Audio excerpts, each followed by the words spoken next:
try to play, but you're never gonna beat me. Look the other way, what I'm doing ain't easy. Bloody hands stained from the people who deceive me. Muddy hands break through the chains, go free me. Looking for change, looking for pain, pulling a mob, pushing a train. I'll never stop, stick to a lane, pick up the pieces and go rearrange. I'll be the best above all the rest, put me to the test and expect nothing less, your check is I'm chess, what's happening next, yeah. He got the venom, a tangible weapon, no coming in second. This life is a lesson, he got a new engine from pain, it's a blessing. New focus, no guessing, just bold and obsession. All in his possession, you got their attention. I'll leave an impression and take your redemption. Just kill no discretion, your mind is a weapon. 11-11, it's time for progression, You could try to play, but you're never gonna beat me. Look the other way, what I'm doing ain't easy. Bloody hands stained from the people who deceive me. Muddy hands break through the chains, go free me. People like sheep move feet, hurt it easy. You don't wanna be fast asleep when they're scheming. Better stand tall, ready for a fight, believe me. When they try the chains, you can say no, free me. So he's been looking for somebody who could save him, instead of searching inside for what they gave him. A strong will, strong mind causes mayhem. We could change the world, change times, rearrange them. Staying on pace, running the race. Life is a chase, I don't want a place, I wanna be first. Work till it hurts, dehydrated thirst till I'm in a hearse. High ambitions in the right mind can take you so far. It's like you lived a few lifetimes. Take off, I'ma break off from the weak minds. They can stay soft, you can change lives, you create thoughts, never waste time. You got one shot, you got one life, better pop off. What do you like? Make a dream job. No 9-5, no mean boss, just my life and free thoughts. You could try to play, but you're never gonna beat me. Look the other way, what I'm doing ain't easy. Bloody hands stained from the people who deceive me. Muddy hands break through the chains, go free me. People like sheep move feet, hurt it easy. You don't wanna be fast asleep when they're scheming. Better stand tall, ready for a fight, believe me. When they try the chains, you can say no, free me. What is up, everybody? We are back on the frontier again today. Those of you that watched the stream yesterday know that we ended up the stream losing the ship that we had, thanks to some intervention from a Reaper. So we're back in a rookie ship. The part that you didn't see was after I ended the stream, he found me at the base and killed me again. So we ended up losing 2 ships to him, but he left us a present. We already found a Technicore yesterday, but he gave us another one. And it's all good. That's what this game is about. So we're just going to have fun with it. He also just gave me a little tidbit of info that's pretty interesting that I hadn't noticed before. So we're going to compare the Reaver and the Reflex.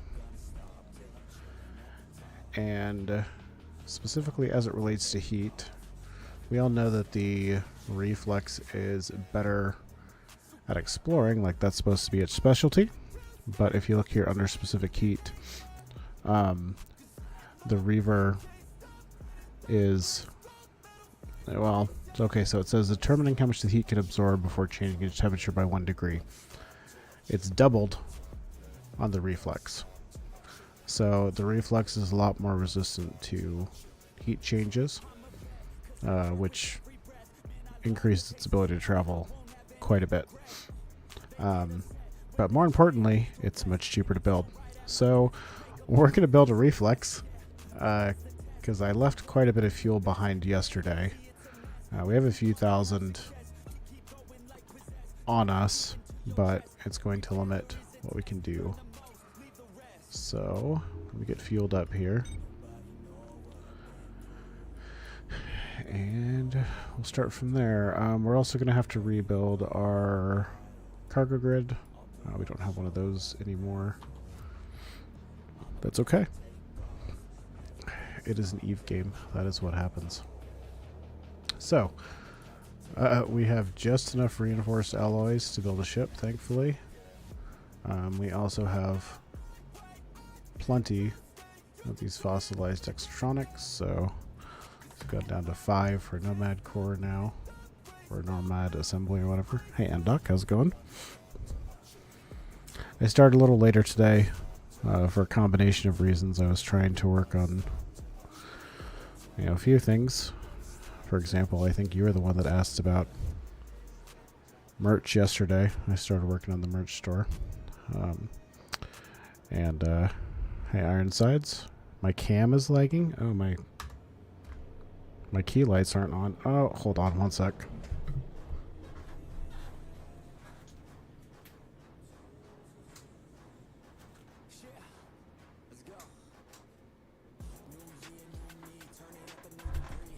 That'll probably help a lot.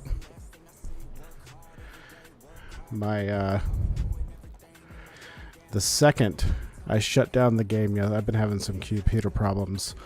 The second I closed Eve Frontier yesterday, after we ended the stream, my computer just went poof. So I had to manually switch off my key lights. But it's in slideshow mode? Hold on. I'm shutting off the recording because this is the first time I tried doing recording. Let me know if that helps. The recording just ended. Maybe my computer could not handle that right now. It should be able to. Let's see if I can see what you're seeing. I just saw the quality jump, it looks like. Yep. Okay. No recording. Got it. That's good to know. Thank you for letting me know. I'll have to figure out something else to do about that. I have a very nice camera, or not a very nice camera. I have a very nice computer that ever since Windows 11 decided to install itself without my consent has had a lot of problems. So, believe it or not, my computer does not function. Oh, I just ran for that. I thought EVE Online was still open. My computer does not function unless I'm running EVE Online or EVE Frontier in the background. I don't know if it's just the constant connection that keeps the hardware from going to sleep, but if it's not running, everything just crashes and it blue screens. So I haven't had time to really... I've tried a bunch of stuff, but I haven't had time to fully figure it out. Let me start building this.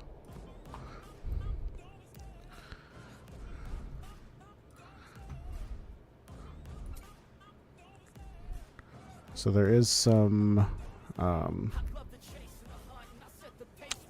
chatbot stuff going now. Hopefully it'll again.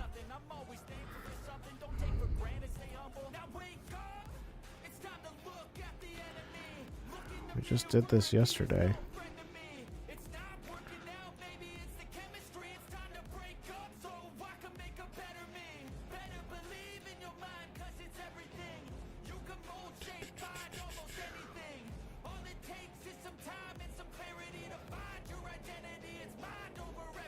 There we go. There's the ban button. There we go. So Streamlabs will start posting a few things now. If it's too frequent, gets annoying, let me know.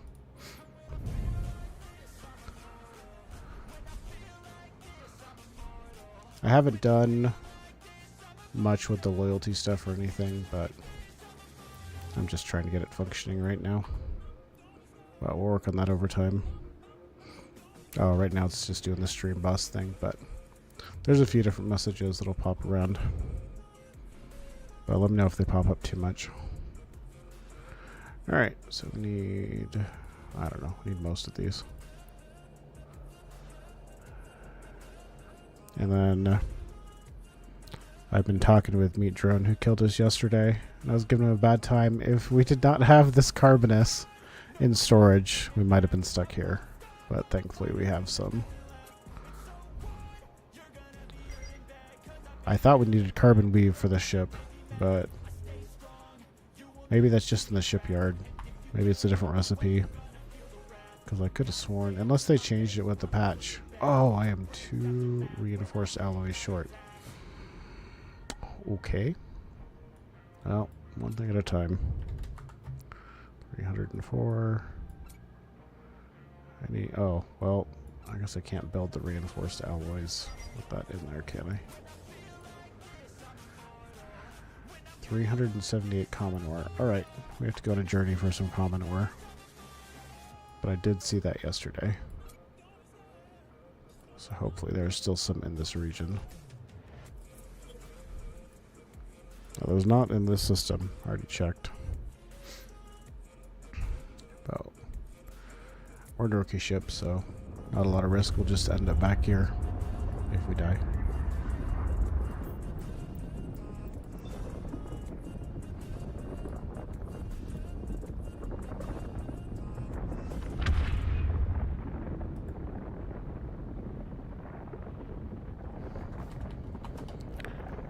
Hopefully we can find some carbon or I don't know. We might be resetting ourselves a little further back than I thought. Hopefully that won't be the case, though.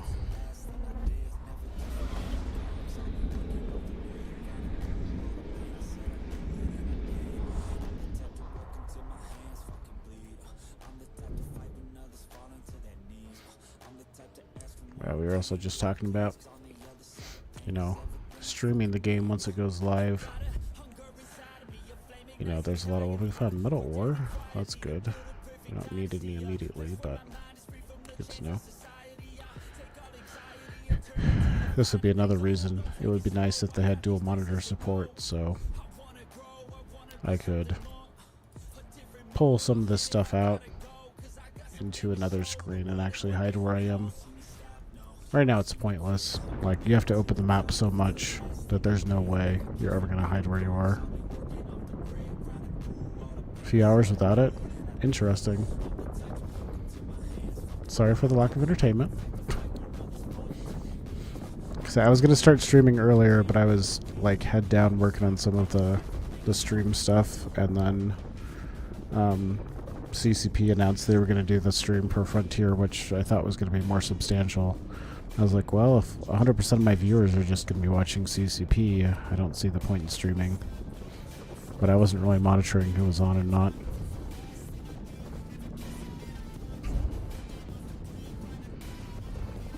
I was also just trying to get orders packed. Watching some Alone in the background. You're so slow.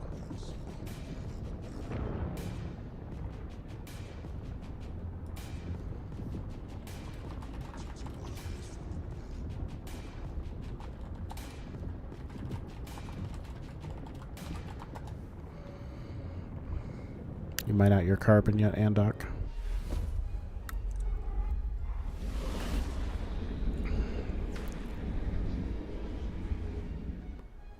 Need to watch something while mining, okay. Telling me I started too late. I didn't start until 7:30 in the morning. The world is ending. I was actually surprised to see, I was looking at the analytics, and there's still like 30% of our viewers were US based. I thought it was going to be mostly European, but I mean, that would still leave probably mostly European, but still, that was more US viewers than I thought. Some early morning people out there.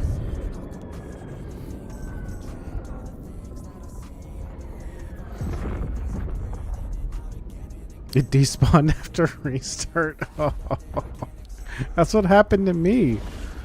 I think. I mean, we had 2 carbon ore sites in that system that we were posted up in. I'm like, I don't know. There's no way. There's no way they were done, I don't think. But what do I know? Some people are voracious miners.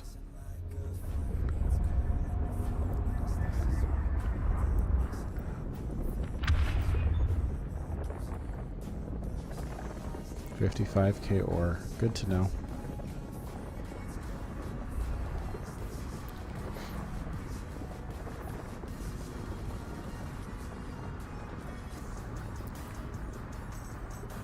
Oh, cool. That does post as a link. I wasn't sure if it was going to or not.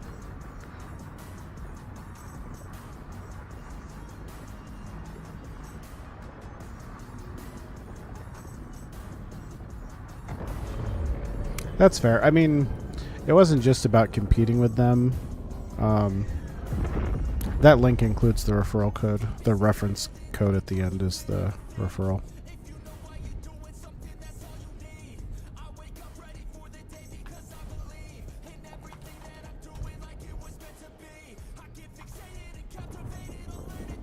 So far it's telling me I don't have any referrals, but I'm pretty sure I've had some in the past. I don't know if it's just tied to the cycle or what.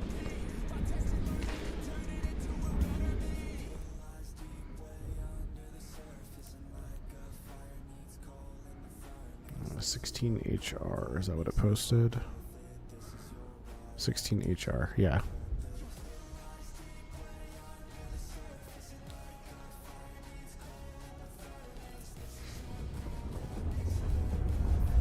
So yeah, that link that's there for Frontier is the referral code. It's the same as below Twitch, but I figured I'd put it in chat for people.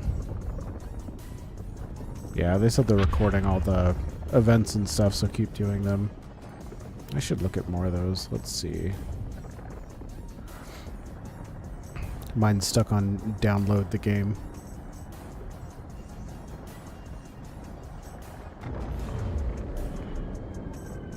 Oh, no, okay. So it does have one referral on it now, so maybe it caught up to what we'd done before. Picked up something else. Yeah, we don't have the... We don't currently have the mission done for mining an asteroid, and I think we've done that, so...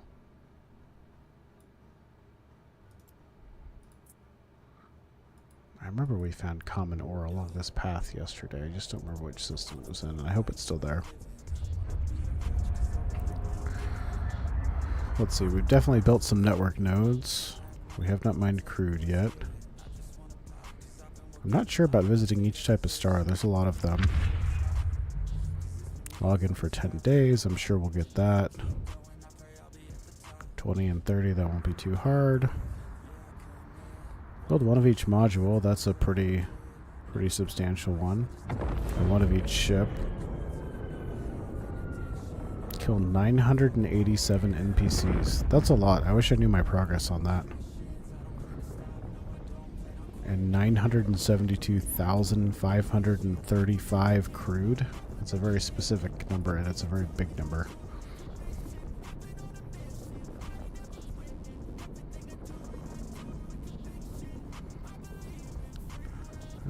Let's see.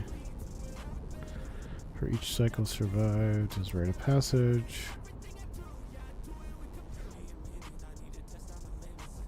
I don't know what that one triggers. If awakened population reaches 50,000, that would be impressive. I would be shocked if we end up with 50,000.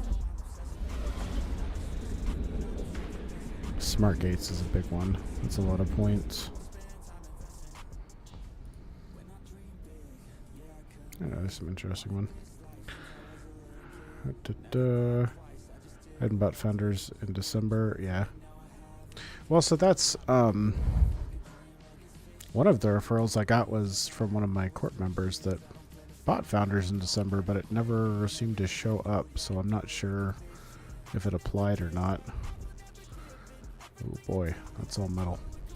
Oh, what's this over here?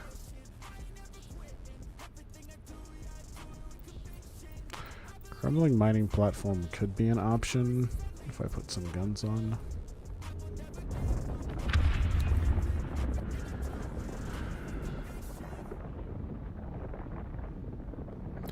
Yeah, I thought you could too, but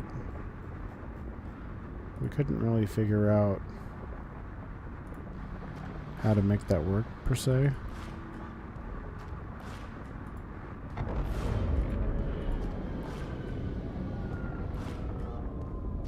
Even is Telegram. I don't know what Telegram is.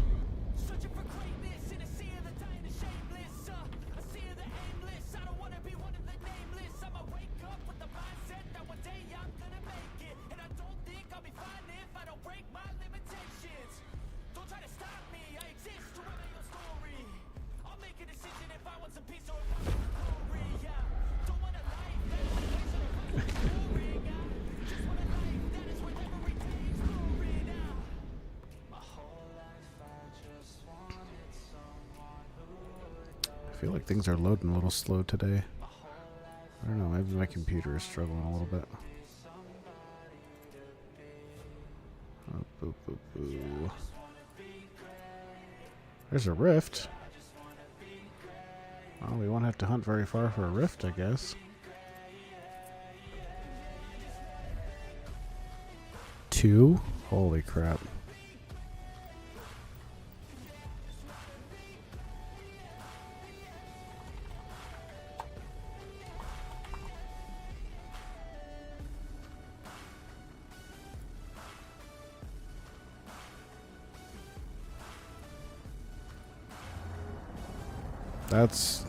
That's a lot of work. That's a whole lot of work. I haven't even built a frigate yet. Hell, I might not be able to build a reflex today. Who would have thought common ore might sink us? Just based on the name, that seems to be the most ridiculous thing ever.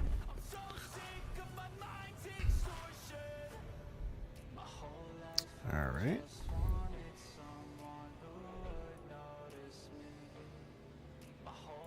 We'll check this system.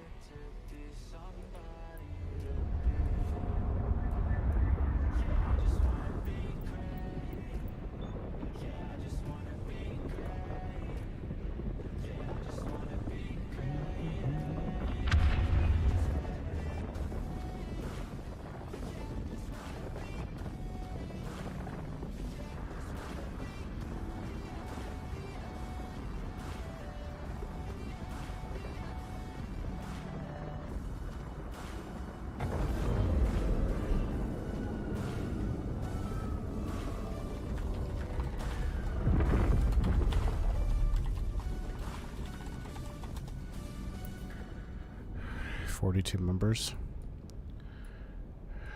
Yeah, that's it's not a small group, it's not a big group either.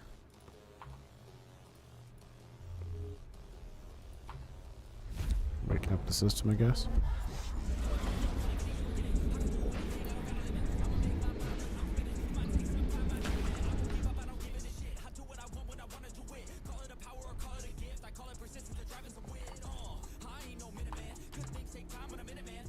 Our reap's gone down a lot if they're only 105. If you are interested. There's not very much on there, but if there's something else you want to see, let me know. There's quite a few things I can put together. I'm a little concerned about my logo for anything that requires embroidery, because it's a little involved for embroidery.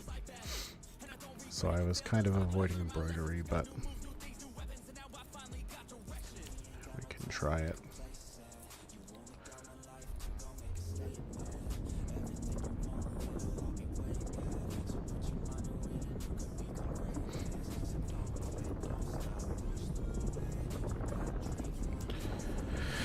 And I started working on the little like Streamlabs website, but I don't know, there's some things I don't like with it. I'll have to play around with it some more. I just kind of ran out of time.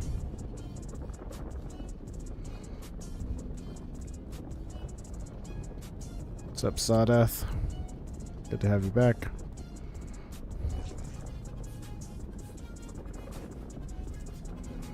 We also got an off-stream follow from Jabaloco. If you're here, thank you. Not too much. You know, thanks to our friend at the end of the last stream. We are on the hunt to build a new ship, but I don't have enough common ore to build the ship, so we're hunting for common ore.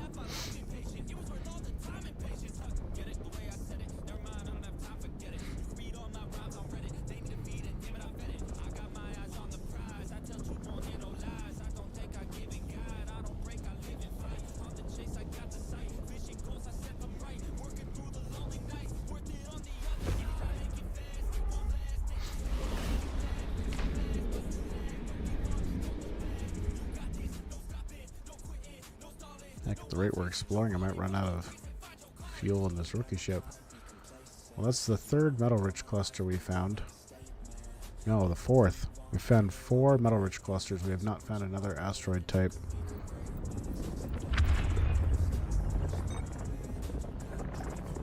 No, I guess I have another 100 left.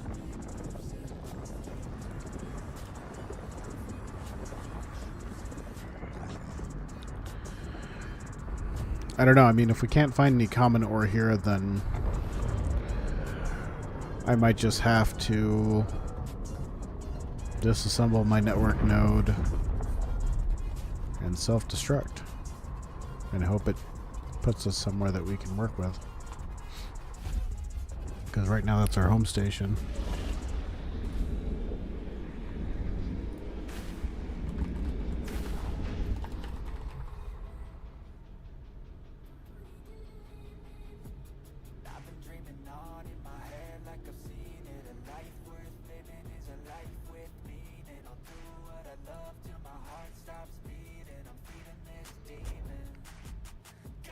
I was honestly looking at the stainless steel tumbler too. I think that's one of the better ones. I'm all confused on some of the pricing because in theory the bigger, like the 40-ounce cup is still stainless steel, but I think the tumbler is like a double wall type cup. Like the prices are similar, but I think the tumbler is a little bit more of a premium.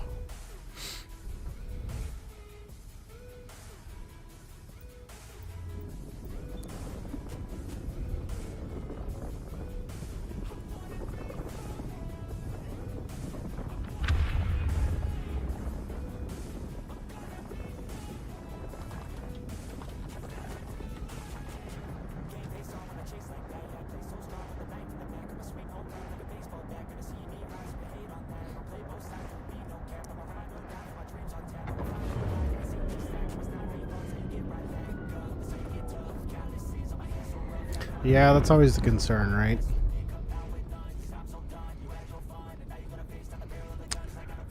I don't know. It's all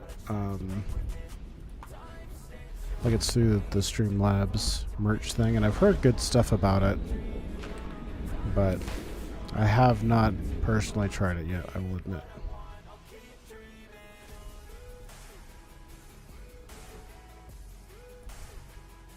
But I wouldn't mind another straw cup, so I might get one of those for myself. A murky outer field. Interesting.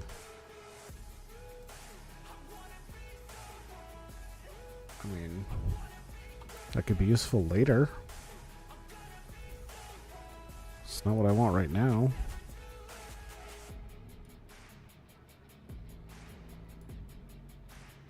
Let's see. Go up to this way.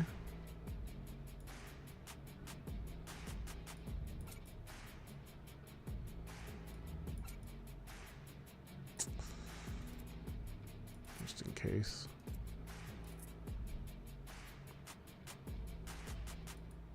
Yeah, because I'm definitely a person that wants to just put everything into the dishwasher, so you know, if they're like logo cups and stuff, I want them to hold up to the dishwasher.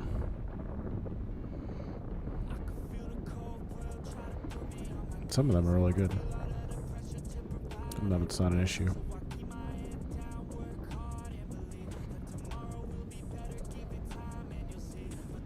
I never thought I would be hunting so hard for common ore.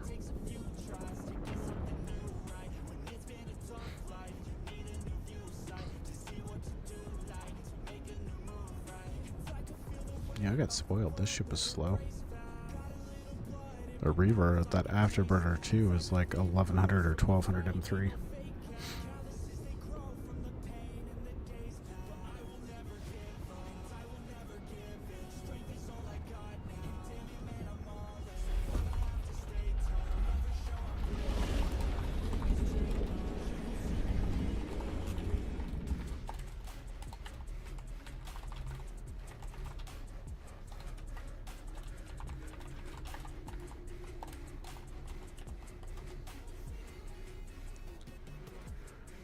We already looked in the system, right? Is this where the Murky was?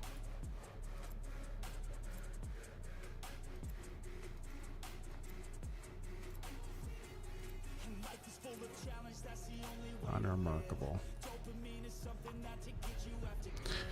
Yeah, if you haven't seen in the Discord, the deep core carbon is completely useless and being removed from the game, so if you have any deep core carbon ore, you might as well toss it out or just keep it as a vanity item, because we will never be able to do anything with it. It's not supposed to exist.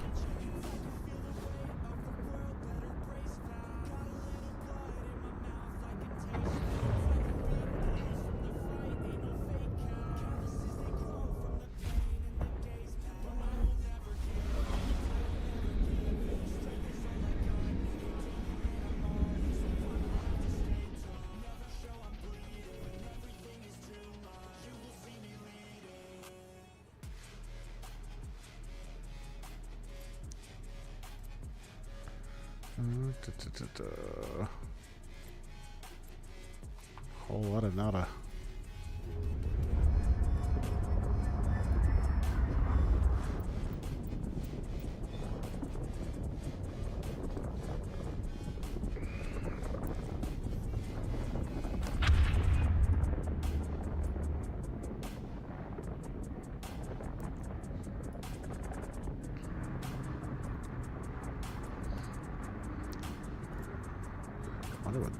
Well, this ship probably doesn't have a heat thing. Well, I guess it would. Pacific Heat 2. Okay. So you can't jump with this ship, but it operates on the same principles as the Reflex. Just a low cap recharge.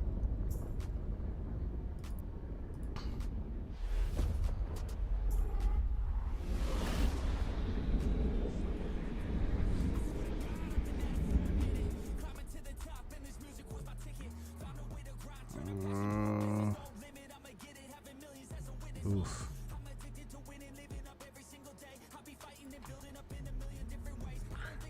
Okay, I feel like if anything should be highly populated in space, it should be rocks.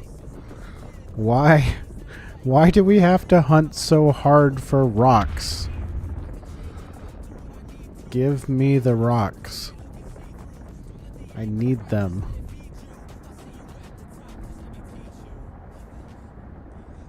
I also might run out of fuel, but that's okay. We can just self-destruct.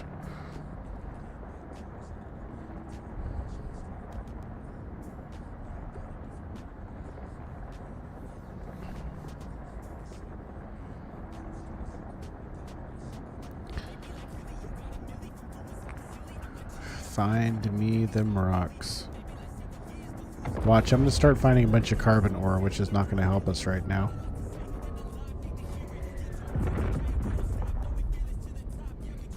I have enough carbon.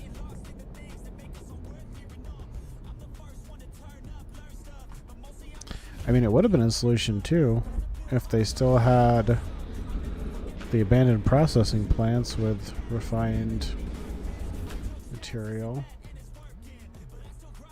Or if we could find an abandoned ore processing plant. Natural! Haha! There's two of them here. We have discovered a solution. We are not dead in the water.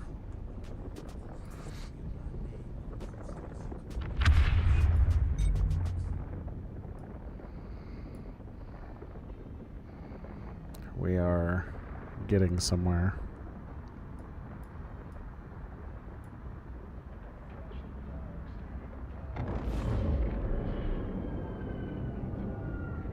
Okay, this seems like it'd be dangerous to jump into.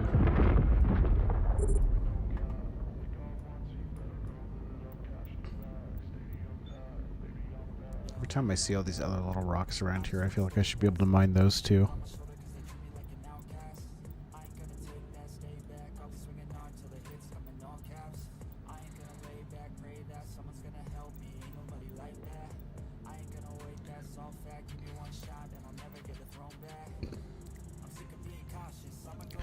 The only thing I can think of with the disappearing ore is when the server is resetting, it's clearing sites that are not full. That must be what's happening.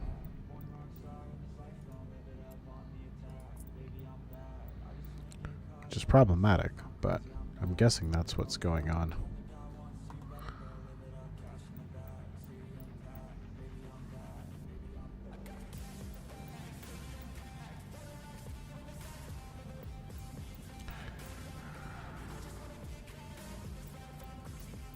Correct. Yeah, it's a complete overhaul on the 25th. I think that's also when the jump map is coming. I mean, like CCP Overload said, the advantage of this being an alpha game right now is they can chop off a limb and throw in something completely different, and if it doesn't work, it doesn't work. It's an alpha. You know, it's not a live game. You know, there's no real consequences right now. I mean, people might get frustrated, but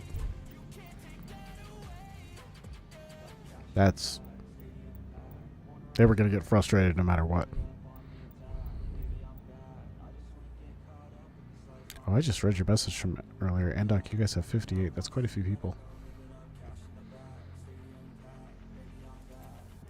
We got like 10. I think only a couple of us are playing right now.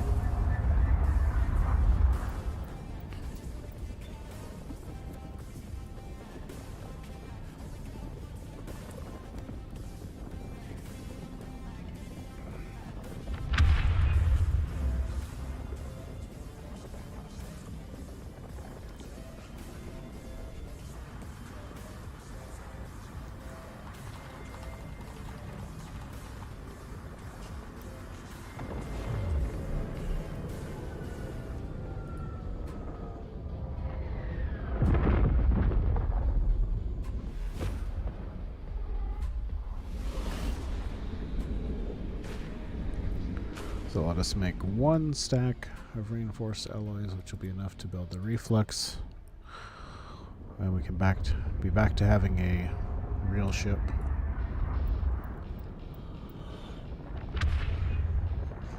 Uh-oh, I'm yawning already. That's not a good sign.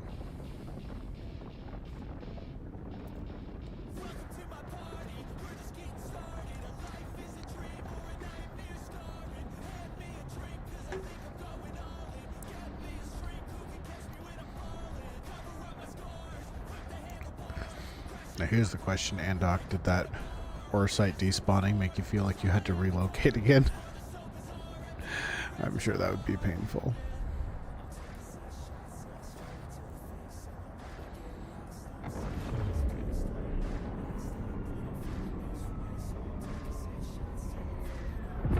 Got a runway there.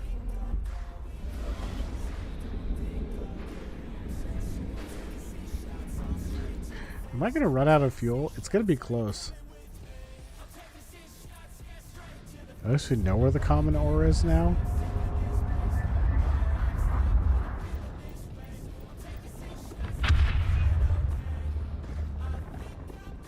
It's so close.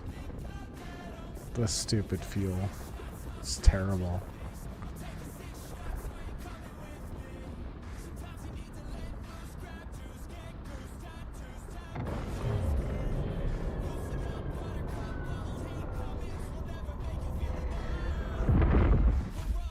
Landing with 12.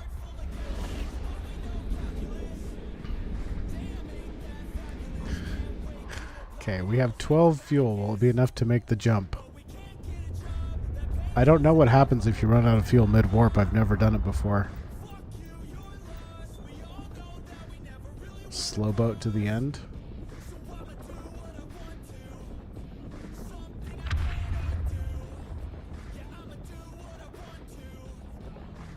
Okay, it's not burning anything extra because it just needs to start the warp. Oh no, it's burning a little bit. Not much though.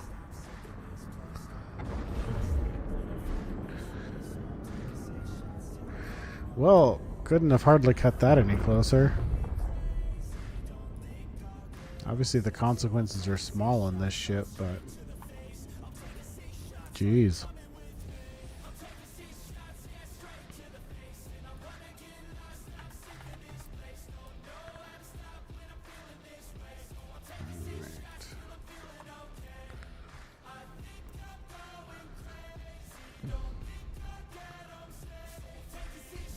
Excuse me.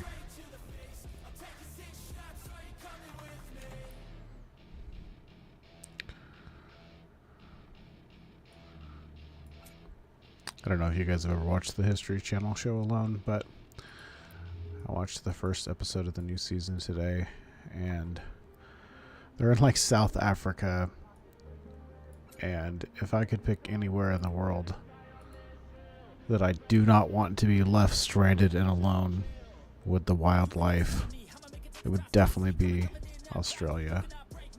Not Australia. South Africa. I mean, I don't like spiders, so Australia scares me too, but I grew up in Alaska. I would much rather deal with a bear than a lion.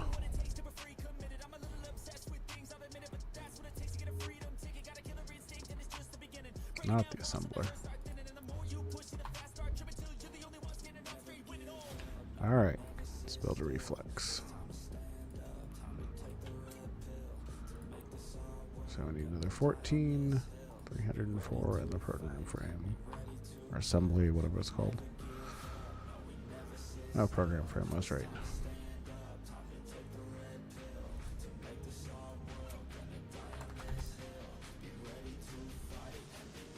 At least he killed us yesterday after we dropped off the lenses. Wouldn't that have been unfortunate?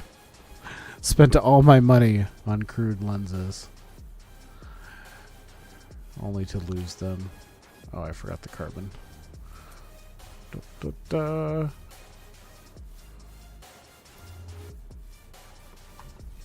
Maybe we'll go mine some crude after this. We haven't done that yet on the stream. I don't remember how much it was, 300 something.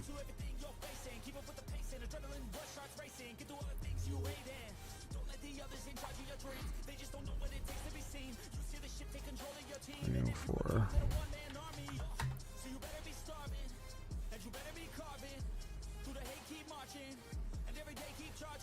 alright, let's see what we can take to make a crude extractor. Oh, I also need the expanded. Hey, there's a search box now. When did that get there? Thank God. 5 and 3. I should be able to do that. That sounds reasonable.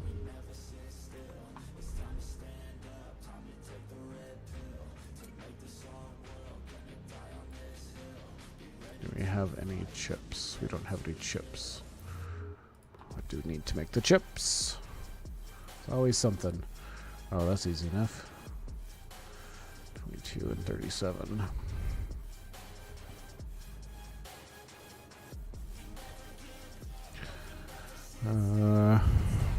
So 66 of this. I don't want to do that math. 37 times 3, 111.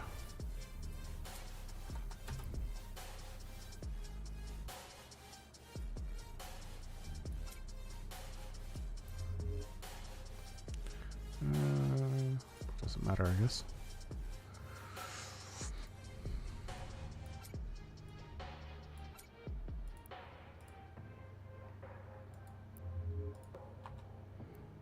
I'm so glad that search box is there now. I did not notice that before this. Alright, so we have the carbon weave, so the assembler. Other thing I want out of here is the cargo grid. 7 and 4.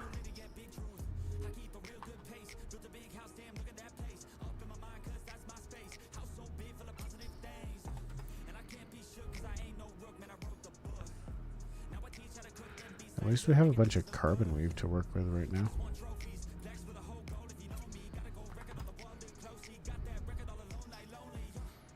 Oh, I guess once we have crude too, we'll have salt and we can make D2 fuel. That should make a difference in how far we can jump. Oh, I was backwards. 4 of those. Need 3 more carbon weave.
doing one of the big magic events here right now, and apparently it's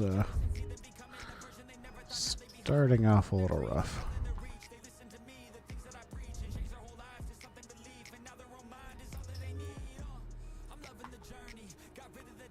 Let's see how we doing. Sweet. Yes.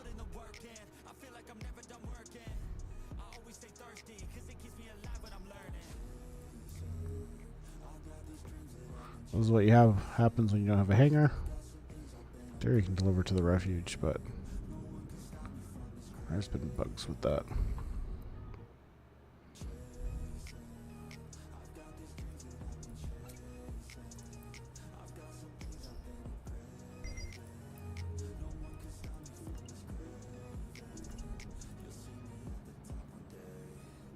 Oh, I need an engine. Duh.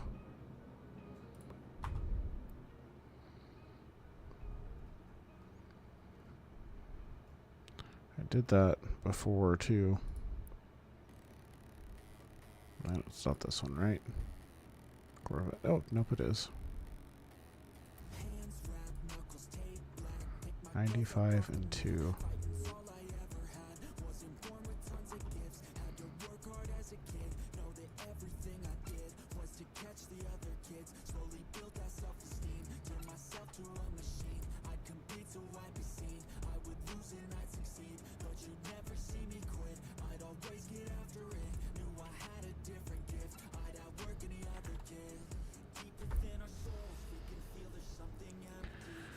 Like they were talking about it a little bit today.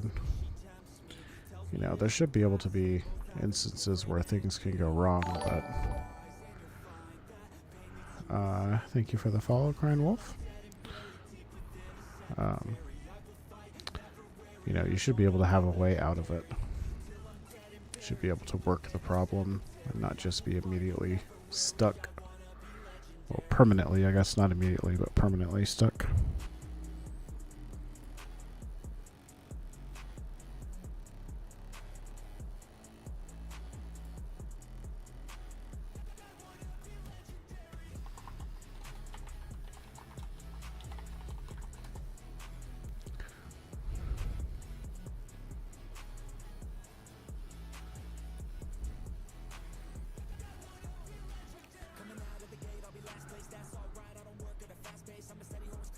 Not used to needing the engine as a base part of the ship.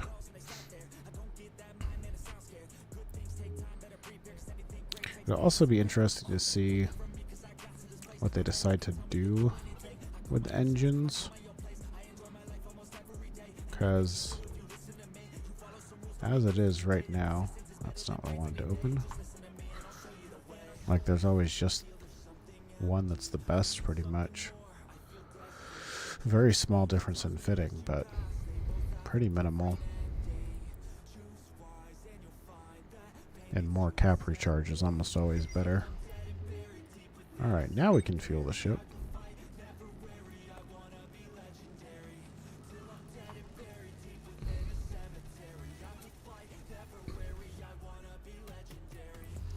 Okay, what do we have on hand for fittings?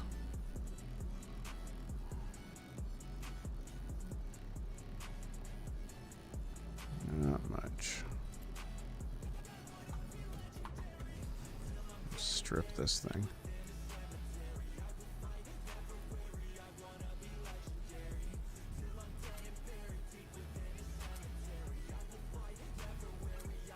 Why not?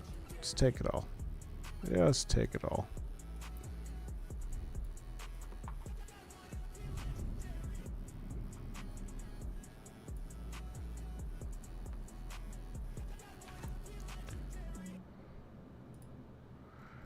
Alright, small cutting. These things are not good, obviously, but that's all we got right now. And then we're going to need another, well, I guess we don't need another small cutting laser right now.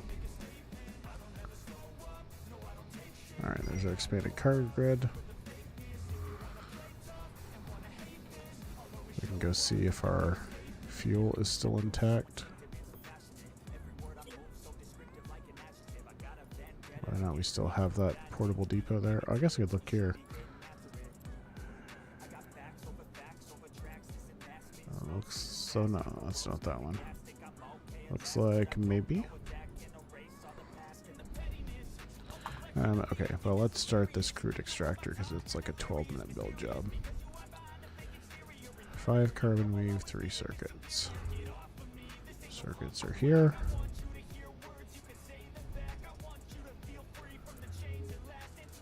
Five carbon weave.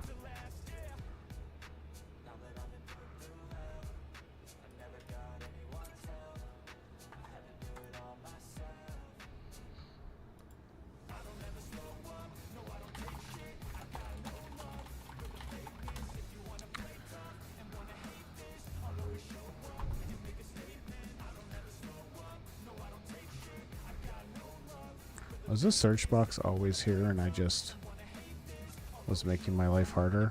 I feel like it was not. I feel like that's new.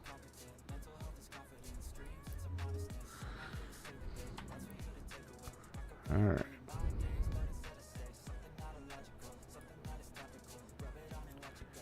Set destination.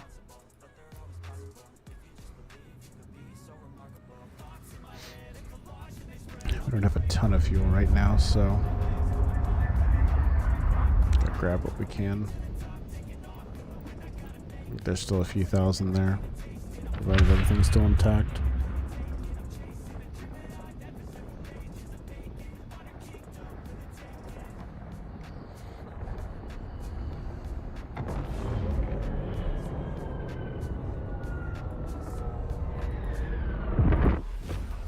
It would be pretty cool if we could do monitor support. I think that'd be very interesting. Move some of the info stuff like the personal assets out of the main screen.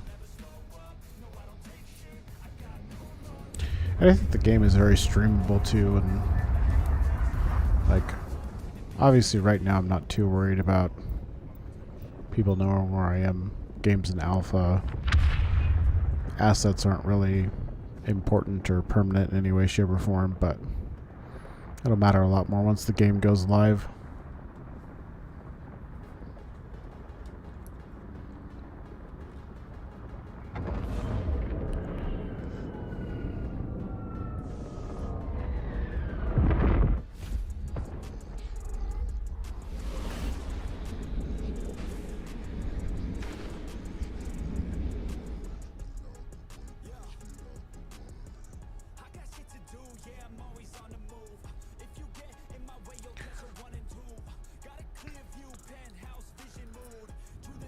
Let's see. Is this the roof system? Welcome back.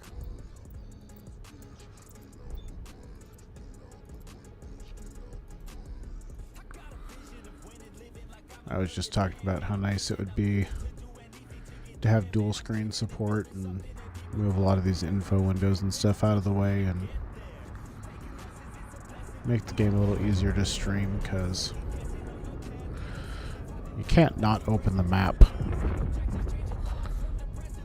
You know, in EVE Online it would be really easy. It is much easier to... Well, moisturizer, it was this is an alpha build. There's not much done yet. Well, we're still in testing mode. And yeah, Crying Wolf, this is Frontier, but Kick does not have Frontier as a streaming option.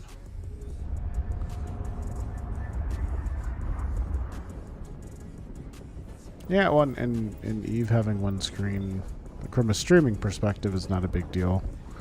You know, it's not hard to hide the system name and your route and stuff. Hide chats, whatever. Pretty minor, all things considered. There's no way. Like, you have to hide your asset screen in this. You have to hide what system you're currently in. You have to hide your map, which is impossible because you need your map to navigate.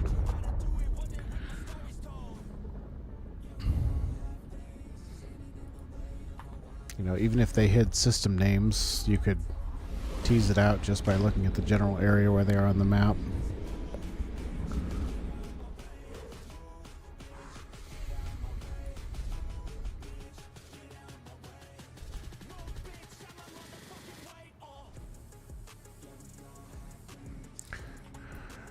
Yes, I have also played Eve since 2009, hence the 09 at the end of my name. That's where it came from. Oh, I'm cloaked. How dare you apply a cloak?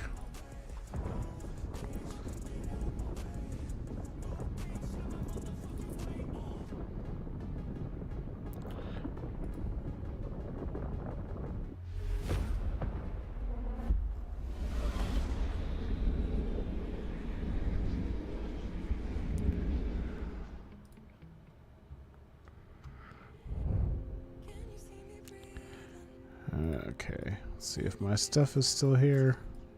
That's not the right system.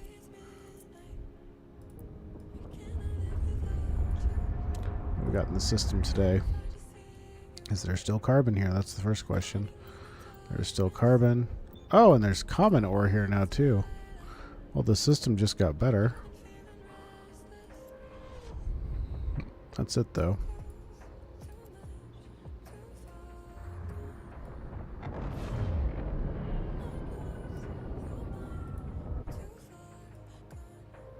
No one else here today. The site did not despawn though. That's good.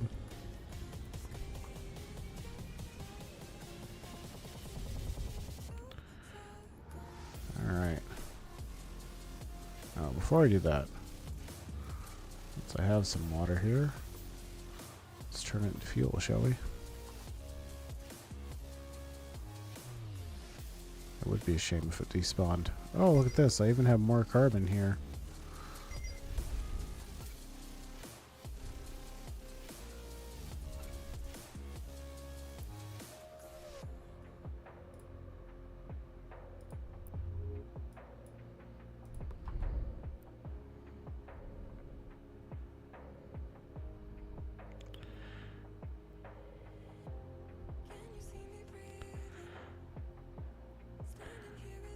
Yeah, a corp I created to teach newbies basics just because it was fun. Called it Overview Cleaning Service. I love the name. That's funny. In Eve, we are Game of Drones. So far my best name idea for this one is Drone Destroyers.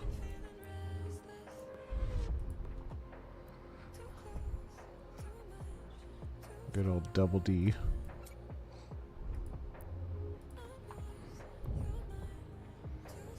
We are also fairly newbie friendly in Eve. You know, the alliance that we're part of is not very newbie friendly overall. And we do our best to be.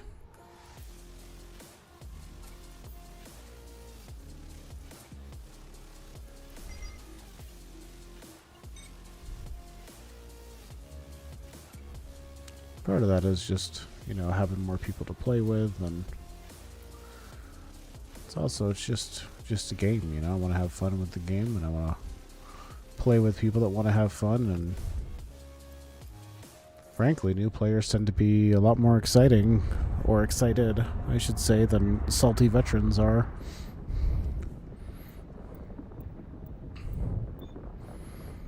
At this point, I'm one of the salty veterans, I guess, so I can't say too much, but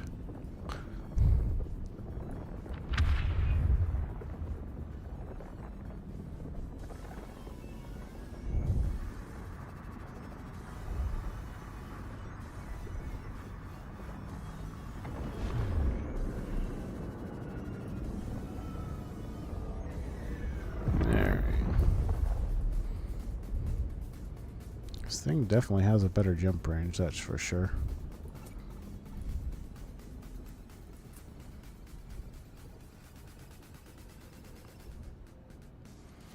Yeah, I think it's important, especially in a game like Eve, you know, to have experienced players help out the noobs, because it's a big learning curve.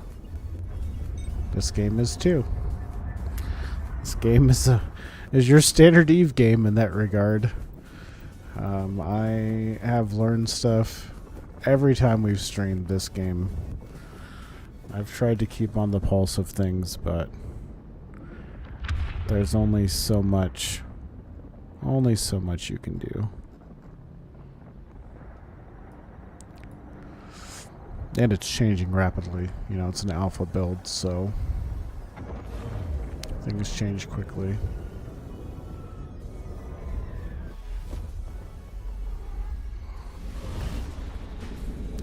Like yesterday at the end of the stream when I got shot down, I made a super rookie mistake, you know. I should have just flipped on my afterburner and burned back to the gate and jumped through it because he started firing on us, and I could have jumped through the gate, but I made a critical error and I shot back. And we couldn't jump anymore, even if I wanted to, so happens. You live and you learn.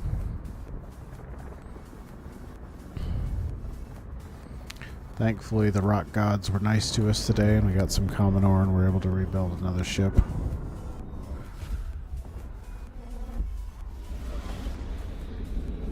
Yeah, Eve can be a very overwhelming game, and this will be no exception. This will definitely, by the time this is done, this will be a very overwhelming game too. Right now, I don't think it's too bad, just because there's not a lot of depth to the game yet. Don't get me wrong, it's unforgiving, but there's only so much to learn, and like everything you kind of have to take with a grain of salt, because some information is just, you know, not accurate. It's holdovers from Eve and it has nothing to do with this game, for example, or, you know, just isn't used in the same way, or whatever it happens to be the case. So, you know, there's a different kind of learning curve with this, but that's partially because it's just an alpha game. And yeah, people are always going to scam other people. That is one of the Eve fundamentals. I did it one time too. I severely overpaid for something. I'm trying to remember what it is. But I definitely had my like filters reversed, or sorting reversed on accident on the market, and paid like $1 billion ISK for something that was supposed to be 100 million ISK. It's like, well, alright. It happens. Yes. Yeah, they're very clear that this game is hardcore. There's no capsule in this game, so if you die, you die. Like, there's no coming back from it other than build a new ship.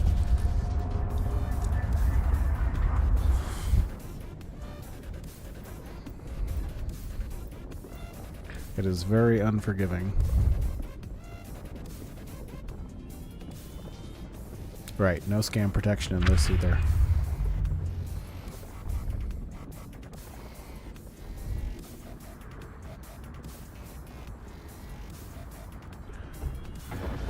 You will live and die by your own mistakes, for sure.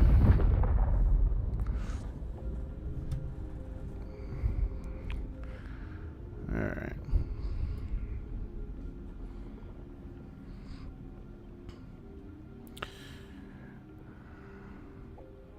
Makes it sound as the ship is the character, not the pilot. I mean, so kind of, if that's entirely possible.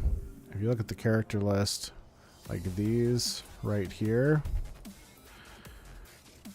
it seems like they're not even a clone. It seems like they're digital. So I think the like low-grade clones are just essentially supposed to be like an AI program that they downloaded into the core of a ship. I don't even think they're supposed to technically be a physical body. I think they're just supposed to be running it as a program, you know, whereas I don't see any of the mid. Oh, nope, they're changing. Oh, here we go. You know, and then you get a little bit more detail in this clone model. But not much, you know, compared to the clones of EVE Online. You know, if this is an accurate future model, you know, there's no eyes or anything. And then you've got the higher end clones that have armor and stuff like that. Which is another one of my theories behind why the trigs came from here.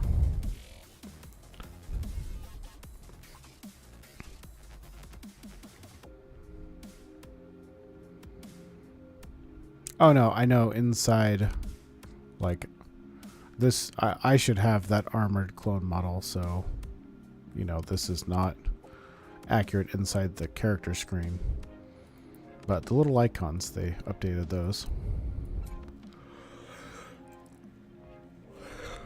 Portfolios, they updated the portfolios. And yeah, in Eve, the ship is more like a vehicle.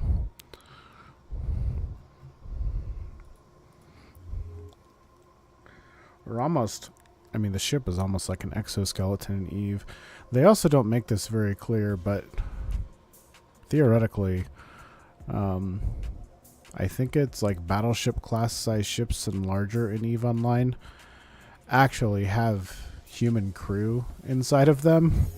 So every time like a capital or battleship or larger in EVE Online dies, technically there's a whole bunch of people that also die along with it, but we just kind of pretend that doesn't happen. Like, life isn't good for the everyday masses in the world of New Eden. But in this one, there is no humans. At least not that we know of.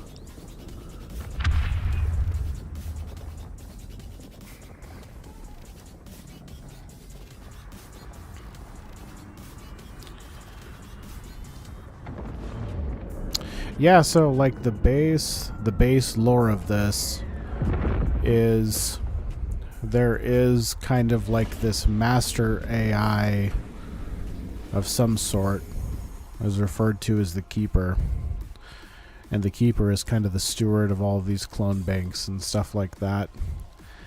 And there was some event that caused the clone banks to wake up and to start, well, producing clones again, basically. And so we don't know why.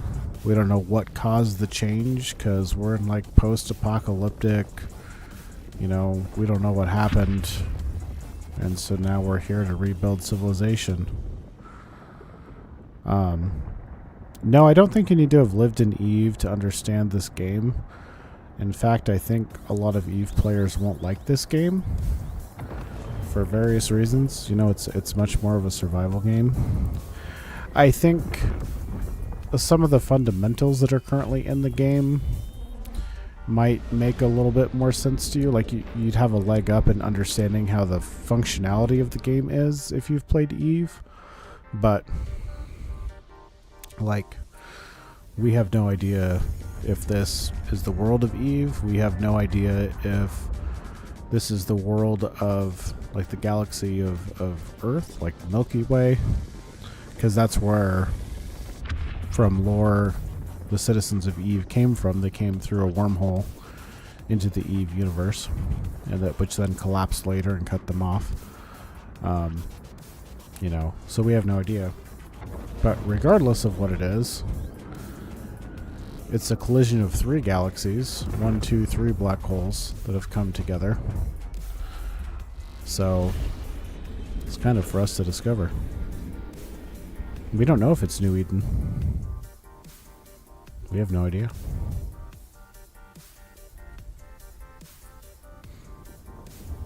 It may have been.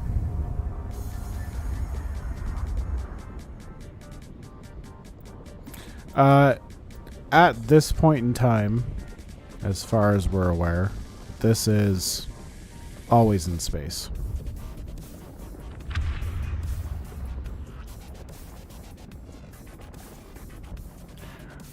So far, there's no like landing on planets or anything like that. In EVE Online, there is like planetary industry where you extract resources from planets, but there's no landing on planets.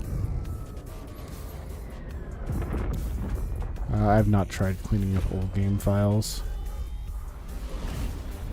but I'm not sure that will fix it. Practical standpoint, an AI operates a clone facility that transfers consciousness from one world to another. We first positions for said consciousness and make subordinate AIs. Yeah. Yeah, I mean, our the keeper, you know, the keeper is our like overarching creator's not quite the right word, but he is the one that woke us up, basically.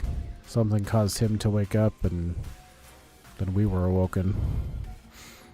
And there's remnants here of some ancient civilization, but we don't actually know what those civilizations were.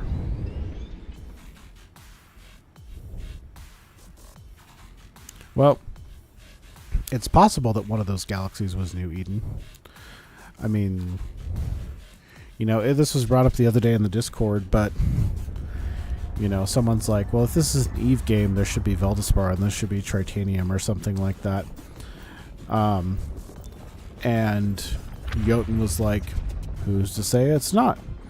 Who's to say you've been, you know, possibly mining Veldespar this whole time and it's just under a different name? And I was like, or has different refining techniques so you get different materials out of it. Like, we have no idea. Hello, Mr. Shaw. And yeah, we don't know. It could be the Milky Way. Like I say, that's where, from a lore standpoint, that's where all the citizens of New Eden originated. My base theory is still that this is where the Trigs in EVE Online, Triglavians, came from. Because the clone models remind me a lot of it, and we have disintegrators in this and stuff, so... it's right here. There it is. I know it's here.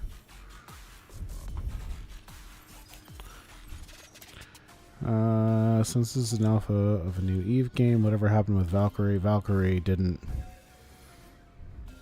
Oh, Mersha? Mersha, is that correct? Sorry, names are not my strong suit. Valkyrie didn't go very far. I think they killed it.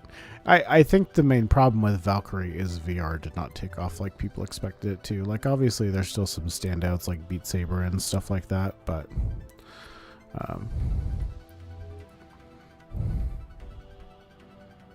yeah, exactly. It died because it was VR. Oh, fine.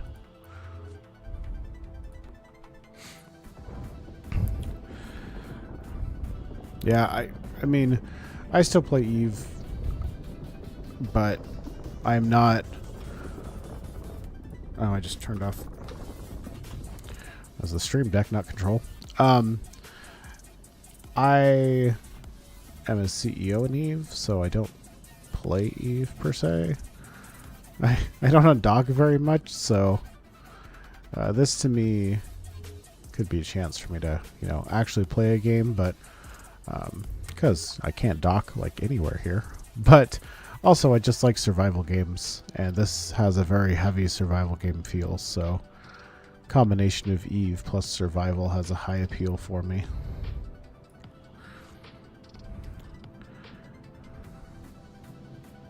Yeah, the multi-boxing game is strong in EVE. I am no exception. I have 6 accounts in EVE. I wish I didn't, but I do. And I can't stand to get rid of any of them because I feel emotionally attached to them. But, you know, in this game, they are trying to make the gameplay active enough that multi-boxing is all but impossible. So I look forward to that, you know, and if people can do it, then I guess they can do it, but it's going to be much more difficult.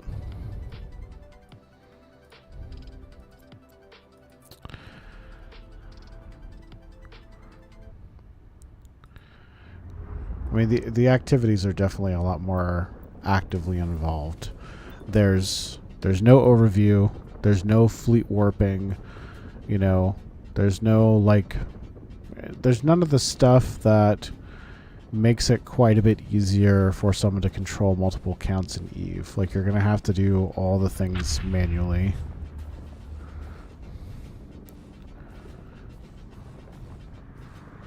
Create the VR aspect, however it wouldn't have taken much to convert to keyboard and mouse controller.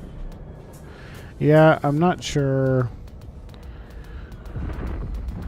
I don't know. I think it just didn't show a lot of interest, like some people at you can broadcast, but you then have to individually warp each account. But I think there was more problems with Valkyrie than it just being VR.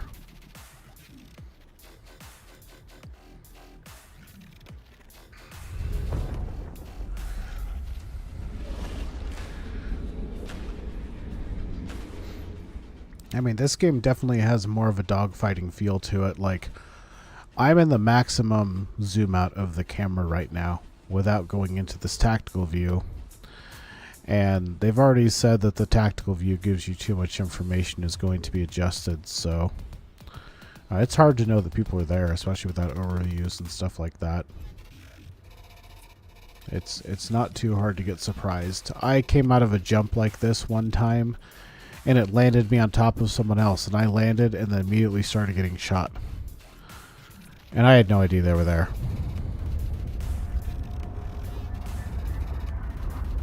I've never played Everspace. I'm a very... I don't mean this in like a snooty way, but I like a select gamer. I pick games, and if I find a game I like, I put lots and lots of time into it. You know, I have hundreds of hours in Europa Universalis 4 and Civilization, Medieval Dynasty, Mountain Blade, you know, but I only have like 10 or 12 games that I really play.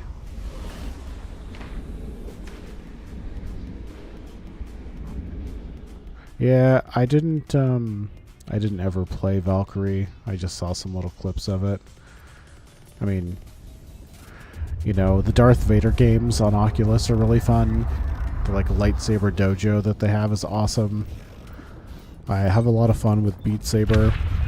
So there's definitely some like good aspects to VR, but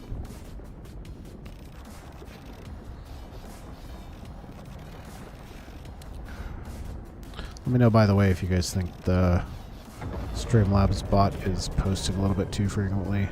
This is our first day using it, so just trialing some stuff out.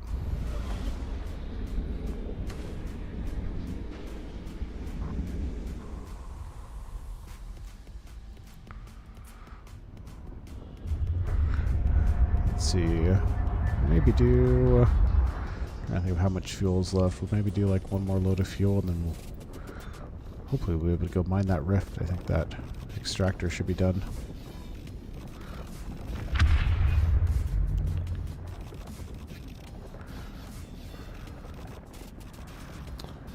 Look at how much people have VR sometimes. Not profitable for live service games. Yeah.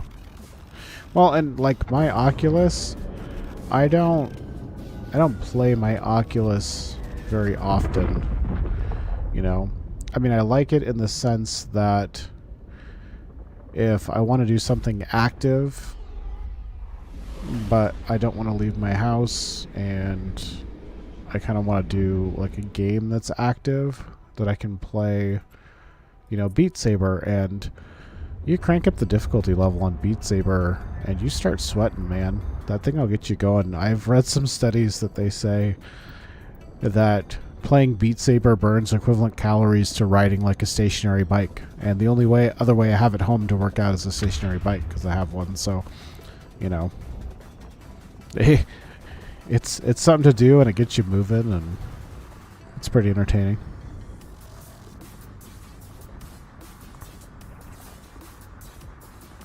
Yeah.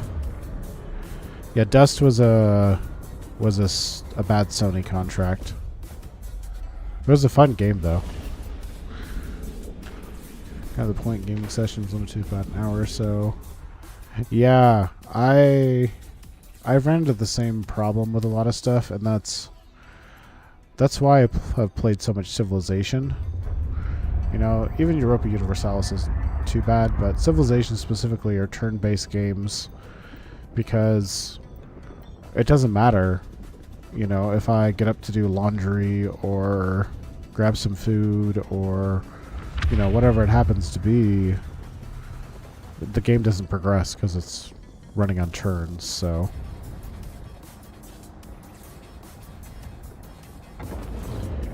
I don't know that it was the wrong platform, but it was wrong that it was limited to just the one platform.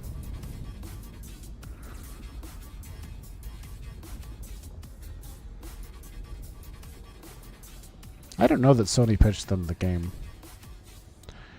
I think they talked to Sony about making a PlayStation game, and Sony told them it had to be a PlayStation exclusive. But I could be wrong. Concept was cool. I played it for quite a while because I had a PS3, so. In Vanguard, I haven't tried the more recent tests of Vanguard. I had fun with, you know, the first initial playtest that they did, but I have not tested it recently.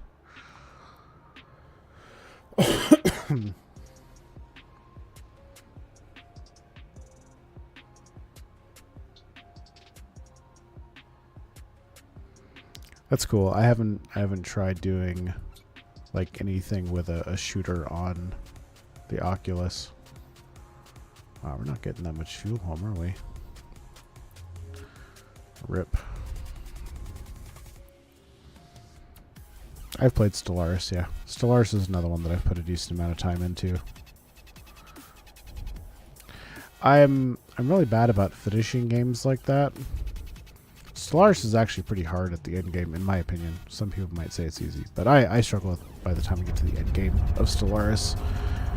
And Stellaris and Civilization are one of those games where I enjoy the beginning of them. What do you mean by 7,666 on Steam?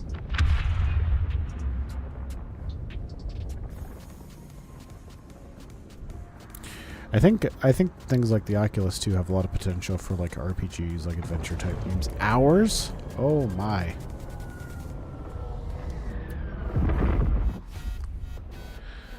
The only game, I have no idea because I was playing it since before Steam existed, but the only game that I can think of that's not an MMO, I should say, that I might have remotely that much time in would be Age of Empires 2, because I got that game as a kid when it was still a new game, and I have played it, you know, for the last, what it be now, almost 30 years, 25 years, something like that. So I could see Age of Empires 2 being that high, you know, but beyond that, most of my Steam games top out around 700 hours or so.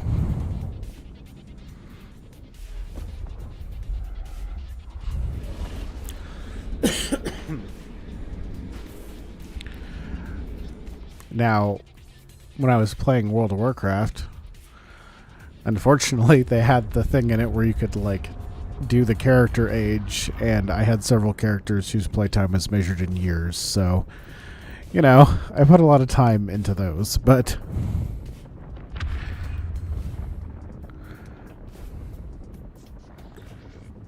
interesting. Gun Club VR. I haven't tried anything like that. The only thing I've done that has any kind of shooting in it is the third installment, I think, of Vader Immortal, in the lightsaber, in the like training dojo, whatever they call it, lightsaber dojo, whatever. Has some levels that has blasters in it, and so I've played with like the blasters in there. But that's cool though. That's cool that the VR can help you with that. And ammo's expensive, so save on that ammo.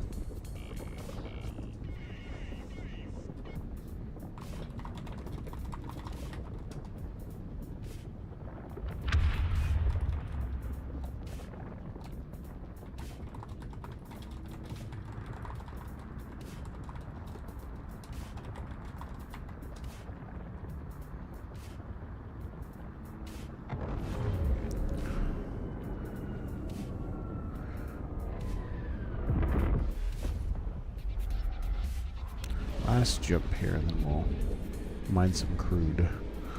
Because this will be the first time we've been able to mine any.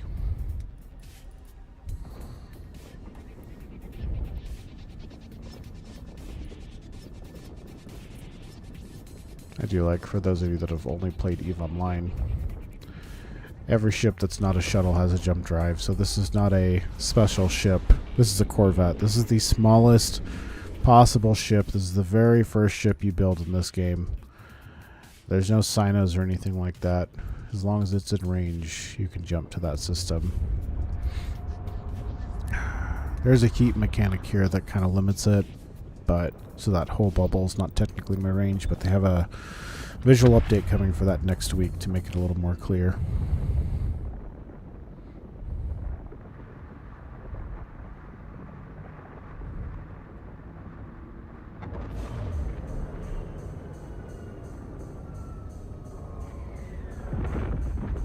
Interesting. I'll have to check that out. I do like the VR stuff, but I don't invest a lot of time in it.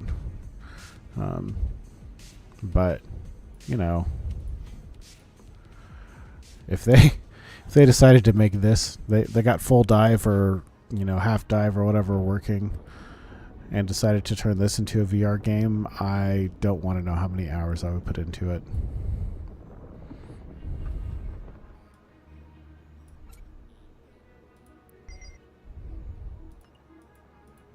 Because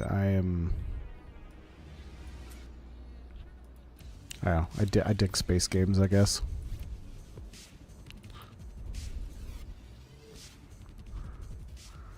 Oh, my map broke again.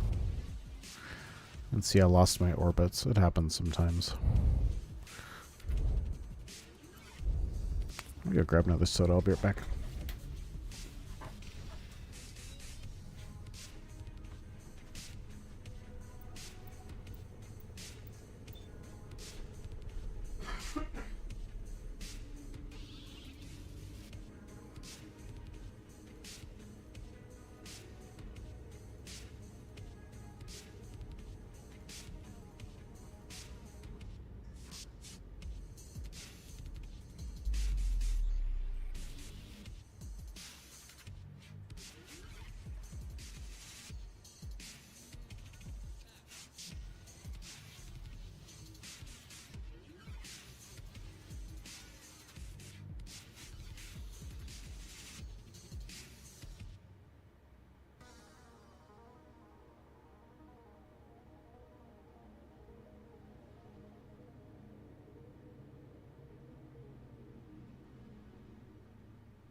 Yeah, my main problem with VR is my glasses.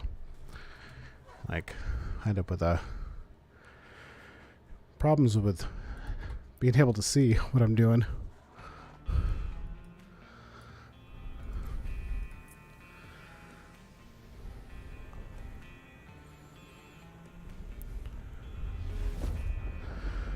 That's pretty cool, Wolf.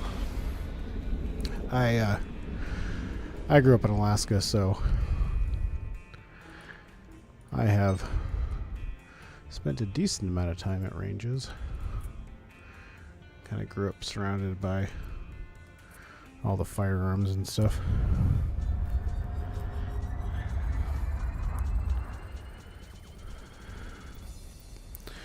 Yeah, I have learned how to use my glasses with them, which significantly helps because trying to do Beat Saber at like hard and higher and not being able to see super clearly makes it a little difficult to play the game. So it was nice once I kind of figured out that, like, okay, if I take my glasses, because they're a little wide for the headset, and I put them inside of the VR headset so they become one with each other, and then I can put it on my face, and then I can use my glasses and use the VR headset. But it is not the most comfortable thing in the world.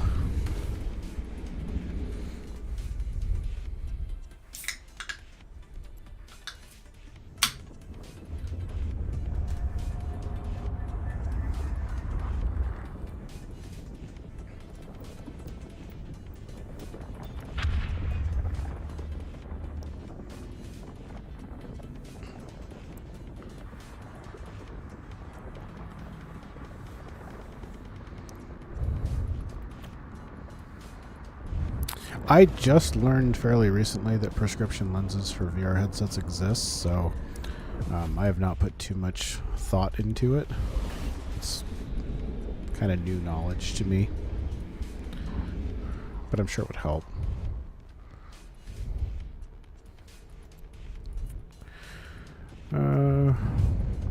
Okay, so right now in the game, I am just moving fuel, which this is the last load I'm going to do for now, but everything in the game revolves around fuel. So if you are burning your capacitor, you are burning fuel. And at this point in the game, the only form of fuel I have is hydrogen fuel derived from water ice, which only comes from one type of ore. That ore, inside of this gate network that we're in right now. Oh, I just jumped, so it's closing the map. But inside of this, it does sound like Mad Max. Yeah, that's very accurate. Inside of this little gate network that we're in, like if I zoom out a little bit, you can see these gates are not connected. You know, these gates over here are not connected. So I'm in this little pocket. So there's a few more systems over here that are part of this network, but that's it. So it's not a very big area.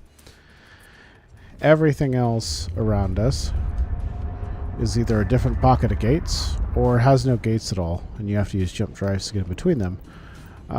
So that's one use for the fuel, but the other use is if I use my cutting laser, if I use my afterburner, hull repairer, anything that burns capacitor burns fuel. So fuel is like your food and water of this game. You know, it's a survival game, and it's to change that a little bit, but so right now I'm just kind of moving fuel because that type of ore that I need to find fuel was not currently anywhere inside of the gate network yesterday when we were playing, and so I was forced to leave the area. Have a good time, we'll see you later. And try and mine some of that ore to get fuel so that we could keep functioning. And so, yeah, that's what we had been working on. I also was just trying to mine and gather resources while we were over there because the carbon that you get from those asteroids is a base building block in this game. It's pretty similar to like Tritanium the EVE Online in that regard, or like wood in Medieval Dynasty or something like that. It's just a very base building block that's needed for a lot of things. So this right here is our little temporary base that we have put together. You can have as many as you have resources for. The bigger structure here is a network node. So if I go inside here, you'll see that this network node generates 1,000 power. And we have a couple of objects connected to it. We have an assembler which like builds the modules. You can see it's starting to record how much power we're burning now. We have some refineries, so it's pretty self-explanatory. A storage unit, and then a couple of printers. The printers are making like ammo and like circuit boards and stuff like that. You know, more processed raw materials, but not, well, assembled. And then the thing that this base is missing that my other base has is a shipyard. So I don't have... Oh, I'm running out of fuel, though. I don't have a shipyard here. And I'm not sure if we're going to build one or not, or if we're going to move on before we do that. But for now, this can burn different types of fuel. You can see certain fuels have better efficiency. So we're currently burning this D1 fuel, which is the most basic fuel. This D2 fuel is like the higher level of hydrogen fuel. And then the soft 40, soft 80, EU 40, EU 90. So this fuel, you can basically think of it as like 40% efficient, 80% efficient, and then 40% efficient, 90% efficient. And the differences between these have to do with what in the game is called young crude and old crude. And crude fuel, and yes, this sounds very similar to like oil and stuff in our world, it's intentional, is what is used to power everything that is larger than a corvette. So all of your frigates, destroyers, cruisers, battleships, which right now is the biggest ship in the game. I don't think that's going to change anytime soon. So that crude fuel is what's necessary to power those devices, or those ships. So we're kind of working towards a frigate right now. Frigates are actually good in this game. Like they're a pretty significant step up. It's not a minor improvement over what we've been flying. It's significant. I mean, just excuse me. Just on base cargo hold size alone, this Corvette starts with only 520 cubic meters of cargo. The smallest frigates start with over 3,000. So, significant change in the difference of capabilities of the ship. You know, this ship can only have one turret hardpoint. There's another Corvette that can have two. Either the frigates start to get into 3.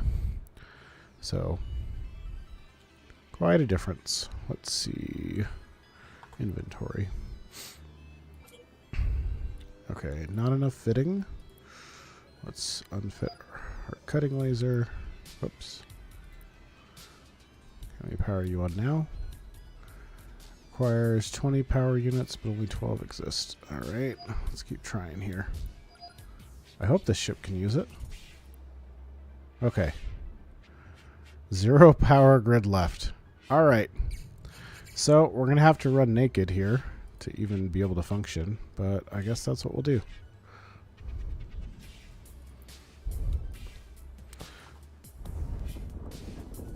Correct. Frigates cannot run on hydrogen fuel. Also, you'll notice that I have no shields and no armor. So, I can show you because I have some built. Like this bulwark shield goes in the low slot, which I only have one of, so I have to choose between shield, armor, expanded cargo hold, for example. This carries with it shield HP. Until you fit a module like this that has shield HP, or like these bulky armor plates that have armor HP, your ship does not have shields or armor. So all ships are like this. This is not just because it's this type of ship.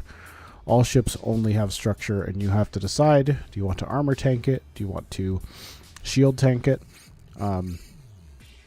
Right now we only have one low slot, but even when you have multiple, you can only fit 2 of a certain tank module. So you can fit 2 armor plates, 2 shield plates, or 2 shields. So if you had 4 low slots, you could choose to have both shield and armor HP.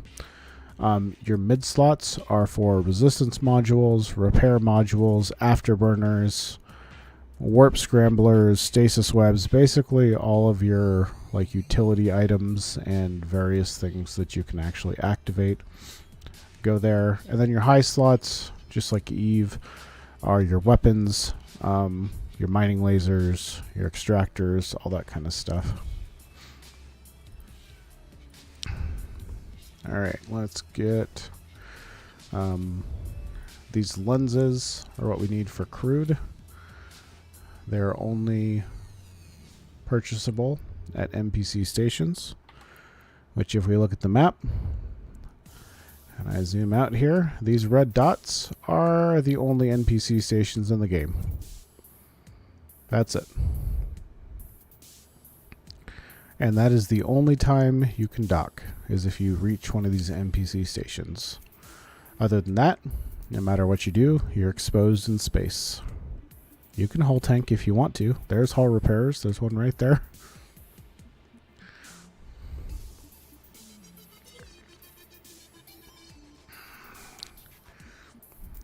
Alright.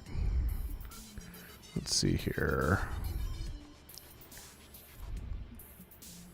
I can't show info on that one, huh?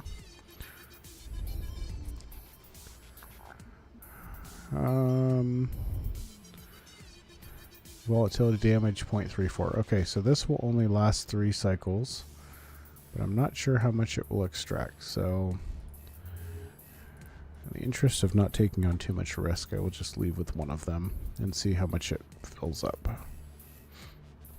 think it was that system.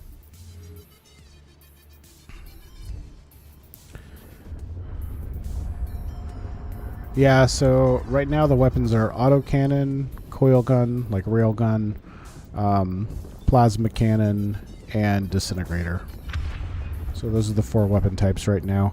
It's actually a bug that at least they've listed it as a bug, that ships are showing missile launcher hardpoints. So as far as I'm aware, missiles will not be a weapon type in the game. I know they're going to do some stuff with drones in the future, but I'm not sure that they're going to be a weapon type as opposed to like a utility thing that defends your base or does stuff at your base, moves stuff around and whatnot. They're also working on still creating the cycle, but long term with the bases, there will actually be, as you start to build up your network and create, signals, basically, you're building up your network nodes, you're adding computers, it will start attracting rogue drones that will attack your base. And so it will create this cycle of like improving your defenses to counter the drones, which will cause you to grow your base bigger, which will cause them to swarm more. So there'll be this, trying to find this balance between a large enough base with enough defense that it can defend against the drones that are attacking it, and so on and so forth. Alright, let's see.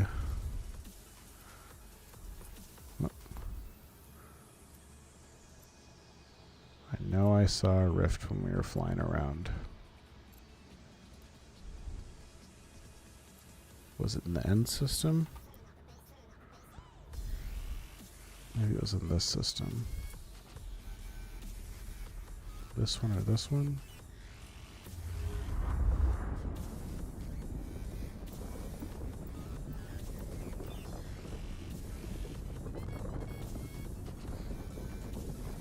Dang it. That's why I said I had to unbind the changing of scenes from my stream deck, because I kept bumping it. Right now, unfortunately, the plasma weapons don't look very good, but that's just on paper. I haven't actually tried using them. The coil guns are really good, and the autocannons are okay. We got killed last night by a disintegrator, so some people like them.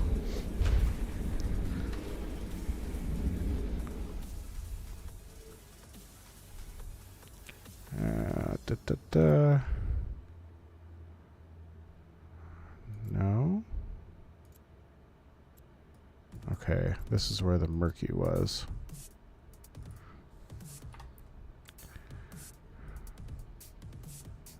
I know I saw a rift. It's here. Nope, nope, nope.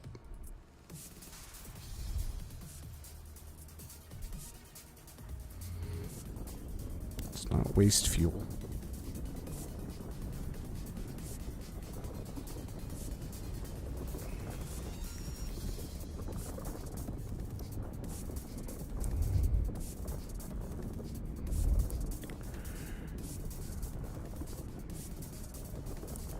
Use notepad, press N, drag and drop location. Oh, next time? Yeah.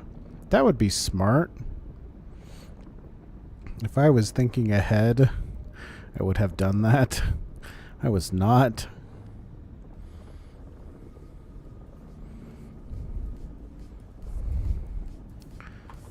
I don't have an afterburner or anything, so we just got a slow boat.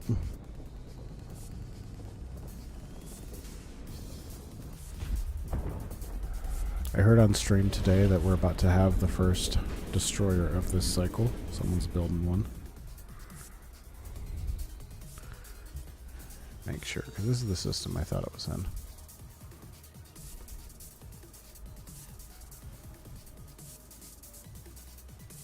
No.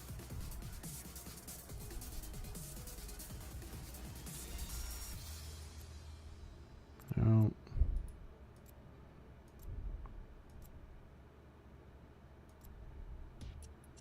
Alright, try the next one. Yeah, if you die, you respawn in the shuttle. Right now, my respawn point is set to my network node here. So you can just, when you're near your network node, right-click on it, set respawn point. Like if I open my character sheet, there's all my losses so far. It's showing my respawn point as my network node. But if I get to like another network node or I put a new network node down, I can just change my respawn point.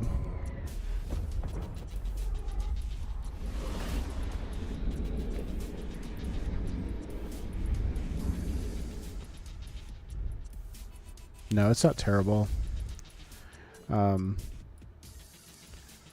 have thought I was maybe going to screw myself a couple of times. Was it in this system right here? System we jumped from? But I've gotten lucky. There has been a few instances. This is going to change next week. They're fixing it with a patch, you know, alpha build and all, but there has been some instances where people have made the mistake of setting their respawn point like to a keep, and then they haven't been able to get any fuel in that area to get out. So sometimes people have screwed themselves, but generally that should not be the case.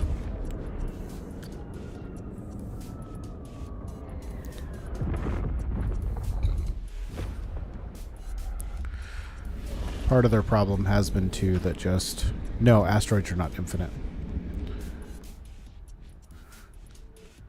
They have a finite amount in them. Alright. This was not an illusion. I know we found a rift.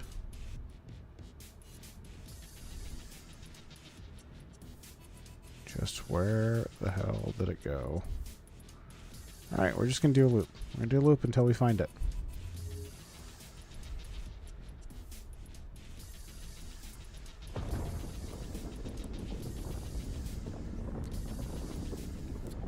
Now, finite resources is one of the ideas in this, but they should respawn elsewhere. The problem that they're having right now is that they're maybe respawning in places that players can't get to because they don't have a big enough ship that can jump far enough, so they need to change a little bit how things get distributed when they respawn.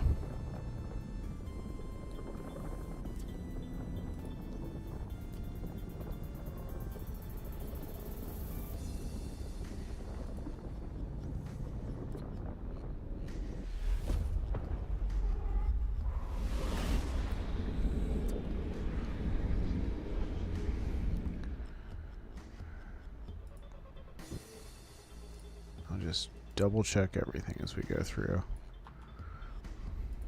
Watch someone else have already cleared it out. I don't even know they're here. Well, local chat works like wormholes in Eve. You notice that I'm not showing up either. If I don't say anything, then nobody knows I'm here. I don't know that they're here. You know, this is not an overview. This is my personal assets and locations that I have built base items. So you don't got nothing to warn you. There's no D-scan. There's nothing.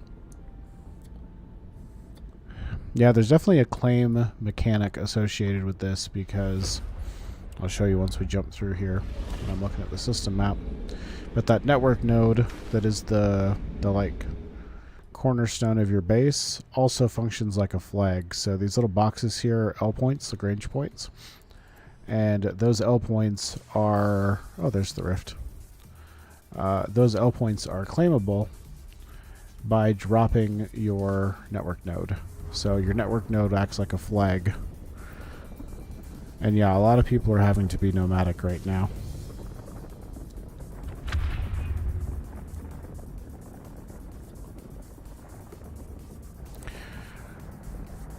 I think that'll kind of change a little bit over time, but logistics are difficult. Alright, so we've got a young fissure here. This is a rift we'll go mine. I don't know how much is in it because I haven't mined them in this cycle yet, and they increase their frequency but decrease their size compared to last time I played. How long does this have of a range? 15. Alright, so I'll have to get within 15.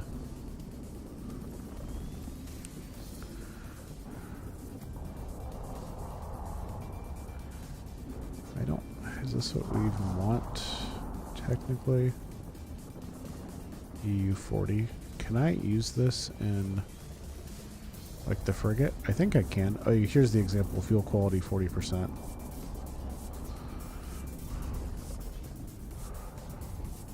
Andoc, do you know, is the young crude fuel still usable in frigates? I'm hoping so. If nothing else, I guess I'll at least get salt out of it.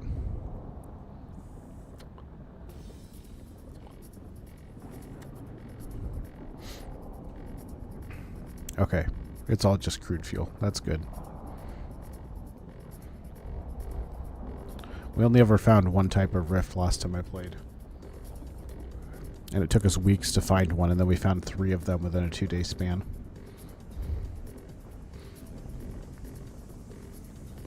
There's a lot of boom and bust in this game.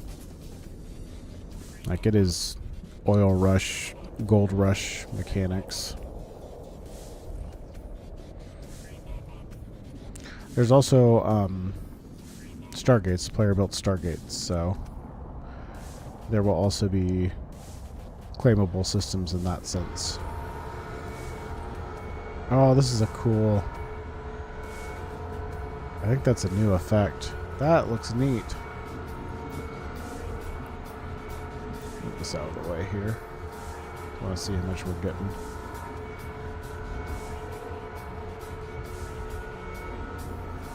I know. I thought about that. He popped us when our cargo hold was empty. I'm like, oh, that could have been so much worse. He was really nice. He DM'd me in Discord and was like, hey, thanks for taking that so well. And I was like, dude, I was going to bed. It was a perfect time for it. You hit us right at the end of the stream. And then he gave us, I don't know if you saw, but he gave us a Techno Core. He dropped it in our portable storage.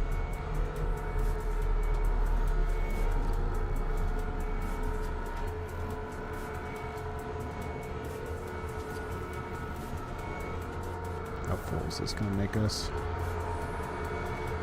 Oh. We only got 49 units? Okay. Not full at all. Good to know.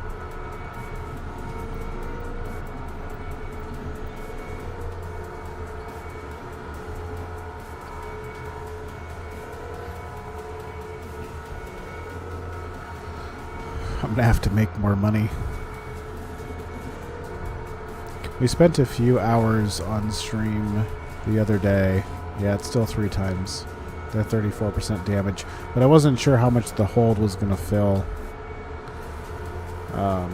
You know, per cycle. But these feral datas are the only thing... Somebody messed up. This is the only thing that are viable by the NPCs.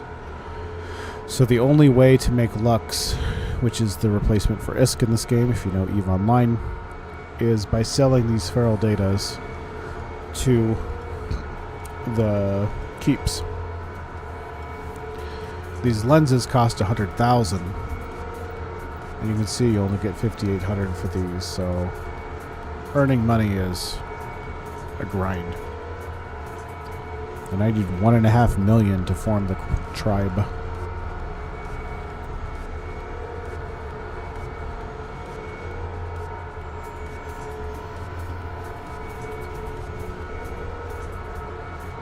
But if it's anything like it was before, you get quite a bit out of refining just a small stack of crude.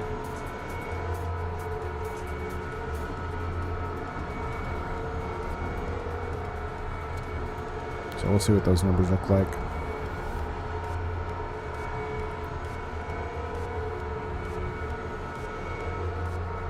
Yeah, I'm gonna make D2. That'll help us get out of here. I like the effects here. Oh, set destination, please. I haven't gotten to play around with it yet, but I imagine it's quite a bit better.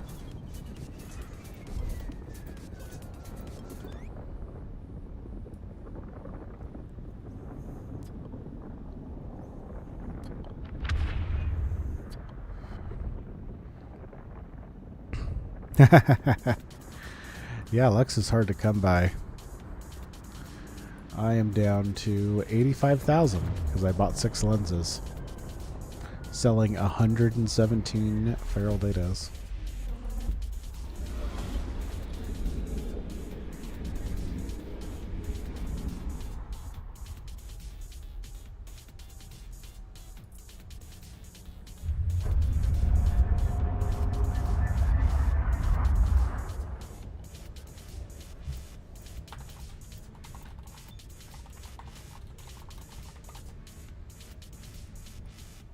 Jetman, they're just slow.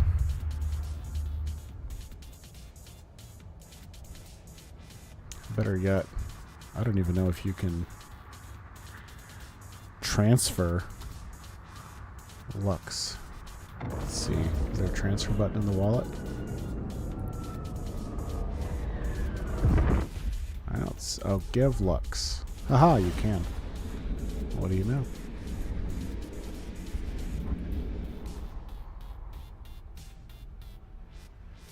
No, there's not going to be a high sec. There is no empires. Any empires that were here have long since fallen. Any police will be player police. It is just players and the drones don't like us.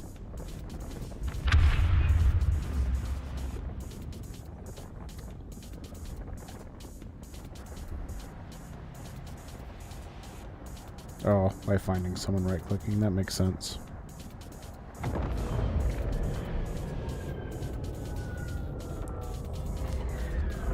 And I never got to play... Oh, yeah, so they have talked about eventually being able to grab, like, drones for your base. But they have... Or I didn't get to play Eve early on, so that's part of what I'm really excited about in this. And I'm sure tribes will form territories. I mean, it'll be like nullsec and Eve Online, right? Like certain groups will secure certain areas. And they will have, so tribes replaces corps, and then syndicates will be the, you know, combining of tribes together.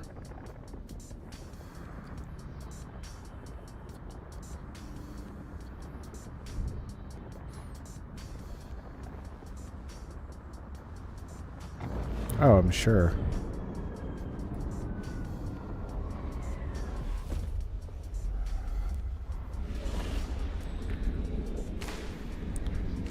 All of the, like, NRDS stuff in Eve, I always thought was really dumb, personally.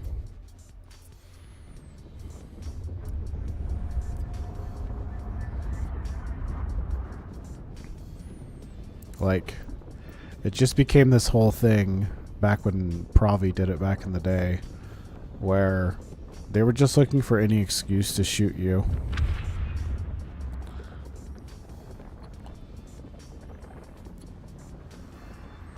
Right now they have like recruitment boards and stuff up in the official Discord. that scared me. That's just our shuttle. Alright. Hopefully I can even refine this. Young crude. Needs 30. Okay. That's only going to give us 4 salt. Let's go back and get a little bit more.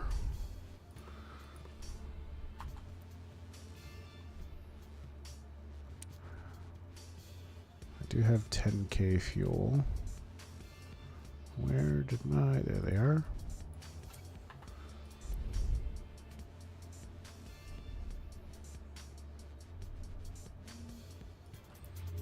I feel like I want to bring some lenses home. I guess right now this is my home.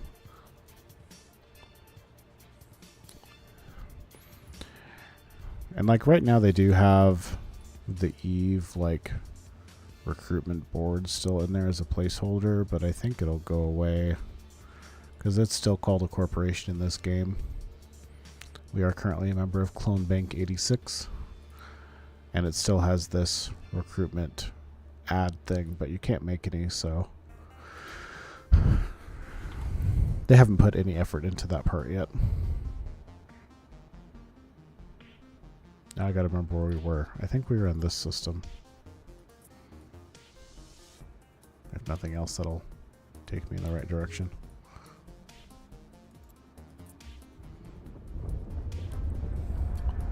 But the other thing it has right now, which I told them needs to change, is currently you still have to go to a station to create a corp, leave a corp, join a corp, all of it.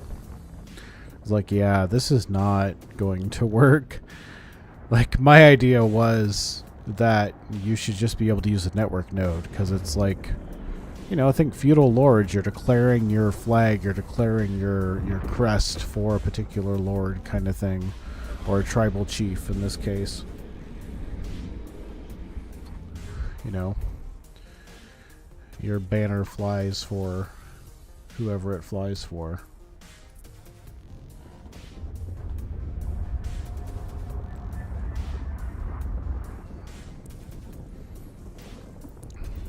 So I hope it all kind of goes through that.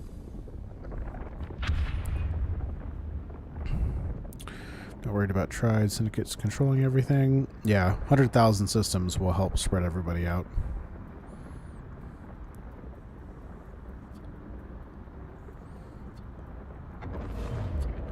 I mean, even right now we have 24,500.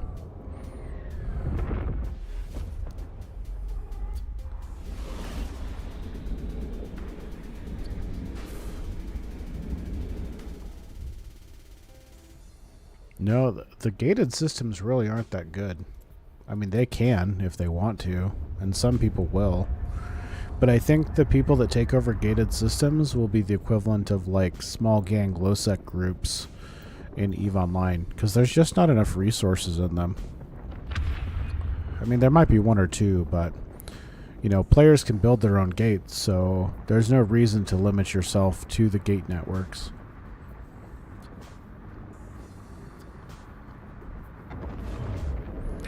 You know, keeps might be a little bit controlled because there's not that many of them, and it will be a while until markets get established. But with the smart contract system, as long as you know what you're doing, the storage units can turn into like vending machines or markets. Next system, right? Looks like it.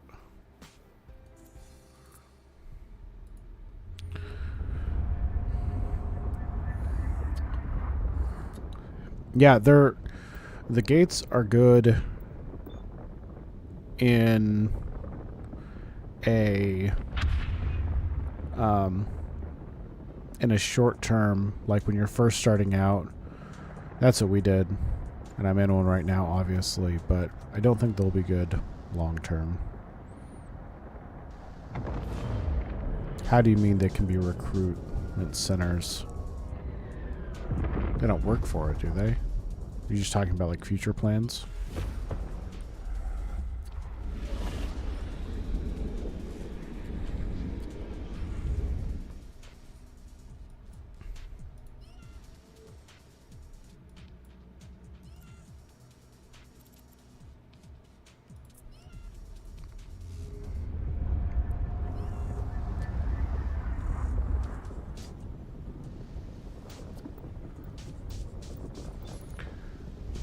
Because right now, if I try and do anything with corpse in game, it just tells me to go to a keep.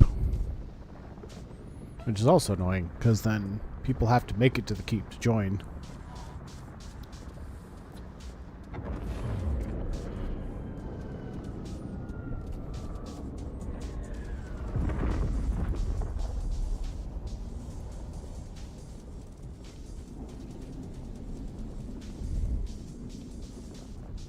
Oh, that's true. Well, yeah. I mean, you're somewhat limited by what you can do with Solidity, but, you know, they're going to open source the game code eventually, so...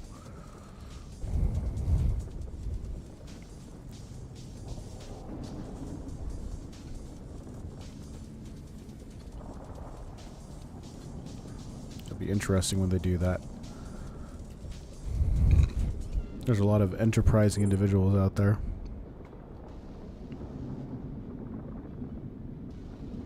Did that change?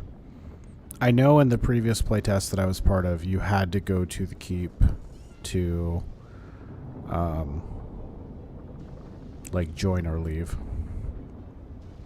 But if you only need it to found, that's an improvement. Yeah, my coding skills are pretty basic. I can do some, like, HTML, PHP. SQL is the only thing that I've spent a lot of time in. I'm working on learning, though. Eventually I'll figure it out, and we'll do a stream about coding in this game when I figure it out.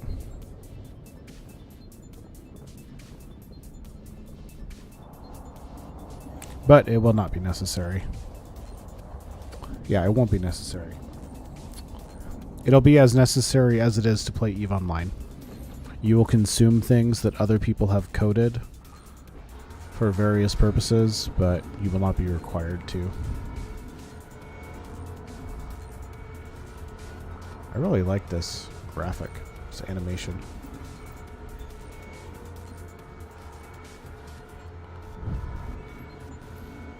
Like, they've showed some concepts for it where, you know, you have a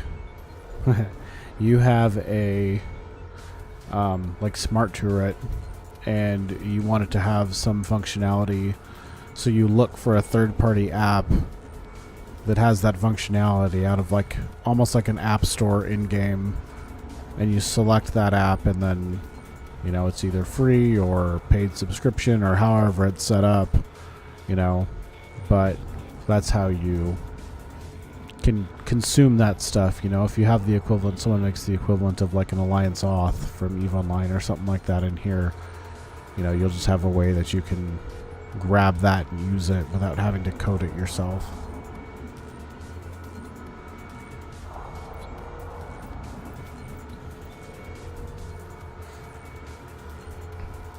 That was actually one of my stream ideas, because I was interested in kind of doing, this is not recently, but a long time ago, interested in doing game dev, and I know some people that just streamed and did game dev on stream, whether it was coding or art or whatever. And so that was one of my early ideas, but I just never got around to getting the skills that I needed for it. I started them, but you know how ADHD is, right? You didn't finish them. I still have the classes. They're on Udemy. I'll get there eventually. You know, by the time I'm old and gray, and it's already starting, so don't start, but by the time I'm completely gray, I'll learn how to code. And then it won't matter anymore, because it'll all be done by AI.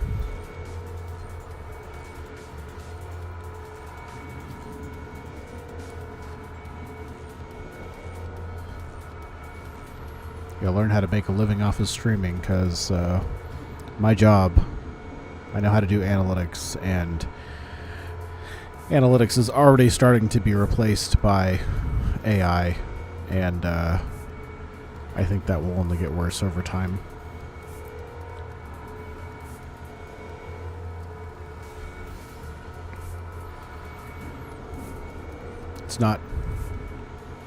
it's not too much of a stretch to have an AI program that you can just type in like, oh, what were my sales across these hours compared to how many people worked at a certain time.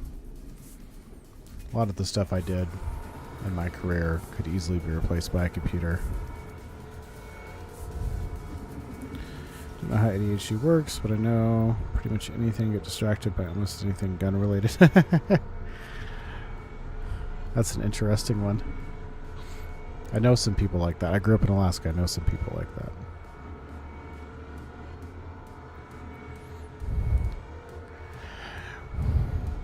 ADHD tends to have hyperfocus, so you get super into something for a long time. Like, for the last, 6 months, I was super into anime. Watched it every day. Watched a lot of it. And now I'm like, eh. And then it'll change. I'll circle back around to it eventually. I played Magic the Gathering for a long time, so I never had any money for drugs either.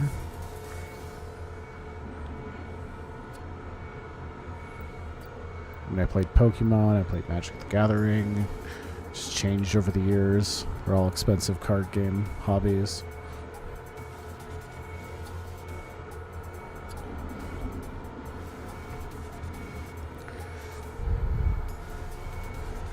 That was actually my business that I'm working on closing down right now came about because of my Magic the Gathering hobby, so.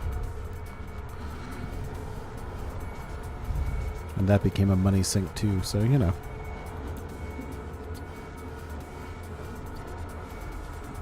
Small businesses are expansive.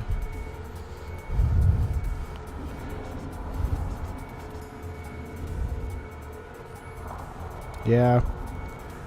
I haven't gotten too much into the miniature games and stuff like that. I have some friends that play Warhammer and things like that. I have no problem with the universe. I think it's cool, but I definitely can't afford it. I don't really actively invest in any hobbies right now. Most of my games have come about because my brother has kindly given me Steam gift cards for birthdays and Christmas and stuff. He'll be like, what do you want? And I'm like, I don't know, just give me Steam money.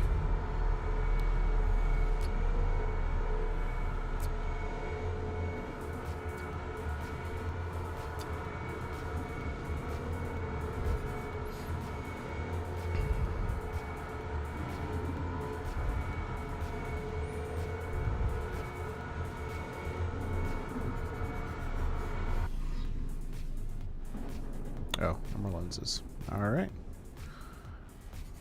I should be able to do something with this amount of crude, but I guess maybe I'll have to look at a frigate next.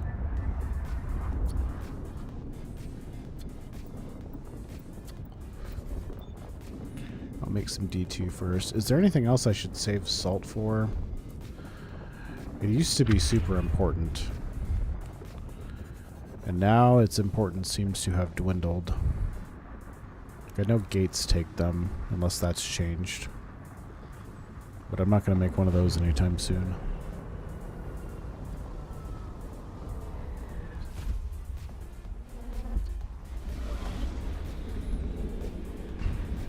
I'll certainly make some D2 fuel either way. Haven't gotten to try it yet.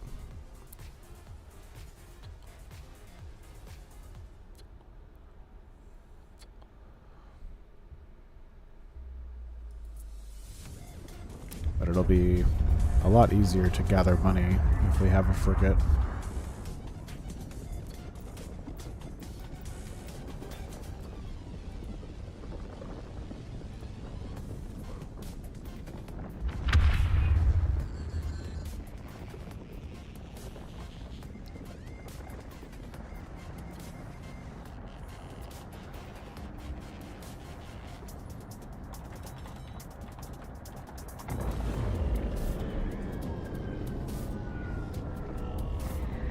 It is a little bit similar to EVE Online.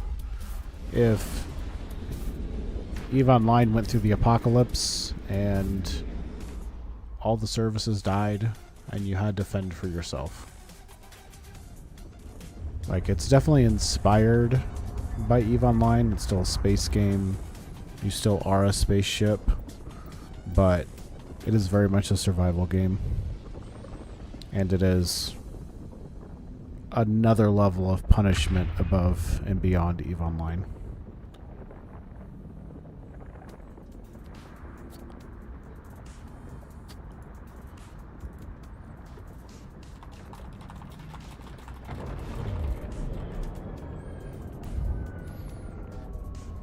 So like this right here, this little orange bar, this is my fuel. It's kind of like your food and water of the game. Everything you do consumes fuel over time. Every time you burn your capacitor, you're burning fuel. There is no skills so far. Thank God. And I don't think they plan on doing skills. Like, I don't think the progression in this game is in such a way that they need skills to lock you. Like, it's really, really easy to make money in EVE Online. Like, it's super easy now. But even compared to when I started playing EVE Online in 2009, I know it used to be even worse for those of you that played longer. But, you know, you don't just, like, automatically make money in this game. You don't do the tutorial and get given 5 frigates that you can just pick one from and go do your favorite activity. You know, the tutorial in this tells you how to build a Corvette, which in EVE would be a rookie ship. And, oh God, the learning skills. I forgot about that. I don't think I ever had to deal with them, but I remember them that they existed. But, you know, and they've talked about like doing implants and stuff, but I think their implants in this one is going to be more like hardwiring as in EVE Online and not like, you know, like you say, like learning based stuff. So yeah, definitely an inspiration, but it is its own game. It is its own animal. And like if I pull up the map here, that's not the map. If I pull up the map here, you know, you'll see the bubble. Should look familiar. That's my jump drive. There's no sinos. That's just you can jump to said systems. And then if I scroll out, you'll see there is a whole lot of stars here with no connected stargates at all. So jump drive is pretty necessary in all ships. And then the little red dots are the only existing structures in the universe. Those are the only places you can dock. Everything else is out in space. So, my little base here, whenever I find it, you know, this is just a fitting module, fitting service. Other than that, like, that was the little shuttle I was flying in that's just abandoned in space now because there's nothing I can do with it. Yes, the stations are neutral. The stations are essentially controlled by that AI keeper that I mentioned. So they exist as like a service, so to speak.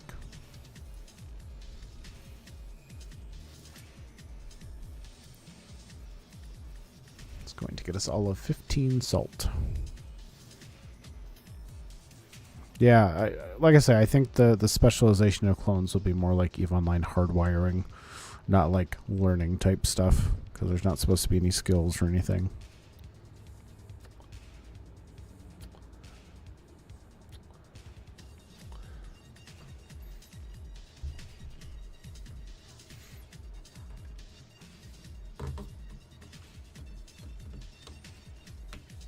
And all the stations are just called keeps.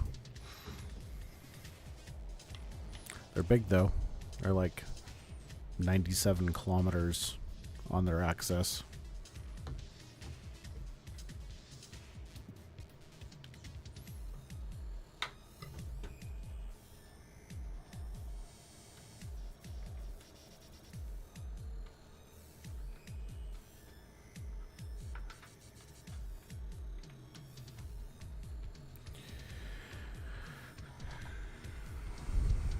Alright, here's the question, though. The question is, what do we push for next? Do we just make D2 fuel and get out of here? Or do we build up this base a little bit and try and make a frigate?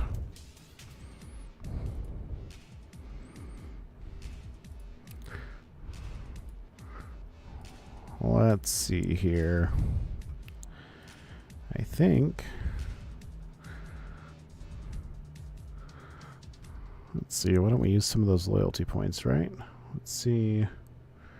Let's set a poll. See if we can make it work.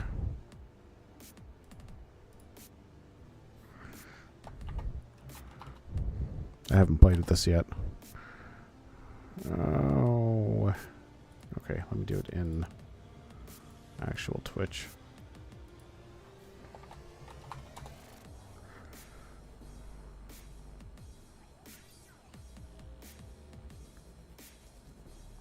No, that's not how I make that work. What is the command for it then?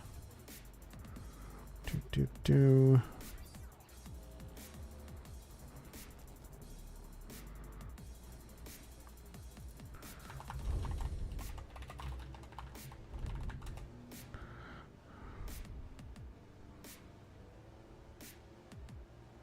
Oh, that's what, okay.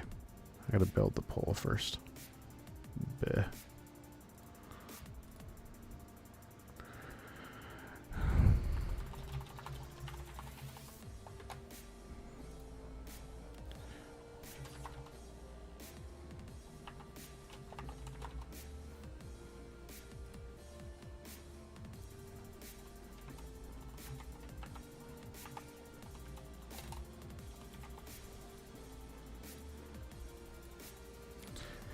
Let's see, what are our options here? We could build a frigate. You know what, we'll just do that. Confirm. Start poll.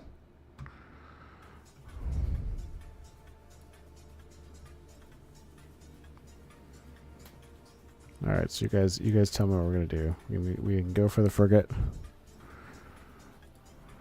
Or we can load up and get out of here.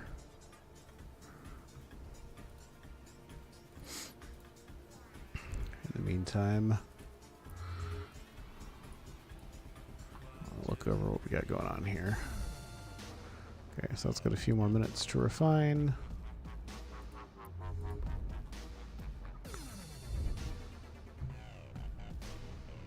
If you're not familiar, GTFO, get the fuck out.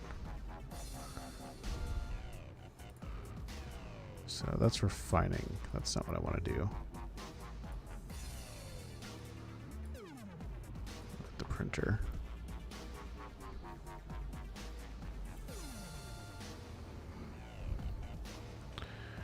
I just can't decide if we should stay here and kind of build up this base, or if we should go do some exploring, basically. Because I do have the ability to make the shipyard now. But it's going to take some doing. Because if I decide to make the shipyard, then we're going to have to build 2 building foams for that. I'm also going to have to build the printer, which is another 2 building foams. And if I don't want to give up the ship, I'm going to have to build a hangar, which is another 2 building foams. So basically, we would end up mining quite a bit. That's what it really comes down to. So if we're going to build the frigate, we're going to spend a lot of time mining. If we're not going to build the frigate, then we'll go off and do other things.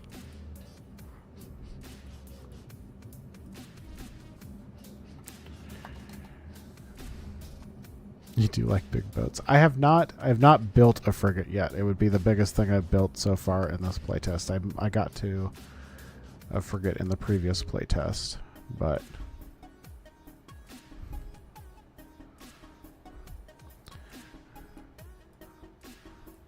Let's start with this. Let's make a little bit of D2 fuel. And see how sexy that looks.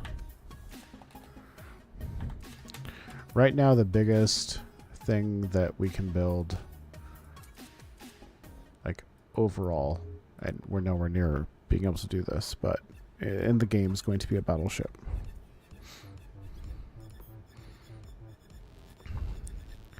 There's no capitals or anything like that that have been announced.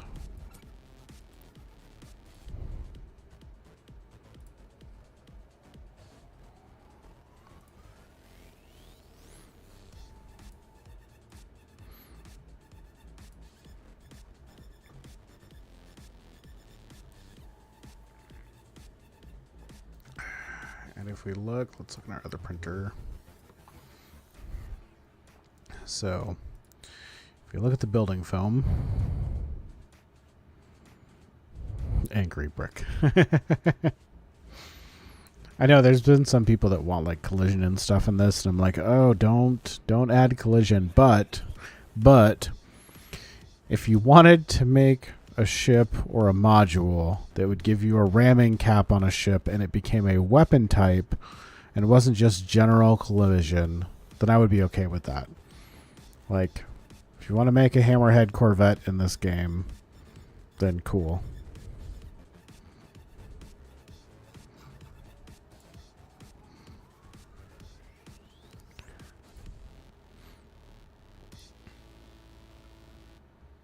I could get behind that.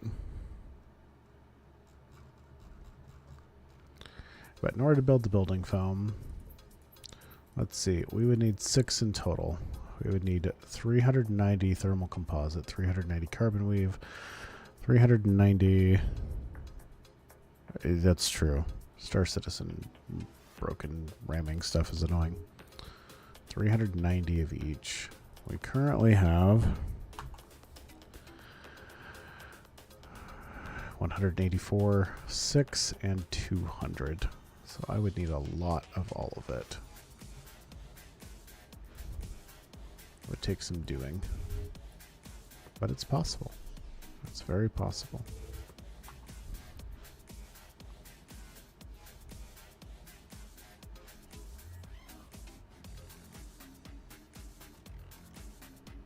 Okay. Flying brick.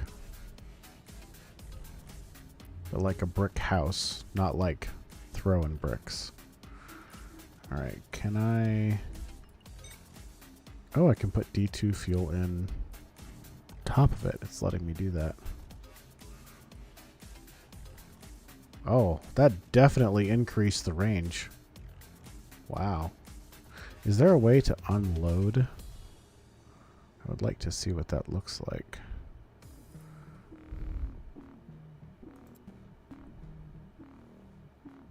Filter, fine.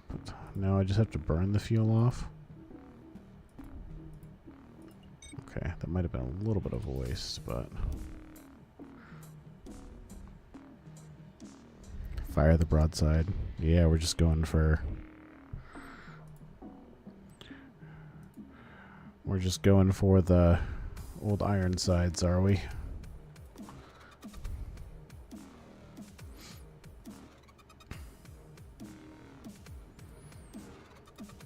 Alright, we'll work on a frigate then.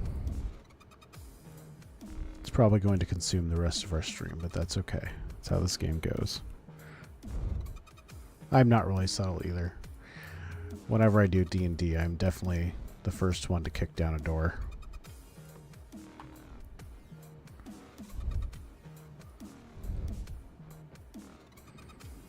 And Doc, should I save salt for anything? Is there a reason to? I just don't know.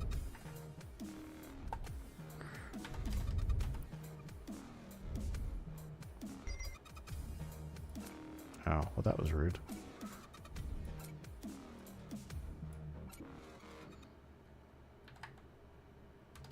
There is a reason to save it? What am I saving it for? I probably don't have enough to cancel.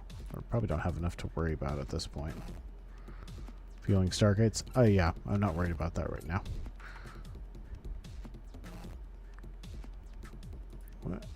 Is the salt that big? No, it's not.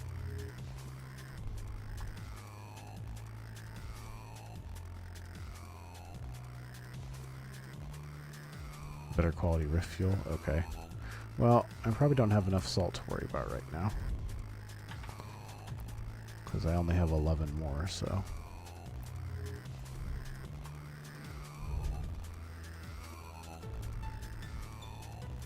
I'll look in the other printer while this runs. I didn't use all of my lenses either way, but...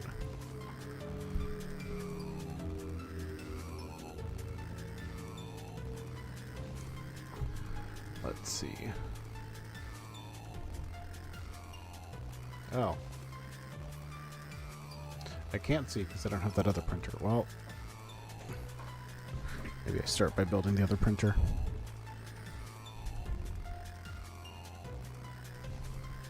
That's too bad.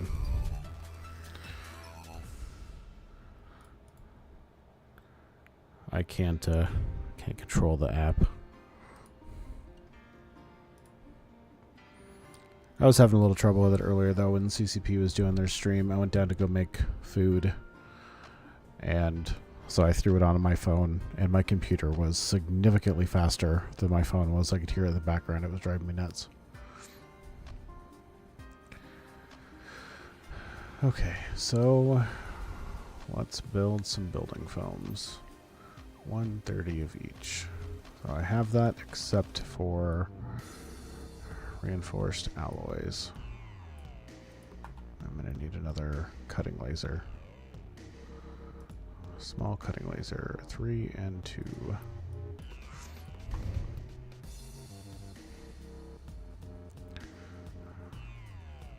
I hate this little 2-column view thing, but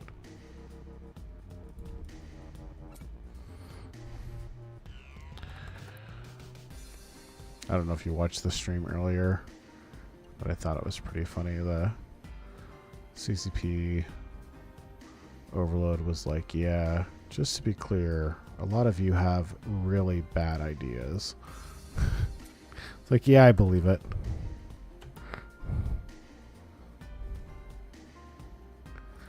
I believe that some of the ideas that players think are amazing ideas are really bad. Probably partially because there's things we just don't know that they know.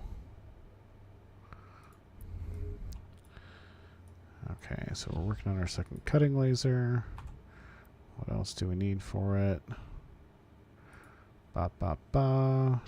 We need 3 carbon weave.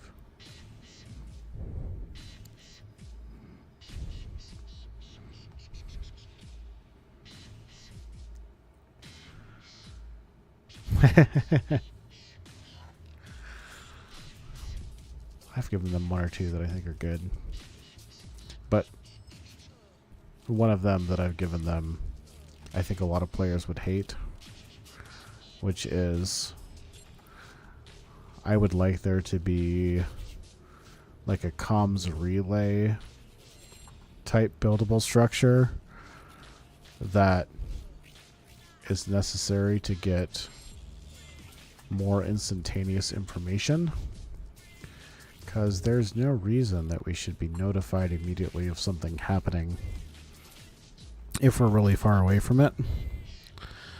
And I feel like there could be interesting counter gameplay there, like going around and destroying the comms relays so that there's a delay of notification of attack of your structures and stuff.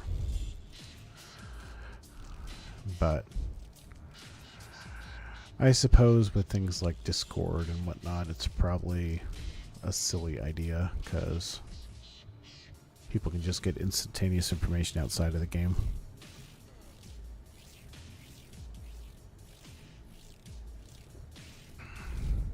Concept makes sense in my head, but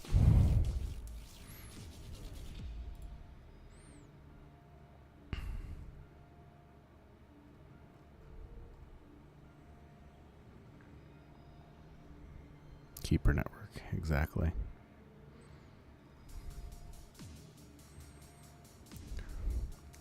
I just realized I've been on Twitch chat only for a while. If I missed anything from another platform, I apologize.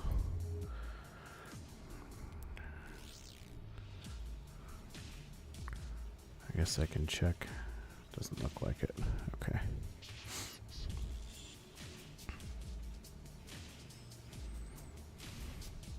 There you go. I would try and sound smart, but I would say words that were wrong, so. Physics has always been one of the things that has eluded me. That has never been one of my strong suits.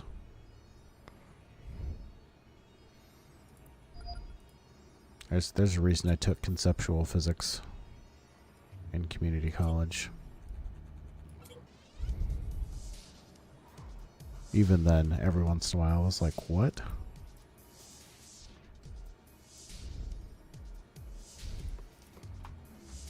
I'm a math person, but I am not a physics person. They seem like they should be interconnected, but they're definitely not.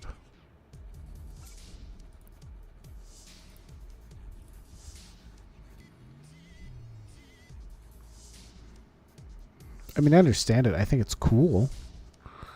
Like, physics is neat, but I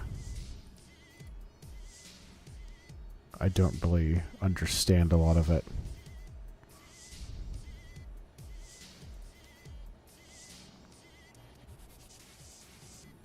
Well, there you go. Maybe that's what it is. Math people are not good at physics, but non-math people are. That's what I'm going to blame it on. I'm going to blame. I can do math, so I can't do physics. I know there's an extraordinary amount of math in physics, but I'm just going to ignore that fact.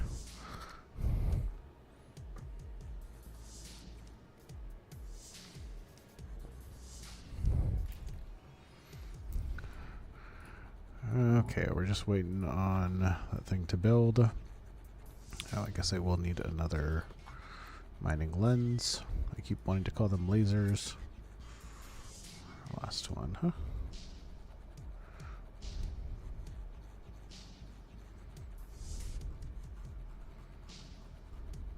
I guess I should also consider making sure that I have enough resources for a backup one of these ships. Exactly. Your own reality is all that matters in this world, because I don't want to think about the actual reality. So I'm just going to make it up along the way. Do we have anything interesting in the system? Nope. Nada. Nope. All right. Unremarkable asteroid. What is even in this? I don't remember.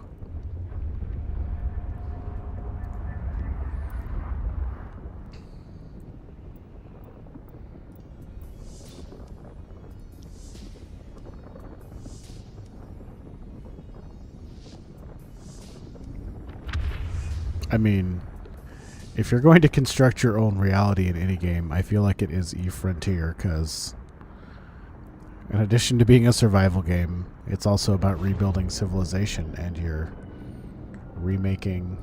Oh, it has common ore in it? Did they... Okay, well, I'm just going to start mining then.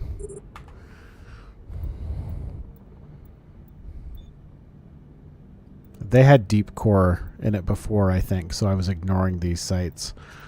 I feel dumb, because we definitely passed one of these earlier when I was on my search for common ore. That's true.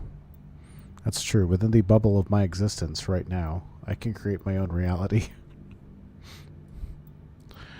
Because all I am is a guy in front of a webcam playing a game.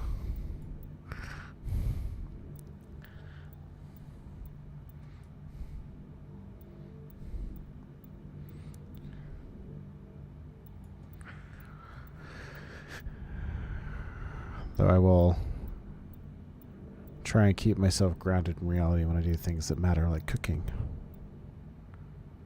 That's true. Oh, there are... I don't know that I want to admit how many voices there are in my head. That's another ADHD thing. It's very common. There are plenty of voices in my head. I'm looking for new music here.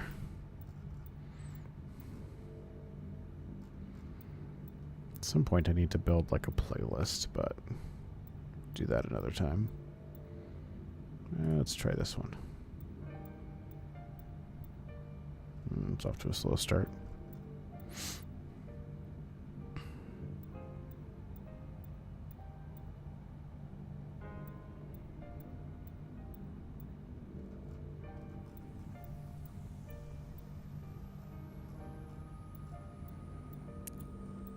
Let's see, it looks like it's going to pick up. I don't want to put myself to sleep here.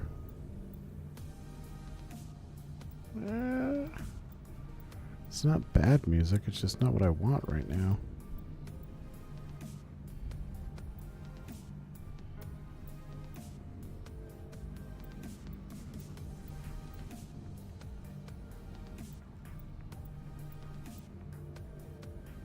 Here we go. Try this.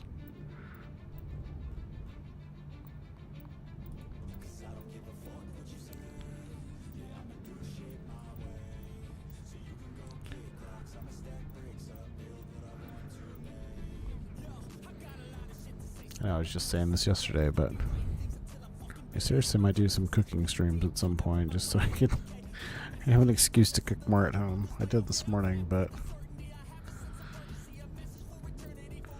I gotta get better about meal prep stuff.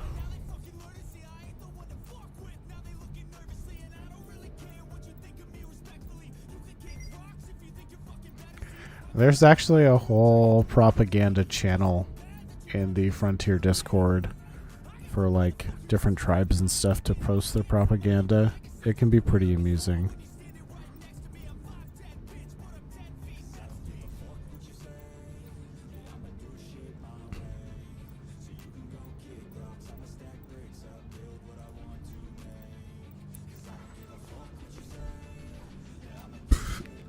Yeah, I think some of these are like ChatGPT generated.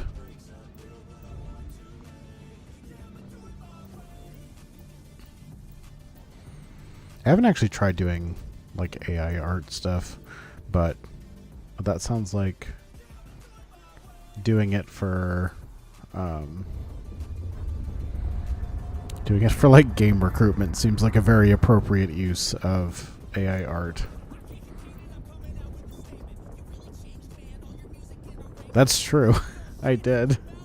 It was very very well timed. I know this time if I see Meat Drone that Meat Drone is not actually an NPC. This is actually a player. That whole experience was fairly entertaining. I definitely messed up with that though. Like I was at the gate, ready to jump, turned on my afterburner, and then I locked him up thinking he was an NPC, and then without thinking about it, shot back, and then I was like, oh crap, now I can't jump through the gate.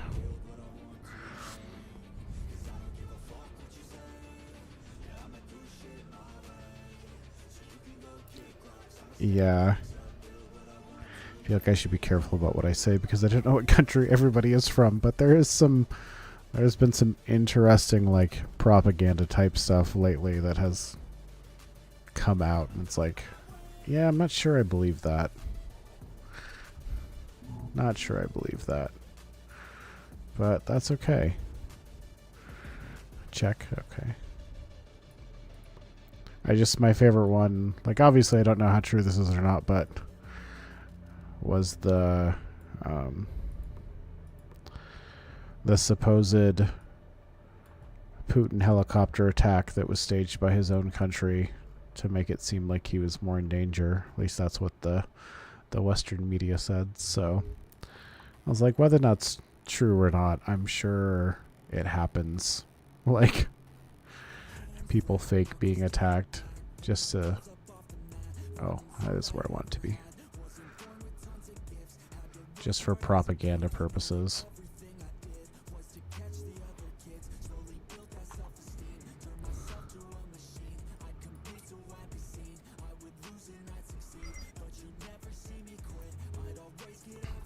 But that's I think, a fairly common tactic. I think it's been around for a long time.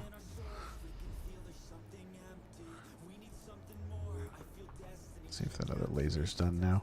Sweet.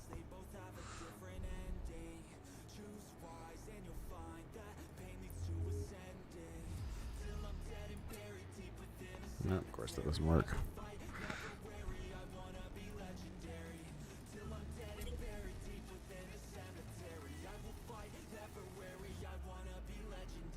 Yeah, I wish I could believe the news more. Like, there's so much misinformation out there now, social media and news stuff, and like, I can't. Wow, this ship doesn't have a lot of power on it, does it? Can I at least fit the hull repairer so I have a backup? Okay, I can do that.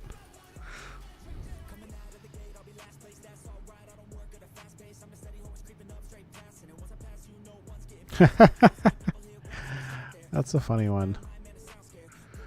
I don't think an F-35 has been shot down anywhere yet, but I could be wrong.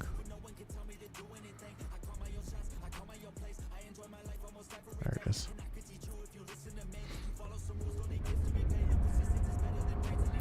I also think it's funny that the Israeli Air Force has the best combat record with the F-15. Like, it surpasses the United States' success with it, and we make the airplane. So that's true. That's true. Who knows what's been covered up, but publicly.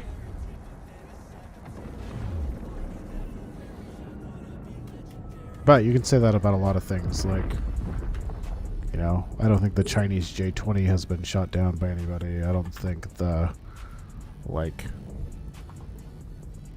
the actual top aircraft that Russia produces, I don't remember which model it is, but I don't think that one's been shot down yet either.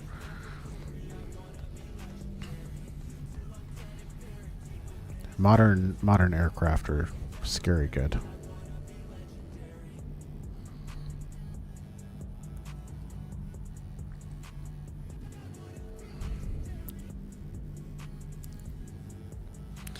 I don't know though, the world's getting crazy.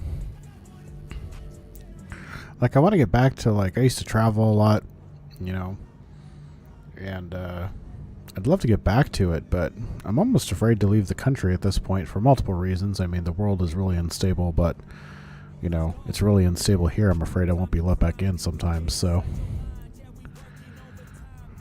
it feels like a pipe dream.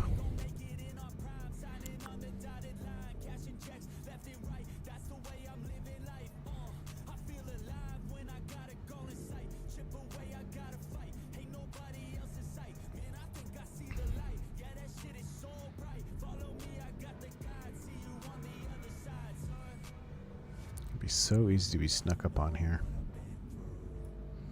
I can't tell you the number of times. Yeah, I'm American.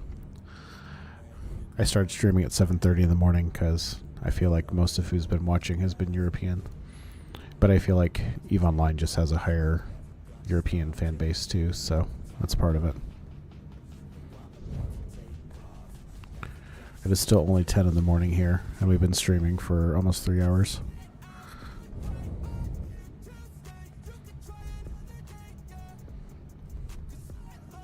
But for the last couple of years, I've owned my own business. I'm in the process of closing it right now because it's just not doing what I need it to. But I don't have a traditional day job, so when I started streaming Frontier for fun, and in our first 4 streams, we got all the checks for affiliate, and, you know, affiliate is no longer an exclusivity contract with Twitch, so screw it. This will be my new job until I find one.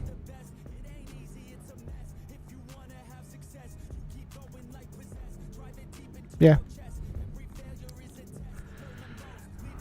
That's true.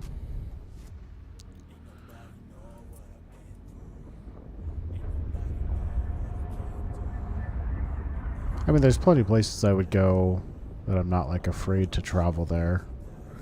You know, there's plenty of places in Europe, for example, that I would happily go back to, but Um, I don't know. I just... There's been a lot of crazy things happening here. It makes me nervous. We'll see what happens. Trying to skirt the line and avoid talking politics, but...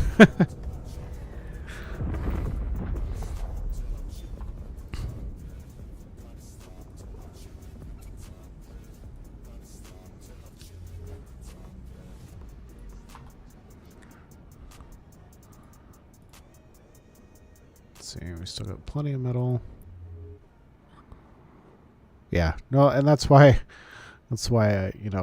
I just made the chat rules for no politics, no religion, and it has nothing to do with my personal opinion, but I have led guilds and corps and stuff and MMOs for a long time now, and I have found that those are two topics that people have, for good reason, wildly different opinions on, and it just ends up with a lot of ugly conversations that, frankly, I don't want to deal with, so...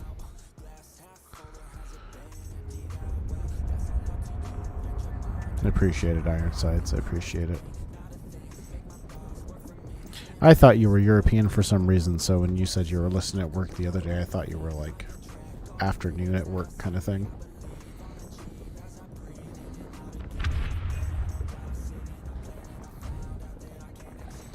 Yeah, I was looking... I don't know if I said this before or after you got on, but I was looking at the stats yesterday, and I was surprised to see that...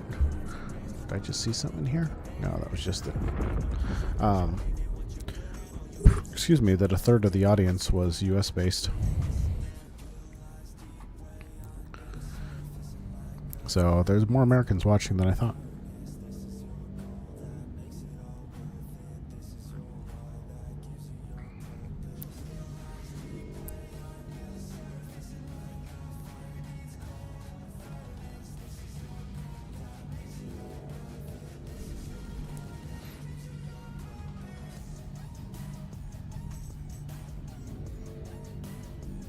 I just gotta, like, get back onto a normal sleep schedule so that I'm not half asleep every time we do this.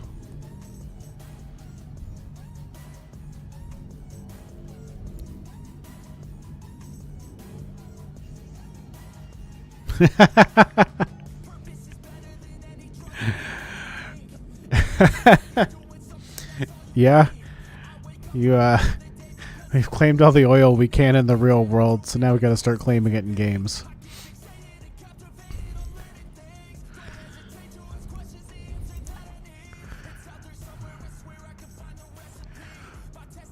I have so many conflicted feelings about oil, because, the jobs that come from it,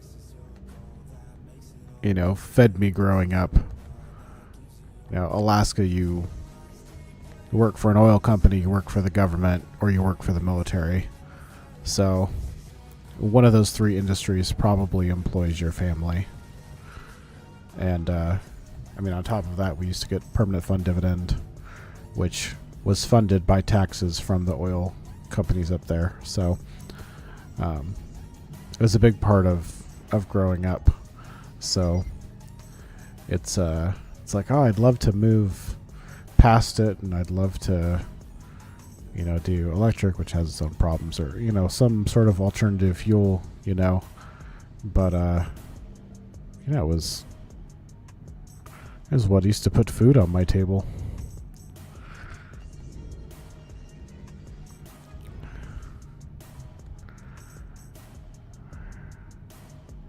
We will fight back. They can bring their helicarriers, and we will bring our battleships. And I think the battleships in Frontier will win.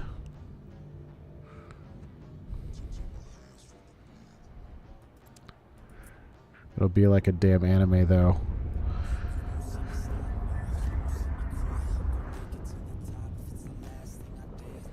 I feel like we're like we're approaching was it Iron Sky or whatever, the Nazis are going to invade Earth from the dark side of the moon.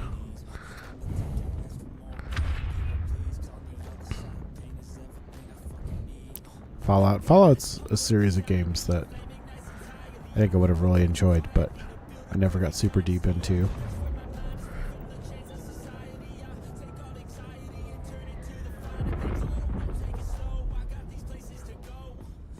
Did I watch the sequel? I kind of forgot it existed. I don't know if I did watch the sequel. I should. Iron Sky is great.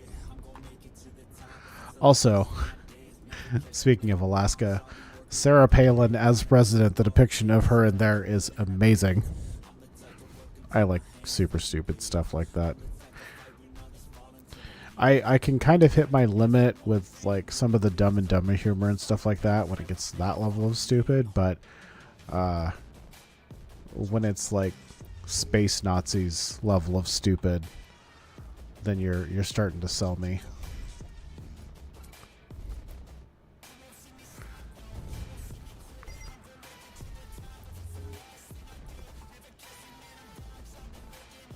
Sometimes in my head too, I know they're very different movies, but I have a little bit of mix-up with Sky Captain of the World Tomorrow. Like Gwyneth Paltrow, no, she's not in that movie. She's in the other one. I also love the whole premise of the Sarah Palin character in Iron Sky. Like, obviously I'm just going to get reelected by putting a black man on the moon. He doesn't have to be an astronaut. He just has to be famous.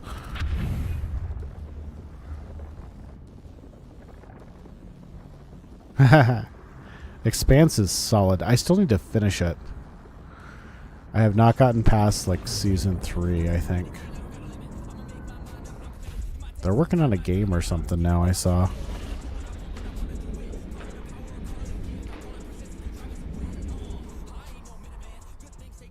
Yes. It's like Tropic Thunder when Robert Downey Jr. goes back to being Robert Downey Jr. That movie is a gem, too. Metal Ridge, perfect.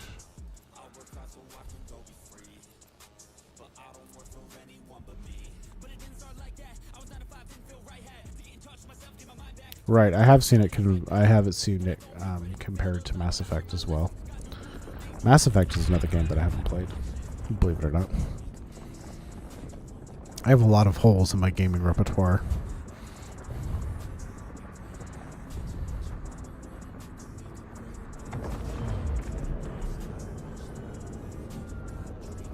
Give me the medal. It looks bad. That's too bad.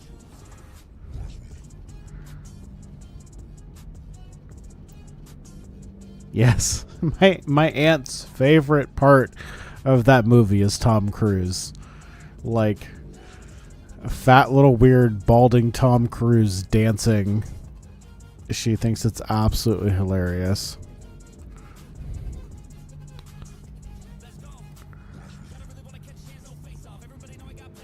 I'm an overall fan of that movie too.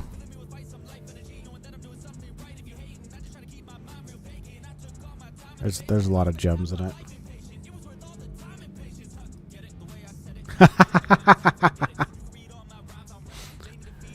I could see that. I could see that. Peak of his career.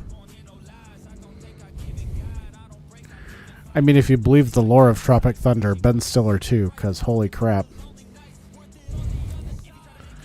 He's like the #1 action star in every single movie that ever came out in that movie. Yeah. Oh, that's amazing. We don't negotiate with terrorists. Click. I mean, it depends on who's at the helm, I guess. There's still an audience for it, for sure.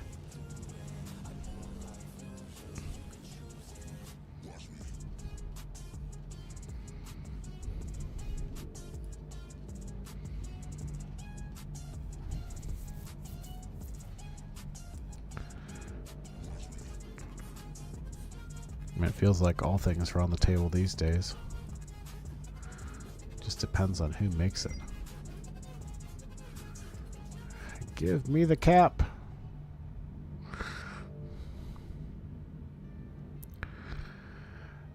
I need to watch that movie again now. Now that we're talking about it, I want to go watch it.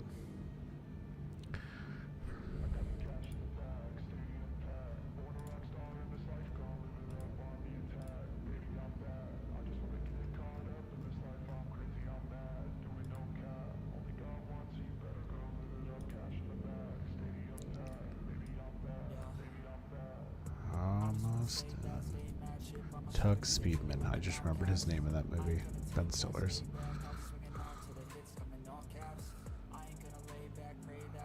Da, da, da.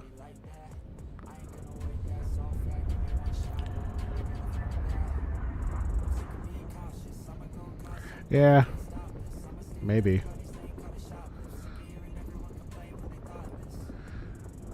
You're probably right, but never know. Oh, we did just see the live action How to Train Your Dragon, and it's fantastic, so at least they did good with something lately.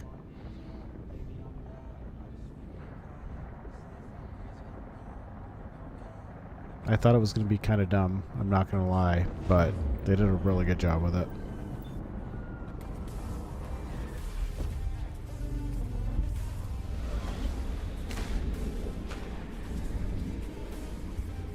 Oh yeah, tons of good gems out there.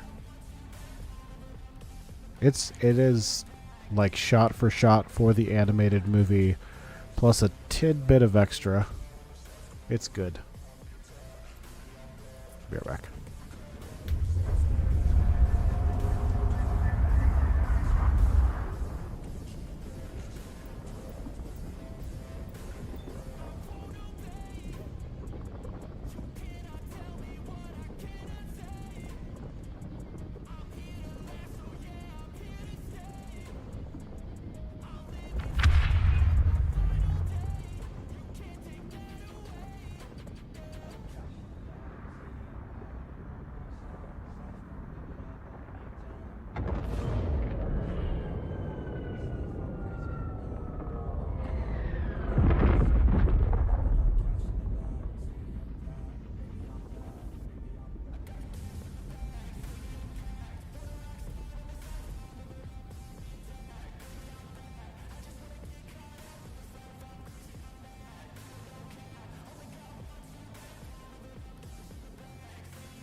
You know, plus we have the advantage now that thanks to all these Game of Thrones shows, they have figured out how to make a really good looking CG dragon.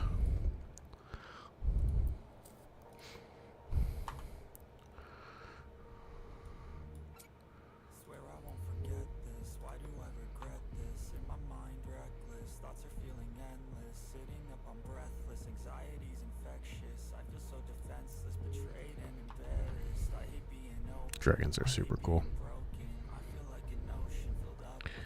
I'm definitely a fan of dragons. And dinosaurs, so, you know, thankfully Jurassic Park is coming back. Hopefully it's good. I have not been watching previews or anything. I'm just gonna go. I'm gonna go blind. And we're just gonna enjoy the experience.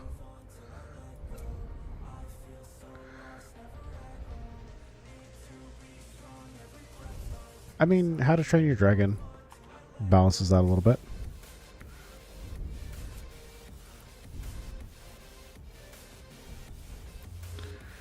But I can understand what you mean. I lost some interest in House of Dragon. I watched the first season, and I've never gone back to watch the second. Yeah.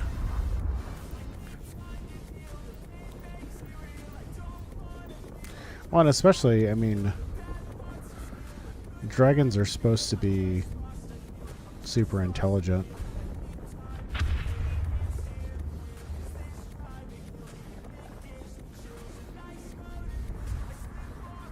If you watch Overlord, there's a really nerdy dragon. That's pretty funny.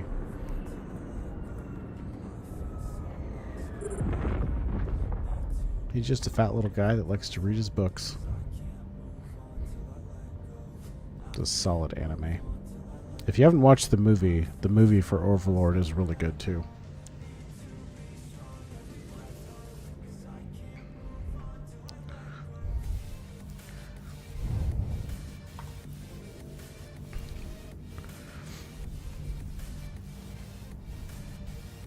Never know how those anime movies will turn out, but that one was good.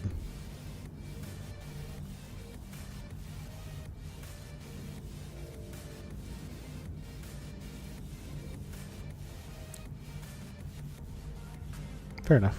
Fair enough. I know it's not for everybody.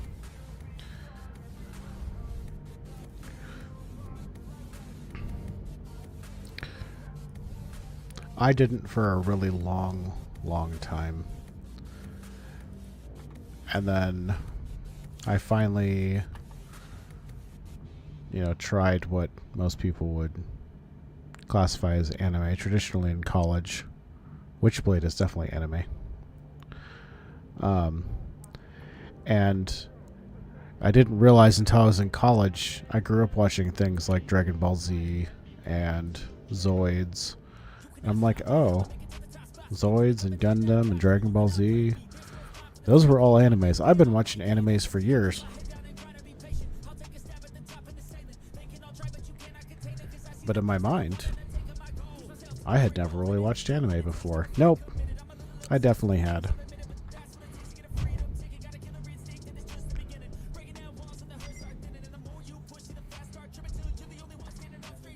But a lot of people also just don't really... I won't go like super weeb on you here or anything, but a lot of people don't understand that anime is like a format and not a genre. Within anime, there's all kinds of genres. It's just a different type of media format.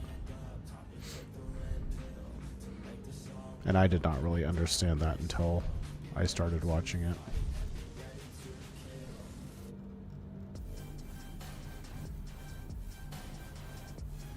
But I go through phases.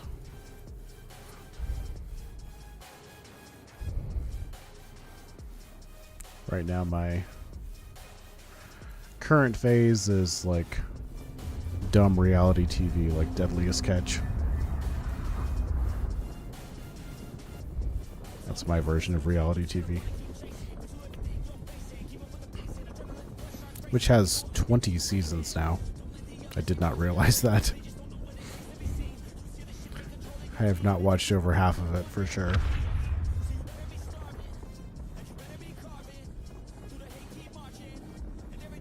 Japan getting attacked through some immediate empire through a warp rift, kicking their butt. That sounds super familiar. I mean, it reminds me a little bit of Shield Hero, but that's like an isekai. That's in another world.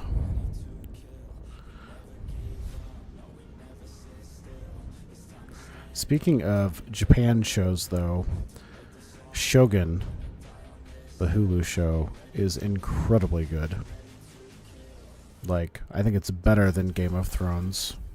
Like, all of it. Better than all of it. Just really, really good show. Yeah. Yeah, I've talked with a friend of mine who... She watches anime, but she doesn't get behind the harem stuff and whatnot. And a lot of the shows that I've watched have that aspect. And she's like, do you watch it because it's harem, or does it just come along with it? And it's like, no, it just tends to come along with it in those fantasy things.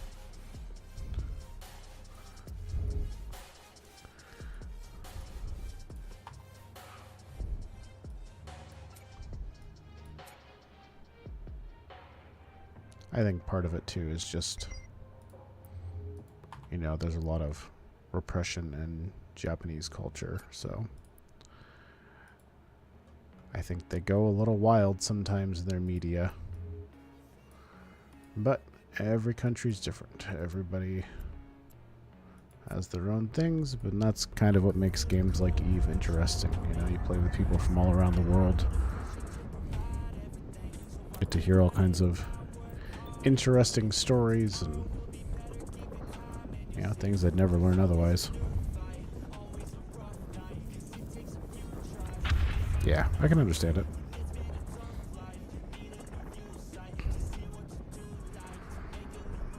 Most people avoid things like Deadliest Catch, too, because it's ridiculous and traumatic, but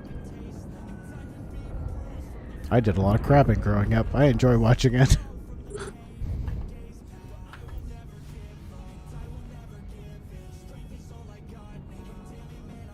Gate series.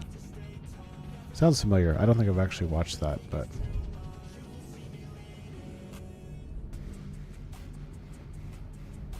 I mean, Solo Leveling is kind of that in Korea.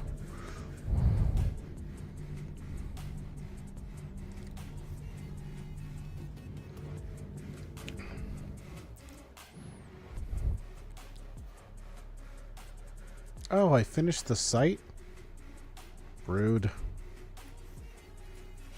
Did we get another one in system? That's the one we're in.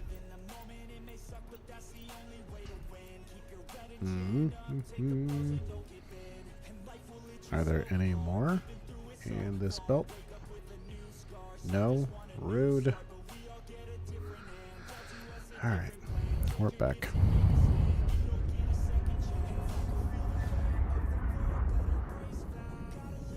I was sure hoping to get a lot more out of that.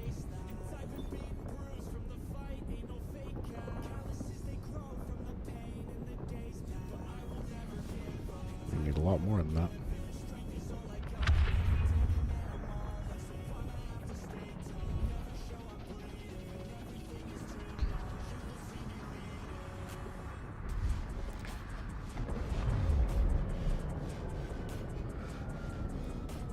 Alright, what do we got going on here? Let's see. Terrible angle. There we go.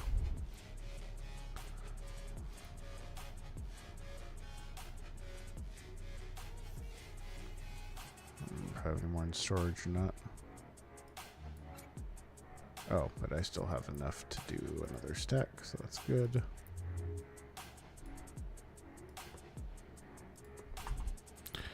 Well, now that I know these unremarkable asteroid fields are common ore, it gives me a little more options. Let's see if one respond. Excuse me. I don't think I'm that lucky, though. Nope. You know, I settled in this system originally because it had multiple asteroid fields.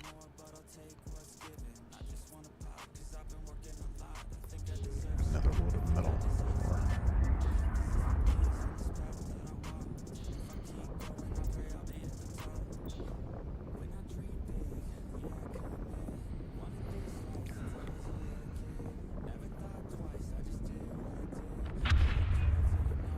Making progress, at least.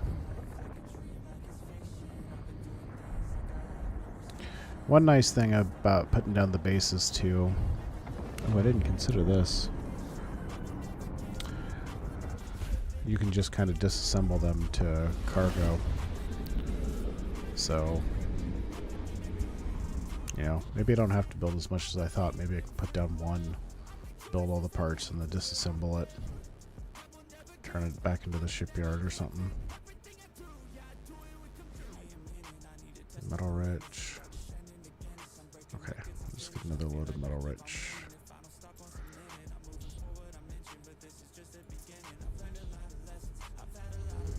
I want to frigate so I can go take revenge on these drone nests that smacked me so hard before.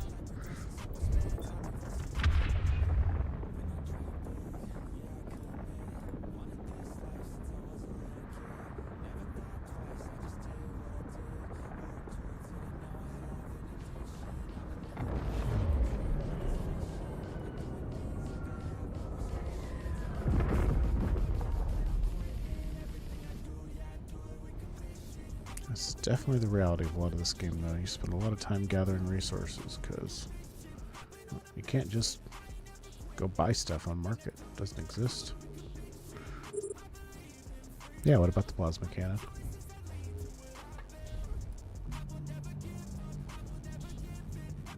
I like the concept. I hope it gets better. That's a good question.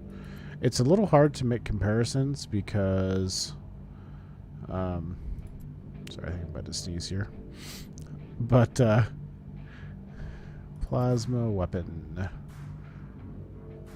Sure looks a bit like a blaster, doesn't it? Because even the autocannon... No. Wait, that's reload time. Don't mind me. Tracking, capacity, charge, recycle. Rate of fire 2.5. It could be pretty comparable, actually, it looks like.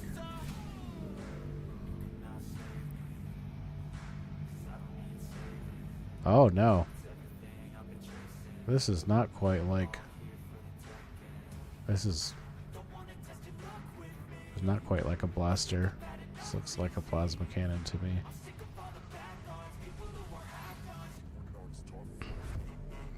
It's what I wanted to... Yeah, long range. But so does the autocannon. The autocannon also has a range of like 20. So they just kind of changed how weapons work in this.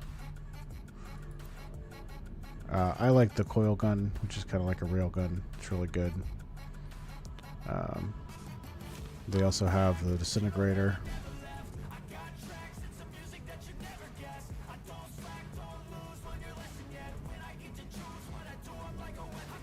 This is what we got killed by yesterday.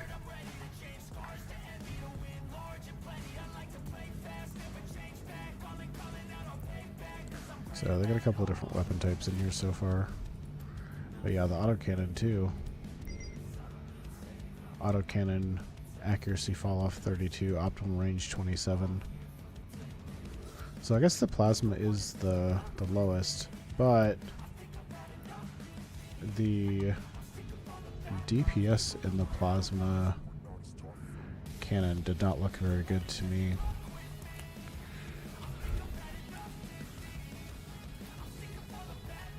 Let's see here.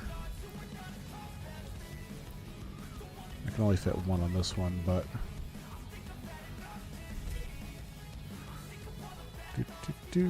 charges.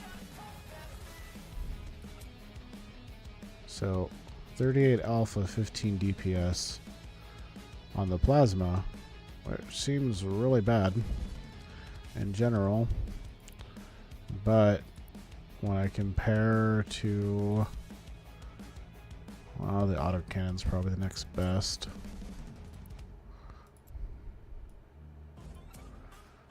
You know, it's like quite a bit more DPS, 37.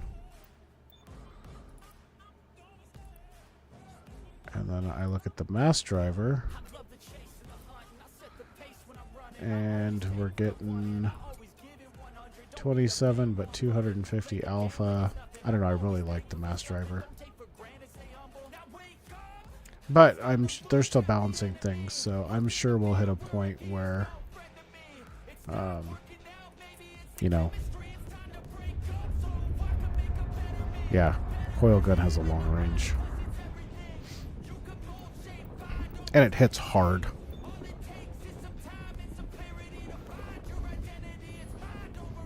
So I like it for my play style, but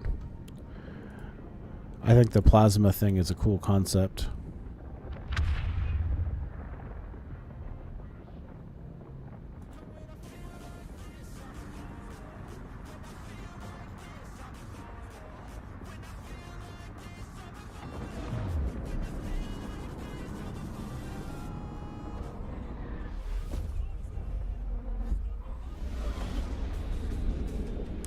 That's a good point. Heat is a mechanic, and as they flesh that out, maybe that'll be part of it. I hadn't considered that, but I like that idea. I like that idea a lot.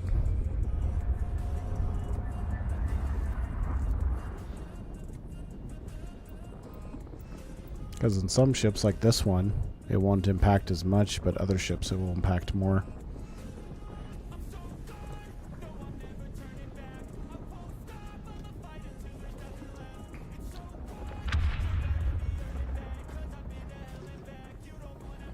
I'm sure they'll do more with the heat mechanic over time. This is the first iteration of it.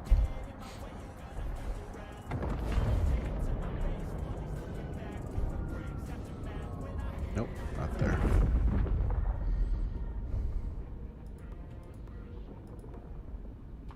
Was I building any? Yeah. Can I? No, of course not.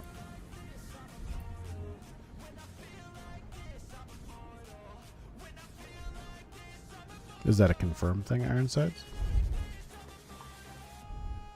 Like, did you find that somewhere?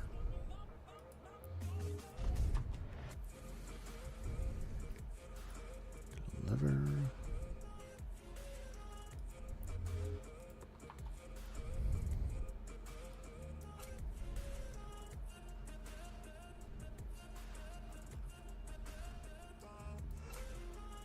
Let's see, I have a lot of coil gun ammo.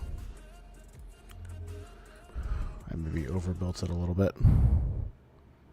But ammo takes a really long time to build. I think it takes too long to build, so it is it's something I just queued up and had going while we were offline.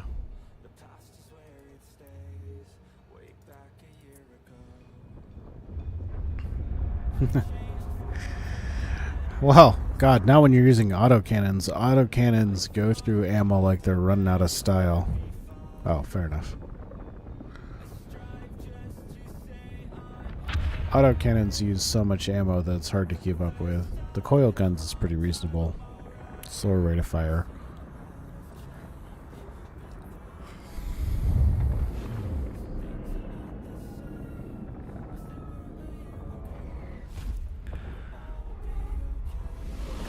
Those shouldn't be posting on top of each other. I gotta play with the settings on that a little bit.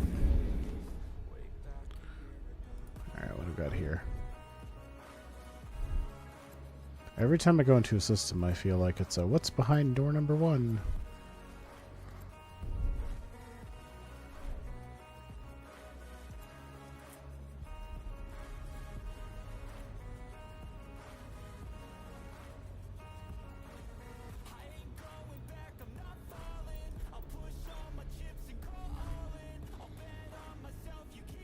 Did I jump? Okay. The wrong view. You should bring me a snack too.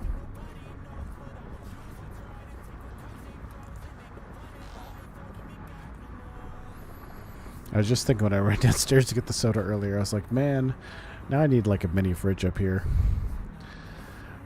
I don't. Walking up and down the stairs is good for me. I should do it more often. But the thought crossed my mind.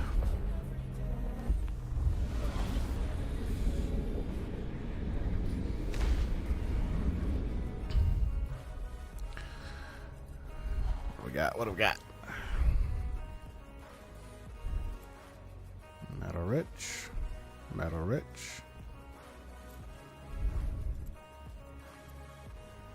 Natural. Okay, so that's good. But this is not the best system for it.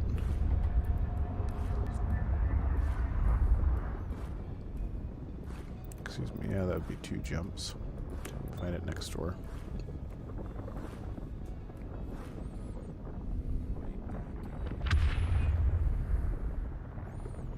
I really don't want to have to haul that much, but if I have to, I guess I have to.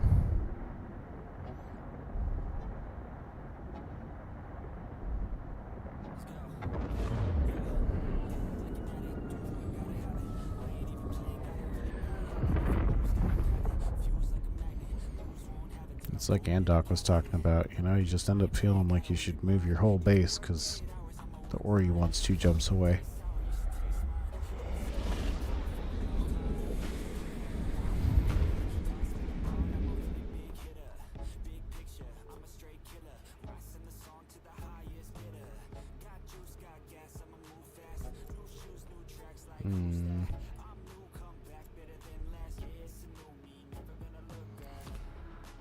No, we don't need cores, but I'll get one of the sites for it.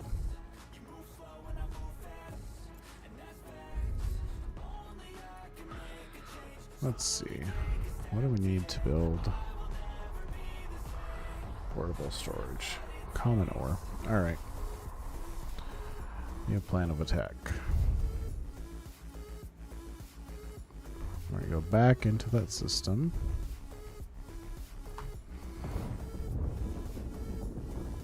And we're just going to fill up some portable storages, and then we'll ferry it back.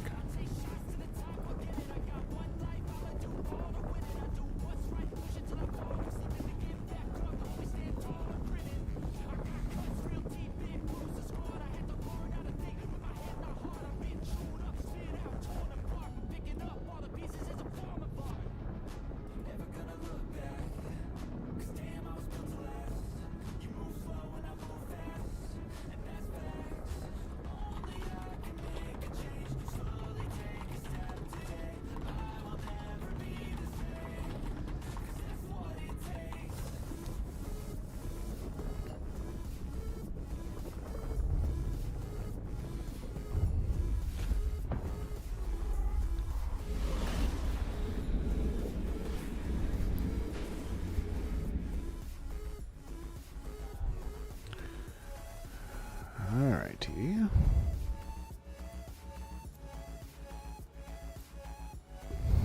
Oh, this says carbon. Now I am tempted to move the base.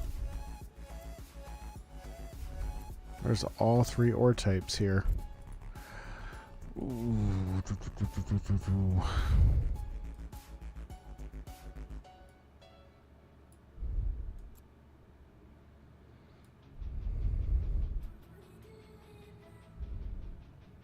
I suppose it's probably worth it.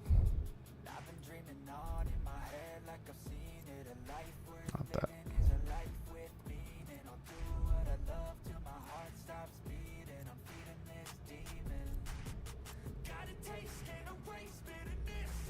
Now, let's start by getting some more.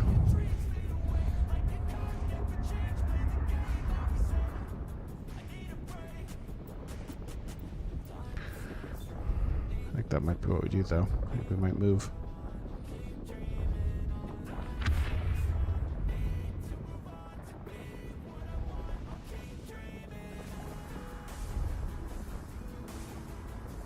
It'll be a little risky, but...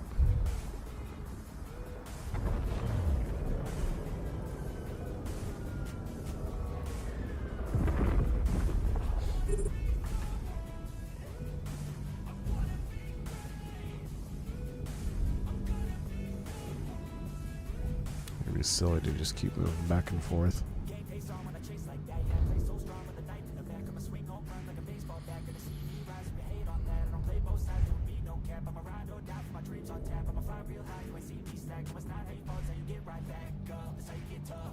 You just end up wasting a lot of time. And if we can get everything in the system, I guess it's the place to be.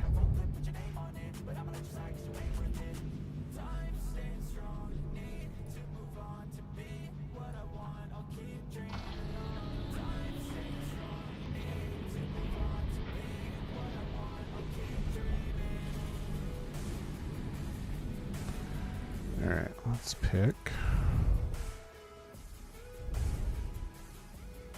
natural, carbon, a little more natural, and metal rich.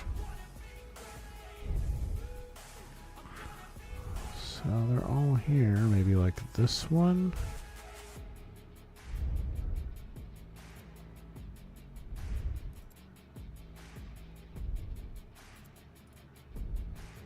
This one.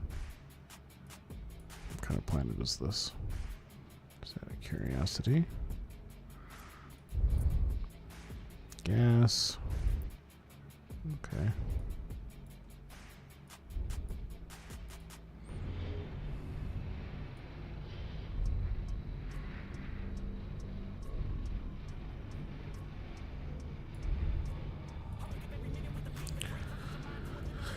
It's gonna be moving day.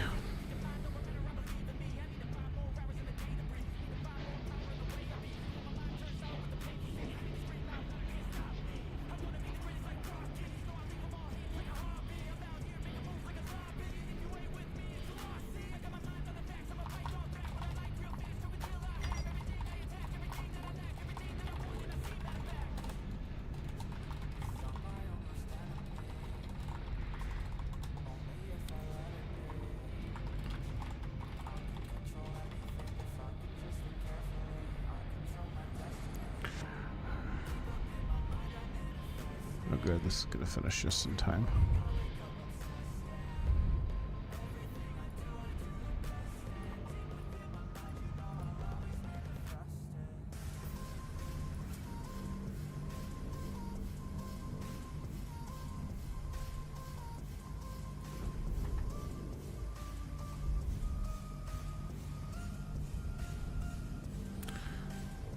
Let's see.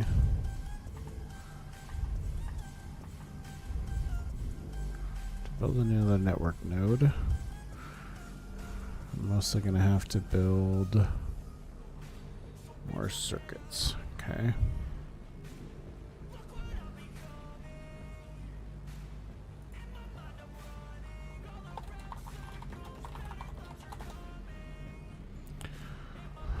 I'll have to go back and build a few more circuits. Takes carbon ore. We're not refining. Okay.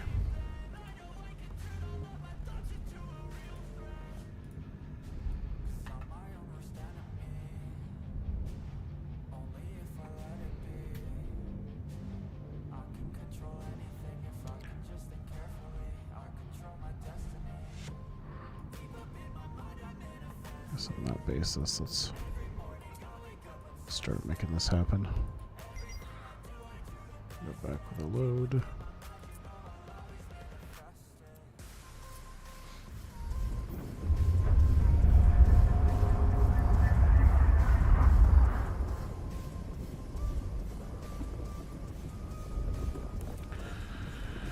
It's going to take us a bit to move everything, but it's going to take us even longer to haul the ore back and forth.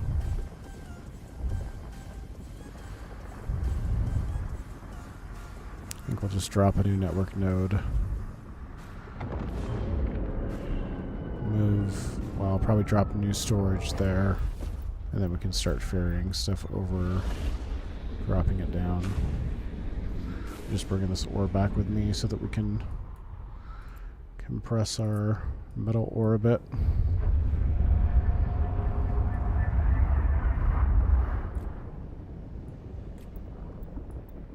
Consolidate the pieces.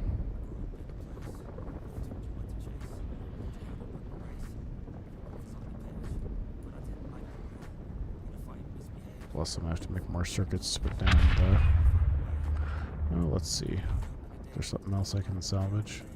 No, I can't open the build mode in this. Not while I'm warping. The assembler, maybe? The assembler might have circuits. We're not using that right now.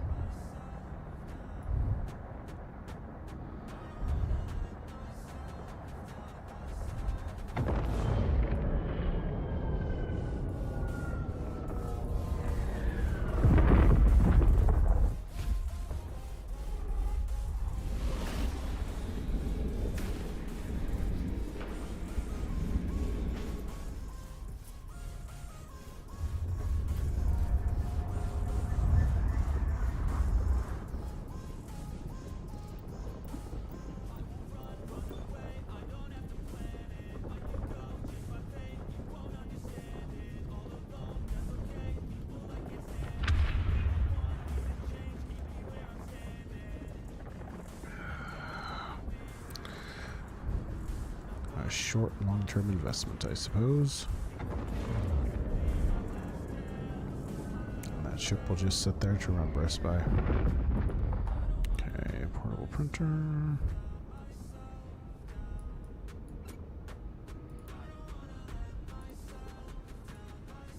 Okay, so that'll help consolidate that. Now, let's see here. Assembler has 5 circuits, which do the printers have 15. Alright, so we just disassemble the printer to get what we need.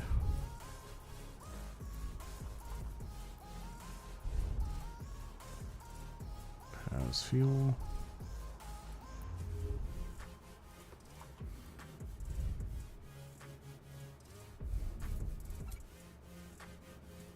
Gonna take quite a few trips to move all that, but okay.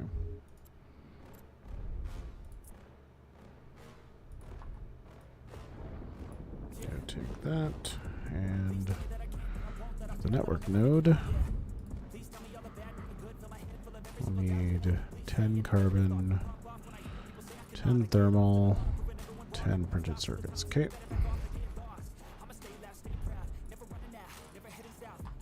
While you stop moving.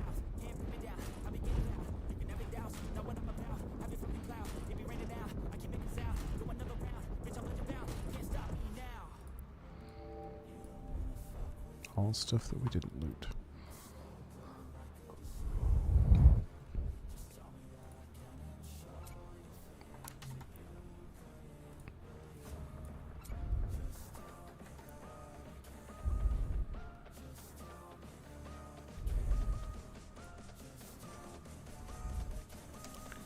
And then, do we need to put down the storage? 250 common, 250 metal. Okay.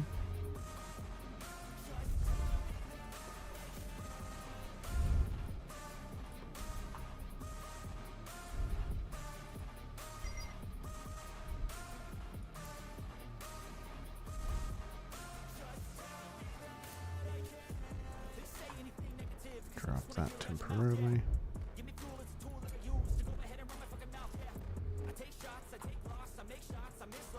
Right, I don't really want extra of that with me either.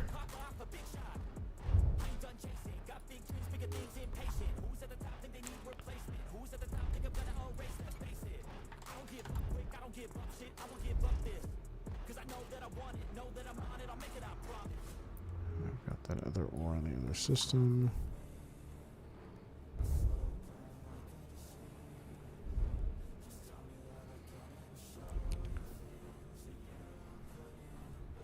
Guess I could just leave some space for it.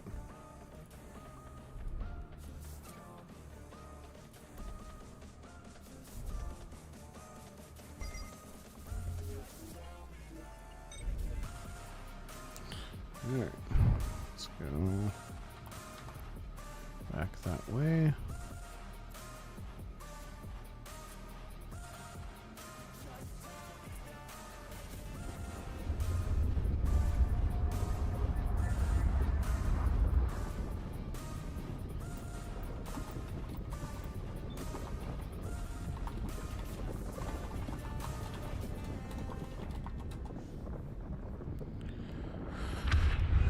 Alright, time to go plant a new flag.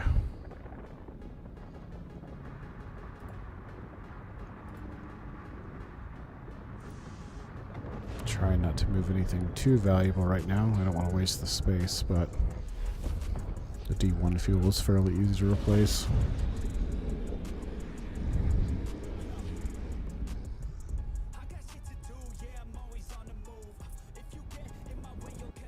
Double check. Surveyor. Nope, that's definitely not the place we want to be.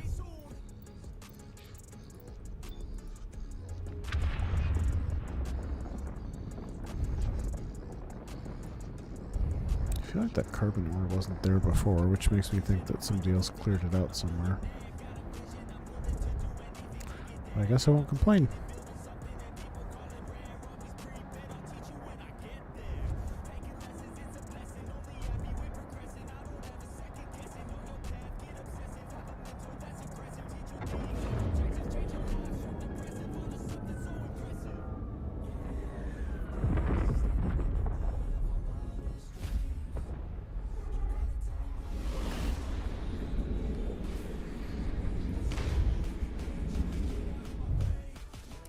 Alright, I think...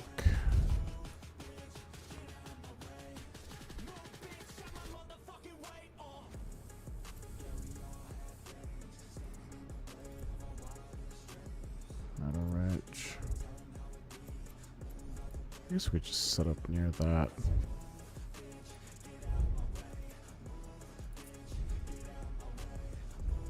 Need a lot of it right. Well, hold on. Where's the carbon? We're gonna end up needing a lot of that too.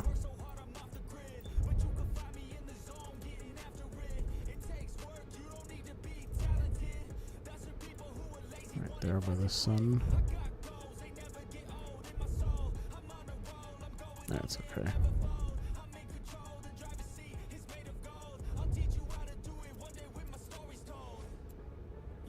Yeah, we'll go there. It's pretty central. Welcome back.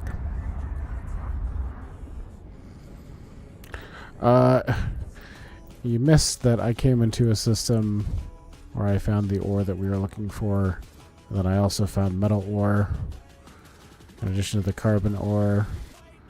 So literally everything I want and was going to search for is in the system. So I'm now planting a new flag and we're moving our whole base because it's going to save us time.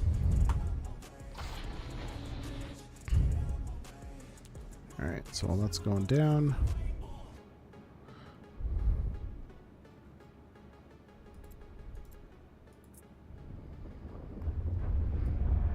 yeah, thankfully everything's pretty portable. You can just start picking stuff up and start moving. Nothing you build is permanent. You get 100% of your resources back when you disassemble your base, so... I mean, there is some reasons long-term, you know, maybe not to move stuff around. Like if you decided to, you know, make a market or something like that out of your base, you might not want to move your market around all the time, but in this case, there's no reason not to.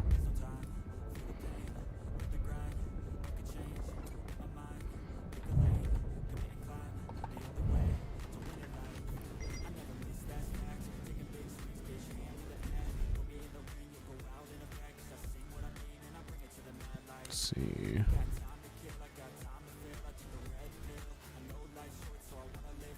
Oh wait, that's not the one I picked. Where is that?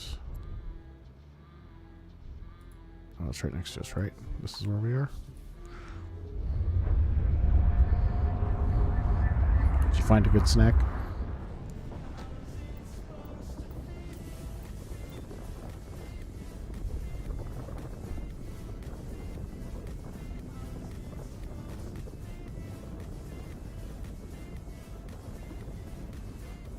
I'm jealous.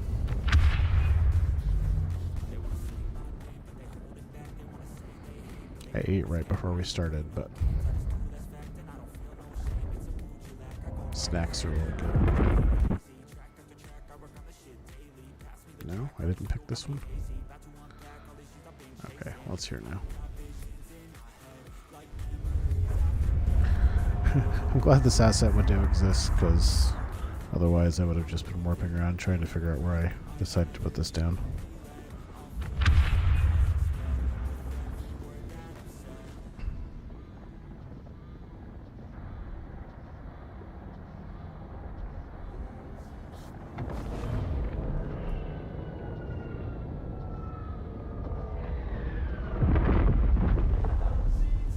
Okay, if you were a snake, I'd be dead. Where'd you go? There you are.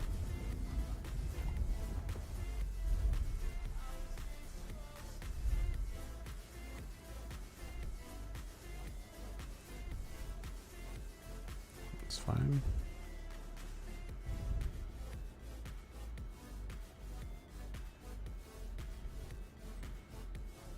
I don't know about the apricot juice. I haven't had that before, but the rest of that sounds pretty darn good.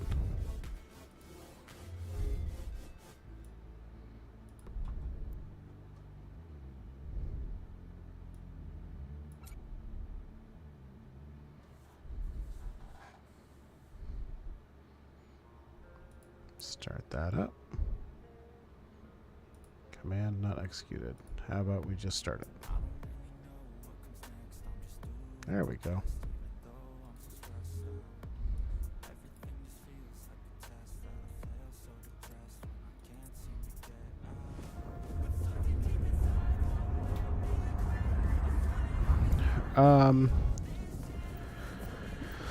So the sub stuff is 50%. That's just Twitch's rules. I would have to get up to like a special partnership tier to get any more. The like donation tip stuff I get 100% of, and the merch is, I mean, it's just generally all about $5 or something, no matter what you pick. That's just how I set it for now. I might play around with it a little bit more later, but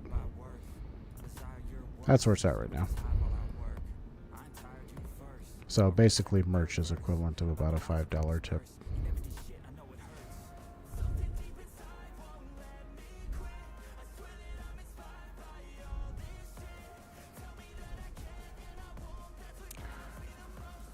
Okay, I know it's here.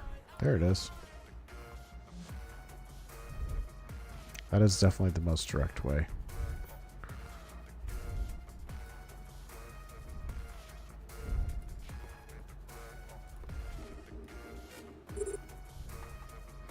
But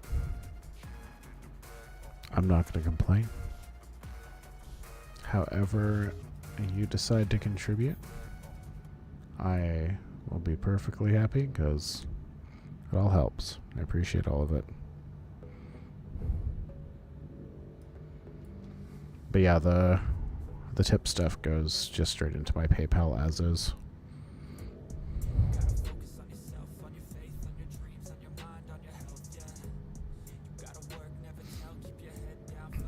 I try to avoid the word donation. It's going to say donation on the thing if you do one, but you know, I'm not a charity or anything, so it's not technically a donation. I know that's what most streamers call it, but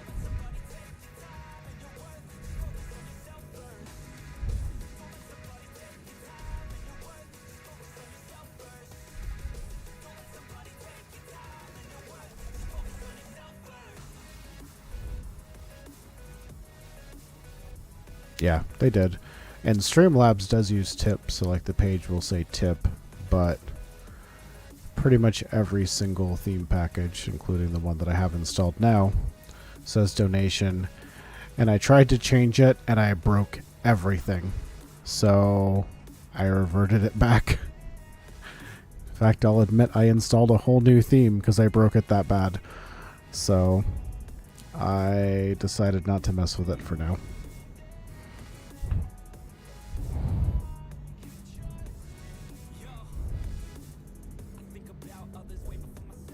Yeah, well, and they're, depending on the country you're in, you know, there can be different tax implications for something referred to as a donation.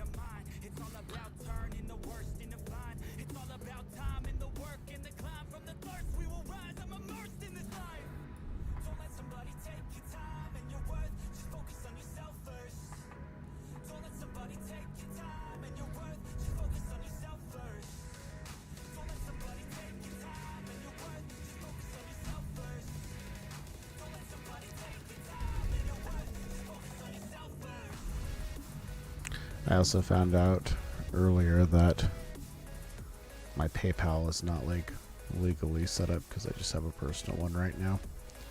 And I tried to fix it and PayPal denied it, and I'm like, alright, well, I'll just leave it as it is then. Oh, good. I almost just wasted a bunch of fuel.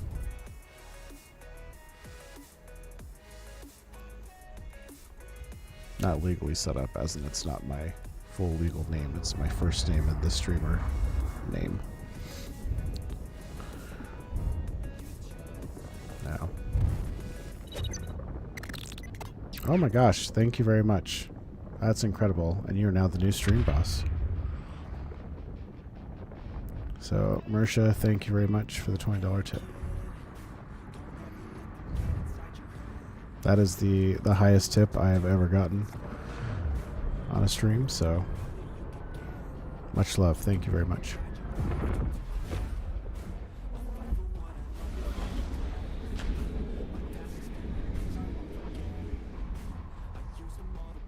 Because of VAT?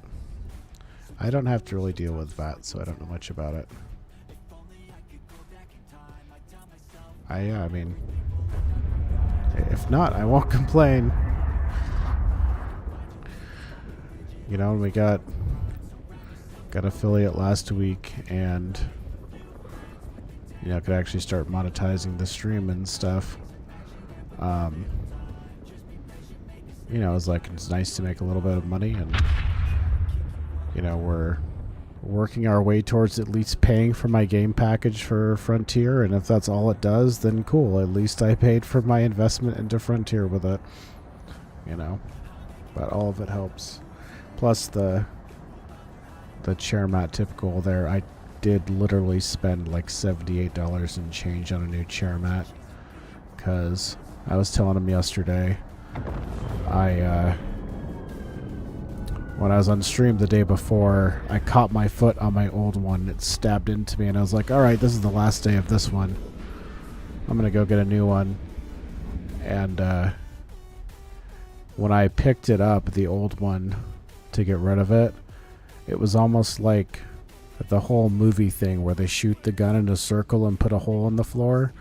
That's what my chair mat was approaching. It was almost broken all the way around. The center was about to just fall out of it. I was like, well, I guess I made this last as long as I could.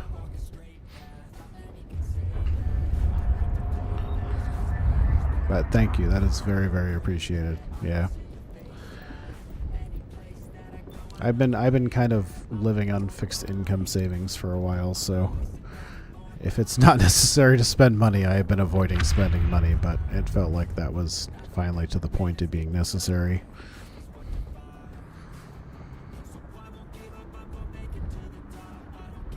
Because, you know, it'll be more expensive if I have to replace the carpet.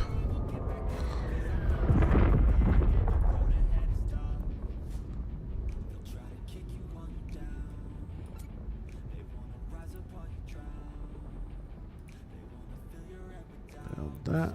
Alright. I'm guessing our storage is... Well, okay. Let's check these.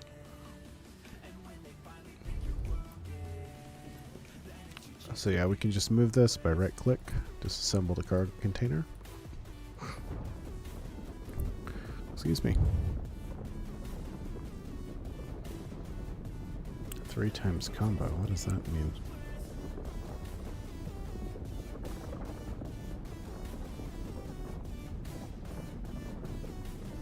I mean, yeah, that's essentially what this is.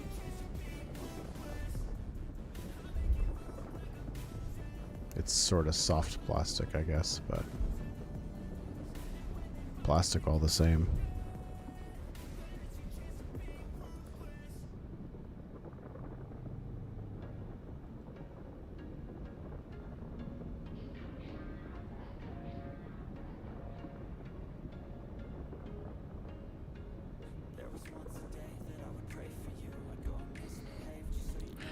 I'll need a new chair at some point, but I'm a big guy and I can't buy cheap chairs.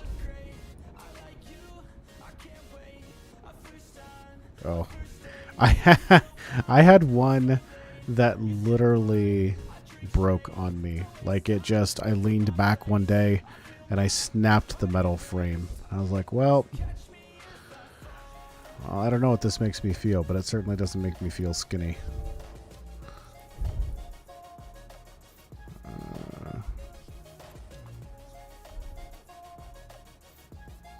Okay, that's empty. Dismantle. There it is. Yeah, chairs.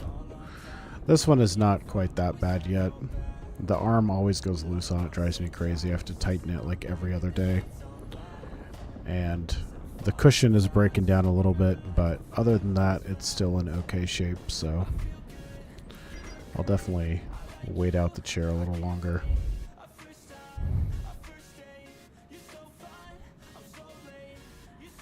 Not yet, but I'm sure that's coming. They don't even have basic textures in the game yet. Like that's a TBD, so... Oh, sorry. All they have is basic textures in the game so far, so... That's something that has been a very low priority, they've said. But obviously will become a higher priority over time. Set destination. But, you know, long term, they're gonna not only open source the code base for this, but I think they're going to set it up for such a way that people can like import their own skin designs and stuff like that. So I would imagine that includes bases. Large framed noodle. I like that description.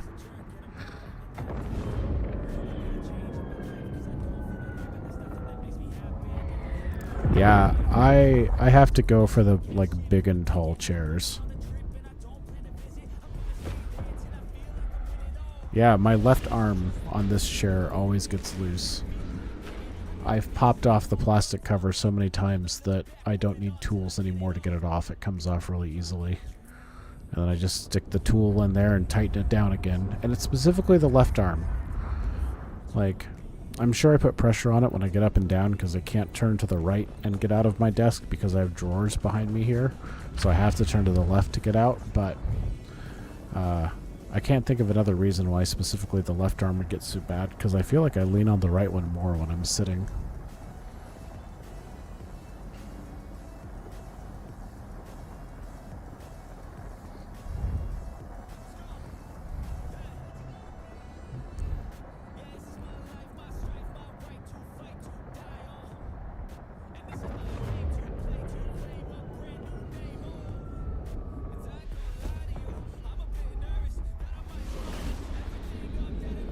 I've been tempted to like just glue the arm in place, but I know the second I do that I'm going to have to move it into another room, and then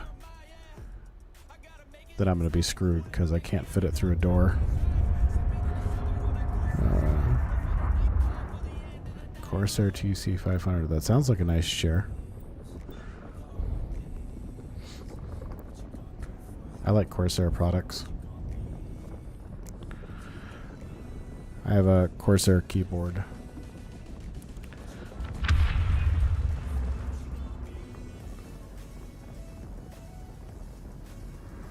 Yeah, I don't understand why mine unscrews either. It doesn't make any sense. Because it's not like the threads are bad. It catches, it tightens back up. It just doesn't last very long. Something about the pressure angle on it just unscrews it over time. I don't know. Alright, let's build some more stuff here.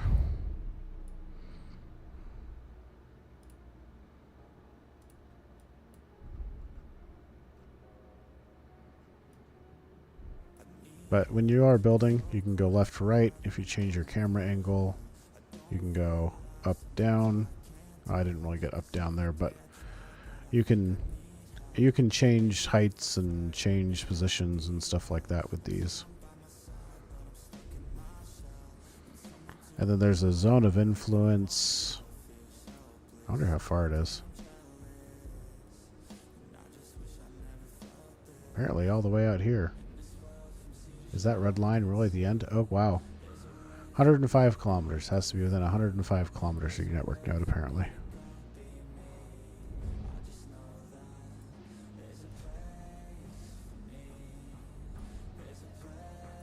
I'll be fine.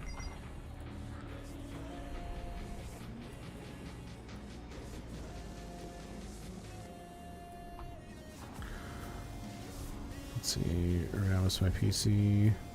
Game's the one thing I'm not willing to compromise on. Yeah. No, I understand totally. This chair is like a lazy boy chair or something like that, made for big guys. And so I was like, well, you know what? I'm definitely getting a long life chair, you know, the one that you're meant to sit in for hours at a time.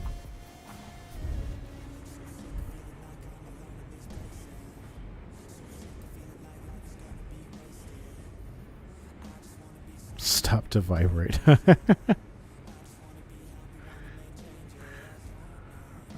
Didn't I disassemble printers? Oh, right.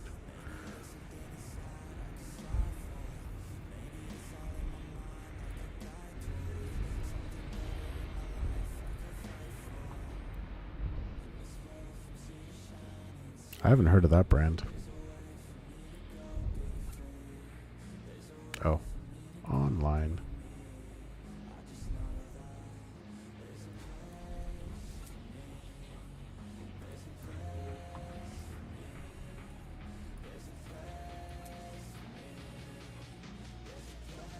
It's not offline. Can you catch up with me? I have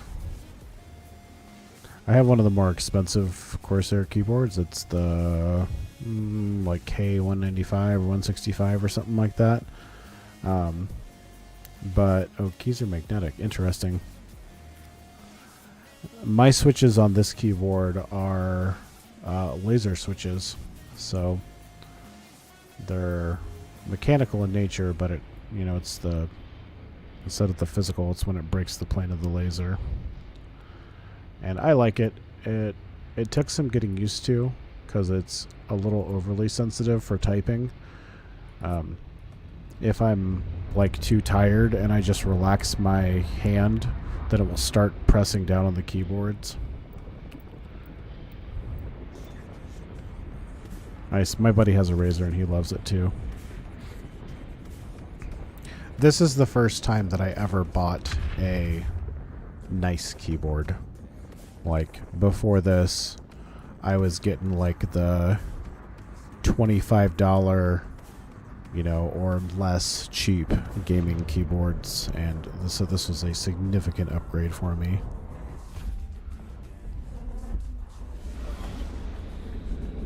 Nice.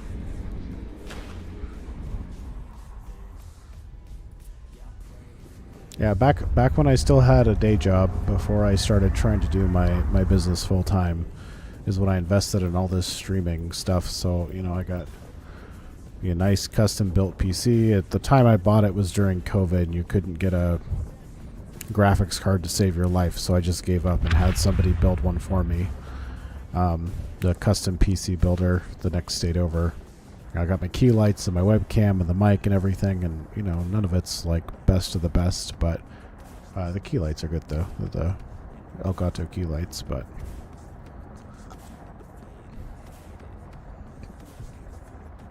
yeah, that's what I have is the Corsair Optical. They will tell you that it's not the best one for not the best one for like typing, because it's a little too sensitive. It's definitely meant for like Twitch gaming and stuff, but as someone that uses a keyboard all the time, it doesn't really bother me. I've gotten used to it.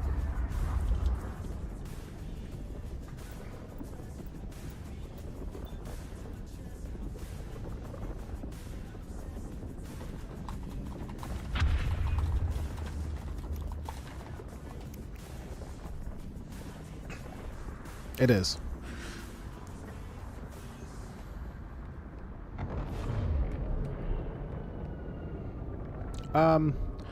I definitely had to mess with the like mic to make sure that the keyboard feedback was not coming back through the mic, because it was a problem. It's still kind of like a mechanical keyboard, but it's not clacky like a mechanical keyboard is. Yeah, it's a soft, smooth motion. And, as you get older and your fingers start getting a little sore in the joints and stuff, it takes almost no pressure to type on this keyboard, which I really appreciate.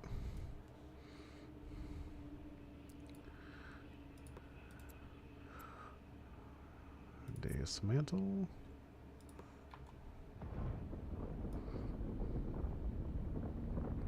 Hall keyboards. I don't know that one either. Did you notice, Andoc, that I am now moving to?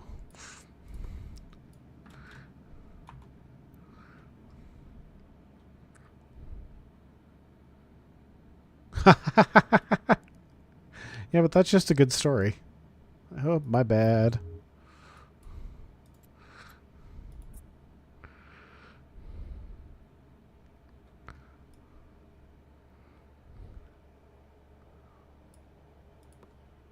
No, if that's a thing. I don't really know what it is.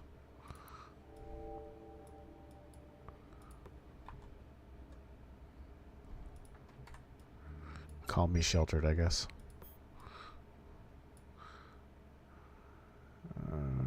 Do I have space for another 50? Math. Yes, I do. Dismantle.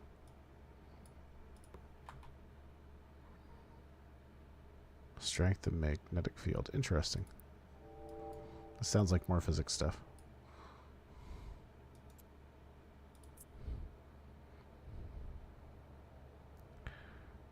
Tiny magnets. Oh, that's cool.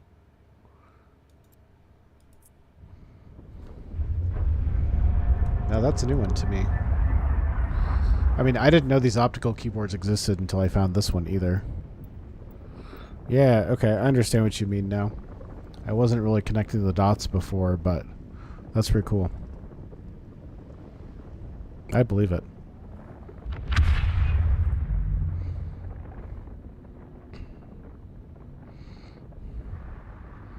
I believe it. I also like this. I know they're not the best mice, but I really like this Logitech G502 that I have. I got one, and then I bought like 3 of them.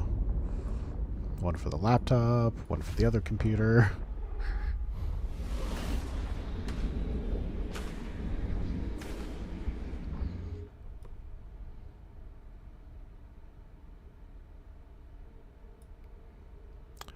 Is it banned in competitive games because it's like too sensitive? I like the 502 a lot.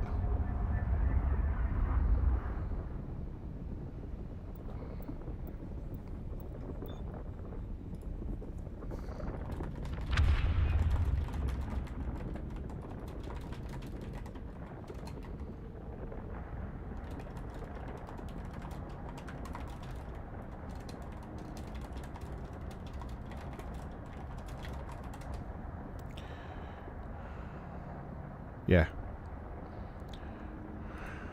More 502s.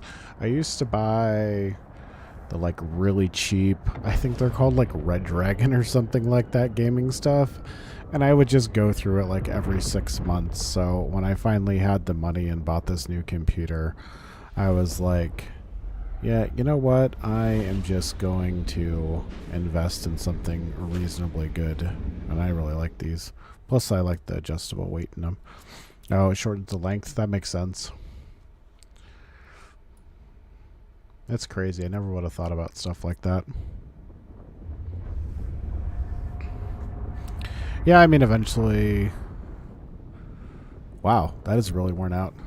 I also normally get to the point eventually with mice where it'll double click when I try and single click.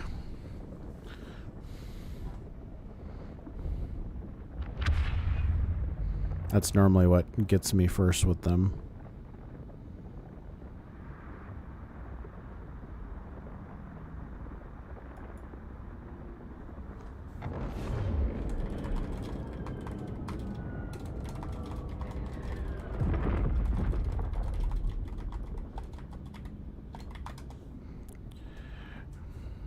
It sounds like what happens to my shoes. Start getting holes in the soles.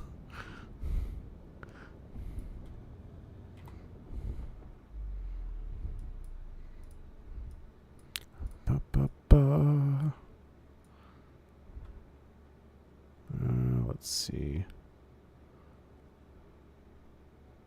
Here, we'll just surround it a little bit.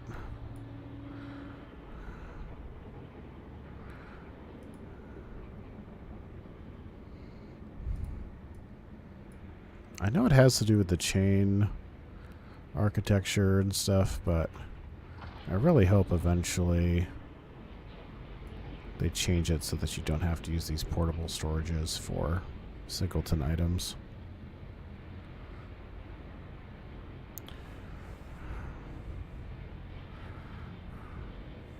Yeah, I love using stuff to that point too. You know, it's not just about like getting your money's worth out of it. It's when you're finally ready to get rid of something, you don't feel like you're trashing it for no reason, you know. It got its lifespan used. W and D are wiped out. ANS almost perfect single. Yeah, my keys are still in good shape, but my old keyboards that I used to have, those keys were definitely the first to go.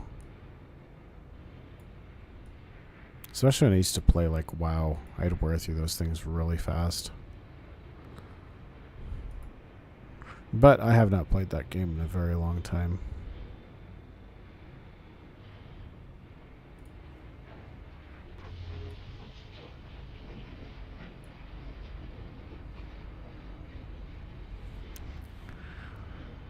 Alright, well, while that's building, I'll be right back.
Thank you very much for the follow, NFO Guides.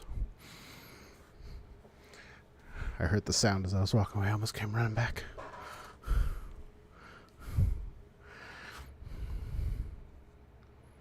No. Absolutely not. That would mean I played Alliance for the Horde. Thank you very much. My original main was an undead rogue, and I was a terrible rogue player. I never got that character to max level. Switched over to an undead warlock, which I did take to max level. And then after max leveling one DPS character, I decided never again would I level a character through...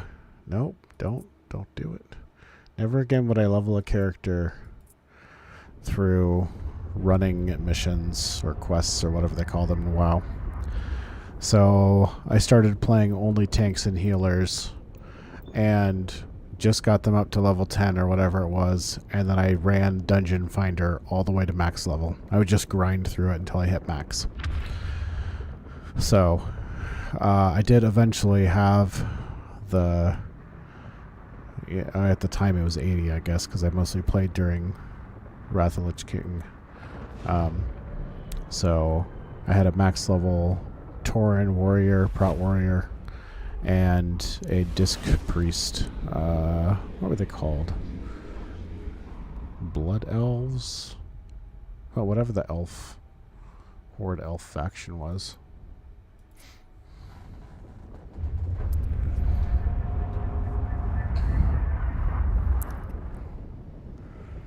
See, it's funny. I quit at Burning Crusade. I had a buddy that played Burning Crusade and said it was a really good game, but at the time I was enjoying Disc Priest. Yeah, there's Mage, yeah.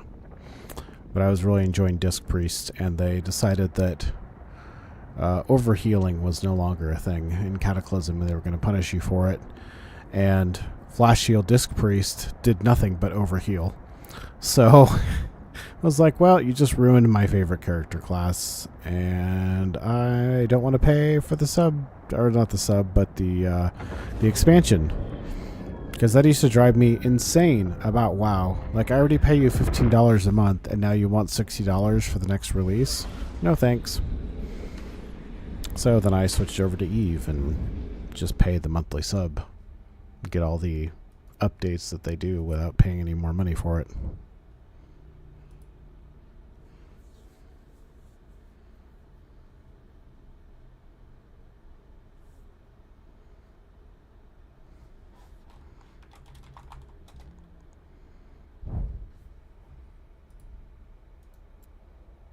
Let's see if the network node's still there.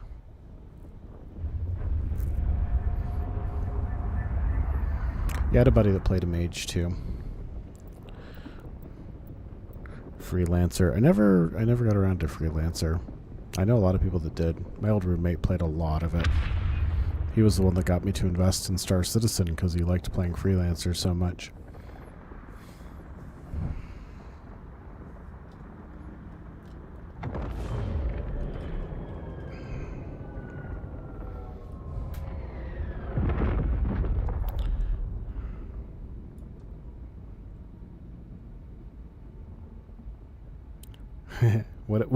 What did you play from 06? Did you play World of Warcraft?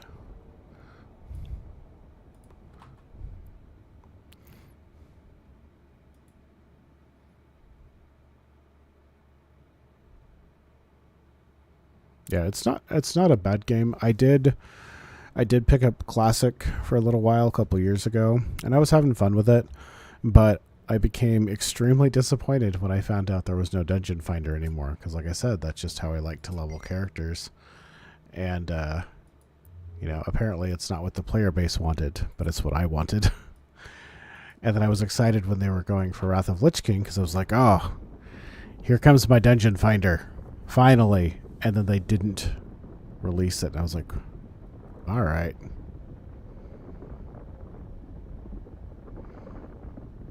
I almost always played Horde. I look too nice for Horde.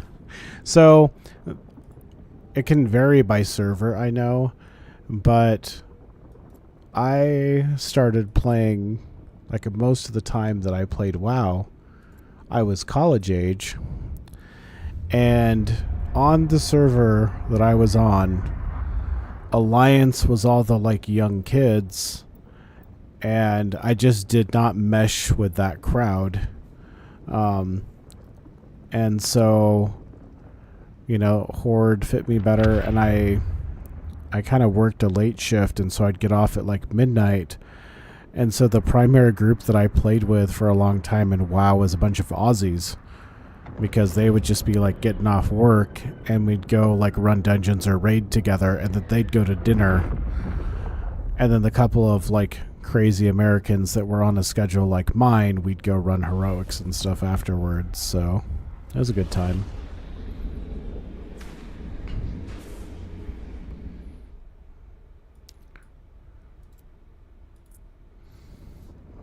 But I have heard, like, my buddy who still plays WoW said it's the opposite on, like, where he plays. All the more mature players are playing Alliance, and all the younger players are playing Horde.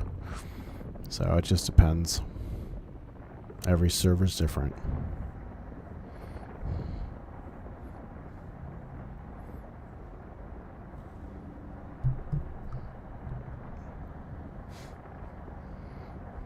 Keep struggling with where to put the mic. I want my desk to be like just a little bit taller.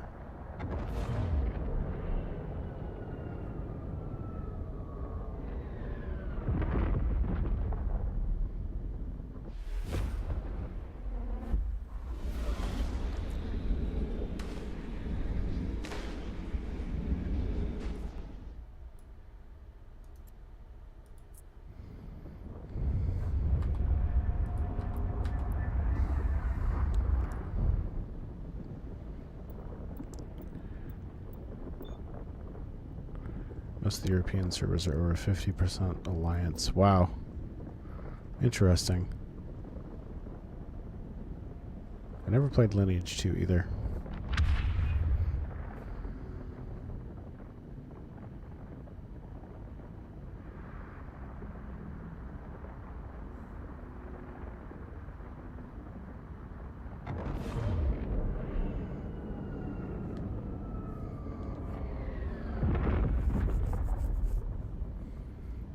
Alright, let's see. What else do we pick up? We picked up... Oh, this is not where I meant to jump to. Oh, I meant to jump here. Ba, ba, ba.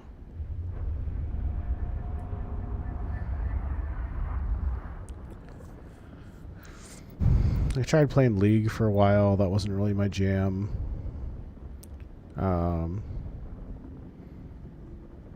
You know, I've tried a couple of different things like that. I get kind of bored with games like League because you just do the same thing over and over again, and the community there is very into efficiency, and I just wanted to play the way I wanted to play, and then people get mad about it, so I'm like, it's alright, you guys can have your game.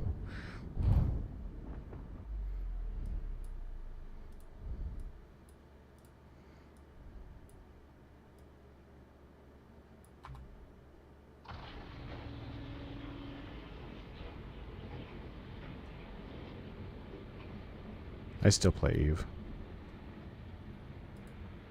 Though, not super actively. I play Eve a lot through Discord, because I am a CEO. I've quit Eve several times, but I always come back to it.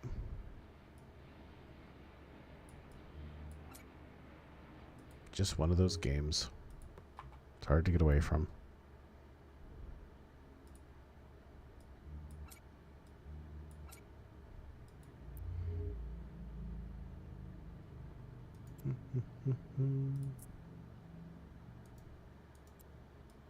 Alright, now we can just ferry stuff.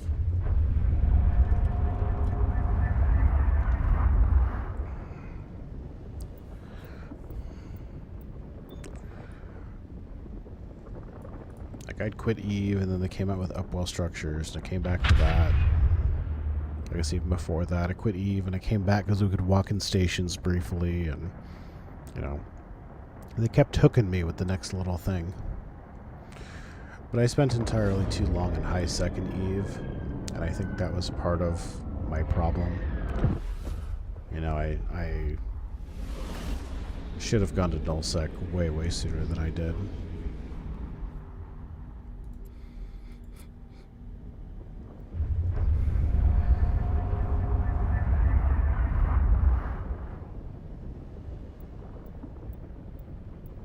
In Eve? Yeah. Yeah, you can definitely get your shit kicked in Eve. This game will be even worse. That was my problem with games like Rust. Like, I was always really interested in Rust and Ark, but, you know, private servers aren't that exciting, and public servers, you know, I didn't want to, like, lose my stuff and have to start over all the time and feel like I have to log in every single day. And didn't want to be that committed to it. Like, that game looks fun, but I think maybe I'll just watch other people play.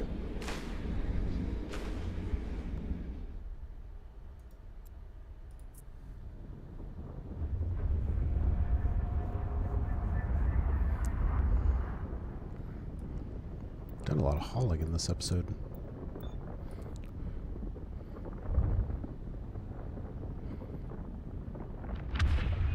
Just part of the game.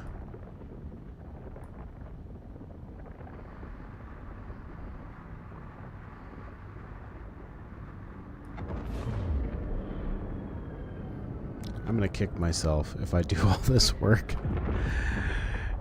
and get some mining in, and then I come back tomorrow and it was pointless because all the stuff is despawned.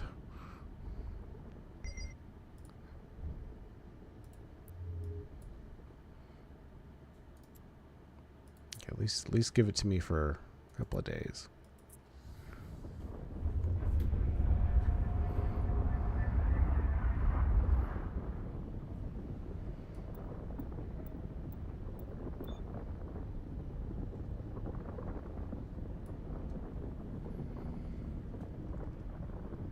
Almost afraid to move some of this more valuable stuff.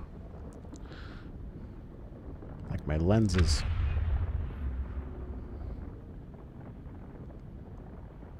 Um, I mean, not if you're actively using it, but they are finite, so if someone else comes along, you know, after I go to bed and mines it out, it'll be gone by the time I wake up.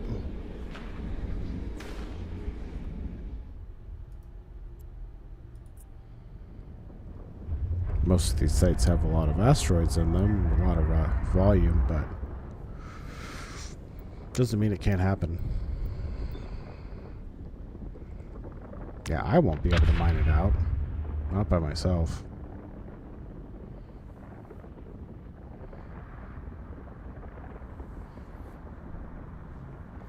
But there's also been some problems with...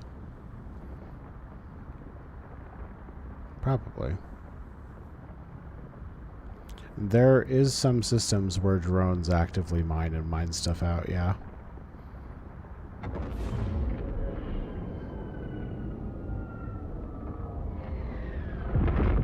So it does happen.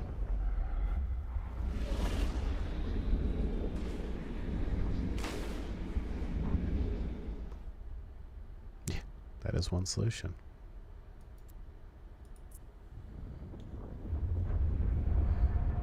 I think I only ever saw it in the tutorial system too, but I don't want to put a, like, pin on it and say that's the only way it can happen.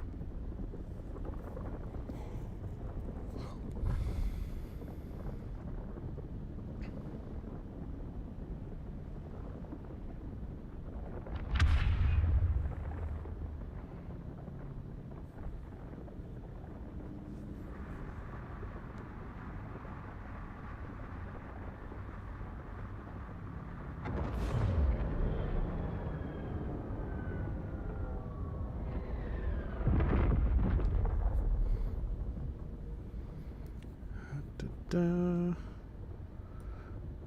of those are correct. Where? It tells you how narrow. I lose my base all the time. It tells you how narrow of a camera angle you're dealing with.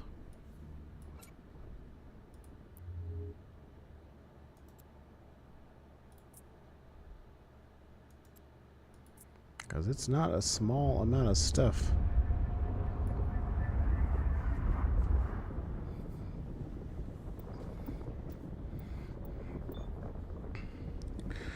But you know, you can't kill them if you're not there.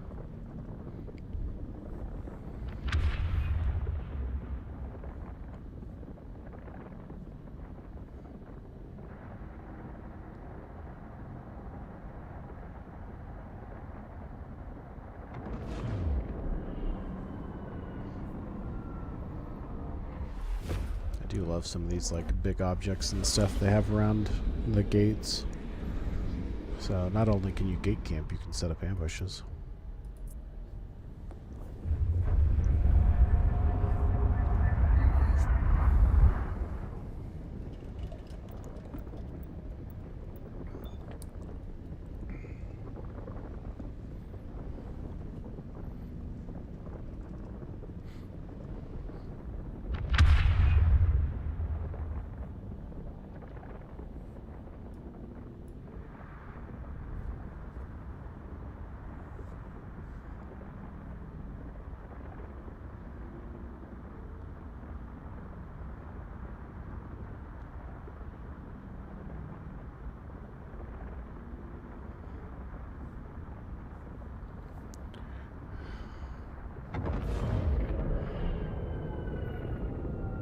No, oh yeah, it is a random spot in the system, from what I've seen.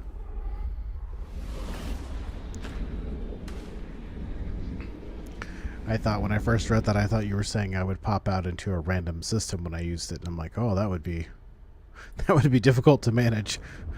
Use jump drive, respawn in random system. Hope you're not screwed.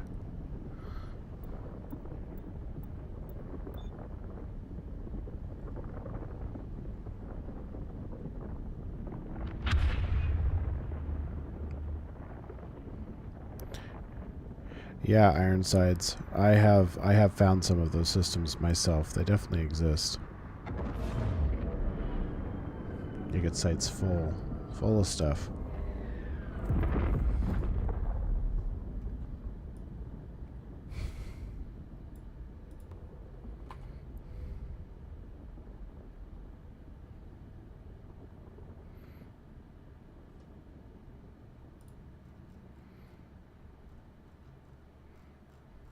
I mean, I feel like I've definitely spawned in different places a couple of times when I've jumped into the same system. I don't feel like it's been super consistent.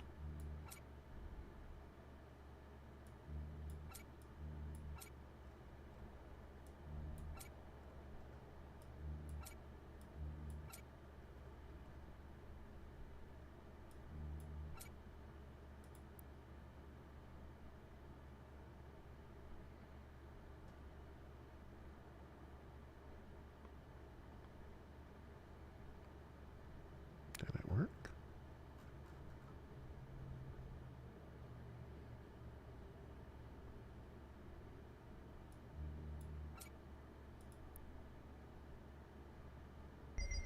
There we go.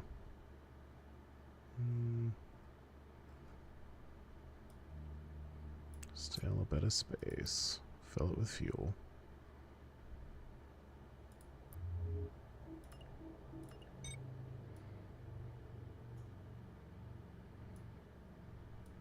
Yeah, I agree. Some randomization in it would be good.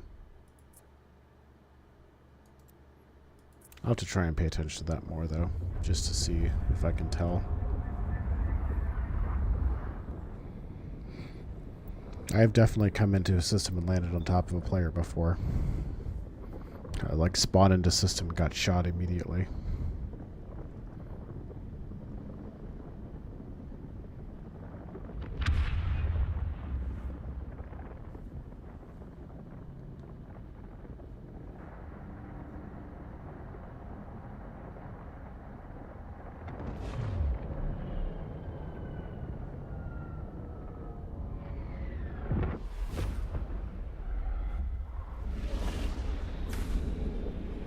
Emergency jump into a random system.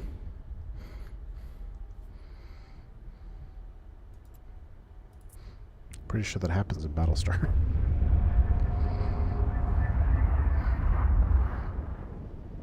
That's like retreating a fleet in Stellaris. Just disappears for a while. Off the map.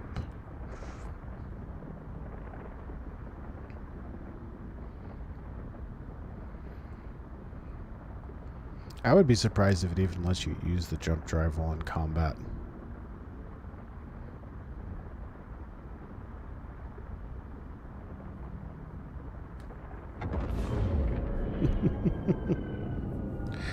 Spin the wheel. Just be Starbuck. I've got a good feeling about this. Jump.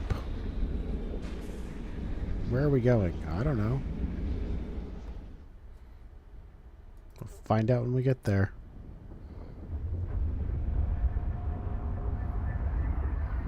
The biggest YOLO of all time. Randomly jump with the remainder of humanity. On a gut instinct. Good thing hers turned out to be correct.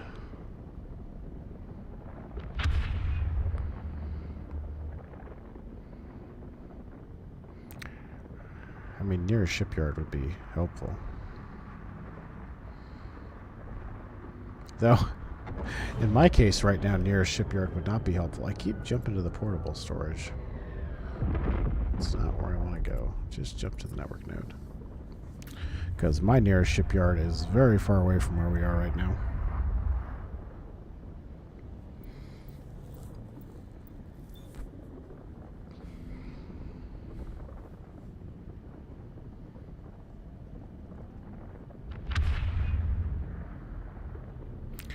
I mean, I understand what you mean, but there's always the concern of like landing in a planet or in the middle of an asteroid field or something like that.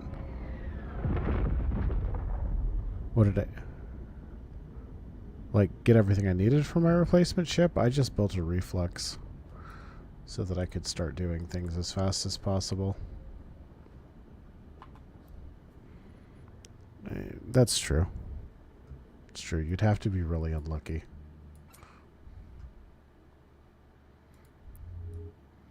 He did drop a techno core in my portable storage, though.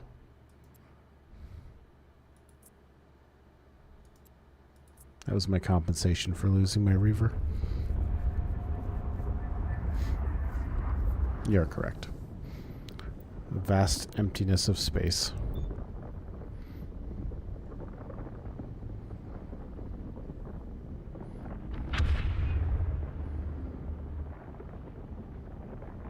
And then on the other side of it, there's the whole, like, Stargate Atlantis. They create a wormhole through the planet.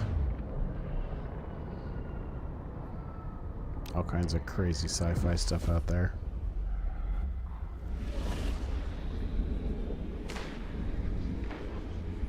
I don't know if you've seen Stargate Universe, but I love how they end Stargate Universe because they ended it in such a way that they could pick that show back up in 20 years and it would make perfect sense in context of the story. They could pick it up in 40 years and it would still make perfect sense in the context of the story. It's a very, very genius way to end a show that they weren't sure was going to get another season. I liked SGU a lot.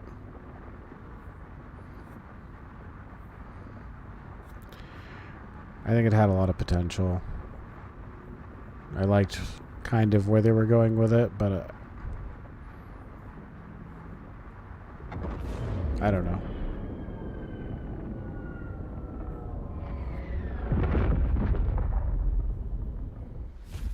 I never got super into...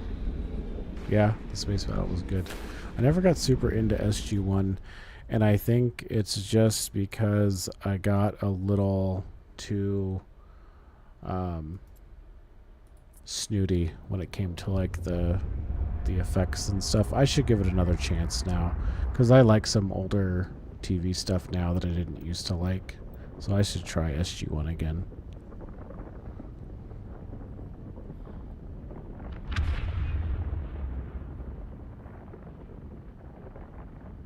Atlantis is definitely like the most, I don't want to quite say heartwarming, but it has the most feel-goods out of all of them. Yeah, that's one way to finish the story. Have you seen Dark Matter? There's a scene in Dark Matter where they're like, oh, the such and such theater is playing like Star Wars 27. It's a classic or whatever it is, but it's a pretty funny little line. Yeah, Atlantis has really good space battles.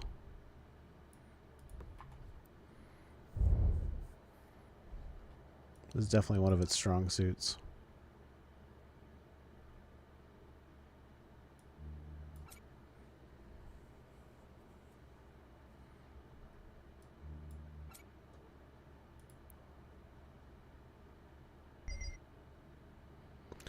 Dark Matter was the Canadian sci-fi show. It was a crew that was like there's a girl that sneaks aboard, a young girl, and the crew all ends up with like amnesia. They wake up confused. It's a little hard to describe, but it's basically like one of those like rogue gang of pirates turns good because they didn't know they were bad kind of shows. It's good though. I like it. It's a really good sci-fi show that I wish they would have gotten more seasons of.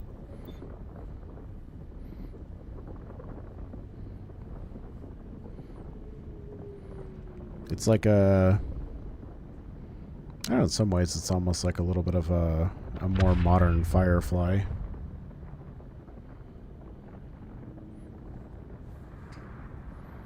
Which I keep hearing rumors they're finally going to come back to.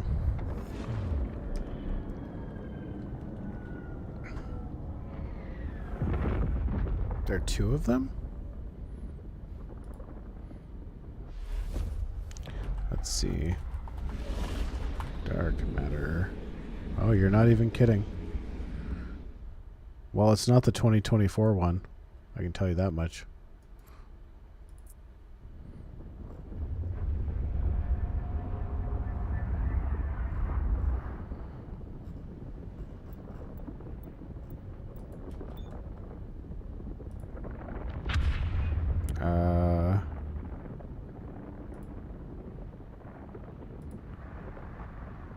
It's the one from 2015. There's 3 seasons of it? I didn't think there was that much.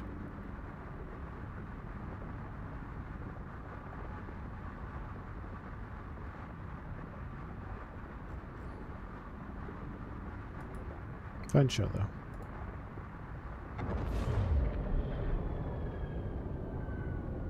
That's fair. Yeah.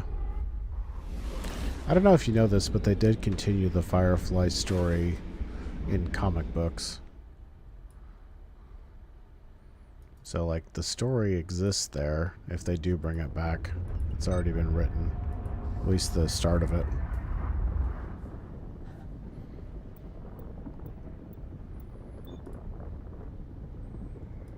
There's also another comic book with, like, some of Shepard's backstory and stuff.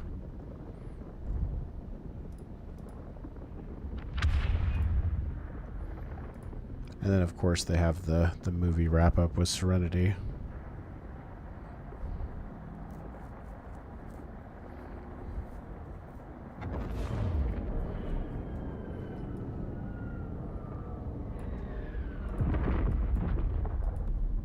Oh, and then another really good one that I still haven't seen the second season of is Another Life.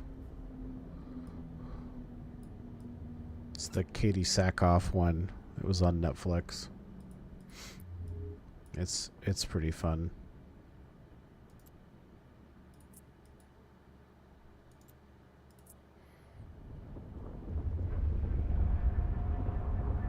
Andromeda. I have not watched that one.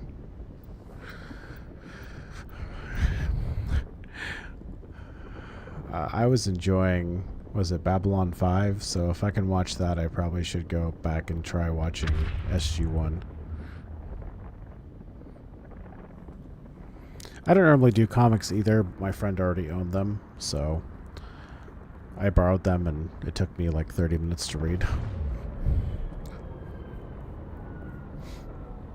I have not finished Babylon 5, but I've seen a fairly good chunk of it, maybe like 2 seasons or something.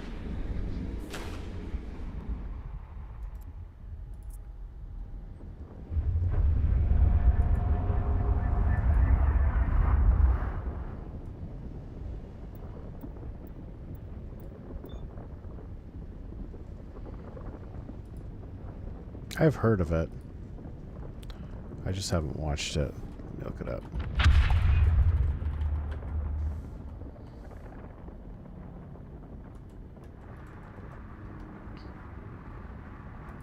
The Andromeda Strain? Is that the right one?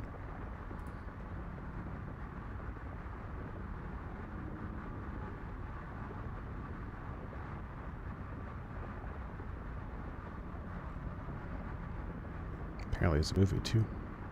I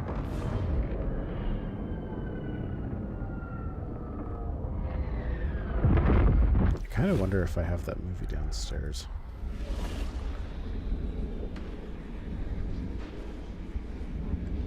Just Andromeda, okay.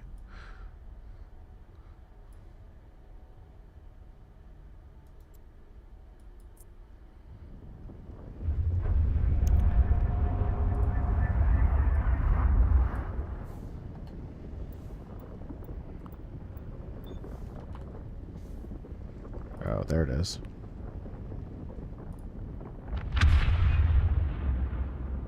Wow, doesn't he look fancy?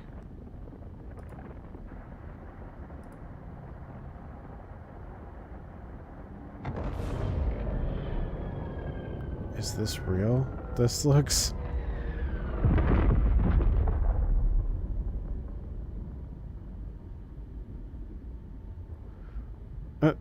I'm just looking at this like Amazon movie poster or whatever, and it looks like a Stargate knockoff. Like combined with Battlestar. Like it looked like a Cylon ship with a Ronin.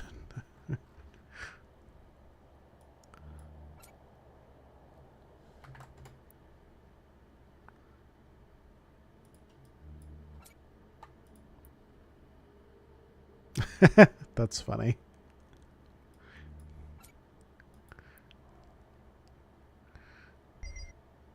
Sounds watchable.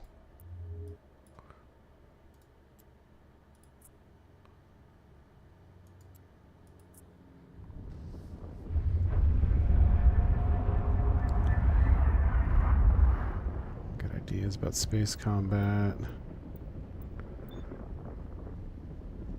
Oh, yeah, sometimes shows just don't reach the level that they can do anything with. Popcorn material's good.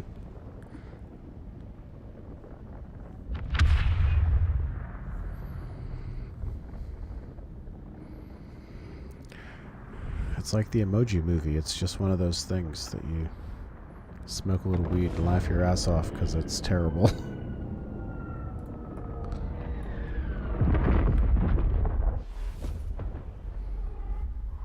Or Pixels. Oh god, Pixels is a good example of that. They put it on at the gym several times. I was like, what am I watching? I don't hate it. We're playing Pac-Man and you're driving Mini Coopers.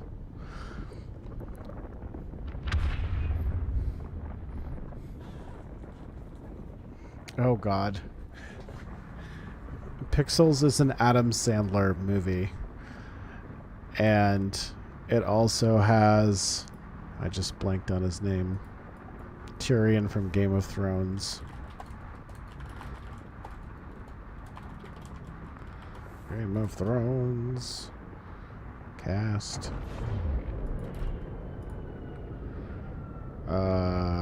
Peter Dinklage. So it's got Peter Dinklage and Adam Sandler, and it's just ridiculous.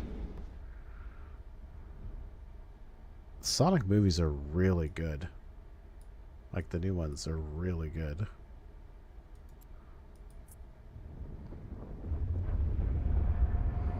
It is super ridiculous. If you just want a super stupid movie to watch some night, watch Pixels. I mean, Firefly is a good show. I don't remember exactly what we were talking. I think it was just going through like sci-fi stuff. They're also saying that the story continued in comic books.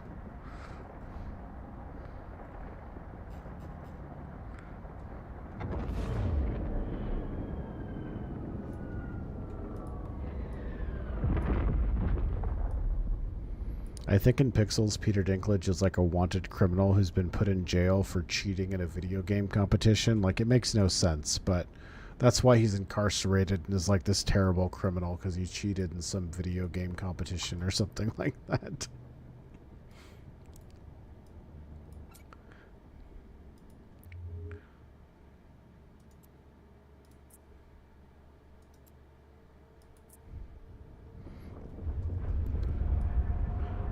It's like one of those, he's not the hero they need, but the one they deserve, or vice versa. It could go either way in that movie.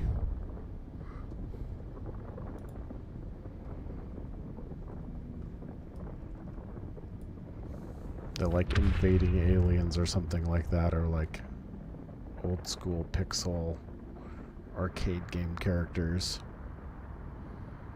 So they have a whole scene where they play life-size Pac-Man.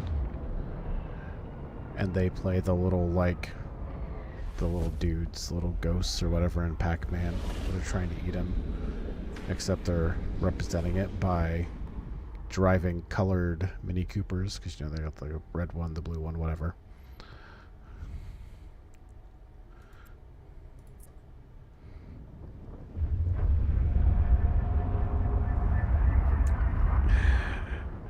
You should watch it then. You should watch it. Yeah, it's got quite the cast.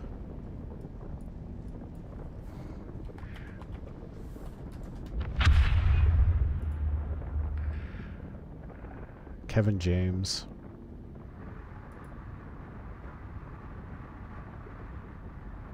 I forgot Sean Bean's in it.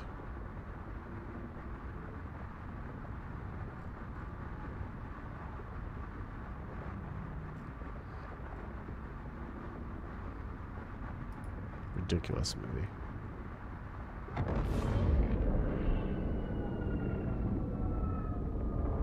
I wonder if you're looking at the sequel. Are you looking at the sequel? I don't remember Cumberbatch being in it.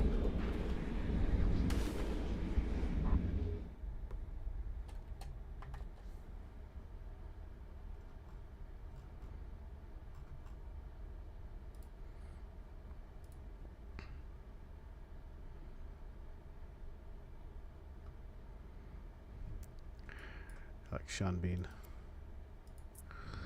I also love that he dies in like everything that he plays. You see Sean Bean in a movie and you're like, that dude's just gonna die. It's gonna happen at some point. That came up in the CCP Twitch stream earlier.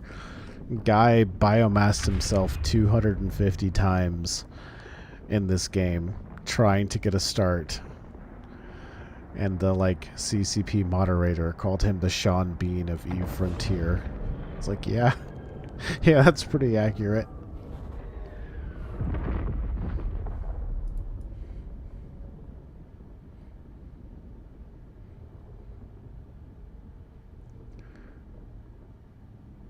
Oh, there's not a lot of stuff anymore.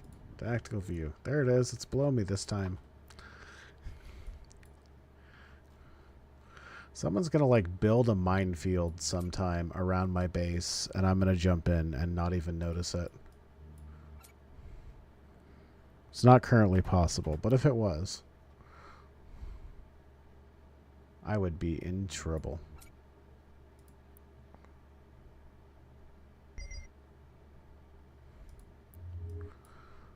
Just 10 more trips. 10 more trips and we got it all. Oh my god. All of this to move 2 jumps.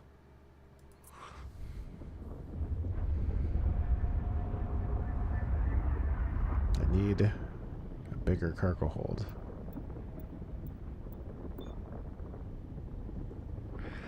I hope so. I hope so.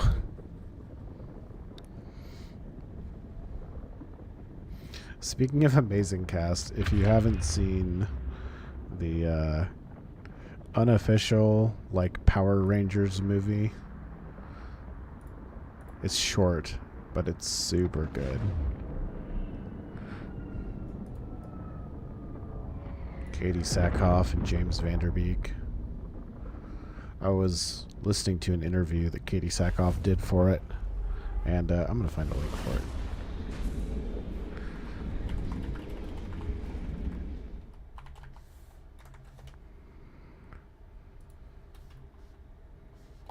This one.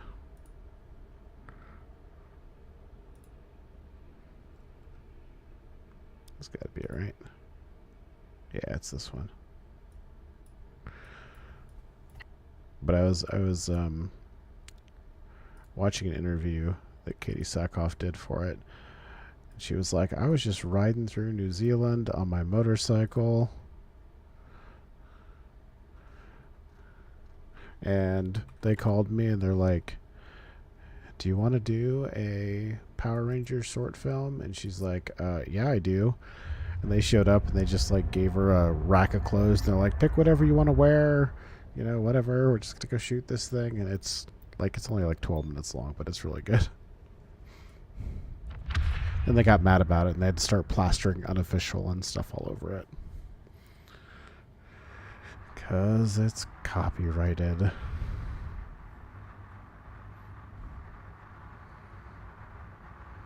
It was just something they kind of all volunteered to do, but it was like the thing that all of us that grew up Power Rangers were like, Dude, that's the Power Rangers movie I want to watch. Now, they did an okay Power Rangers movie, the more recent one, so I won't complain too much, but I would love to see that dark, gritty Power Rangers movie, too.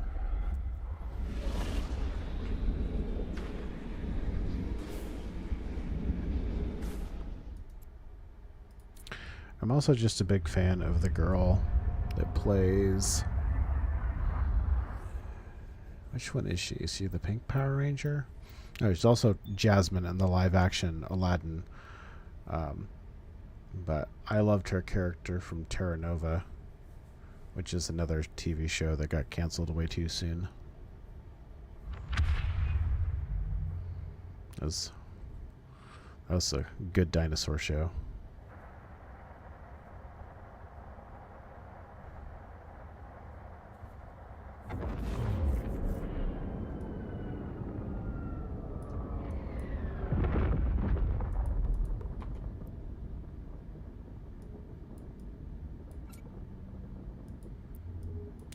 Making progress, making progress.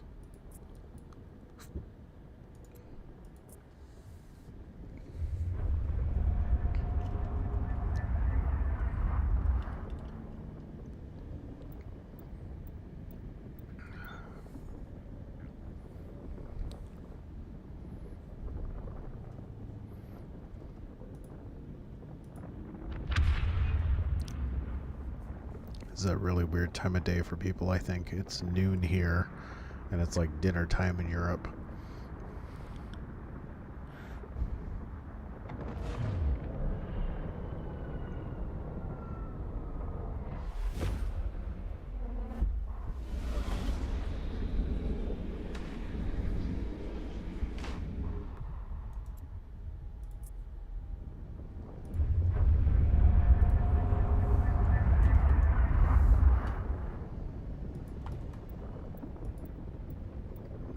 Whoops.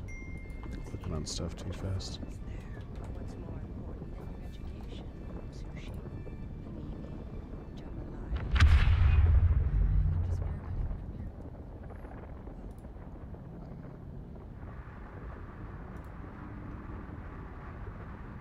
Almost prime time. Nice.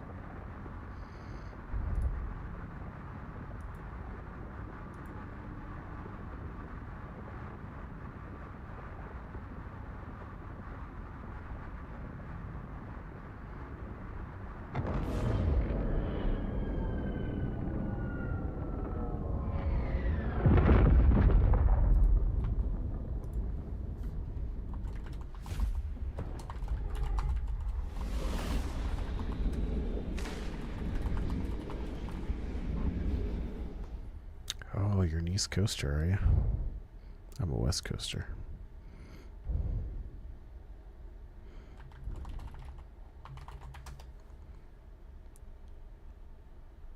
Which side are we on? We're on this side.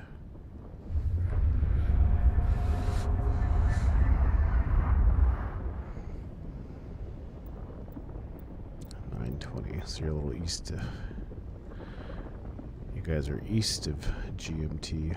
I'm just looking at GMT on the server here. 1921 server time. It is 12:21 here. Mercy, I could just like rearrange the numbers. You're 21:21. I am 12:21.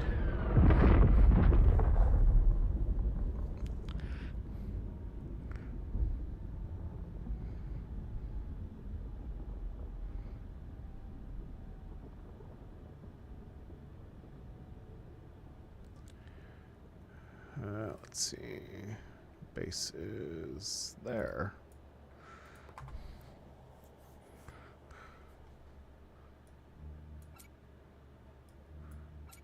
Good thing we found a system with carbon in it so we can make more fuel when we're done with this. Because we are burning some fuel.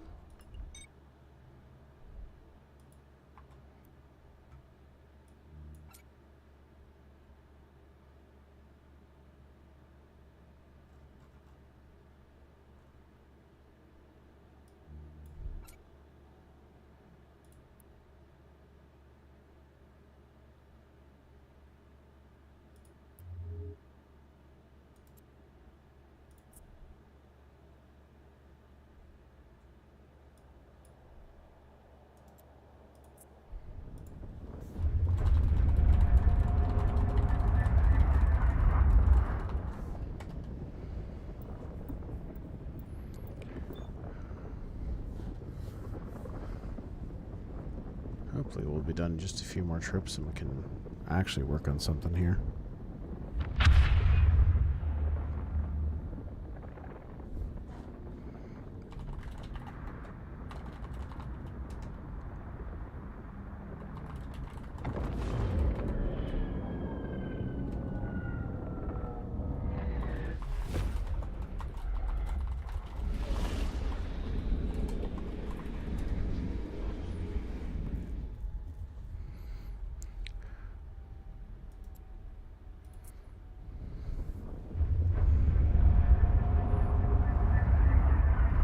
I don't know that one.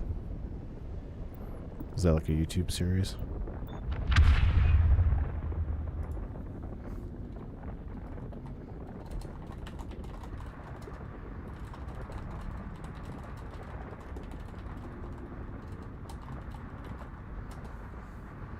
Oh, I don't have Apple TV.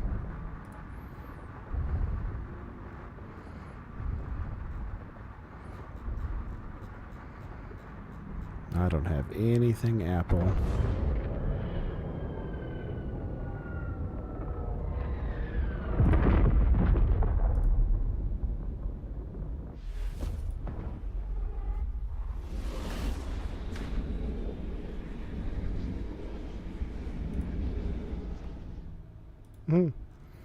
People making all these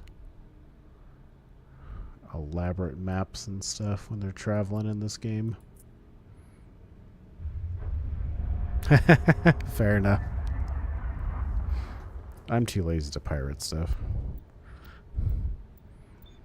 That's like people will come to me and be like, I want to be a spy in EVE Online. I'm like, cool, have fun. That is not worth the effort to me. That's funny. Okay, we got another fan there, I guess.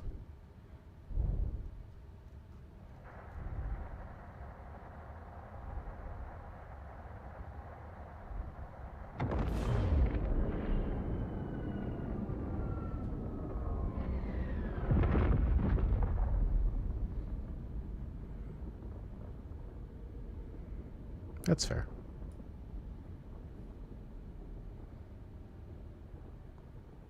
Severance. I know that one. I think. That sounds really familiar.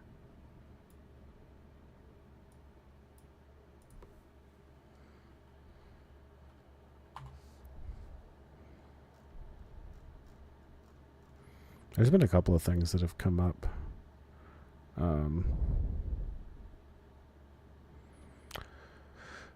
A couple of things that have come up that have been on Apple TV. I can't think of any of them off the top of my head, but I've been like, you know, that's almost tempting. Almost tempting.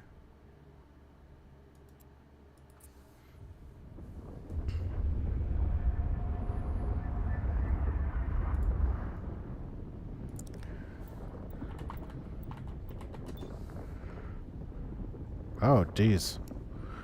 I just looked up Murderbot. This looks insane.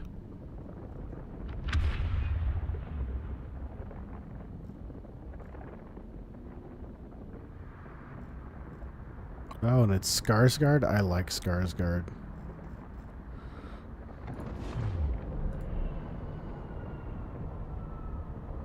Skarsgård is solid.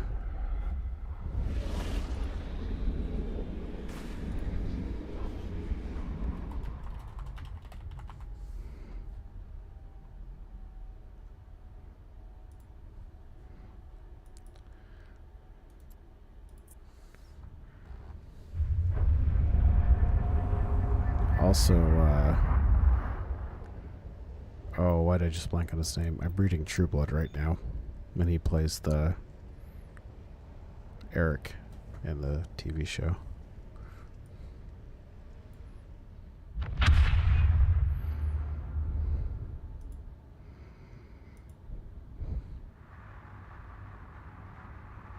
I haven't seen Generation Kill either.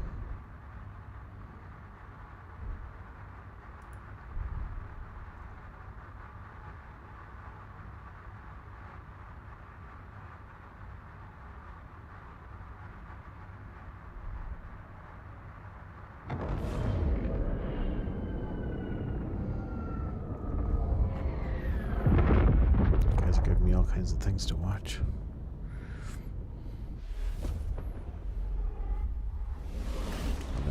catch up on all of it. Oh, interesting.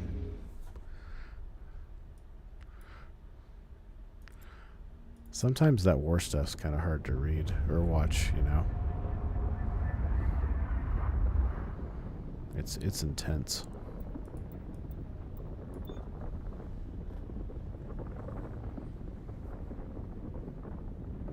That makes sense.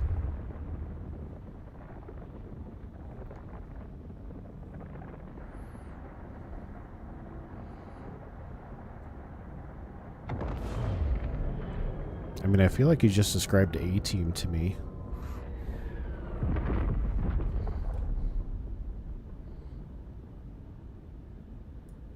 Ah, I found it this time.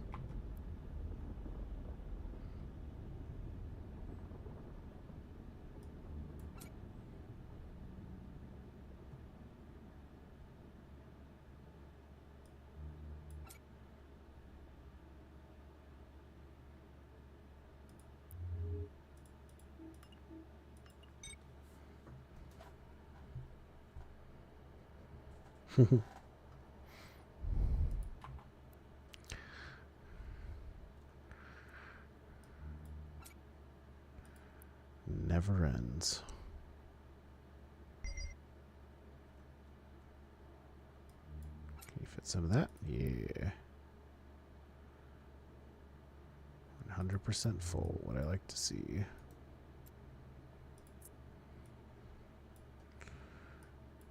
For anyone who is tuning into the middle and wondering what the heck we are doing, we are moving a couple of systems over to get access to resources.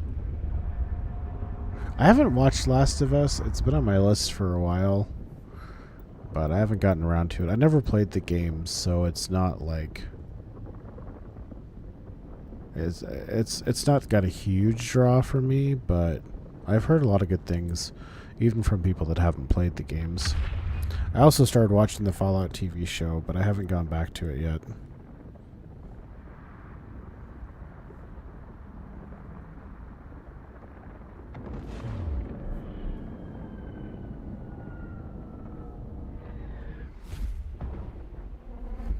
I'm sure it's not for everybody.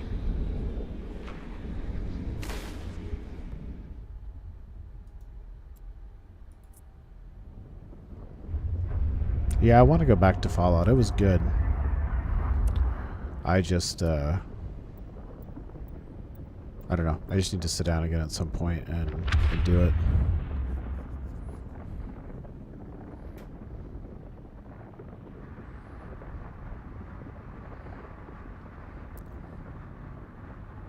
There's just so much content that comes out these days, it's hard to keep up with it. I'm guessing that's a Fallout reference. I have played very little of the games. I own one of them, I think. And I got stuck on a spot and I haven't gone back to it. The game owned me. Ah, tinnitus. It's not a Fallout thing? Is that Last of Us?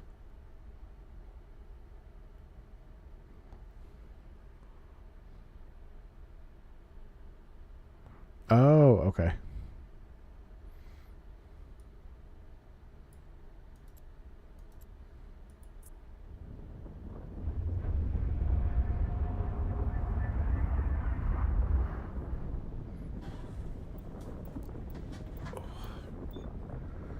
Little rare drops.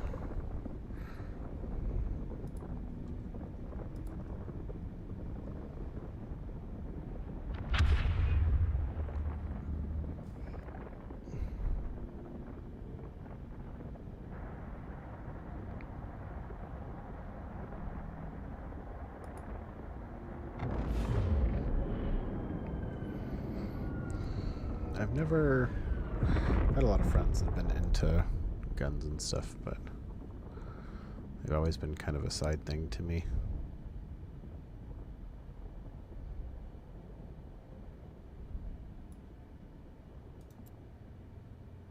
Okay. I know it's here. just on top of me. So nope. Did I jump to the freaking belt? Oh no, it's just above me. Oof.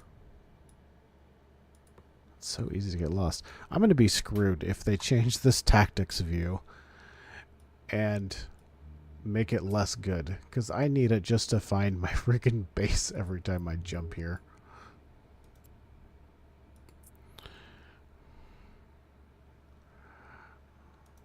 I have several friends that have your same curse, so I understand. I just let them buy them and then occasionally go to the range with them. I know, right?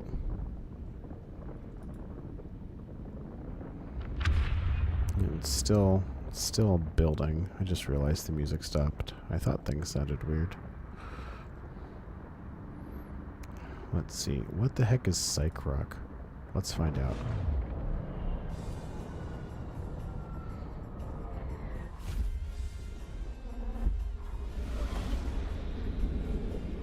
By the time I rename the stream, I will already be moved.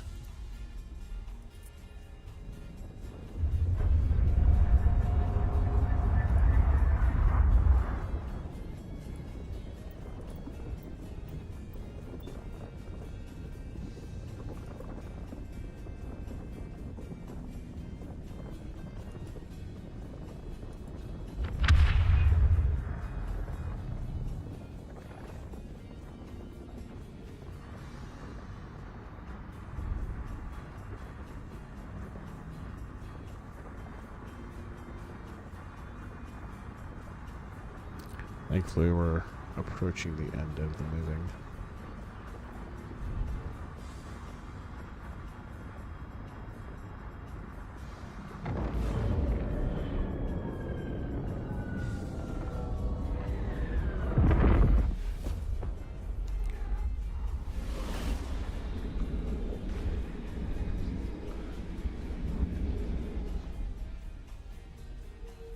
I say what's really going to get me is if I do all this work and then tomorrow when I get on we end up like, oh, there's no ore in this system now. That was the whole point of coming here. We had everything.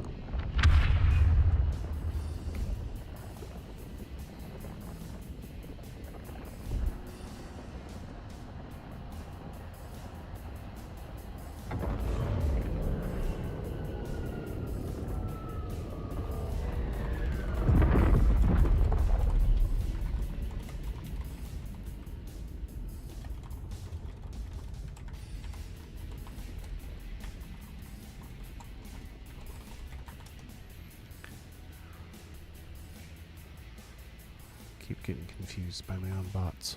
They're triple posted.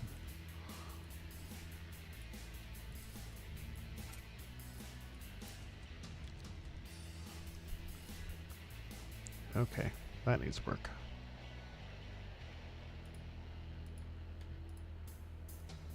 Gotta take all the flavor stuff with us, right?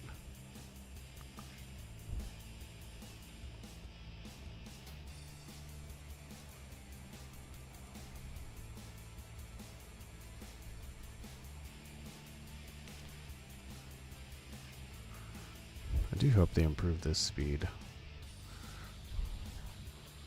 I spend a lot of time waiting on stuff to just kind of load.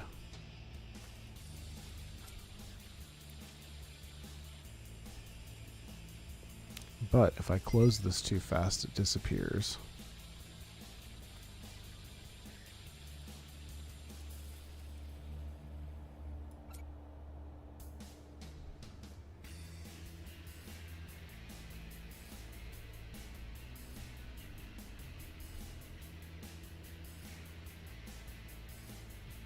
Only move one of them? Oh no, there they go. Alright. Let's see. Move some more silicates.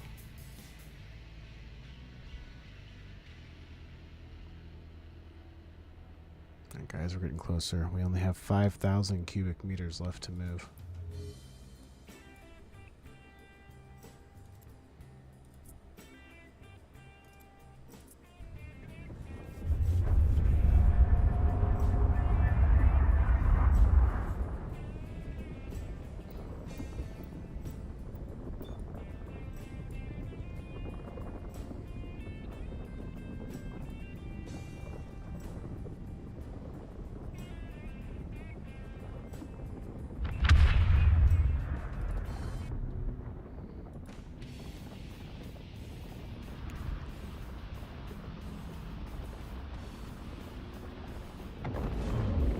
hope they do more with these. It'd be cool if these turn into like treasure hunts.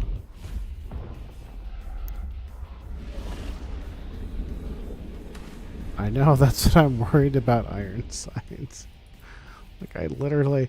This system has all of them. It has the natural, it has the carbonous, it has the iron, or the metal. It has everything in it. That's why I'm moving. It's only 2 jumps, but to try and build the frigate, I had a lot to mine. And we even found a murky field not too far away from this. So I could get any of the T2 stuff I needed as well.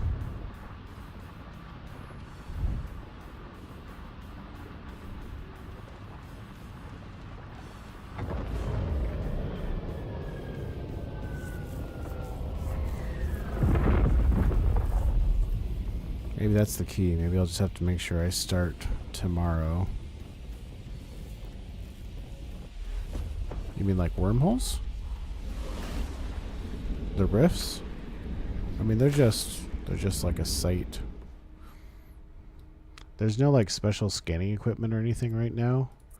So when I go into the system view, well, orbits are broken right now, but you're just kind of looking through, you know, and seeing. So there's like a metal rich, there's some carbon debris, unremarkable, natural. These are both common.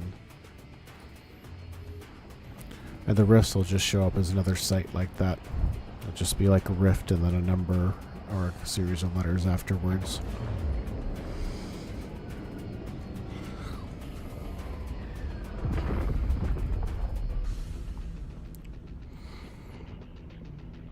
And there's not any like wormholes so far. Well, I guess there could be. That's the wrong one. But I have not found any.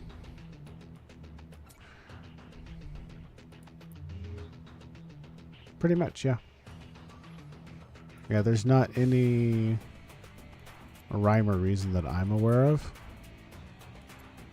Like, theoretically, previously there was a pattern that if you figured out the pattern, you could really easily, like, follow them around and mine them and stuff, but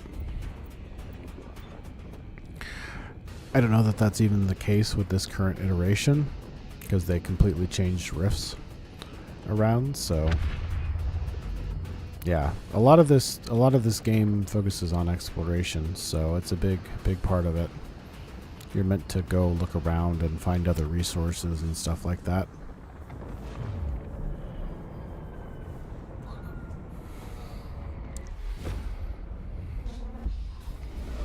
You know, and if I could expand my cargo hold out to a couple thousand M3, I could do more with that, but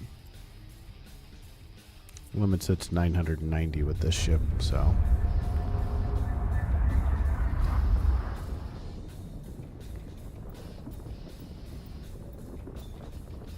Correct. Rifts are a necessary part. I'm sure it is all science-based. I'm just not a scientist.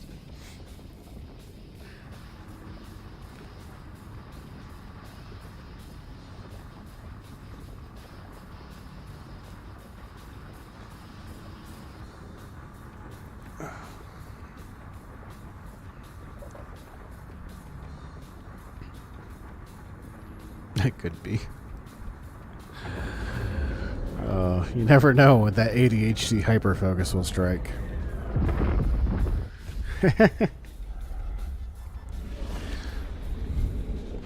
Start performing experiments on Twitch.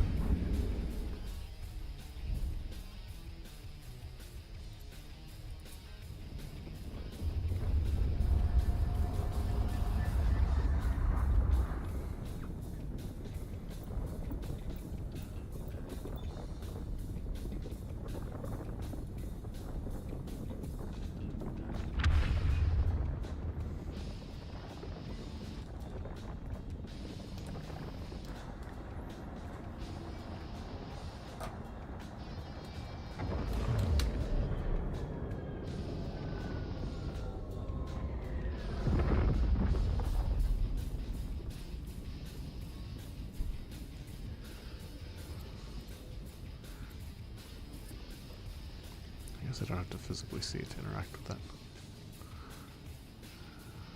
Alright. At this point I should just take whatever, I suppose. Let's take these.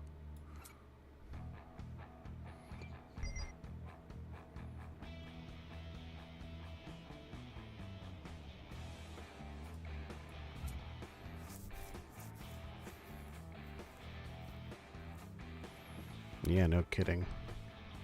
Just feed it all into an AI model. I like that solution.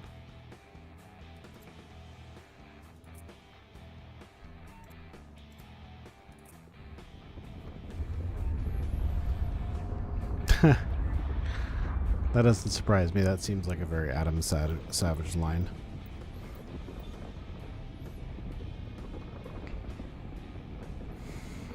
I always love, like with Mythbusters, when something doesn't quite work out and they're like, but how could we make it work? How can we blow this thing up? Or, you know, whatever it happens to be.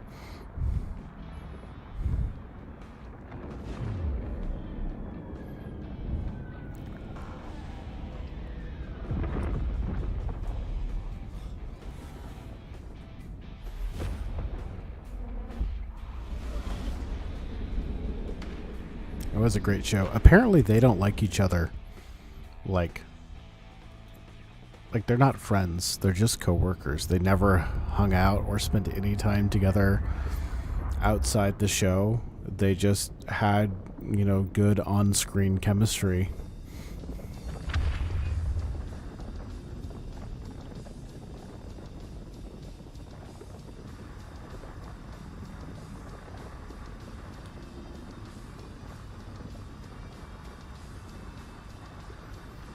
I've certainly never got along quite that well with any of my coworkers, so props to them.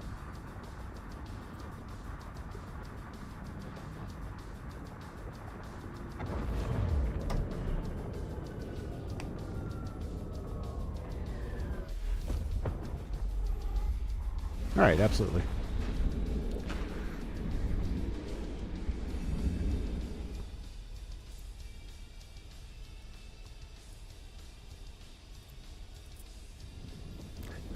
If I can filter this. I should add that feedback too. I kind of like to just be able to filter the assets by like just the network nodes or something and clean it up.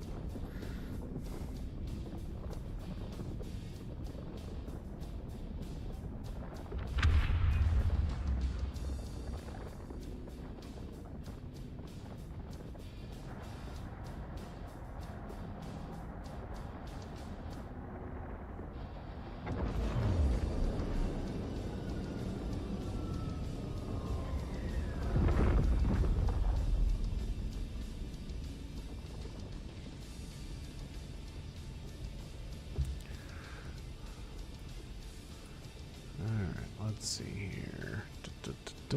Small storage.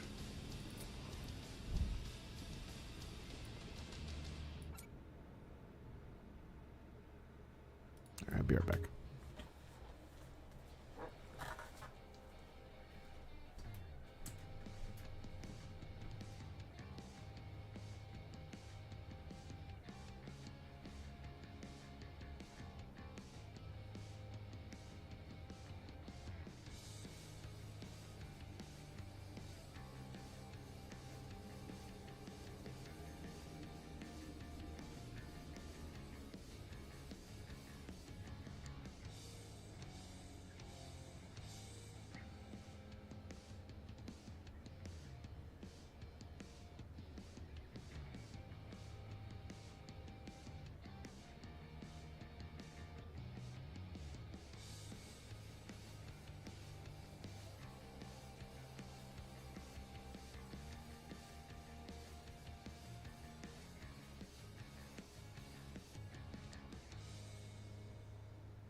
mentioned this the other day, but it would sure be nice to have access to a standing desk again. Just so I can vary it up a little bit. I've looked at them a couple of times. They're just so expensive.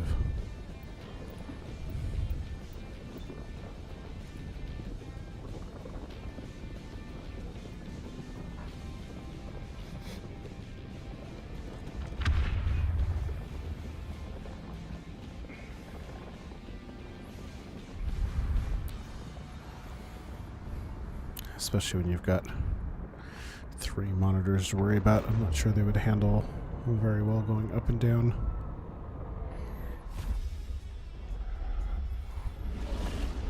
I used to be such a like Samsung fanboy when it comes to like monitors and TVs and stuff.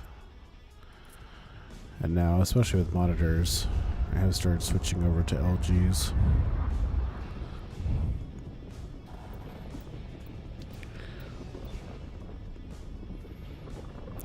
I don't dislike Samsung or anything, but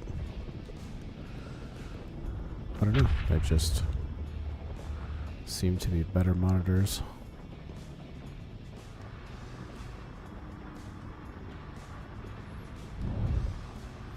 Here's a question for anyone that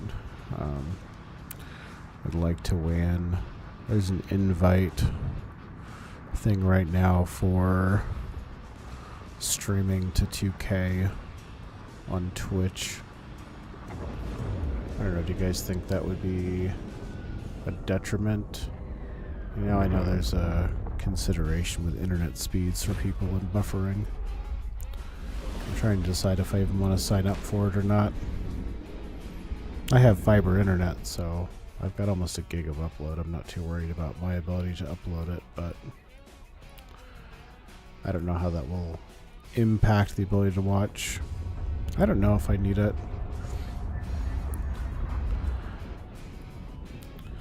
I can't really decide.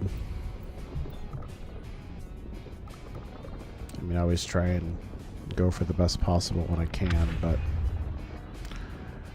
you know,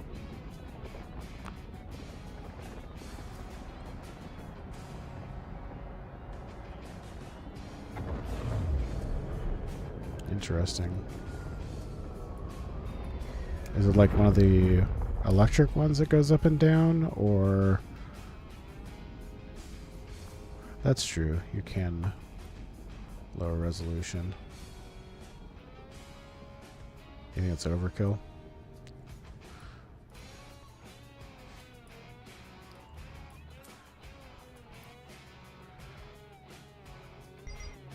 That's full. Yeah, it's something to trialing. You can already do it with YouTube, but if I can't stream a higher quality, not allowed to stream a higher quality to YouTube than I am to Twitch, so I just stream everything exactly the same.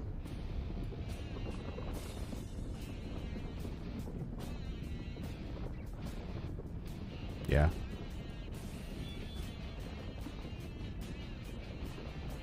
I mean, it looks pretty sharp on my end. I don't know for you guys how this actually comes through. Text a lot of times is hard to read and stuff on stream, but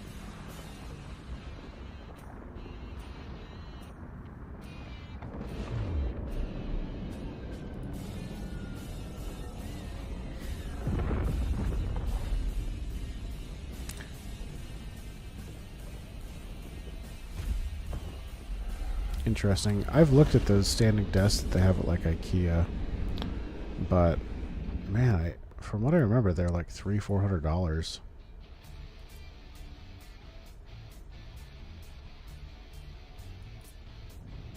I also have a massive U-shaped desk.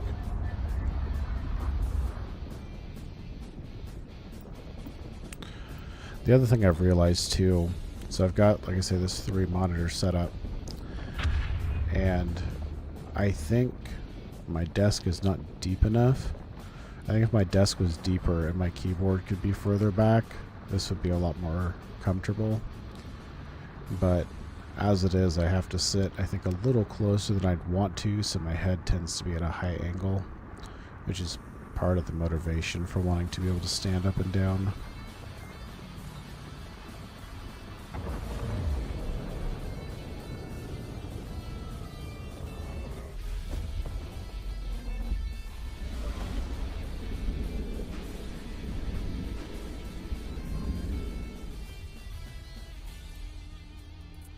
But I'll admit, I've also gotten to the point where everything just kind of feels expensive to me these days. 125? Yeah, that's way cheaper than I've seen. Maybe I'll have to look on Amazon a little bit. Because I miss being able to do that, just, you know, stand up every once in a while.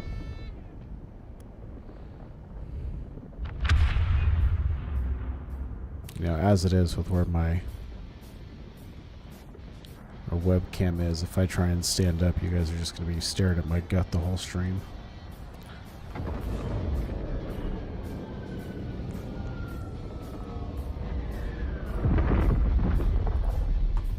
But if the desk moved, it would be a different story.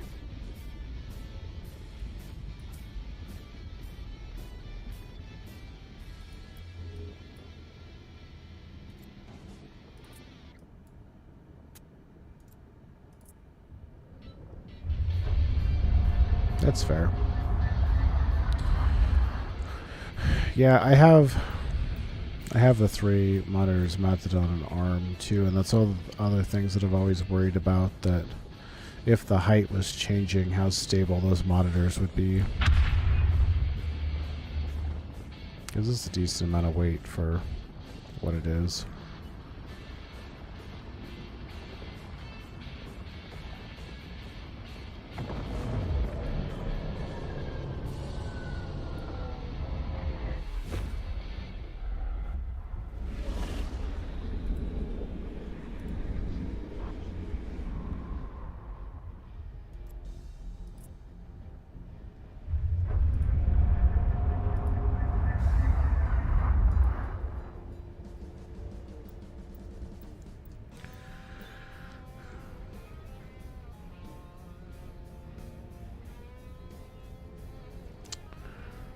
I keep wondering, I wonder why things were so choppy when I was trying to record when we first started. My computer should definitely be able to handle it, in theory. I don't know, maybe at some point I'll have to get a separate capture PC, but we'll have to get much bigger before I worry about that.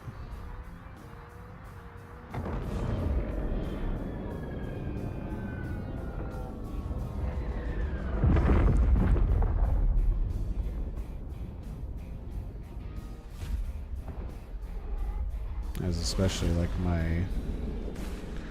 my stream archive on YouTube lost like 9 hours of stream the other day because we kind of blipped, and Twitch stayed connected, but it dropped YouTube off. And I didn't realize it until like 8 hours later. And at that point, I was like, I'm not going to bother to fix it.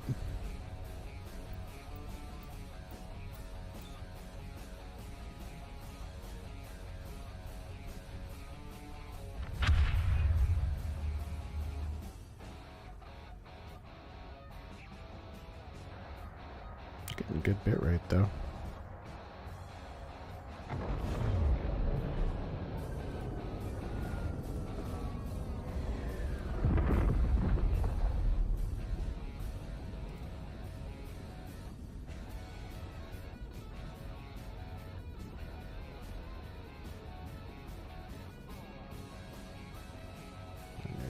There you are.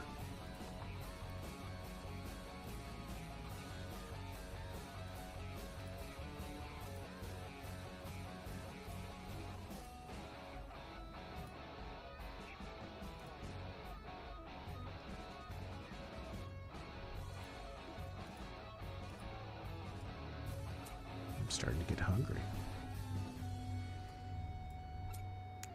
I'd have to go throw one of my microwavable meals in.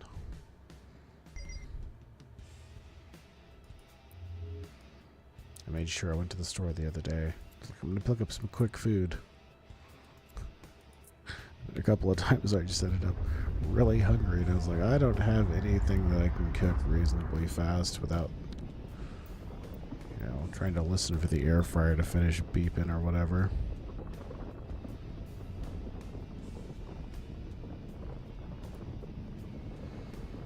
That's the other reason I gotta do some meal prep. Stuff I can just throw in the microwave while I do this.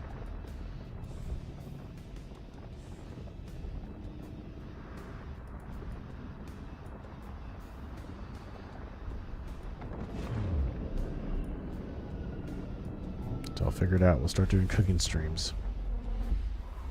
Let's see if I get motivated enough for that. I don't have any more webcams, so if I do something like that, it might be use one of my old cell phones as a webcam. But I'm kind of concerned on whether or not my laptop could actually handle the streaming.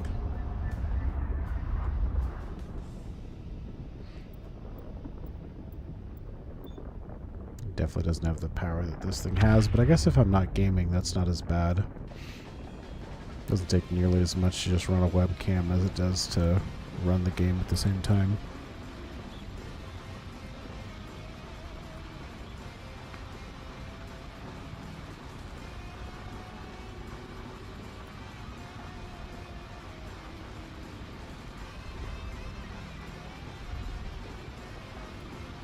It's one way to force myself to cook. I don't really mind cooking, I just feel like it takes so long.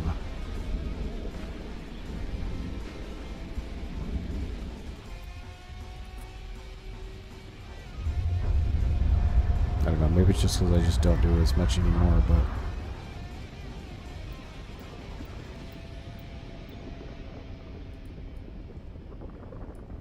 every time, like I was just trying to make bacon and eggs this morning.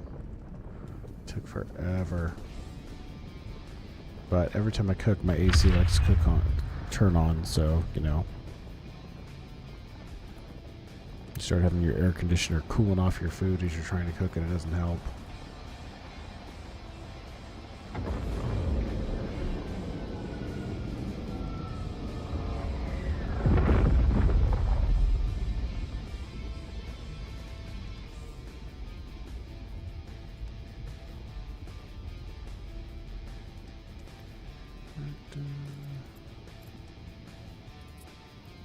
Getting closer, getting closer. Reaching the end of our journey here. Finally. Alright.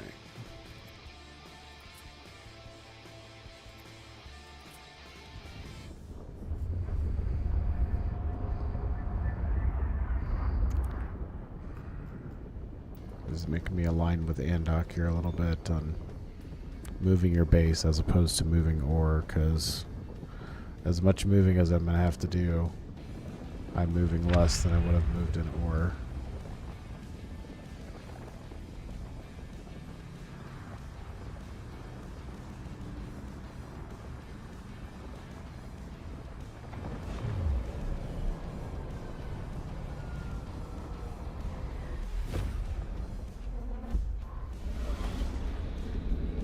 I mean, I guess I could have just stopped moving stuff and left the network node and a storage unit there, but that just seems silly.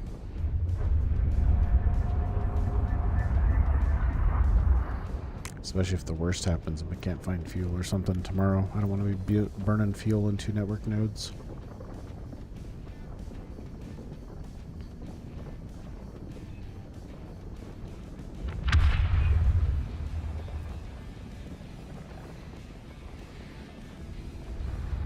It's a little random, but I tell you what, if it was not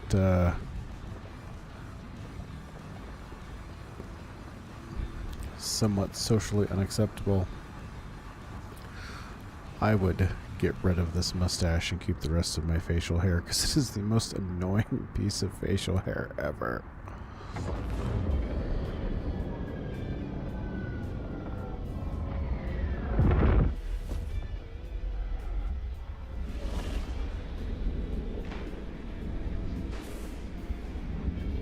Of course, not too bad right now. It's much shorter because of the summer.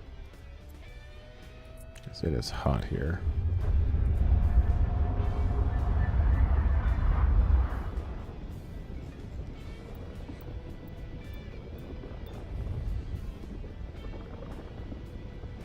I mean shaving only the mustache, and keeping the beard. I don't know, maybe it's not in other parts of the world, but it is, it's frowned upon here, I'll say that.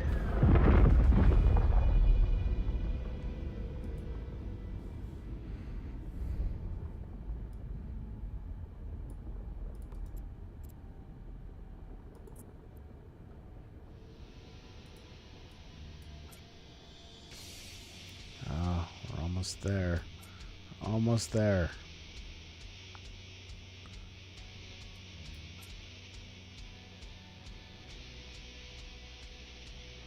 Yeah.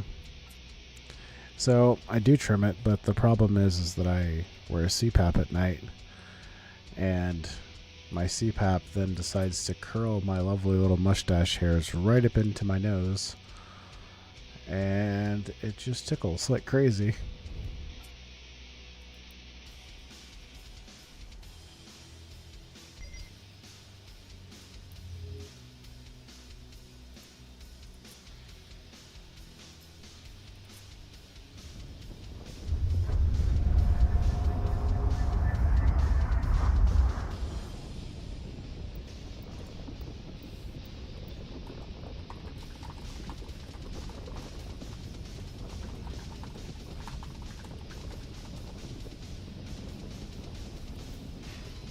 But I trim it on a very regular basis. It's definitely a routine thing I have to do, or it drives me nuts.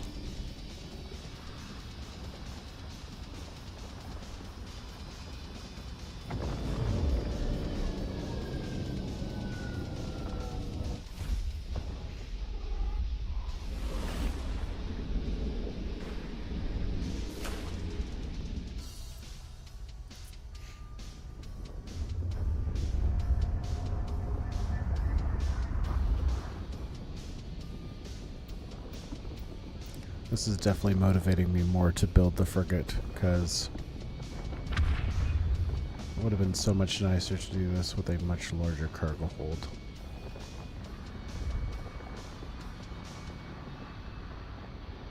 Doing it with this little Corvette is kind of a drag. But if I'm going to do that, I need the printer, I need the hangar, I need the shipyard. I really didn't want to rebuild the hangar because it took me so long last time, but here we are. It's okay. It's okay.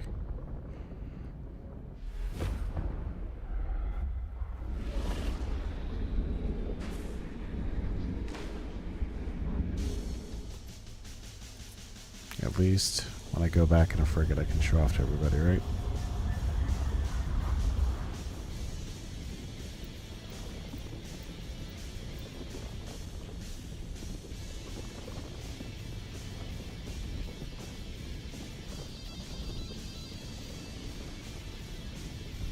And once we have a frigate, we can go around and clear sites and make a little more money. They're much stronger than what we've had before. Yeah, no, that's not my intention at all.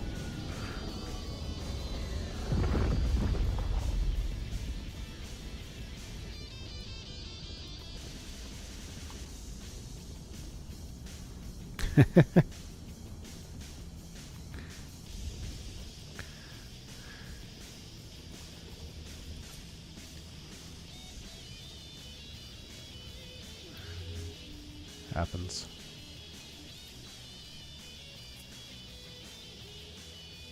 I know they did. It was crazy. It was a lot easier to build stuff last time, though.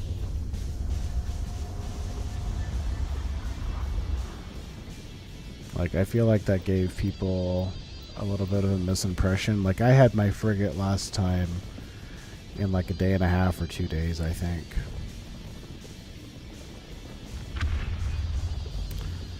And this time, even if the Technocore hadn't been like a blocker, like, this is the first time that I've been in a position where I could maybe make a frigate work. But previously, no way.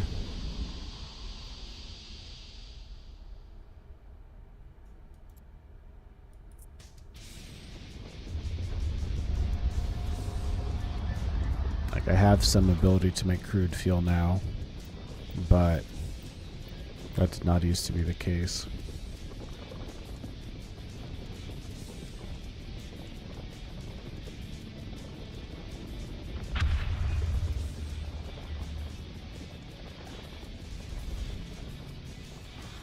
Which makes me think one of the things I might want to do after we finish moving here is to run down and grab as much crude as we have lenses for.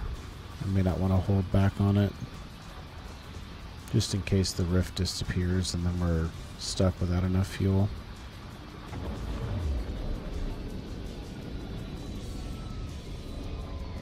That would be pretty disappointing.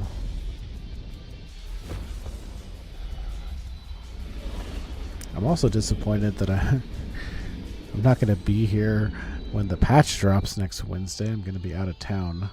I won't be able to play.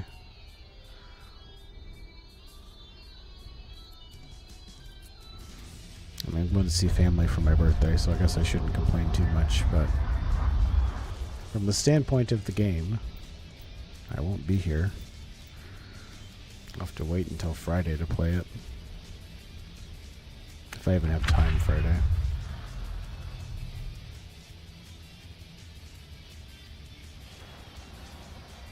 But we'll get some more streams in throughout the weekend and Monday. Do what we can.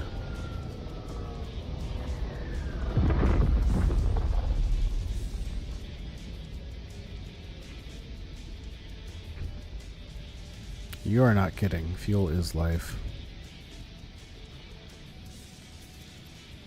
That is not an exaggeration.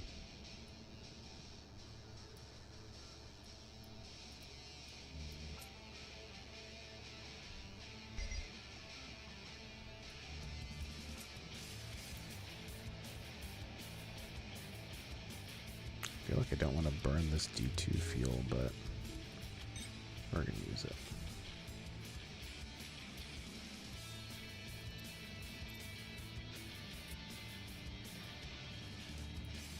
I do want to save a good majority of it, though, for traveling.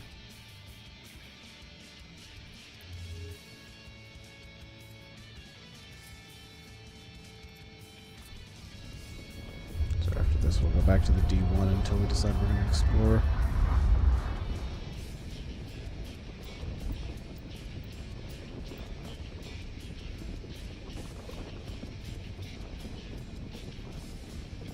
Almost done. We might be able to get the rest of it in one more load, including the buildings. Oh, that reminds me, I almost forgot. I need to go set my new respawn point at our new network node. I meant to do that when I came back, but I got distracted. Didn't do it. And it's going to be a real sad day if I move all this stuff and then we die and I haven't moved my respawn point and I've taken down the other network node. That'd be a lot of work lost.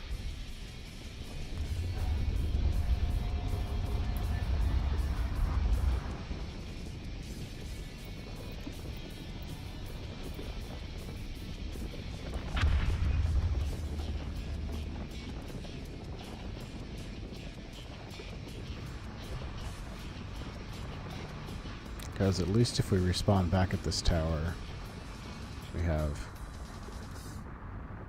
I think, enough resources to make another reflex.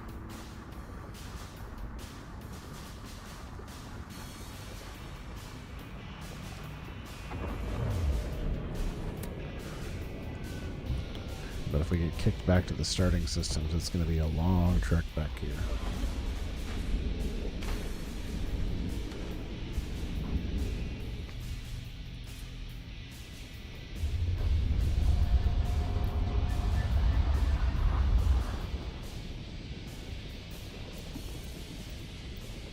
Like, you know, there's all this talk about the game being hardcore and stuff like that, but for the first 2 days I didn't know that we could use the network node as a respawn point.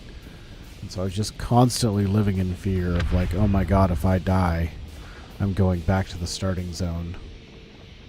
No matter how much I build up here, it'll be over. I have to start over again until I can get back here. But no, there is options. So while it's top of mind, right click, set as home base.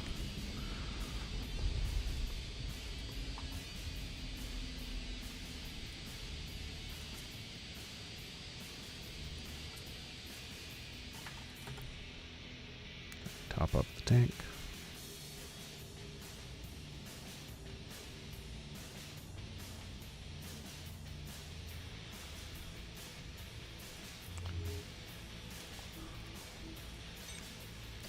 I forgot this tank's bigger. That's okay.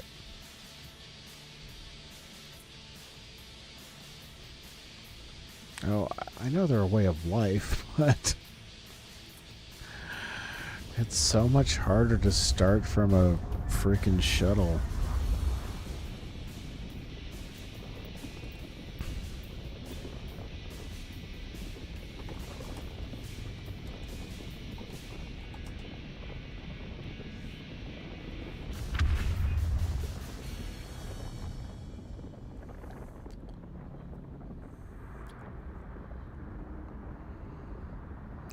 It's a rough life in the shuttle, that's for sure.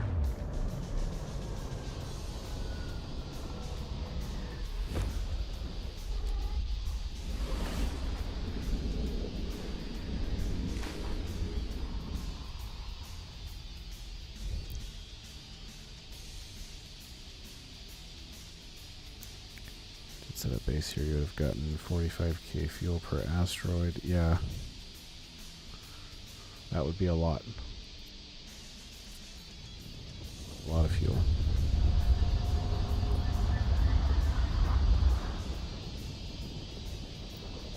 Well, and I have like my fuel depot sitting over in the other system, but if this carbon in this system doesn't get cleared out for a while, we may never go back to that other fuel depot. Because we're going to have a lot of carbon weave to build in our process of going towards the frigate.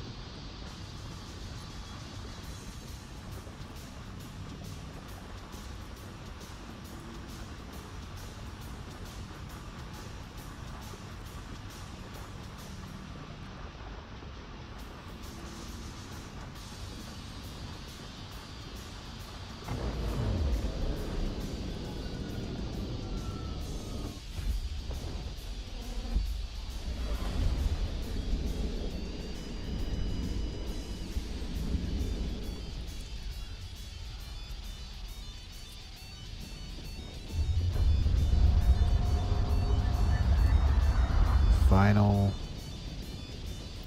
backpack. That's an interesting idea. Do you mean like the convoy sites? Restarted 4 times, wow.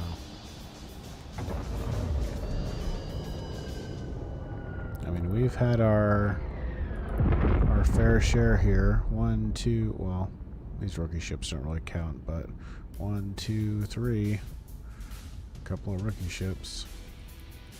And on the first stream, we biomassed. Started over completely.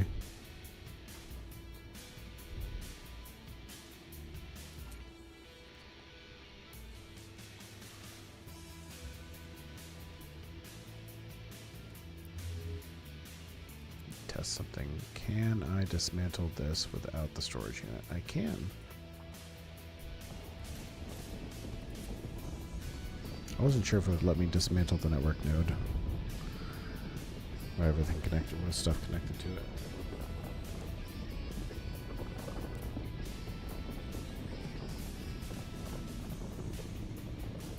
That. Uh-oh. Is there not another container? Oh, okay, there we go.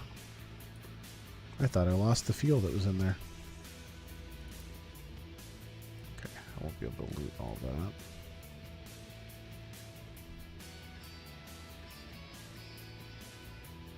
Unfortunate. I'll just leave some more behind. Oh well.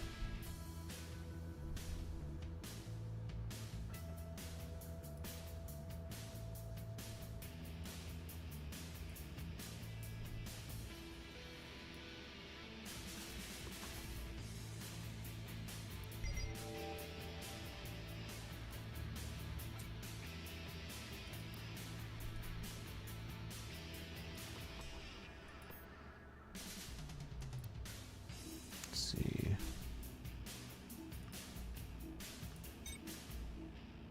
Ah, okay. I haven't seen it before with two different types of fuel, but that makes sense. I understand their interface a little bit better now. Let's see. I think I take the common. We need less metal.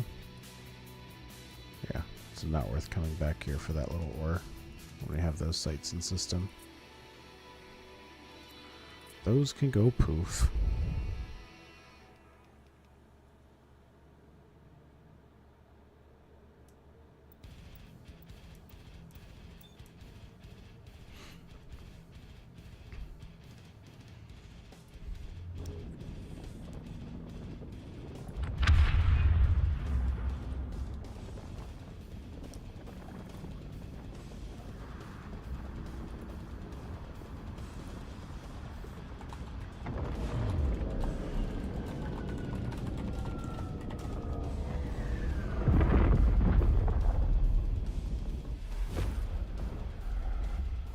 By the way, if anyone is playing Frontier and wants to fly with us in the game, there's a link for the Discord down below the stream on Twitch.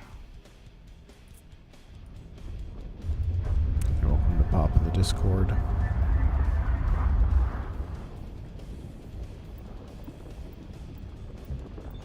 The link isn't like my stream or Discord, it's our group.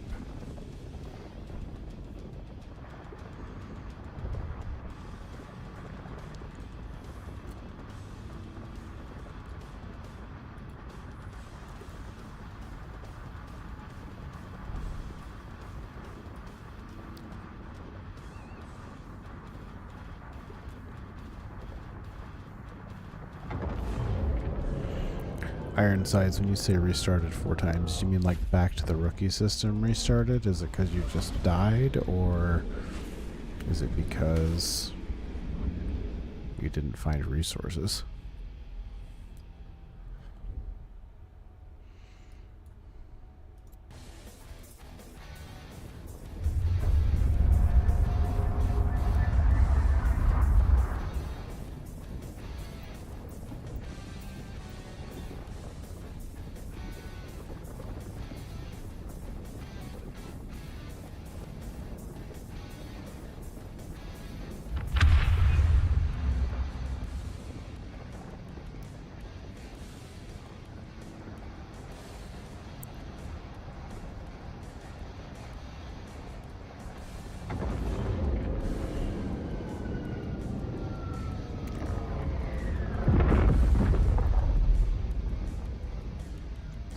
Shield does this thing have?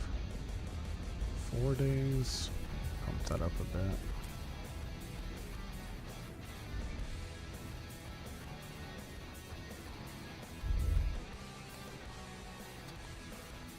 And then can I online stuff from here? Nope, that's just the ID.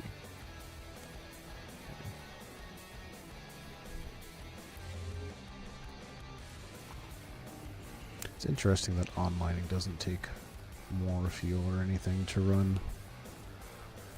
It just constantly outputs the same amount of power. Let's empty this first.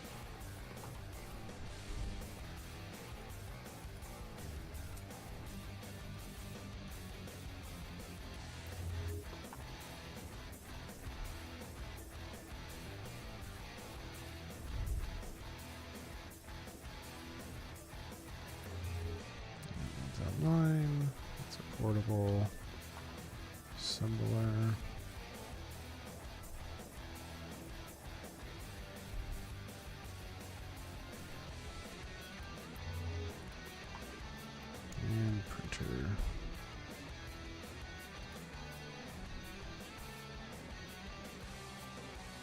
Alright, 65, 65, 65.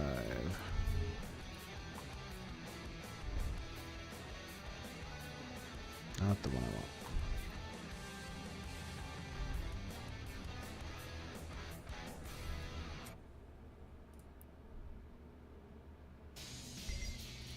More than that, but at least I'll get started.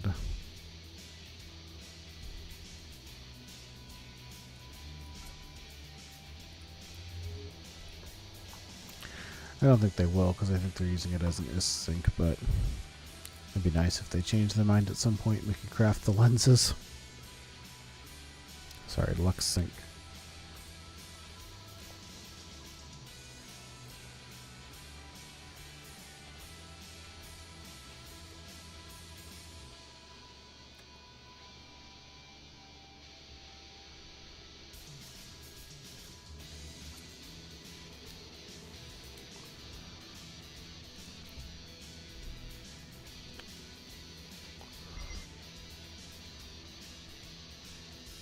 Carbon weave bigger on top of everything else. 10, 15, 10. Sure is. Weird.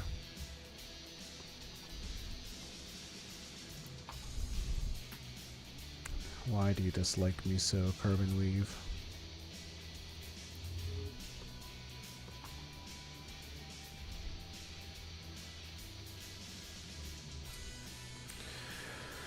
Let's see, we needed 64 of these.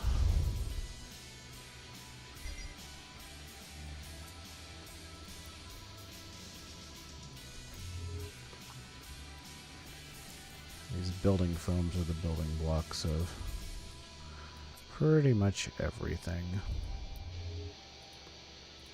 That's why I'm trying to get a couple built. I need 2 for the hangar, 2 for the shipyard, 2 for the printer. I just need quite a few of them.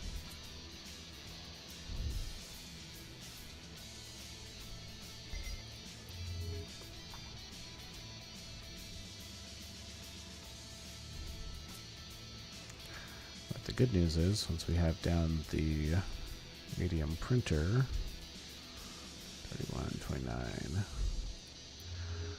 we'll be able to build the T2 crystals,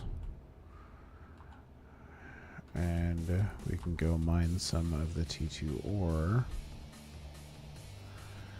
which will help us bit the carbon up faster. Okay, let's see, we need 29.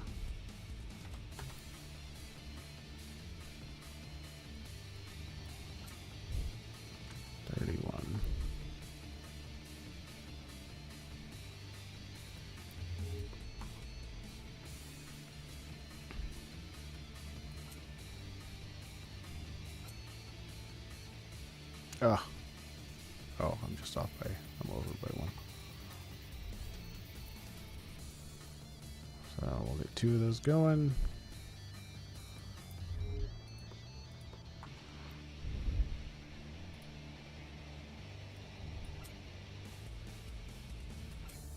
I think we'll go mine some rift before they disappear.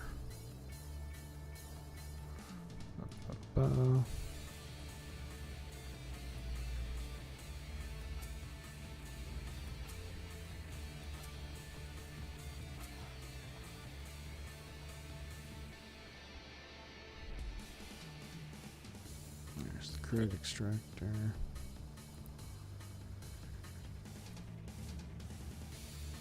Can't even fit the hull repair? Jeez. Alright.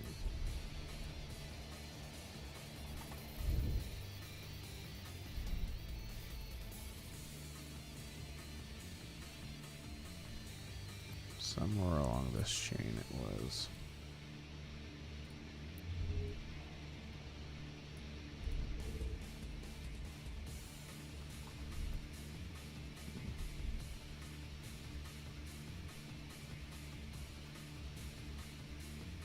What? Did I put it into portable?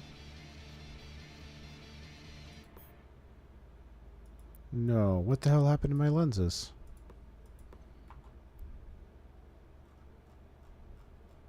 You've got to be kidding me.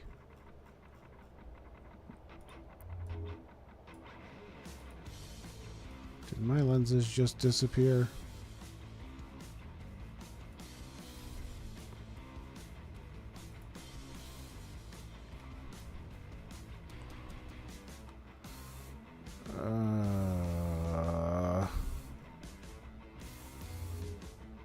That would be a lot of work down the drain.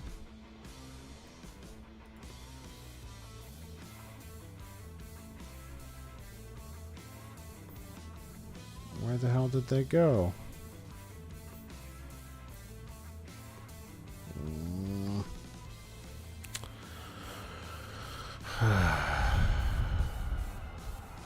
Where? I don't see a cargo container.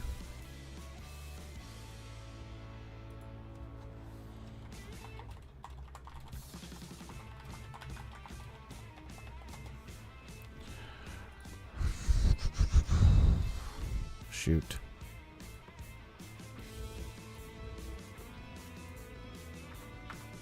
Let me try relogging really quick.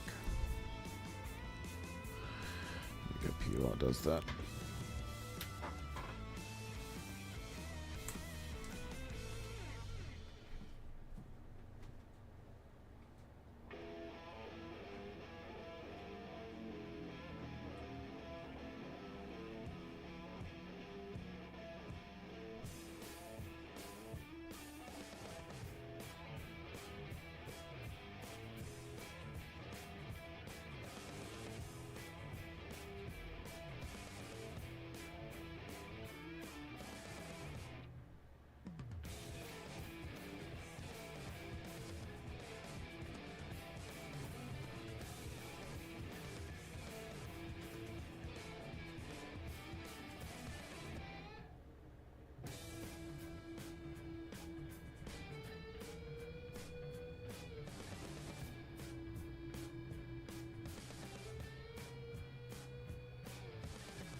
Let's hope they're back.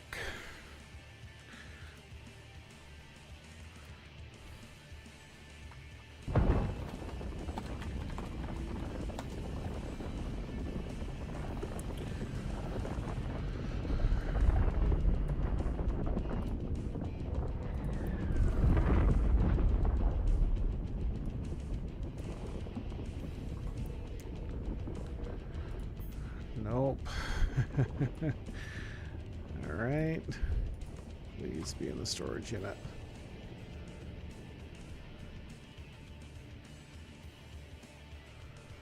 Nope. Shoot.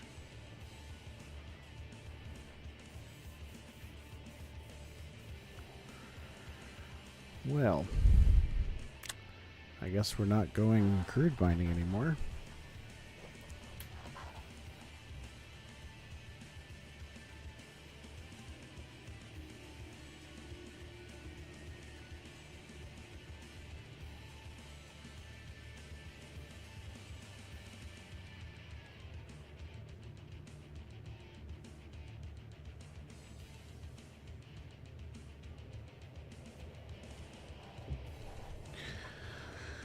Oh boy.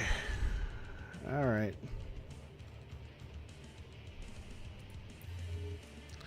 That's a little frustrating, but what can you do? It's already a known bug. Closer to that.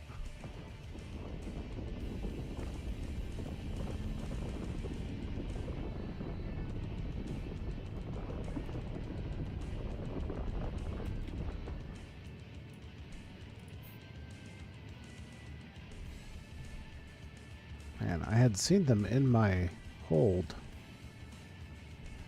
I had them.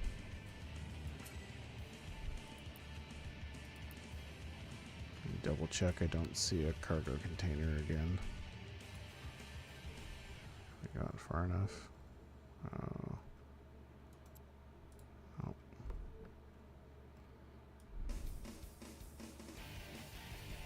I don't see any kind of a cargo container anywhere.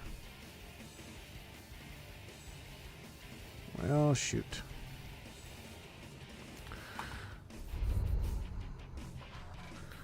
At least we have building foams. Alright. Can I fit a... No, not that one. Can I fit a Technocore in my hold too?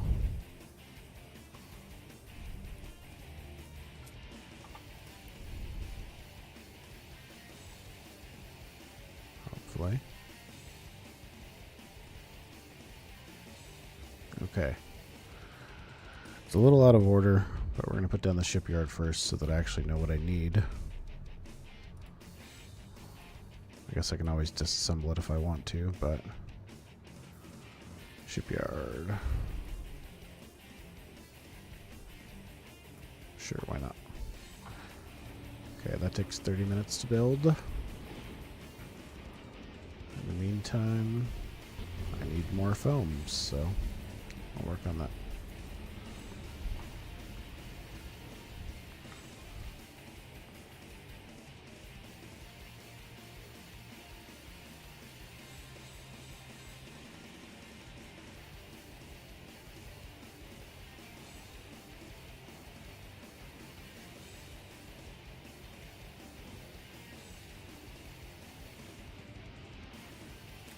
Because either way, we're going to have to build a couple more.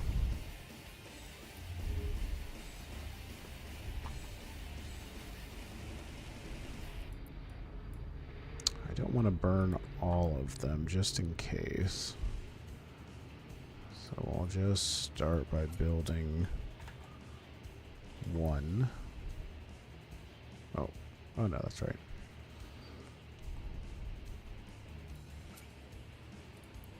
Start by building one, and then I'll work on getting more materials while that happens.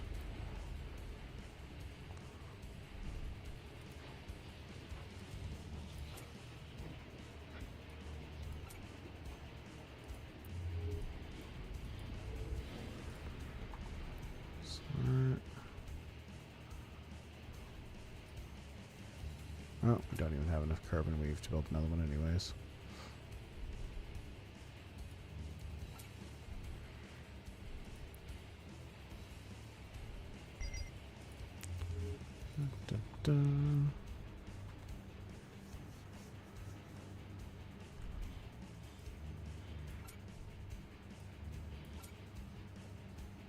Alright.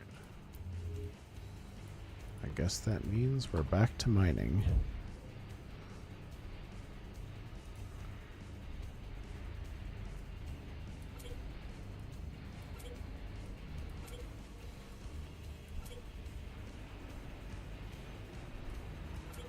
Ship really doesn't have much fitting on it. Can I fit the afterburner still? These are undersized mods, but nope, no afterburner. Okay.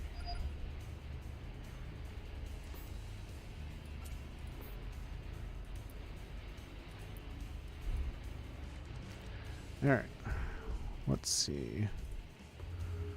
We were short on... Let's get some carbon to start with. Let's do that. Because that way we can make some fuel too. Natural carbon.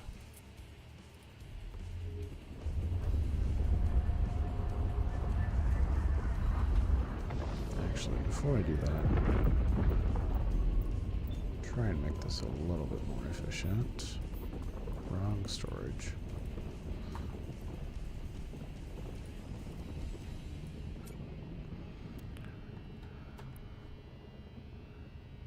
We are gonna drop some stuff on site there, since we're gonna be refining this. Well, I won't refine all of it. We'll just drop some storage there. And then we'll move it once the storage is full. That's what we'll do.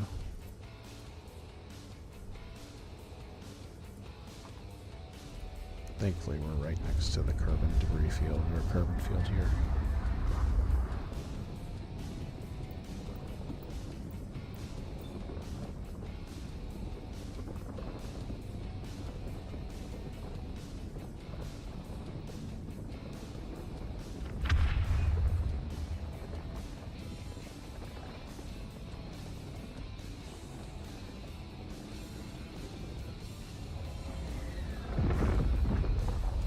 Shard, what did you expect?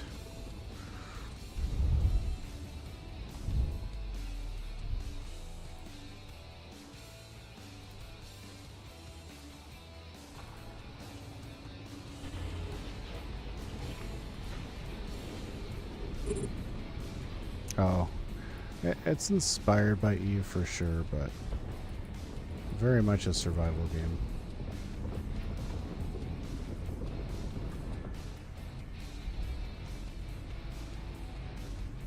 Well, I mean, this is alpha version 0.1.1, so it is the earliest possible iteration of everything.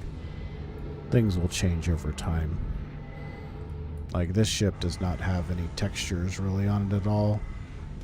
It's very, very basic right now.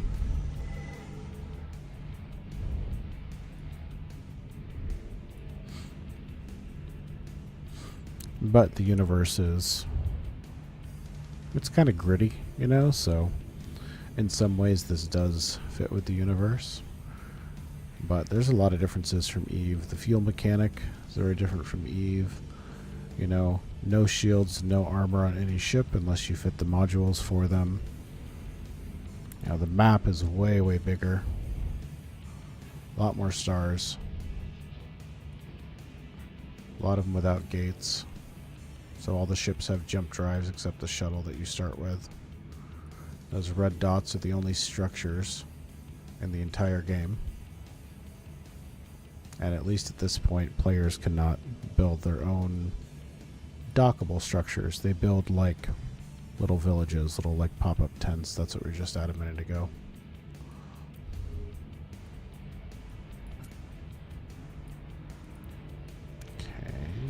Is it not done building yet? No, okay.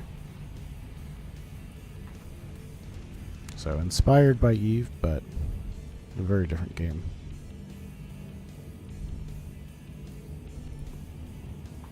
But we'll see. We'll see kind of how it changes over time. Say this is only their first release after the NDA has dropped, as far as like content releases.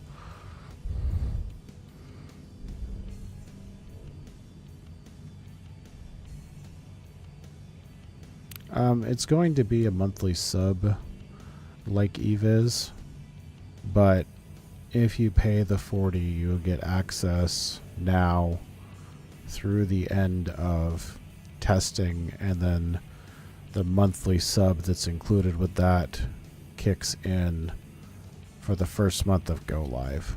So for the next year or however long that they're doing development on the game, you would have access for that one flat rate.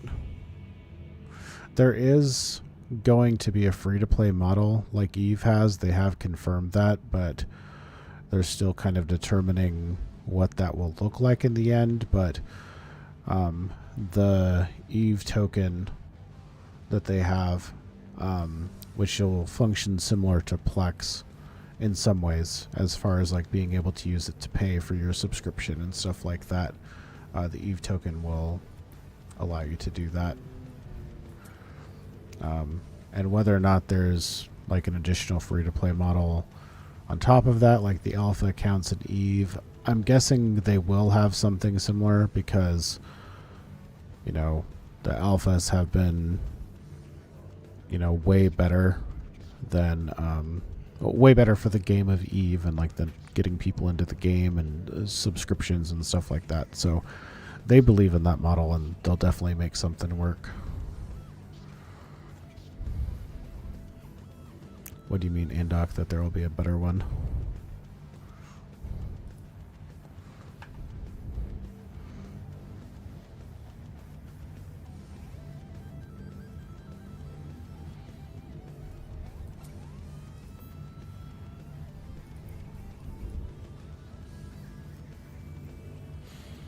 You're probably about a year and a half at minimum out from, you know, like open universe free to play. But that being said, join the eFrontier Discord, like their main Discord, because sometimes towards the end of the cycles they'll do like a, you know, week or 10 days or something like that of free play where anyone can get in the game and play, and they use that to like mass test their builds of the game. So if you're in the Discords, you can watch for the announcements. You'll see when that pops up, and you might be able to get in and try it out at least.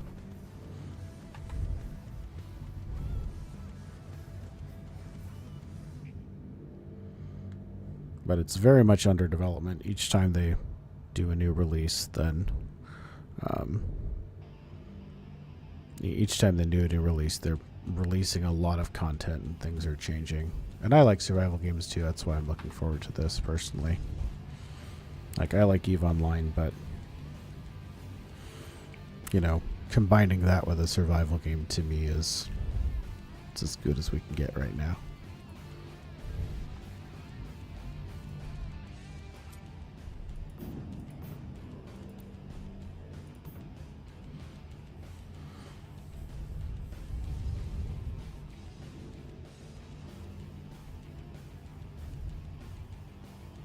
OSA, is that the frigate?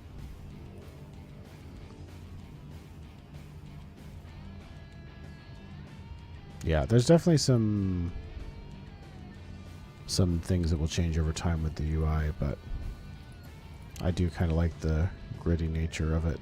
USV, is that what you meant? What's up, Mersha?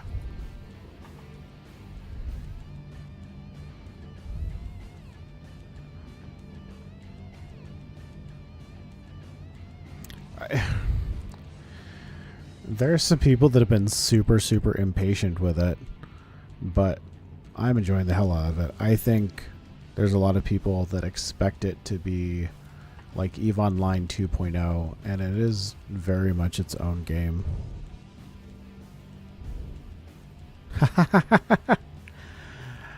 Designed by a Mortars Legion engineer who had a disagreement with the chief planner. I like it. I could see that.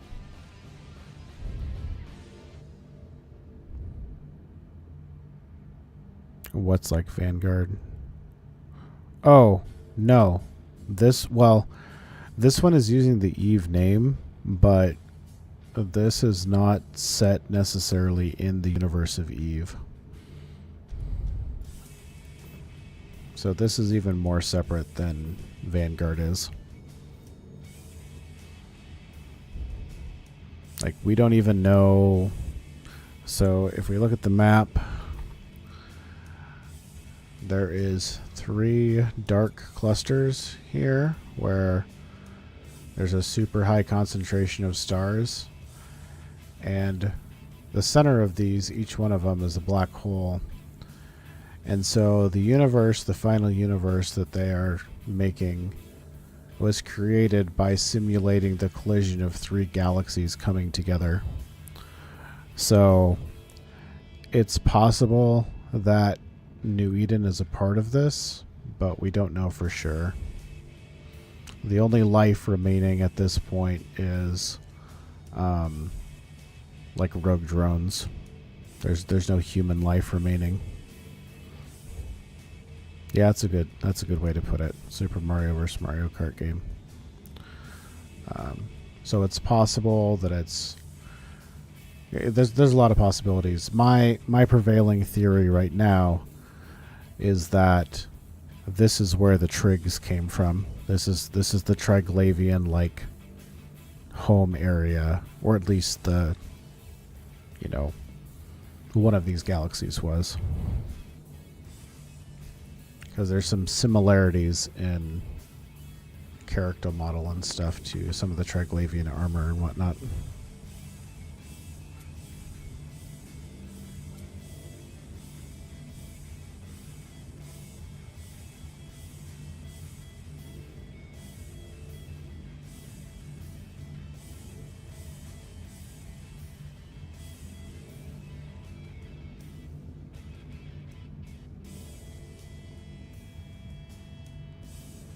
Yeah, and disintegrators are in the game.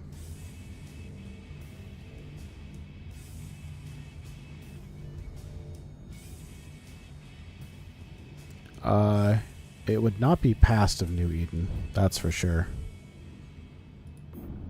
Because as far as, well,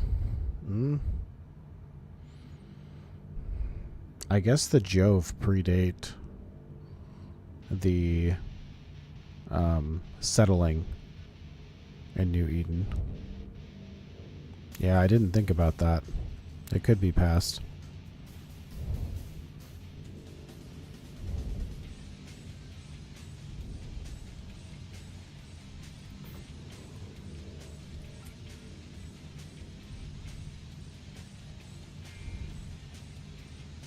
Yeah, it could be what happened in the Milky Way, because you don't really know after they get cut off.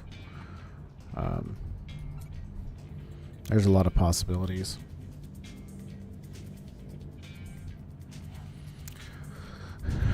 But the whole, like, lore behind why we're here in this universe is that there's, like, this master AI called the Keeper that is what has been keeping these clone banks, like, operational but dormant, and something caused the Keeper to start waking us up, but we don't know why. So we come out in this post-apocalyptic scenario. No idea why we've been awakened, but now we're here to kind of figure that out / rebuild civilization.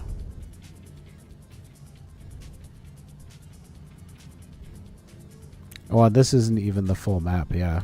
So this is, right now we're at about 24,000 star systems, and the full map is going to be over 100,000. At least that's the current plan.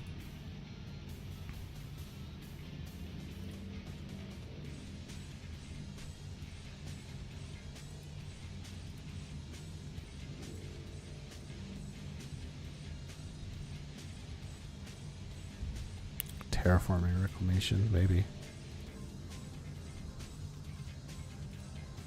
Whatever it is, there's certainly not a lot of infrastructure left to support it.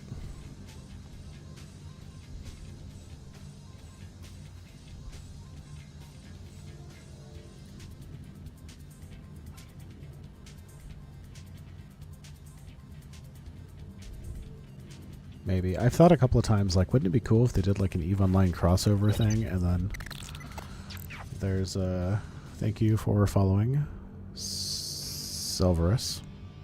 I think I got that right. I wanted to say Severus so bad. Just channeling Harry Potter there. The cycle is what they're using for their release term, so they have an era. The current era is called Promised Lands, and then within Promised Lands they do 2-month cycles. Selverus, okay.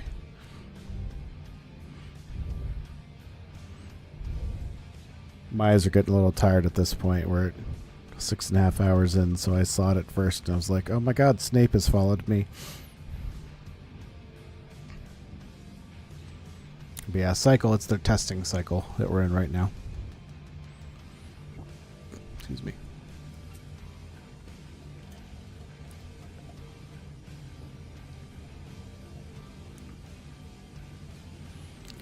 solid iron sides.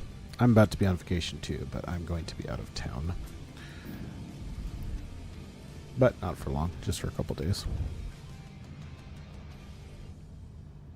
Correct. The release game will not wipe. It's not like a seasonal thing or anything like that. The release game will go continuously. This is just they're wiping during between testing phases because they're changing so much.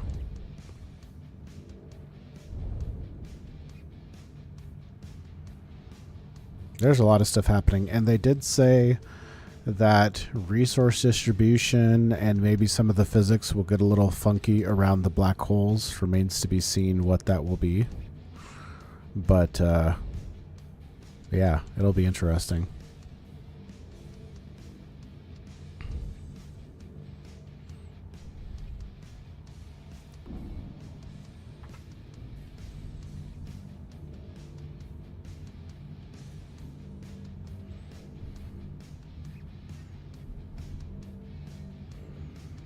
So yeah, once it goes live, it'll be like EVE Online. It'll just be a continuous thing.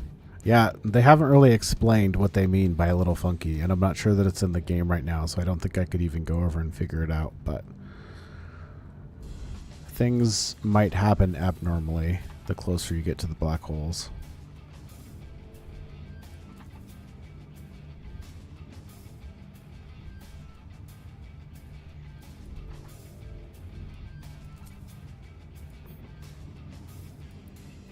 Almost full, and then we'll start ferrying back.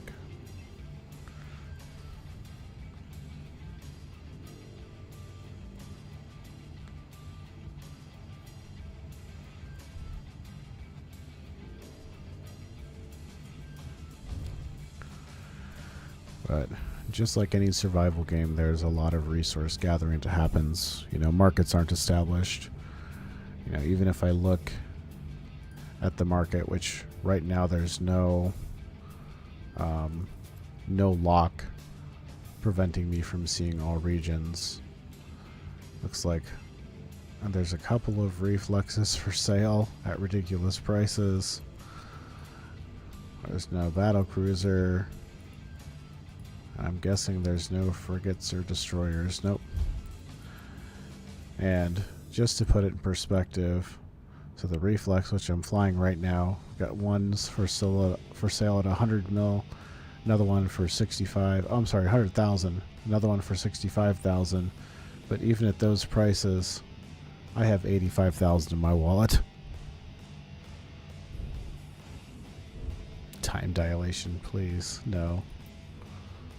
Not this madness all over again.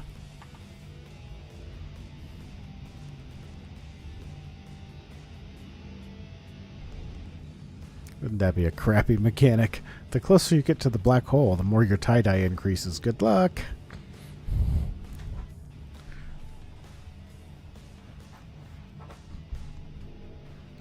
I know it's important to EVE Online, but it would be nice if it was not necessary. You do keep your money. It's like a digital wallet, you know, so the money doesn't get lost, but your ship and everything in it, just like EVE.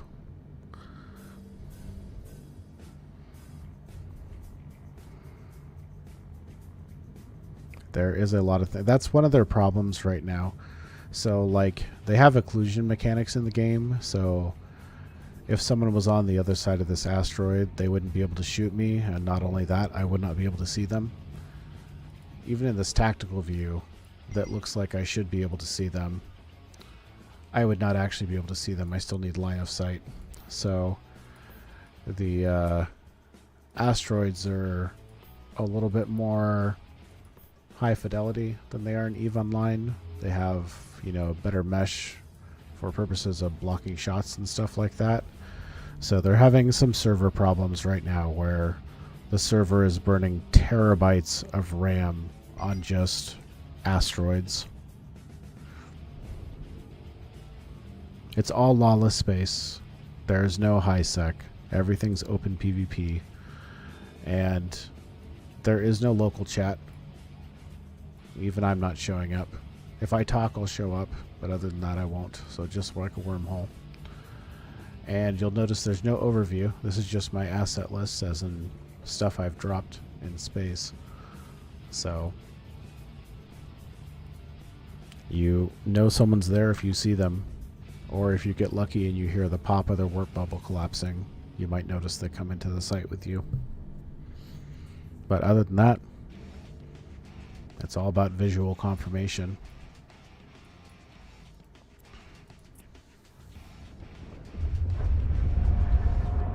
Yeah. And the tick rate is 0.25 seconds, so it's 4 times faster than EVE Online.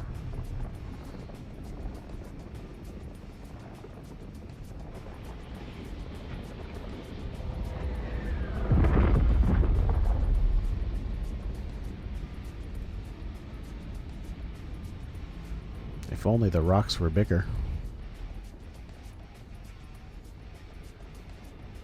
I know they have a memory leak problem too, but some of their problem is just... Yeah, Eve's tick is 1 second. This game is 0.25 seconds.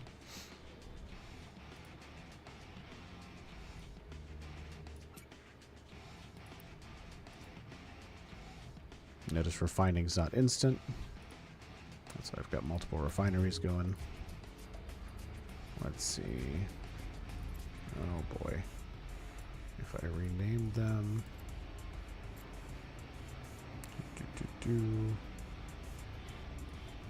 Oh, that's the small storage. Rename. Mods. If I do that. Reload asset. Does it tell me? No.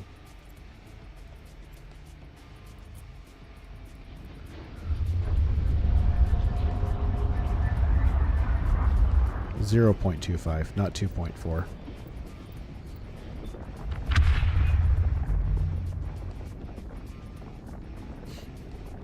Every quarter second.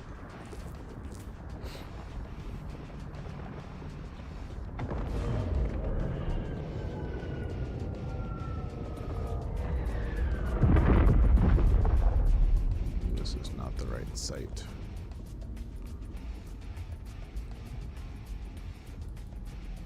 Take this down for a second. Yeah, I gotcha. Yeah, no. It's an improvement.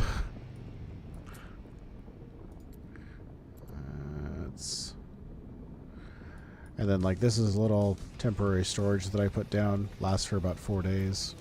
I'm done with it right now, so I'm just going to dismantle it. If I can find the cargo container. There it is. Just goes back in the cargo container. I get all the resources back.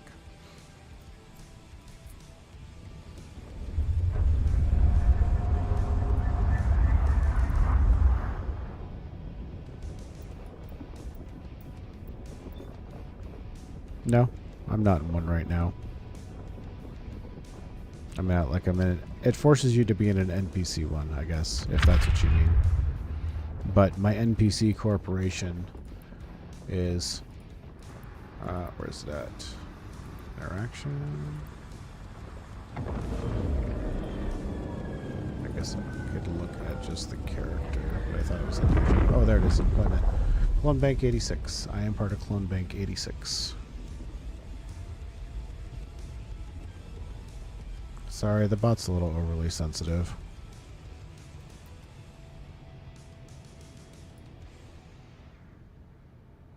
I tried to refine it yesterday, but apparently I didn't quite get there.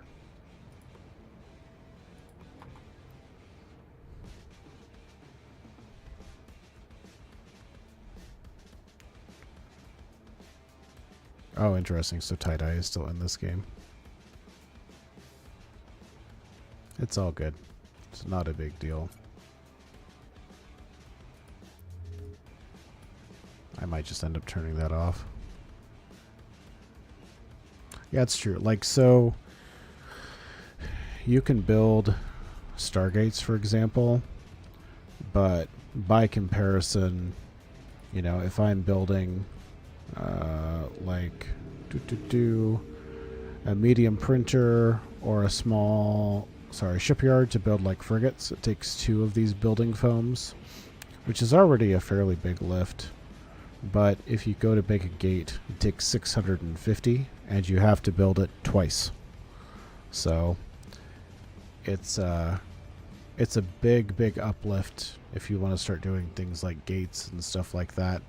But like this little base that I have going right here, this is totally doable solo.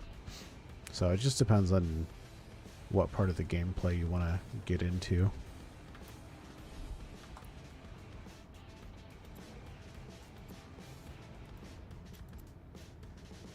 So this one maybe?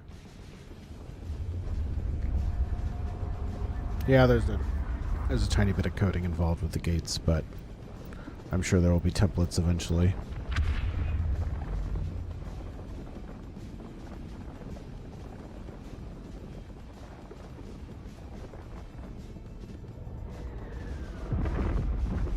In the right place now. Yes, we are, but where is my... There it is.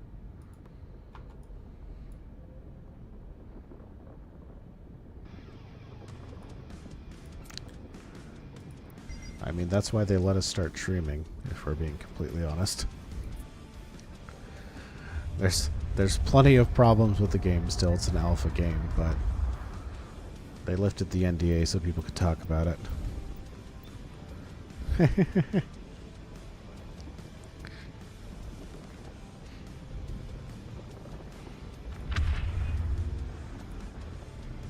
Yeah, your gates can be destroyed. Any of your stuff can be destroyed if they can do enough damage. Interesting. Like I say, if you are interested in checking out the game and you don't want to spend money right now, I highly suggest joining their Discord and watching for the next time that they do like a mass test and open it up to let people in. Yeah, multi-boxing is going to be difficult to impossible in this game.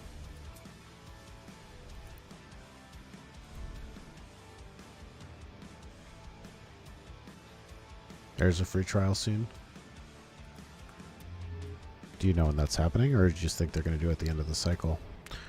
That's fair. I haven't been back to Star Citizen for a while, but maybe I will. Maybe I'll check it out in a couple weeks.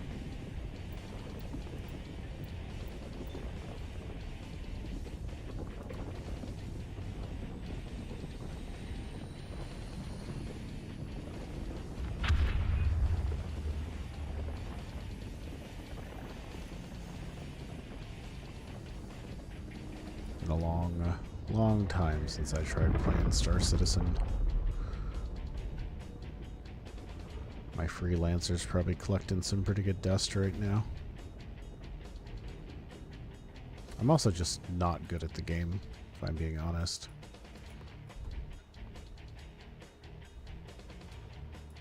It was already open. I feel silly.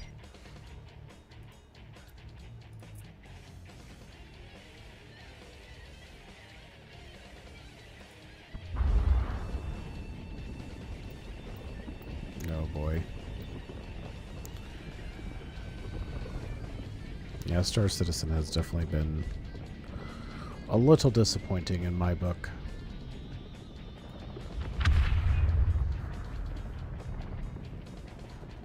My other problem too is by the time that game goes live, I don't feel like I'm gonna have time to game like I would want to in that game. Like, you know, when I invested in Star Citizen, I had a whole ton of free time. Yeah, I haven't seen anything on the free week, but like I say, I've seen them do it a lot at the end of cycles. They'll just mass test that cycle. So probably early August, I'm guessing. Where is it? I guess I can use this. Da, da, da.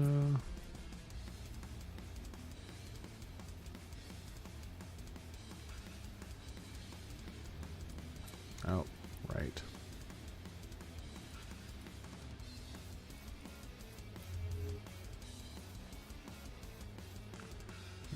Small storage unit.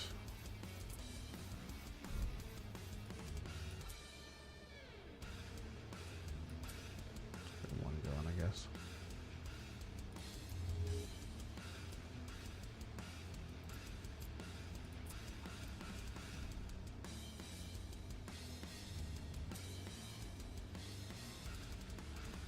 Be right back.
Oh, I'm sure.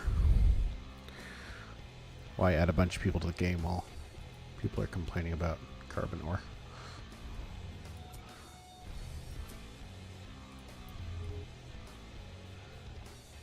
There it is.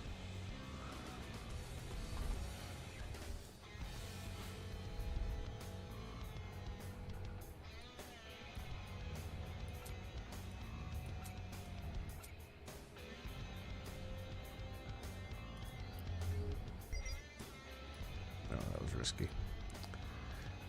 Let's see, portable printer.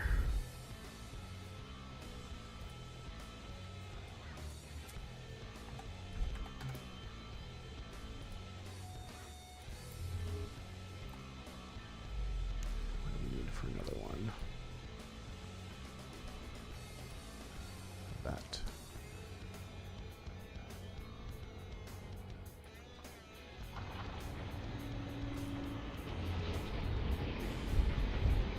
Still, every time I look at these things and I see blah, blah, blah, blah, I see the legs that are on the bottom of these printers and stuff like that. I just want to be able to start building a tower of printers. I feel like I should be able to stack them. I'm waiting for that.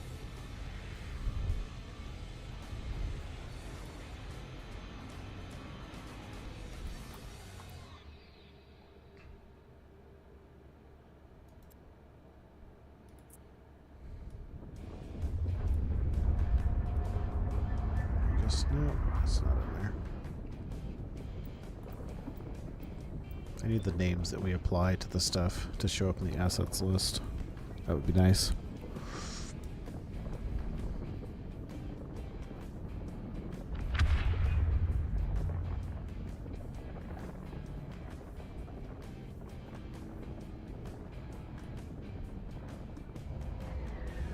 Let's see. Somewhere over here, right? There it is. Oops, I forgot to take the rest out.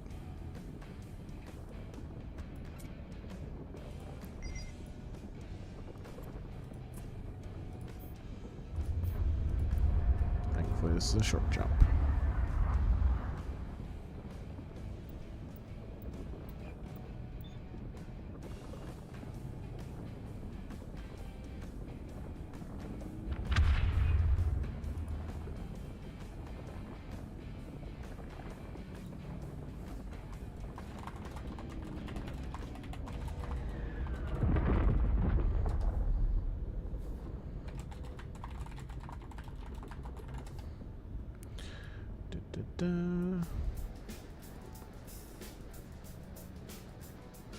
Let's see. printer.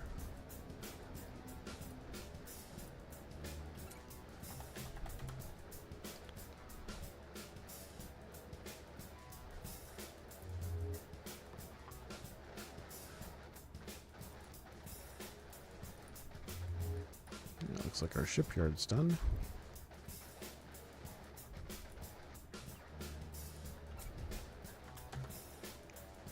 Just need carbon weave.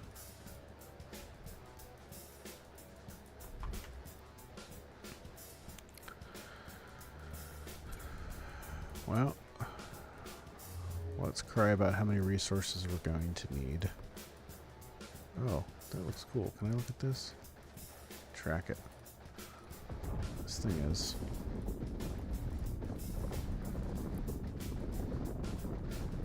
much bigger than the other shipyard I had.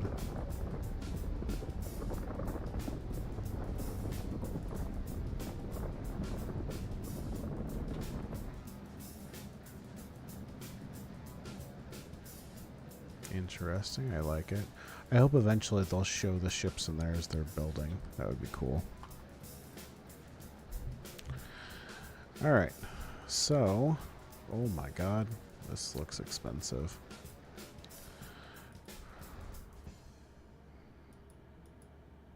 I don't know that I've picked which frigate I'm interested in yet, but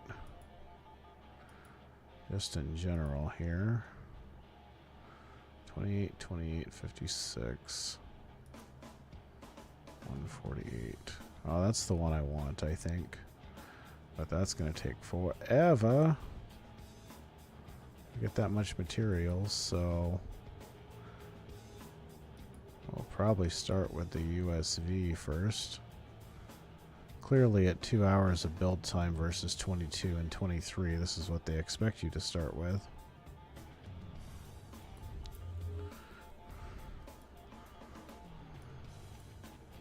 Okay, we're empty though, so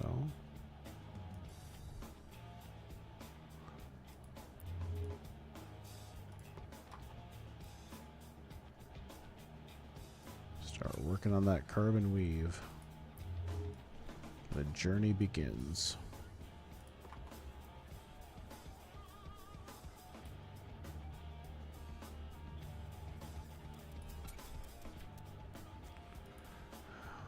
Let's see, we need carbon ore for a temporary refinery. Down 2 of them for now. Ah!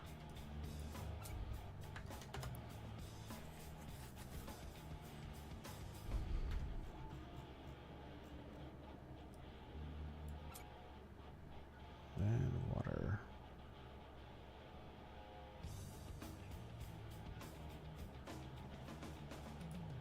Okay, well, I didn't actually want it, actually, now that I think about it. But hopefully it didn't just disappear. Alright. So, temporary refinery.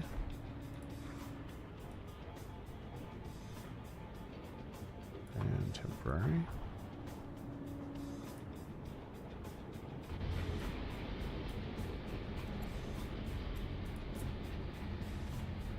It will be a fuel refinery.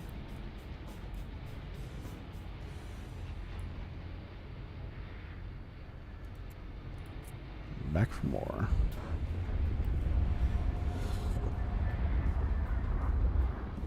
Oh, hold on. Let's not run off with the water in my hold. That won't help us.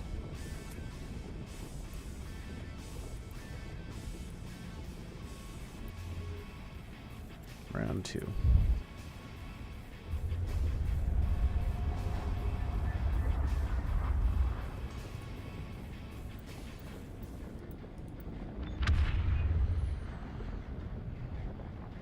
Hopefully we just keep growing this audience and I can get to the point where they give me some keys or something I can give away for the game. That would be cool.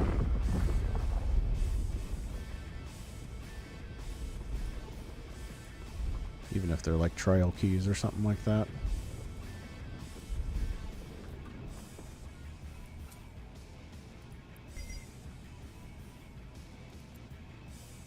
If we get big enough, I'll go bug Goten about it.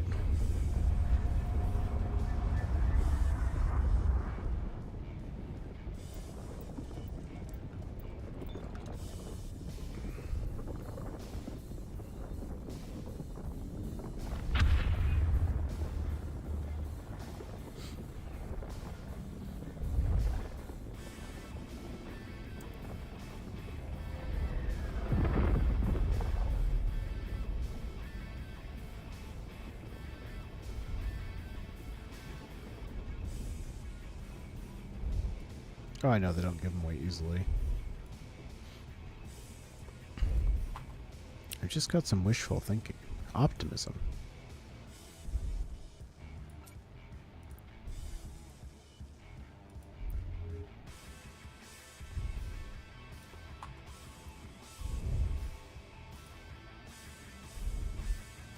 I mean, if the channel gets big enough, I'll just buy some keys myself and do giveaway. Gift them. But, right? We have to get a lot bigger for that. Again, though, optimism.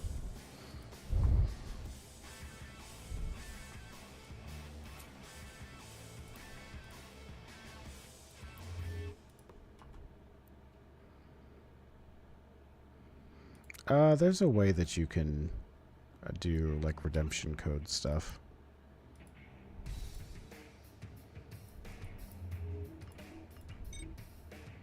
That's what that redeem code in there is for.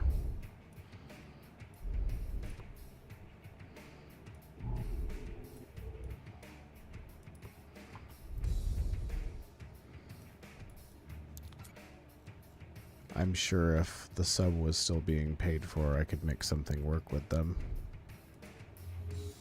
Because that's what they were doing with, like they did some giveaways early on to the people that were doing like the playtesting, you know, before they opened up the server. So that's how they were redeeming their codes to get their packages.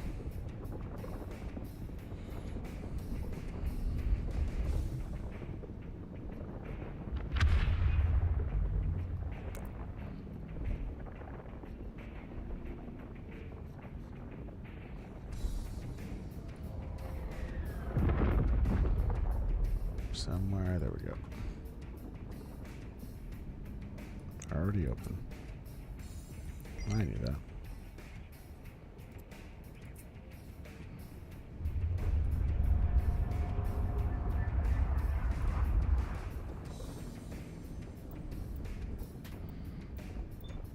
I'd like to get the other printer down, but it's going to be a big lift. Be my first medium printer.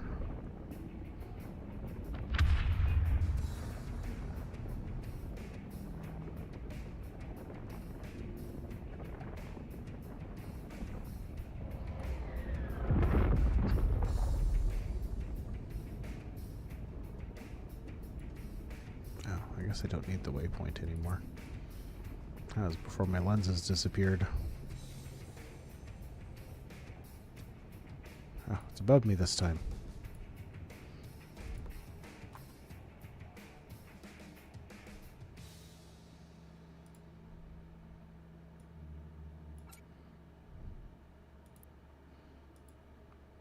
And there goes that one. Let's see. Small storage.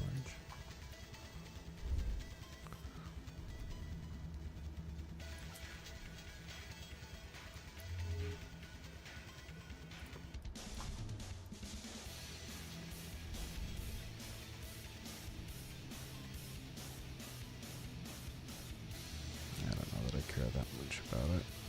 Do I? No. Just need more carbon faster.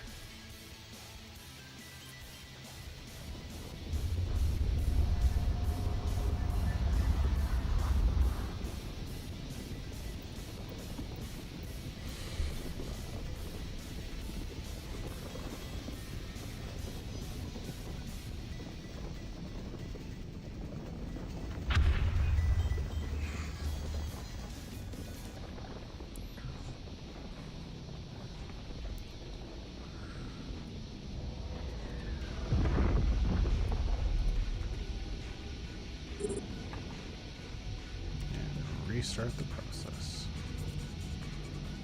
So I found my storage box.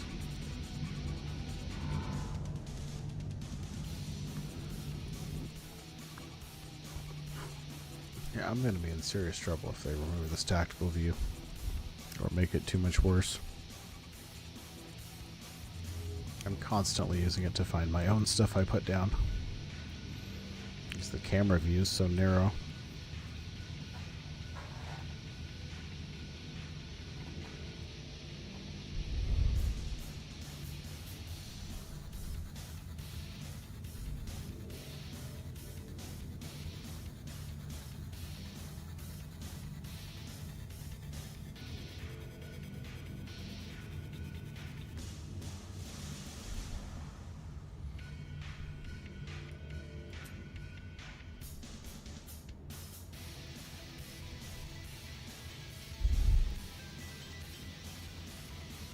love to buy a cat battery right about now.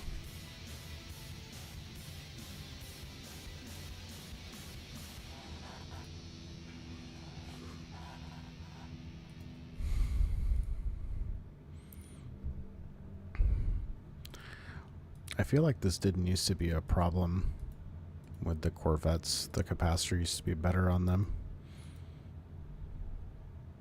Oh, I'm dumb. It's not a capacitor. I don't have the asteroid targeted, but still. I feel like you used to be able to just pound through it. You upgraded and could automatically start using 2 lasers without issue.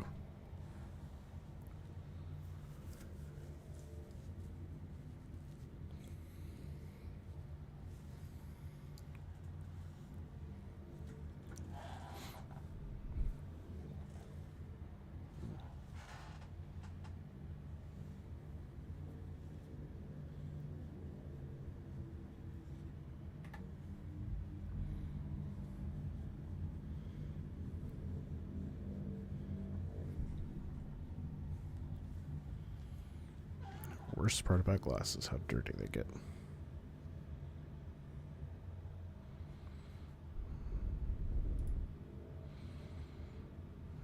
Seems like we hit the end of that playlist.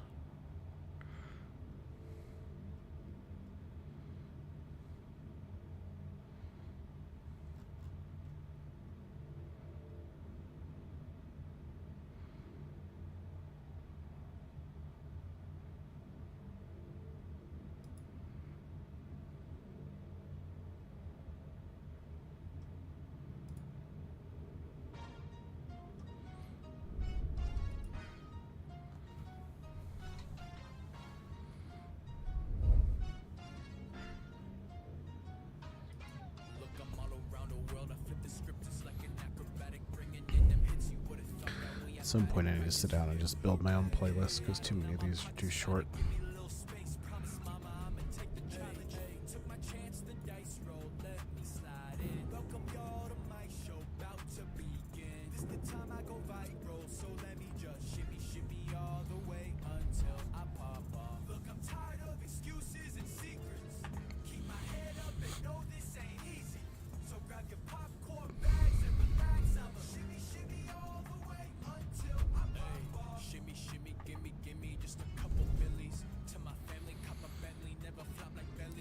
What do you guys think? Is the mining on stream too boring? Should I use some of this off stream, or should I just whenever I play throw it on?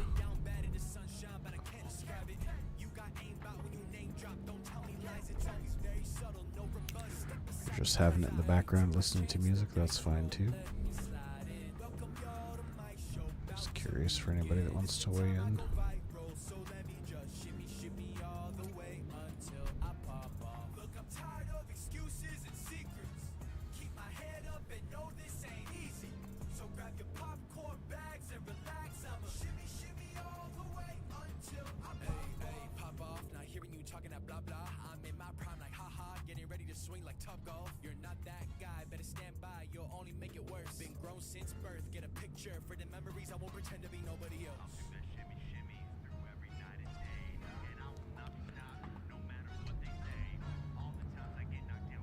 So much carbon.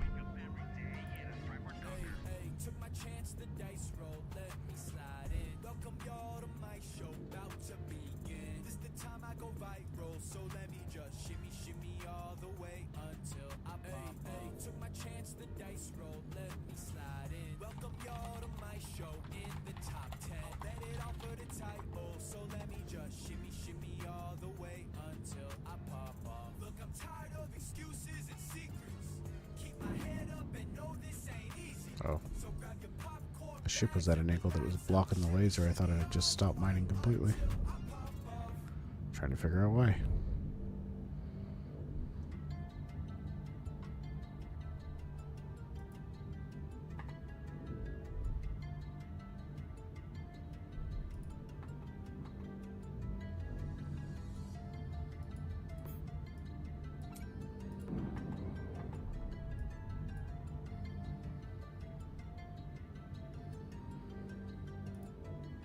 Nope, I don't think I will.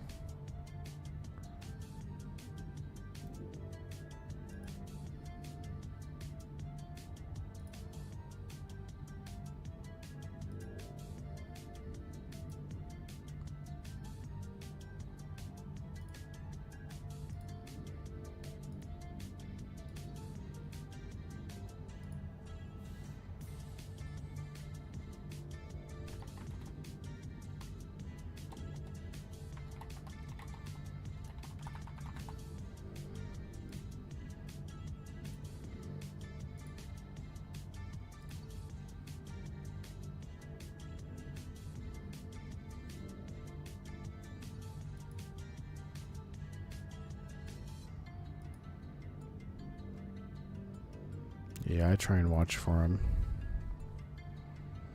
He was really, really bad on Kick yesterday. I had to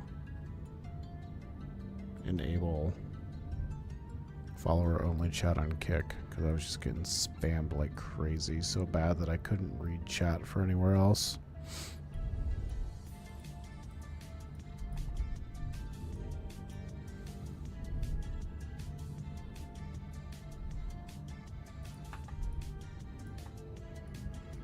So I've been trying to watch for him. There was one earlier that got deleted too fast before I could report it, but yeah, bot army for sure.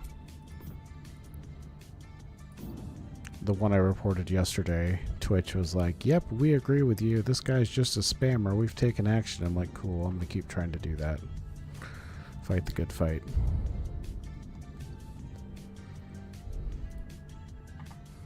Like, there's enough people that engage here that I don't want to try and, if we can avoid it, you know, limit it to follower only chat. And so far, Twitch has been a little better about the bot army stuff than anywhere else, so we'll let it go for now.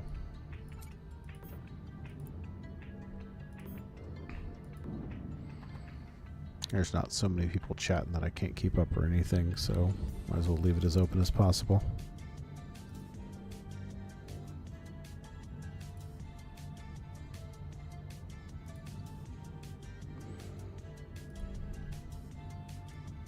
Plus, like I say, people chatting just makes my job easier. The more you have to respond to things, the less you have to try and think about.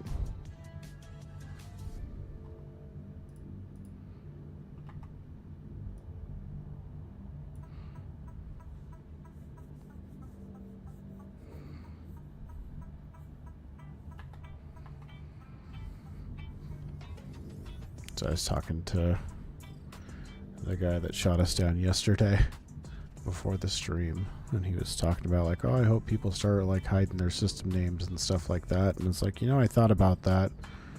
I play Eve, and if I was to stream Eve, I'd be hiding all the system names and stuff, but it's just flat out impossible to do it in this game, so why bother? It's pointless to try.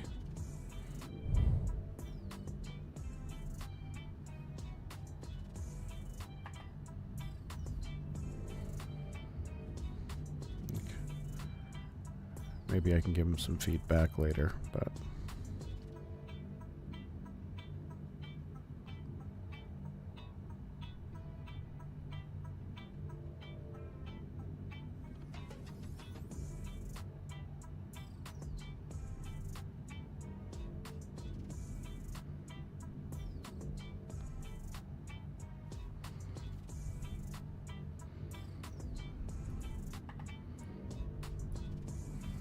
guess what, guys? We're mining more carbon.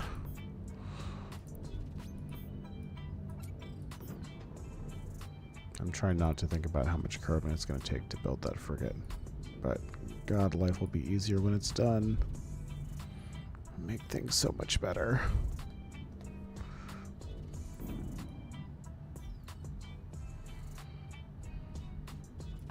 I guess I've got enough now. I should probably go start some more refining stacks.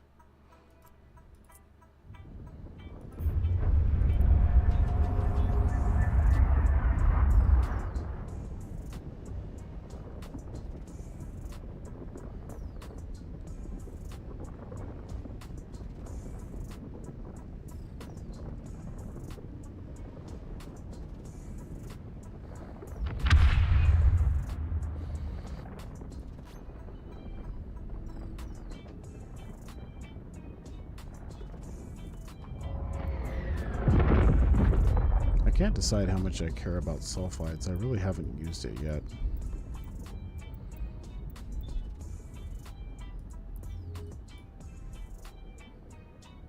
But I suppose for now it makes sense to just get what we can out of it. Yeah.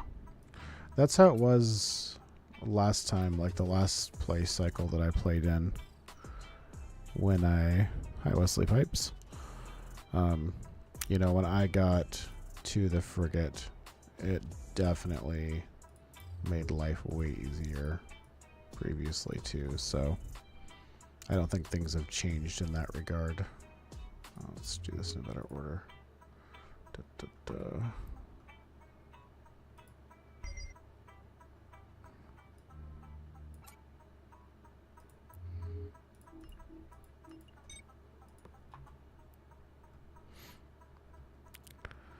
Thanks for joining us.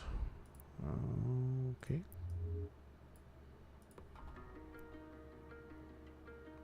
A little bit of that.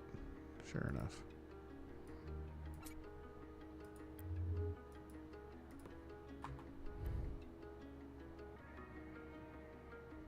The time scale is quite a bit different, yes.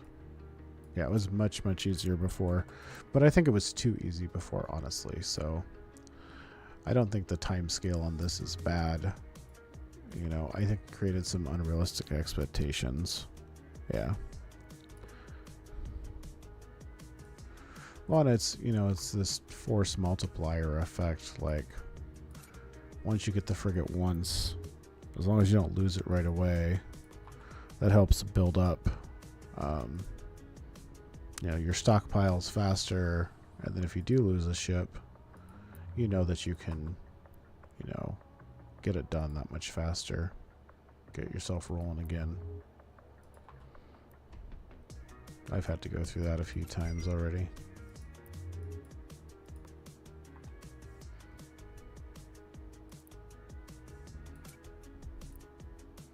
Plus, you just kind of learn how to be more efficient over time.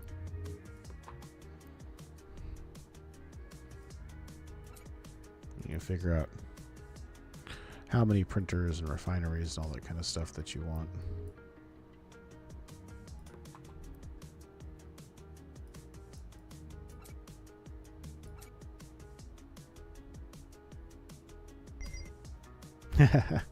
Yeah. Yeah. I don't know if you saw, but well, he DM'd me afterwards, but he left a oh, what do you call it? He left a Technocore for us. That was his like consolation prize. We already had one, but I won't complain about having a backup.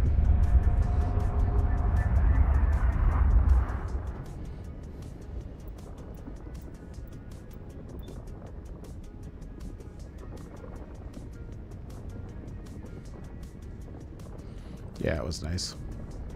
And he pointed out this, which I hadn't noticed. If I show info on the ship here, under heat and capacitor, there's specific heat.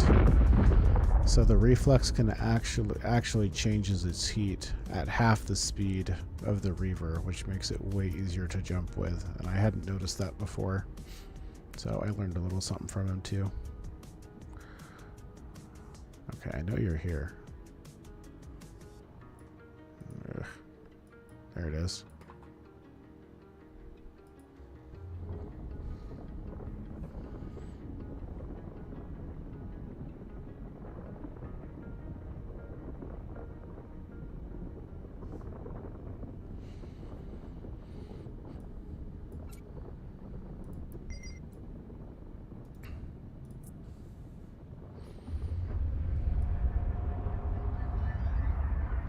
Like, you know, there's no reason to get upset about some PvP. You also missed it. He actually came by and killed me a second time. When I respawned at the base, I was sitting there in the rookie ship and we had raided another channel. And I hadn't quite logged off yet.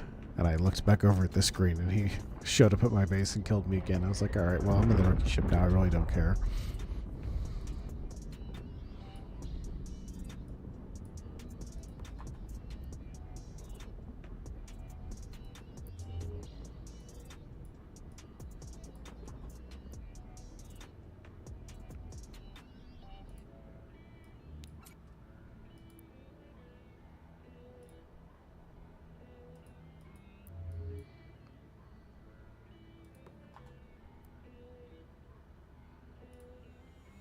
That's one foam done.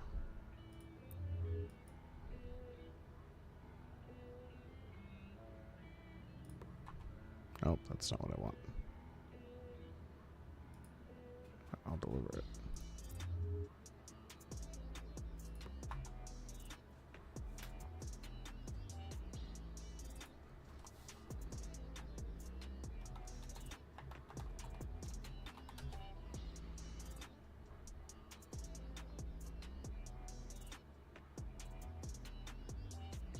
Oh, that's awesome.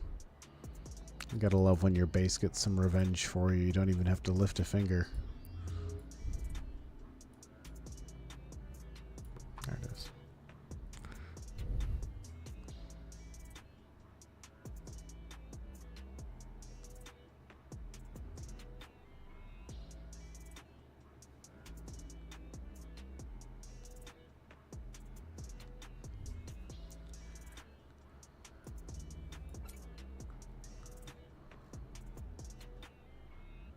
We've almost got enough reinforced.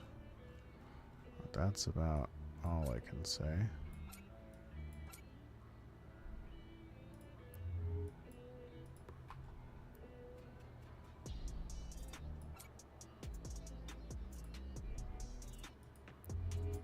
So I guess we will also start building some of the thermal.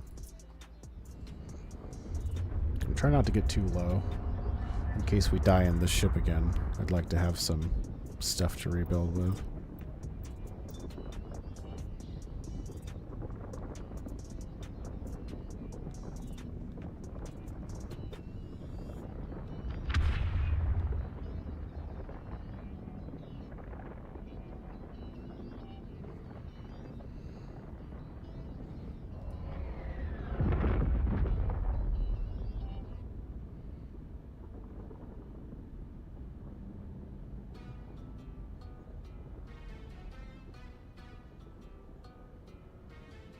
Every time I think every time I think I'm gonna find my storage unit, I can't find it.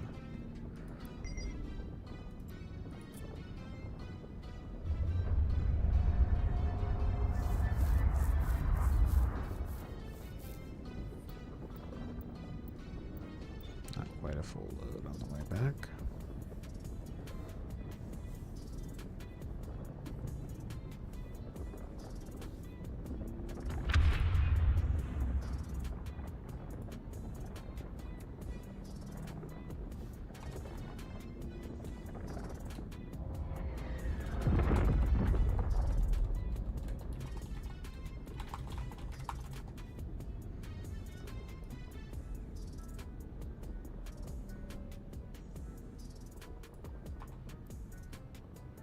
Yep, wrong thing. You. Yeah.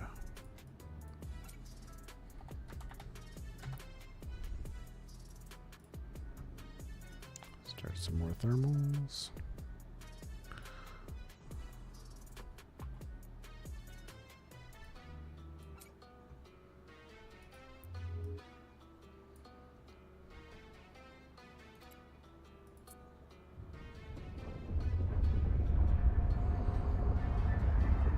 Dang, summertime, my hands are so dry.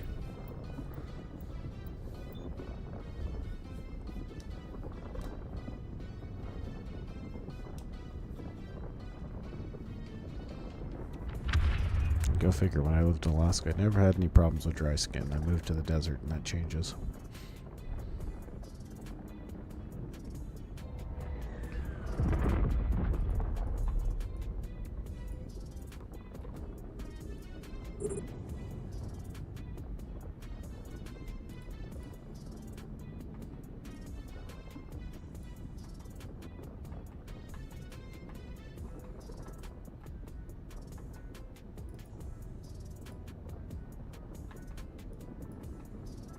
Come on.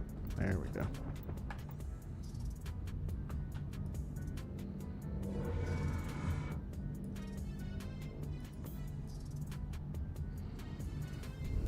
Get some more carbon in. I think our goal for today is going to be to get the printer down. I'm not as worried about the hangar. We can always make the hangar in the 2.5 hours that the frigate's going to be building. But if we can get the printer down, then we can be set up to start making the parts. Oh yeah, for a lot of people in Alaska it was winter too.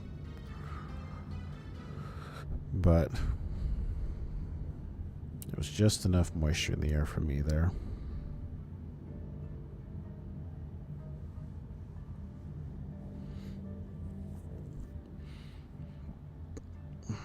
I have some nice hand lotion that helps, but it's sitting downstairs in front of the TV because for a long time I was just sitting at the TV watching TV, so it was there as a reminder to myself to use it, but I guess maybe I'll need to move it back to my desk because now I've just been playing computer games. Shifted my focus.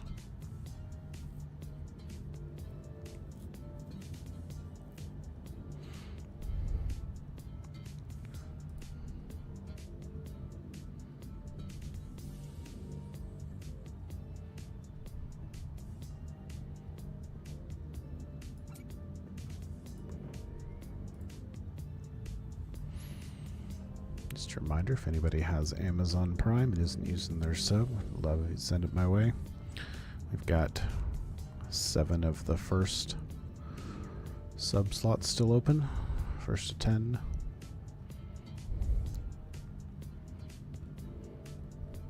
Also, just appreciate if you follow if you're not already following. It all helps. Either way, thanks for hanging out. Appreciate it.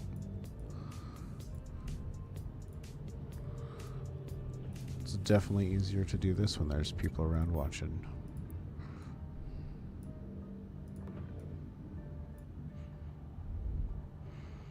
And if you're wanting to fly with us in Frontier, there's a link to our Discord down below the stream. We're kind of all doing our own thing right now, but maybe the next release we'll try and organize ourselves a little bit better, or one of the guys is looking for a better home right now, so maybe if he finds something, we'll head out that way.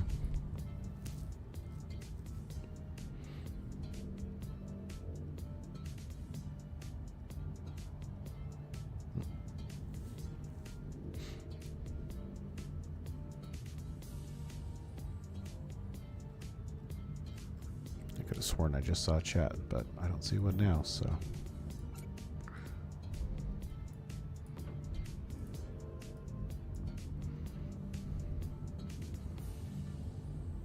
So much carbon.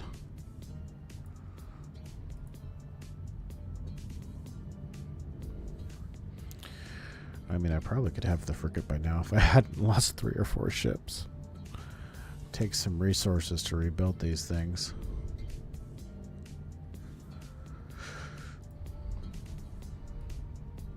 Some of them were entirely user error on my part. I can admit that.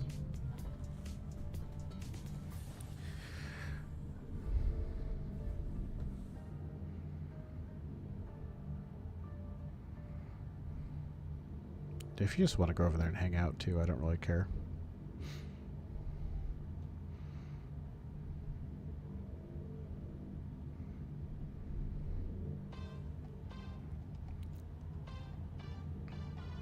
Or yeah, like you say, you can always pop in at a later date. I already paid for my 4 months of game time, so I'm definitely going to use it.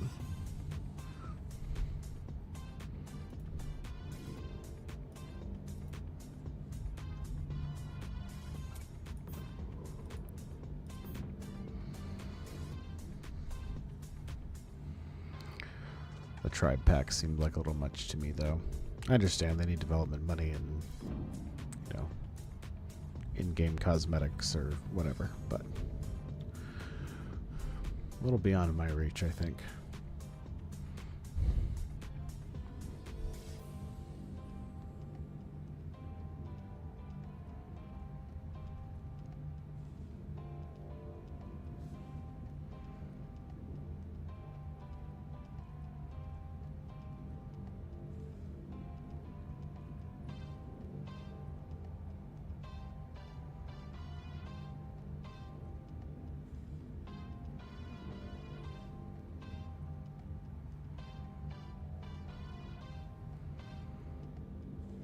Yeah, they don't have any upgrades yet, but I know there's been a few people that have asked, so I'm sure they will at some point.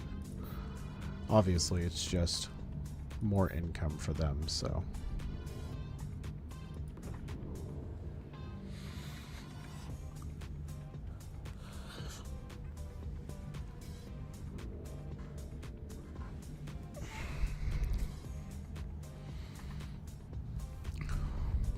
That would be fun for this game. Is one of those like gamer chairs that have the big old monitors built into them. Those big like egg-shaped things. This would be a cool game for that because it's already fairly immersive, and I think it will only get more so that way.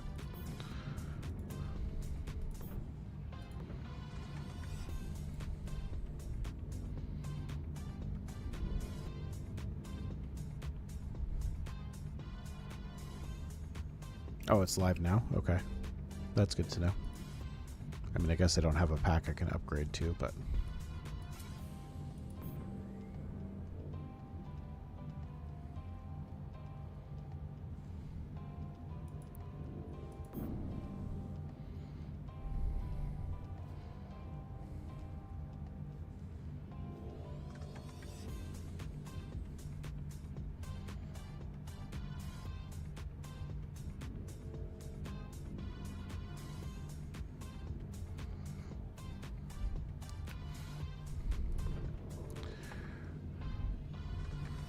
definitely part of my appeal on that package, other than, you know, when I bought it, it was on sale for the $80 or whatever, and I knew that was going to be equal to the price of 4 months of sub time, but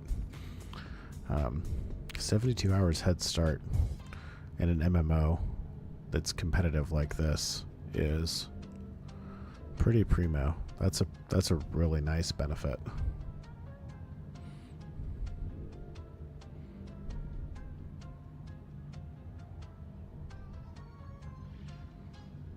Nice. That's good, at least to get the upgrades in there.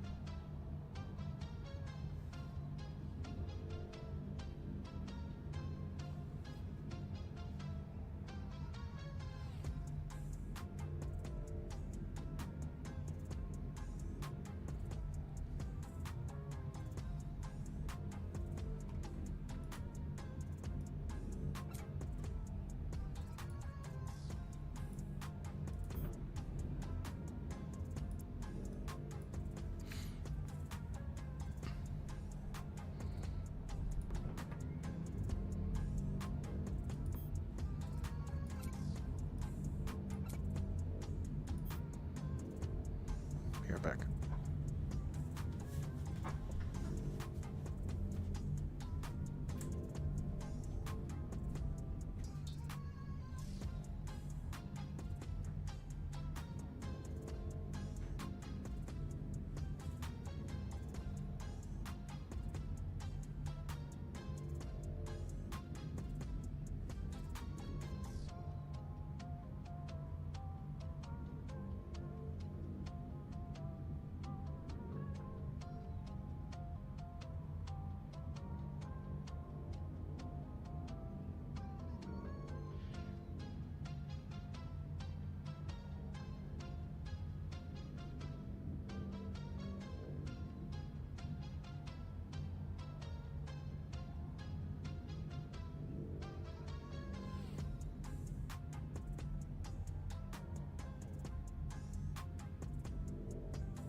I wonder if maybe I did this a little out of order, because if I would have put down the printer first, I would have had the recipes for the medium crystals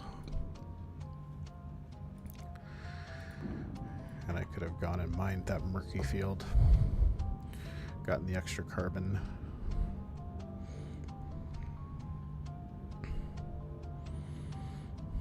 Oh well, it doesn't matter. I'm still gonna have to collect a lot of carbon just to build the frigate, so I can always attempt that tomorrow if it's still there.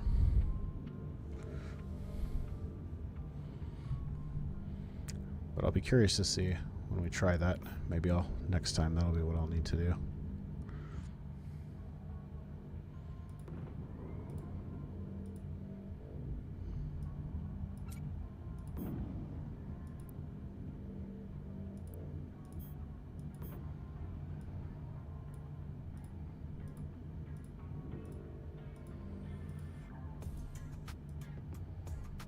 Oh. I just forgot about selecting the asteroid. It's a good thing things have to be locked in order to shoot them, because I would shoot things on accident a lot if not for that case.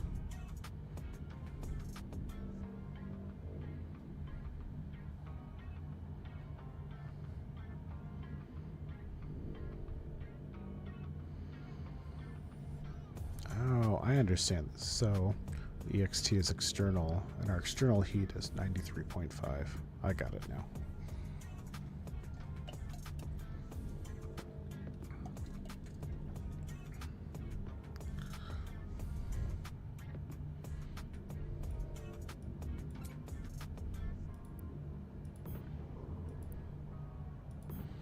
Alright, storage is full, so we'll just mine until we fill our hold, and hopefully that'll be enough carbon for now.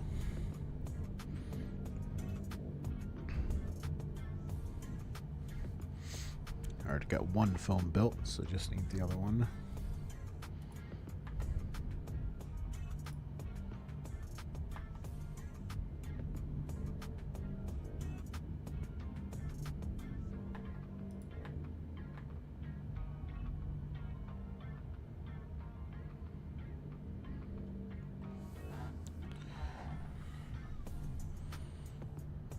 Oh, I want more capacitor out of this thing so badly.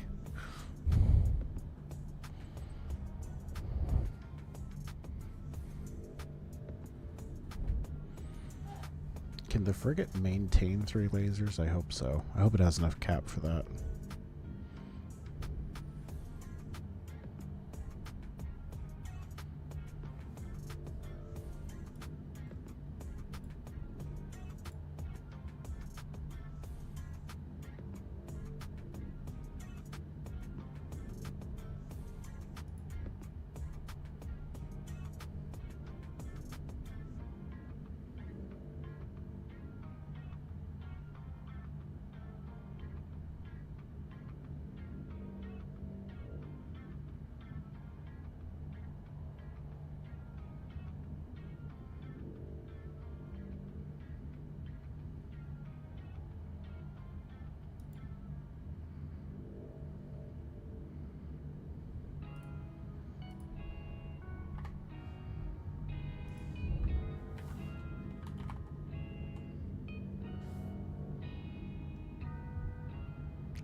Finally getting close to full.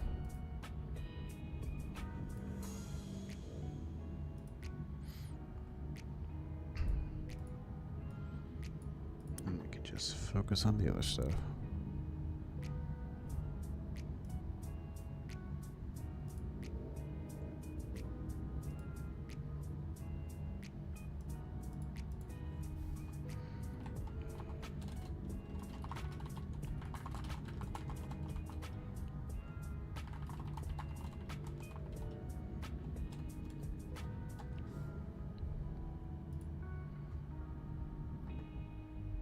Oh, that was pointless. We are full. Alright.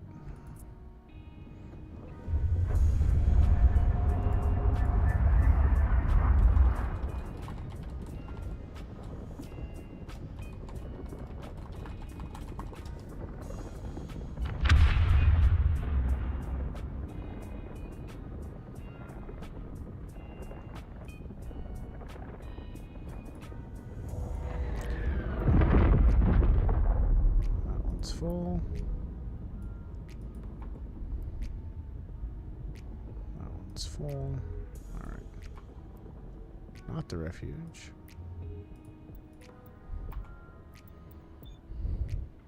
If you're new to this, by the way, I would not trust the refuge right now as a place to deliver ships to.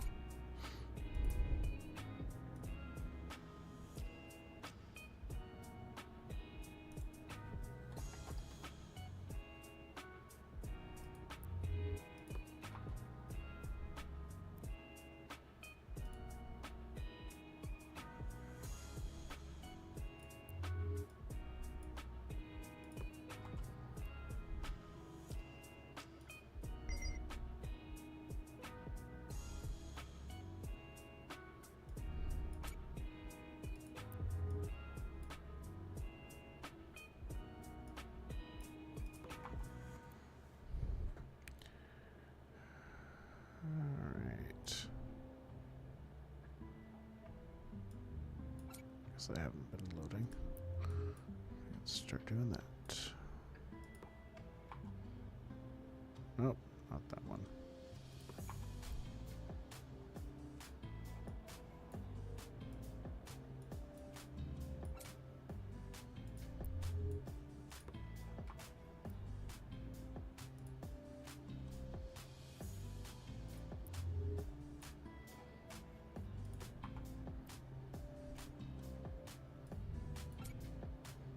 Cycle never ends.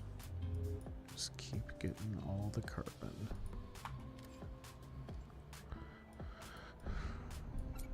I wonder how they're going to feel about like how long it takes to make carbon weave, if they think it's in line with what they were looking for or not. Like I know you're not supposed to stay on carbonous ore for it.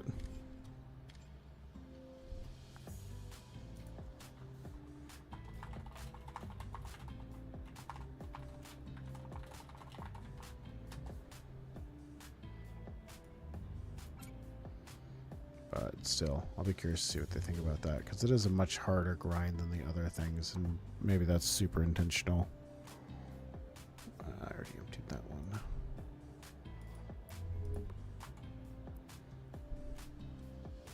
I already emptied that one. Okay. Am I empty? I am empty. Let's grab the next stack.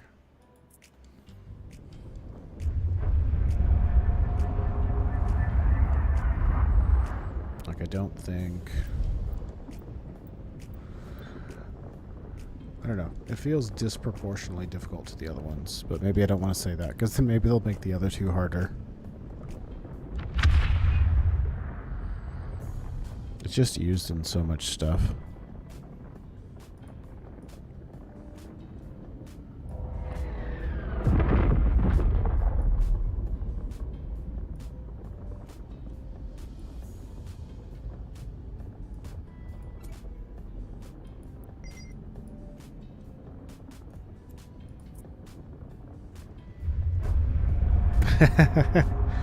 Yeah, they are kind of mysterious. Well, and like part of it just comes down to, obviously we don't know everything they have planned. We don't know what the entire pipe is going to be like, and they may not know what the entire pipe is going to be like either, but you know, it's possible they have things planned that we just flat don't know about. So it doesn't hurt to give feedback on the current state, because it might confirm or deny what they plan to do next. But it's like being a dungeon master in Dungeons and Dragons and listening to the table talk and all the players talk amongst each other, and oh, wouldn't it be cool if this happened or that happened, and suddenly the story changed and the players didn't even know that they influenced it. You're right, that would be cool. That might happen to you in a couple of weeks.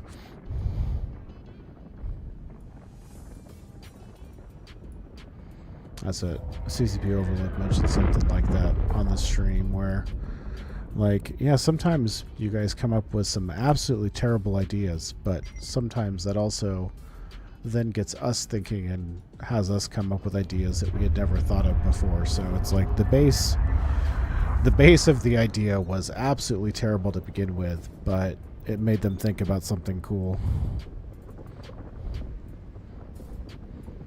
So that's why they're happy to listen to us bitch and moan, because it gives them an opportunity to think outside the box.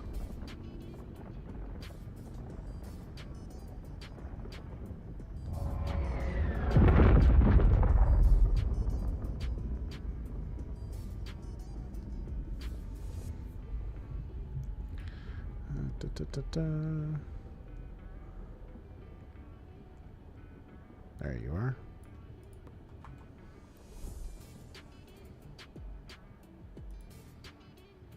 I've been like that with my brother's pretty good at coming up with ideas for stuff, and then I have found I'm better at taking his ideas and expanding them. I might not be the most original person, but if you give me an idea, I can run with it.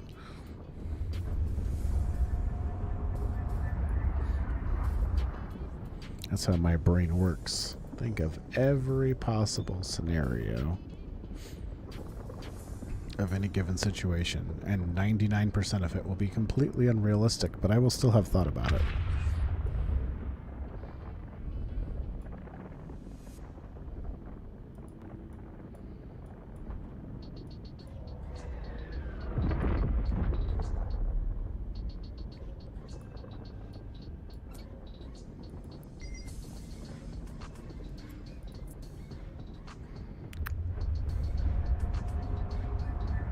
Yeah, I think they said the heat map change, like the map changes for the heat, is going to come on Wednesday.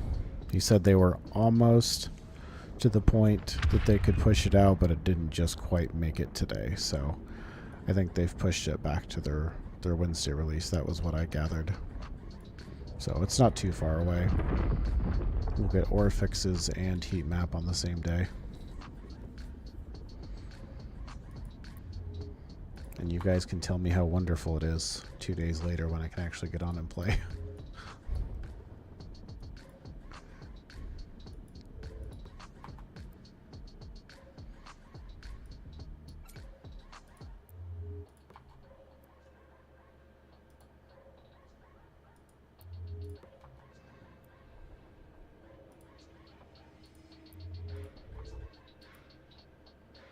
Not that printer.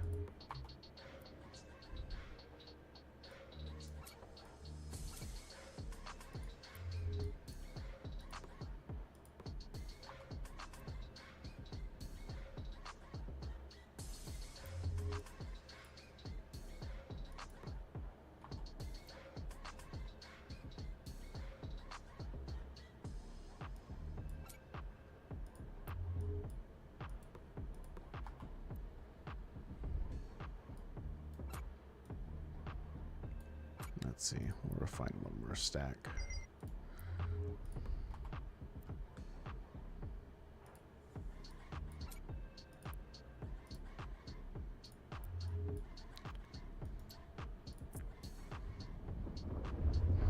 But yeah, I'm definitely looking forward to that map change because it'll be a big quality of life improvement.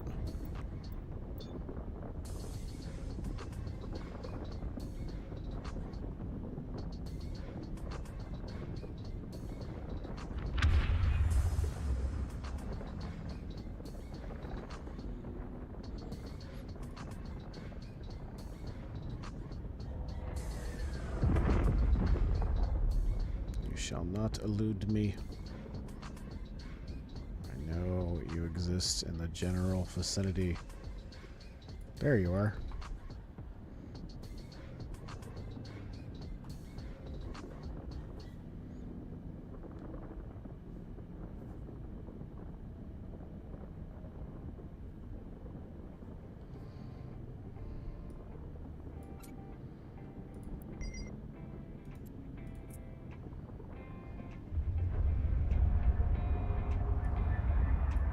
There's just going to be a tiny bit left.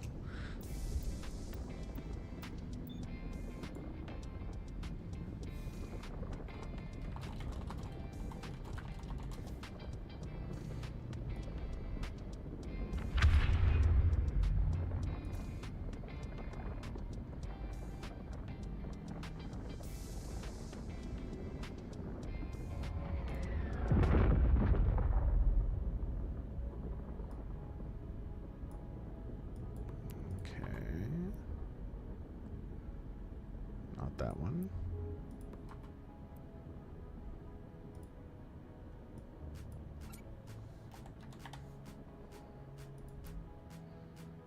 I really hope this absurd number of war sites is still here tomorrow, and I still have one of everything in the system, because that would be super nice.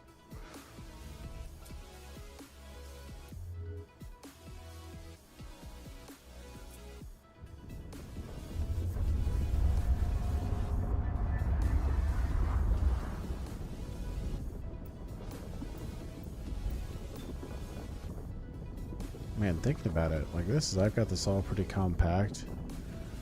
If we can place stuff up to 105 kilometers away from the network node, these bases could get pretty expansive.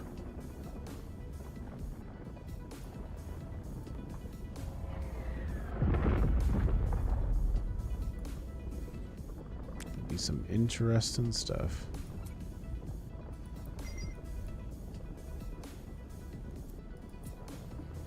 But I want to see it go like Minecraft mode. Like let me stack them all together and cobble it all together and make it look like a base. I think that'd be fun.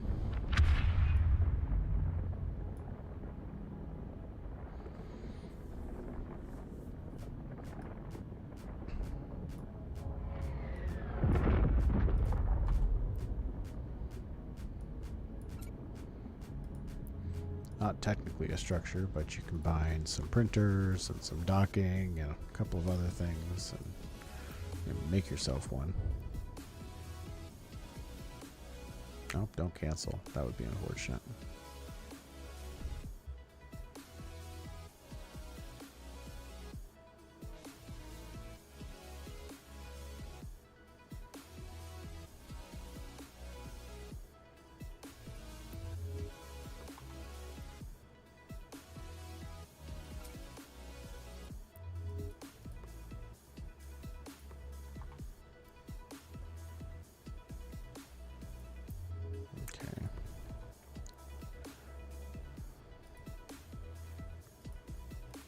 Shuffling stuff over here, see what we're missing.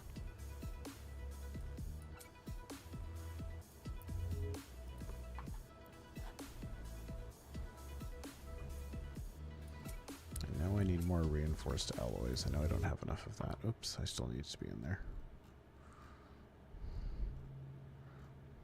So I used 100% of that. I'm going to change how the structures interact, make them less cluttered. They did show one concept image of creating tabs up here across the top with the different, different, not modules, but buildings that you have down, so that you should be able to just flip between the buildings, which would improve things significantly for sure.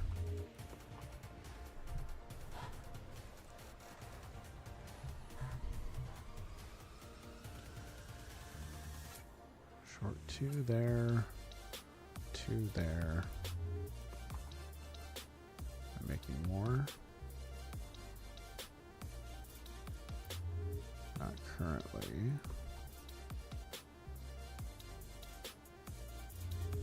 Okay. I need a tiny bit more carbon.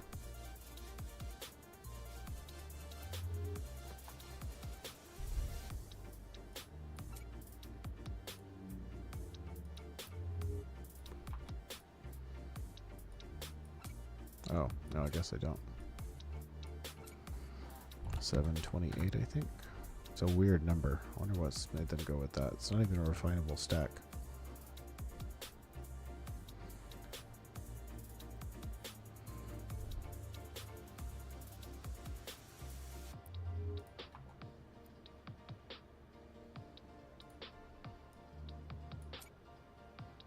Okay, there's that.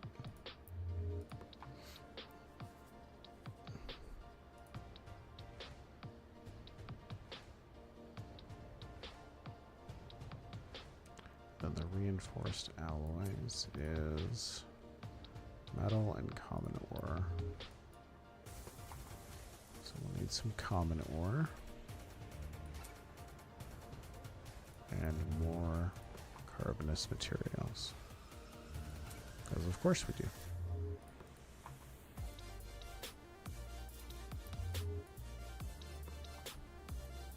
Oh wait, I had 14 more in my base too, didn't I? Ba-ba-ba.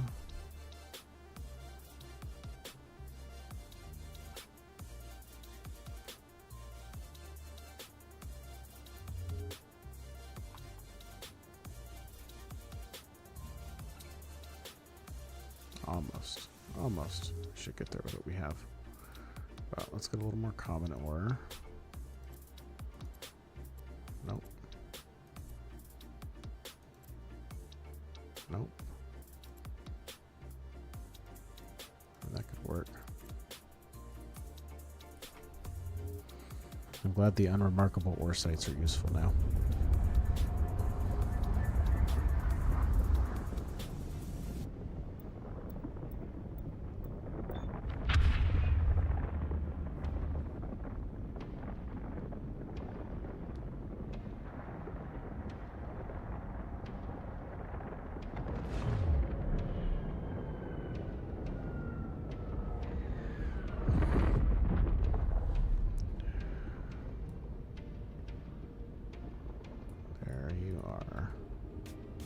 Oh, it's deep core? It's not supposed to be deep core anymore. That's supposed to be gone. How rude. Okay, well there was a natural ore cluster here too. I just gotta find it. Over here. Don't tell me it's disappeared. What was it? Nope, that's the common. Oh. Natural. There it is.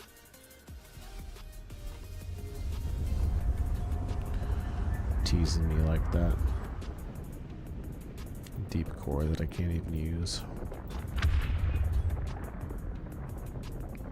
That's why I wasn't going to those unremarkable asteroid sites. I thought they all had deep core carbon.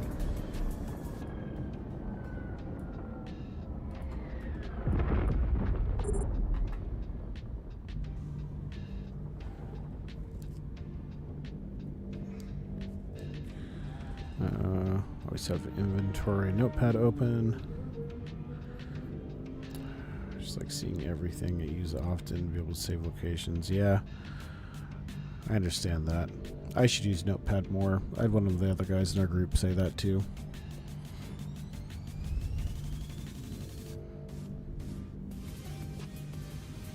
I wish I could pin recipes. That's the big thing that's getting me.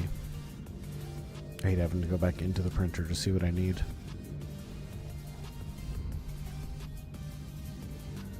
Ideally, even if I could pin a recipe inside. I know it was in the previous system, so I was like, oh, and Andok said something. He's like, yeah, unremarkable is common, and then I just went to this one and it's deep core carbon.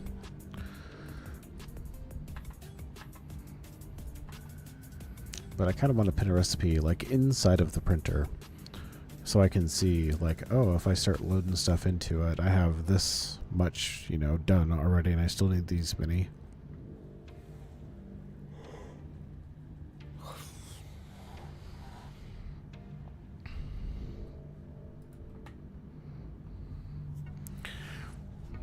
I guess that is part of what made the first cycle so much faster, was that deep core carbon ore, because you got so much more carbonous material out of it.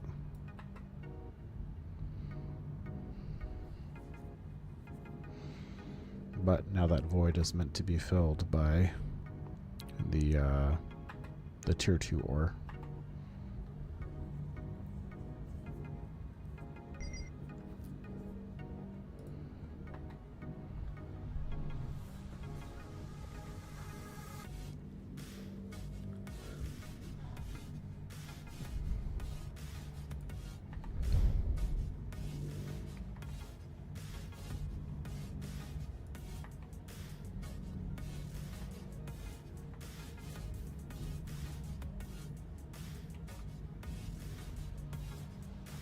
Come on, capacitor.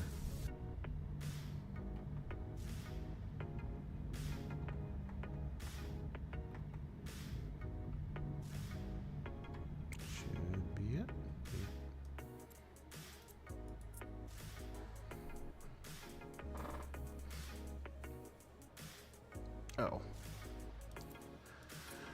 That's going to get me killed one of these times too. Mining my capacitor down to 0 and then trying to jump and not having any capacitor left.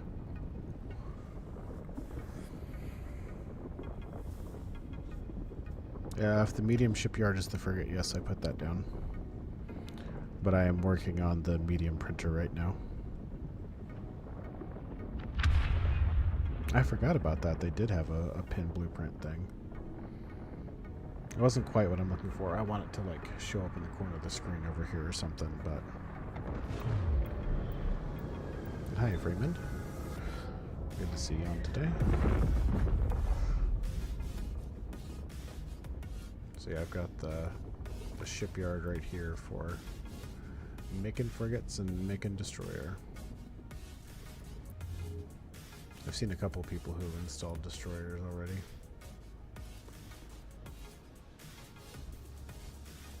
Obviously working like madmen.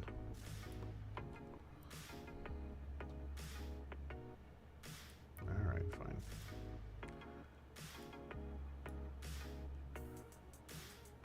Small storage.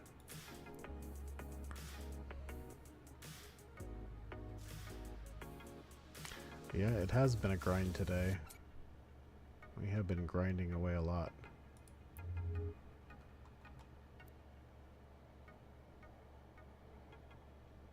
But I did find a system that has all the ore types in it, so we spent a lot of time moving over here, but as long as they don't despawn, then yeah. So we can make those new mining crystals, but require they come in sites. I've noticed them most often in there it is. I've noticed them most often in like the special spawns where you get like a site and a guy spawns and he's got a unique name compared to everybody else.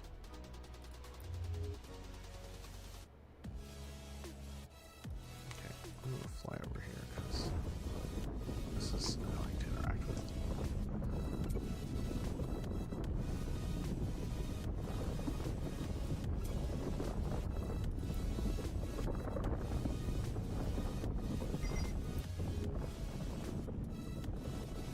Rip. Well, if I get higher, it'll be easier to see too. I am not part of any particular primal tribe because that costs money. Don't jinx me like that, Ironsides. Just because you're probably right doesn't mean I want to hear it.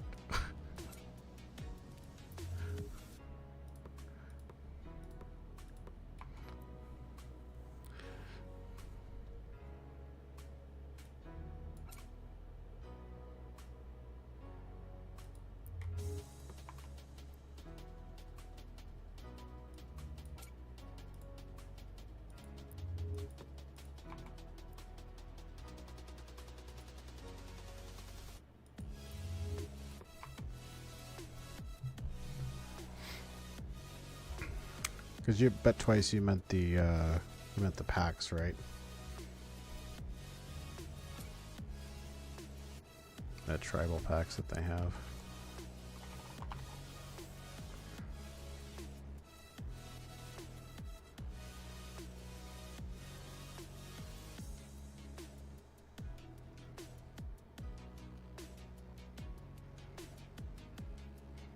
I mean, they do look pretty cool. I like the monument of the Harbingers the best, but I think I like the clone design of the Seers the best. It'd be hard to pick.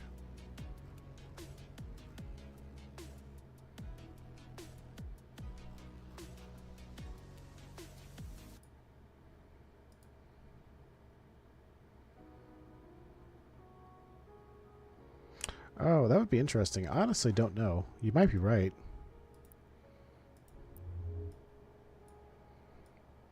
Even if it's not yet, it wouldn't surprise me if they come into play eventually.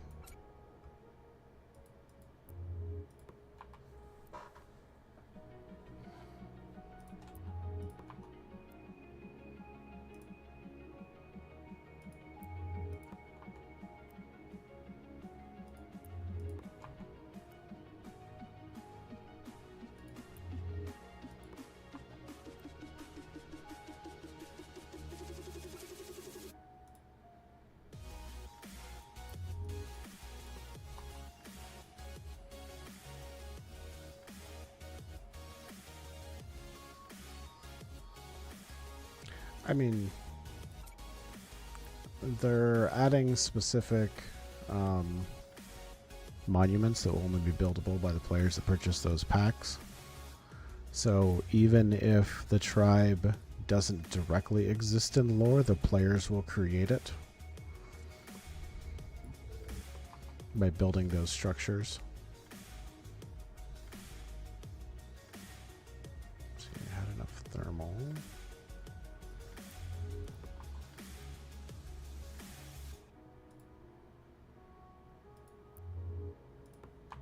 Too short on this.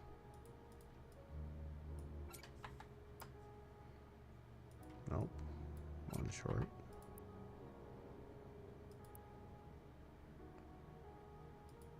I just need 9 carbon weave. And we will have accomplished almost what I want to accomplish today.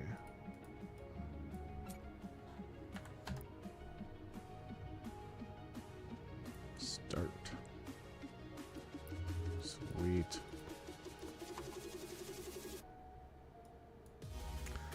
But I will say CCP is really, really good about tying things in with lore. They started doing it with EVE Online, where all of their content patches come with a story. Like, they don't just introduce something. If they do, it's because, you know, some in-game corporation advanced their technology, or, you know, some pirate faction, or, you know, whatever. There's always some tie-in somewhere. You know, it's not just, well, the devs put a new ship in the game. They've gotten really good at that style of marketing.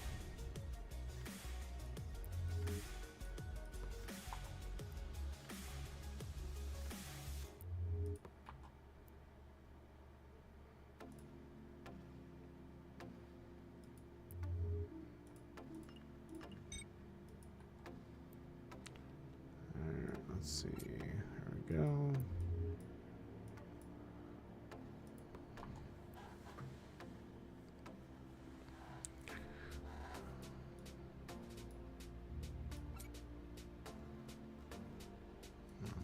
That. Glad that didn't disappear. We lost 3 lenses earlier, though, to the bug, which is kind of annoying. A display bug with the small storage unit.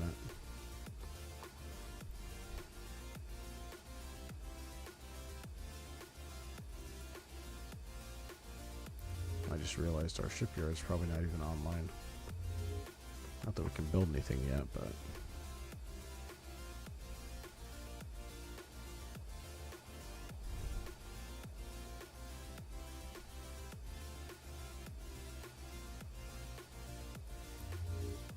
at least prepare ourselves. Alright, building foam number 2.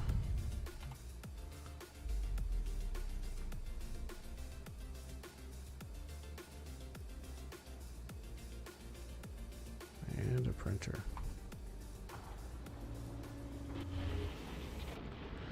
Alright, well, we got to that point. We got our medium printer down. Got our ship replaced today. We got our shipyard down today. So now we're in a position where next time we can actually start working on building that frigate up. But for now, we have surpassed 8 hours and I'm getting tired. So I think we're going to call it for today.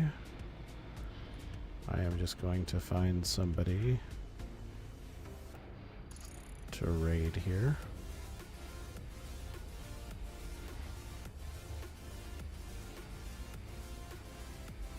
Oh, look at this. We have a Frontier streamer that has just started.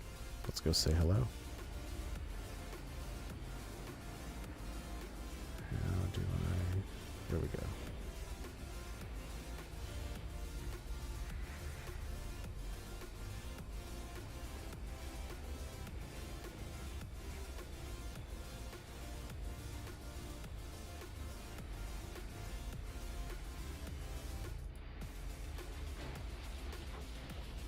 Oh, no, I don't want to do that.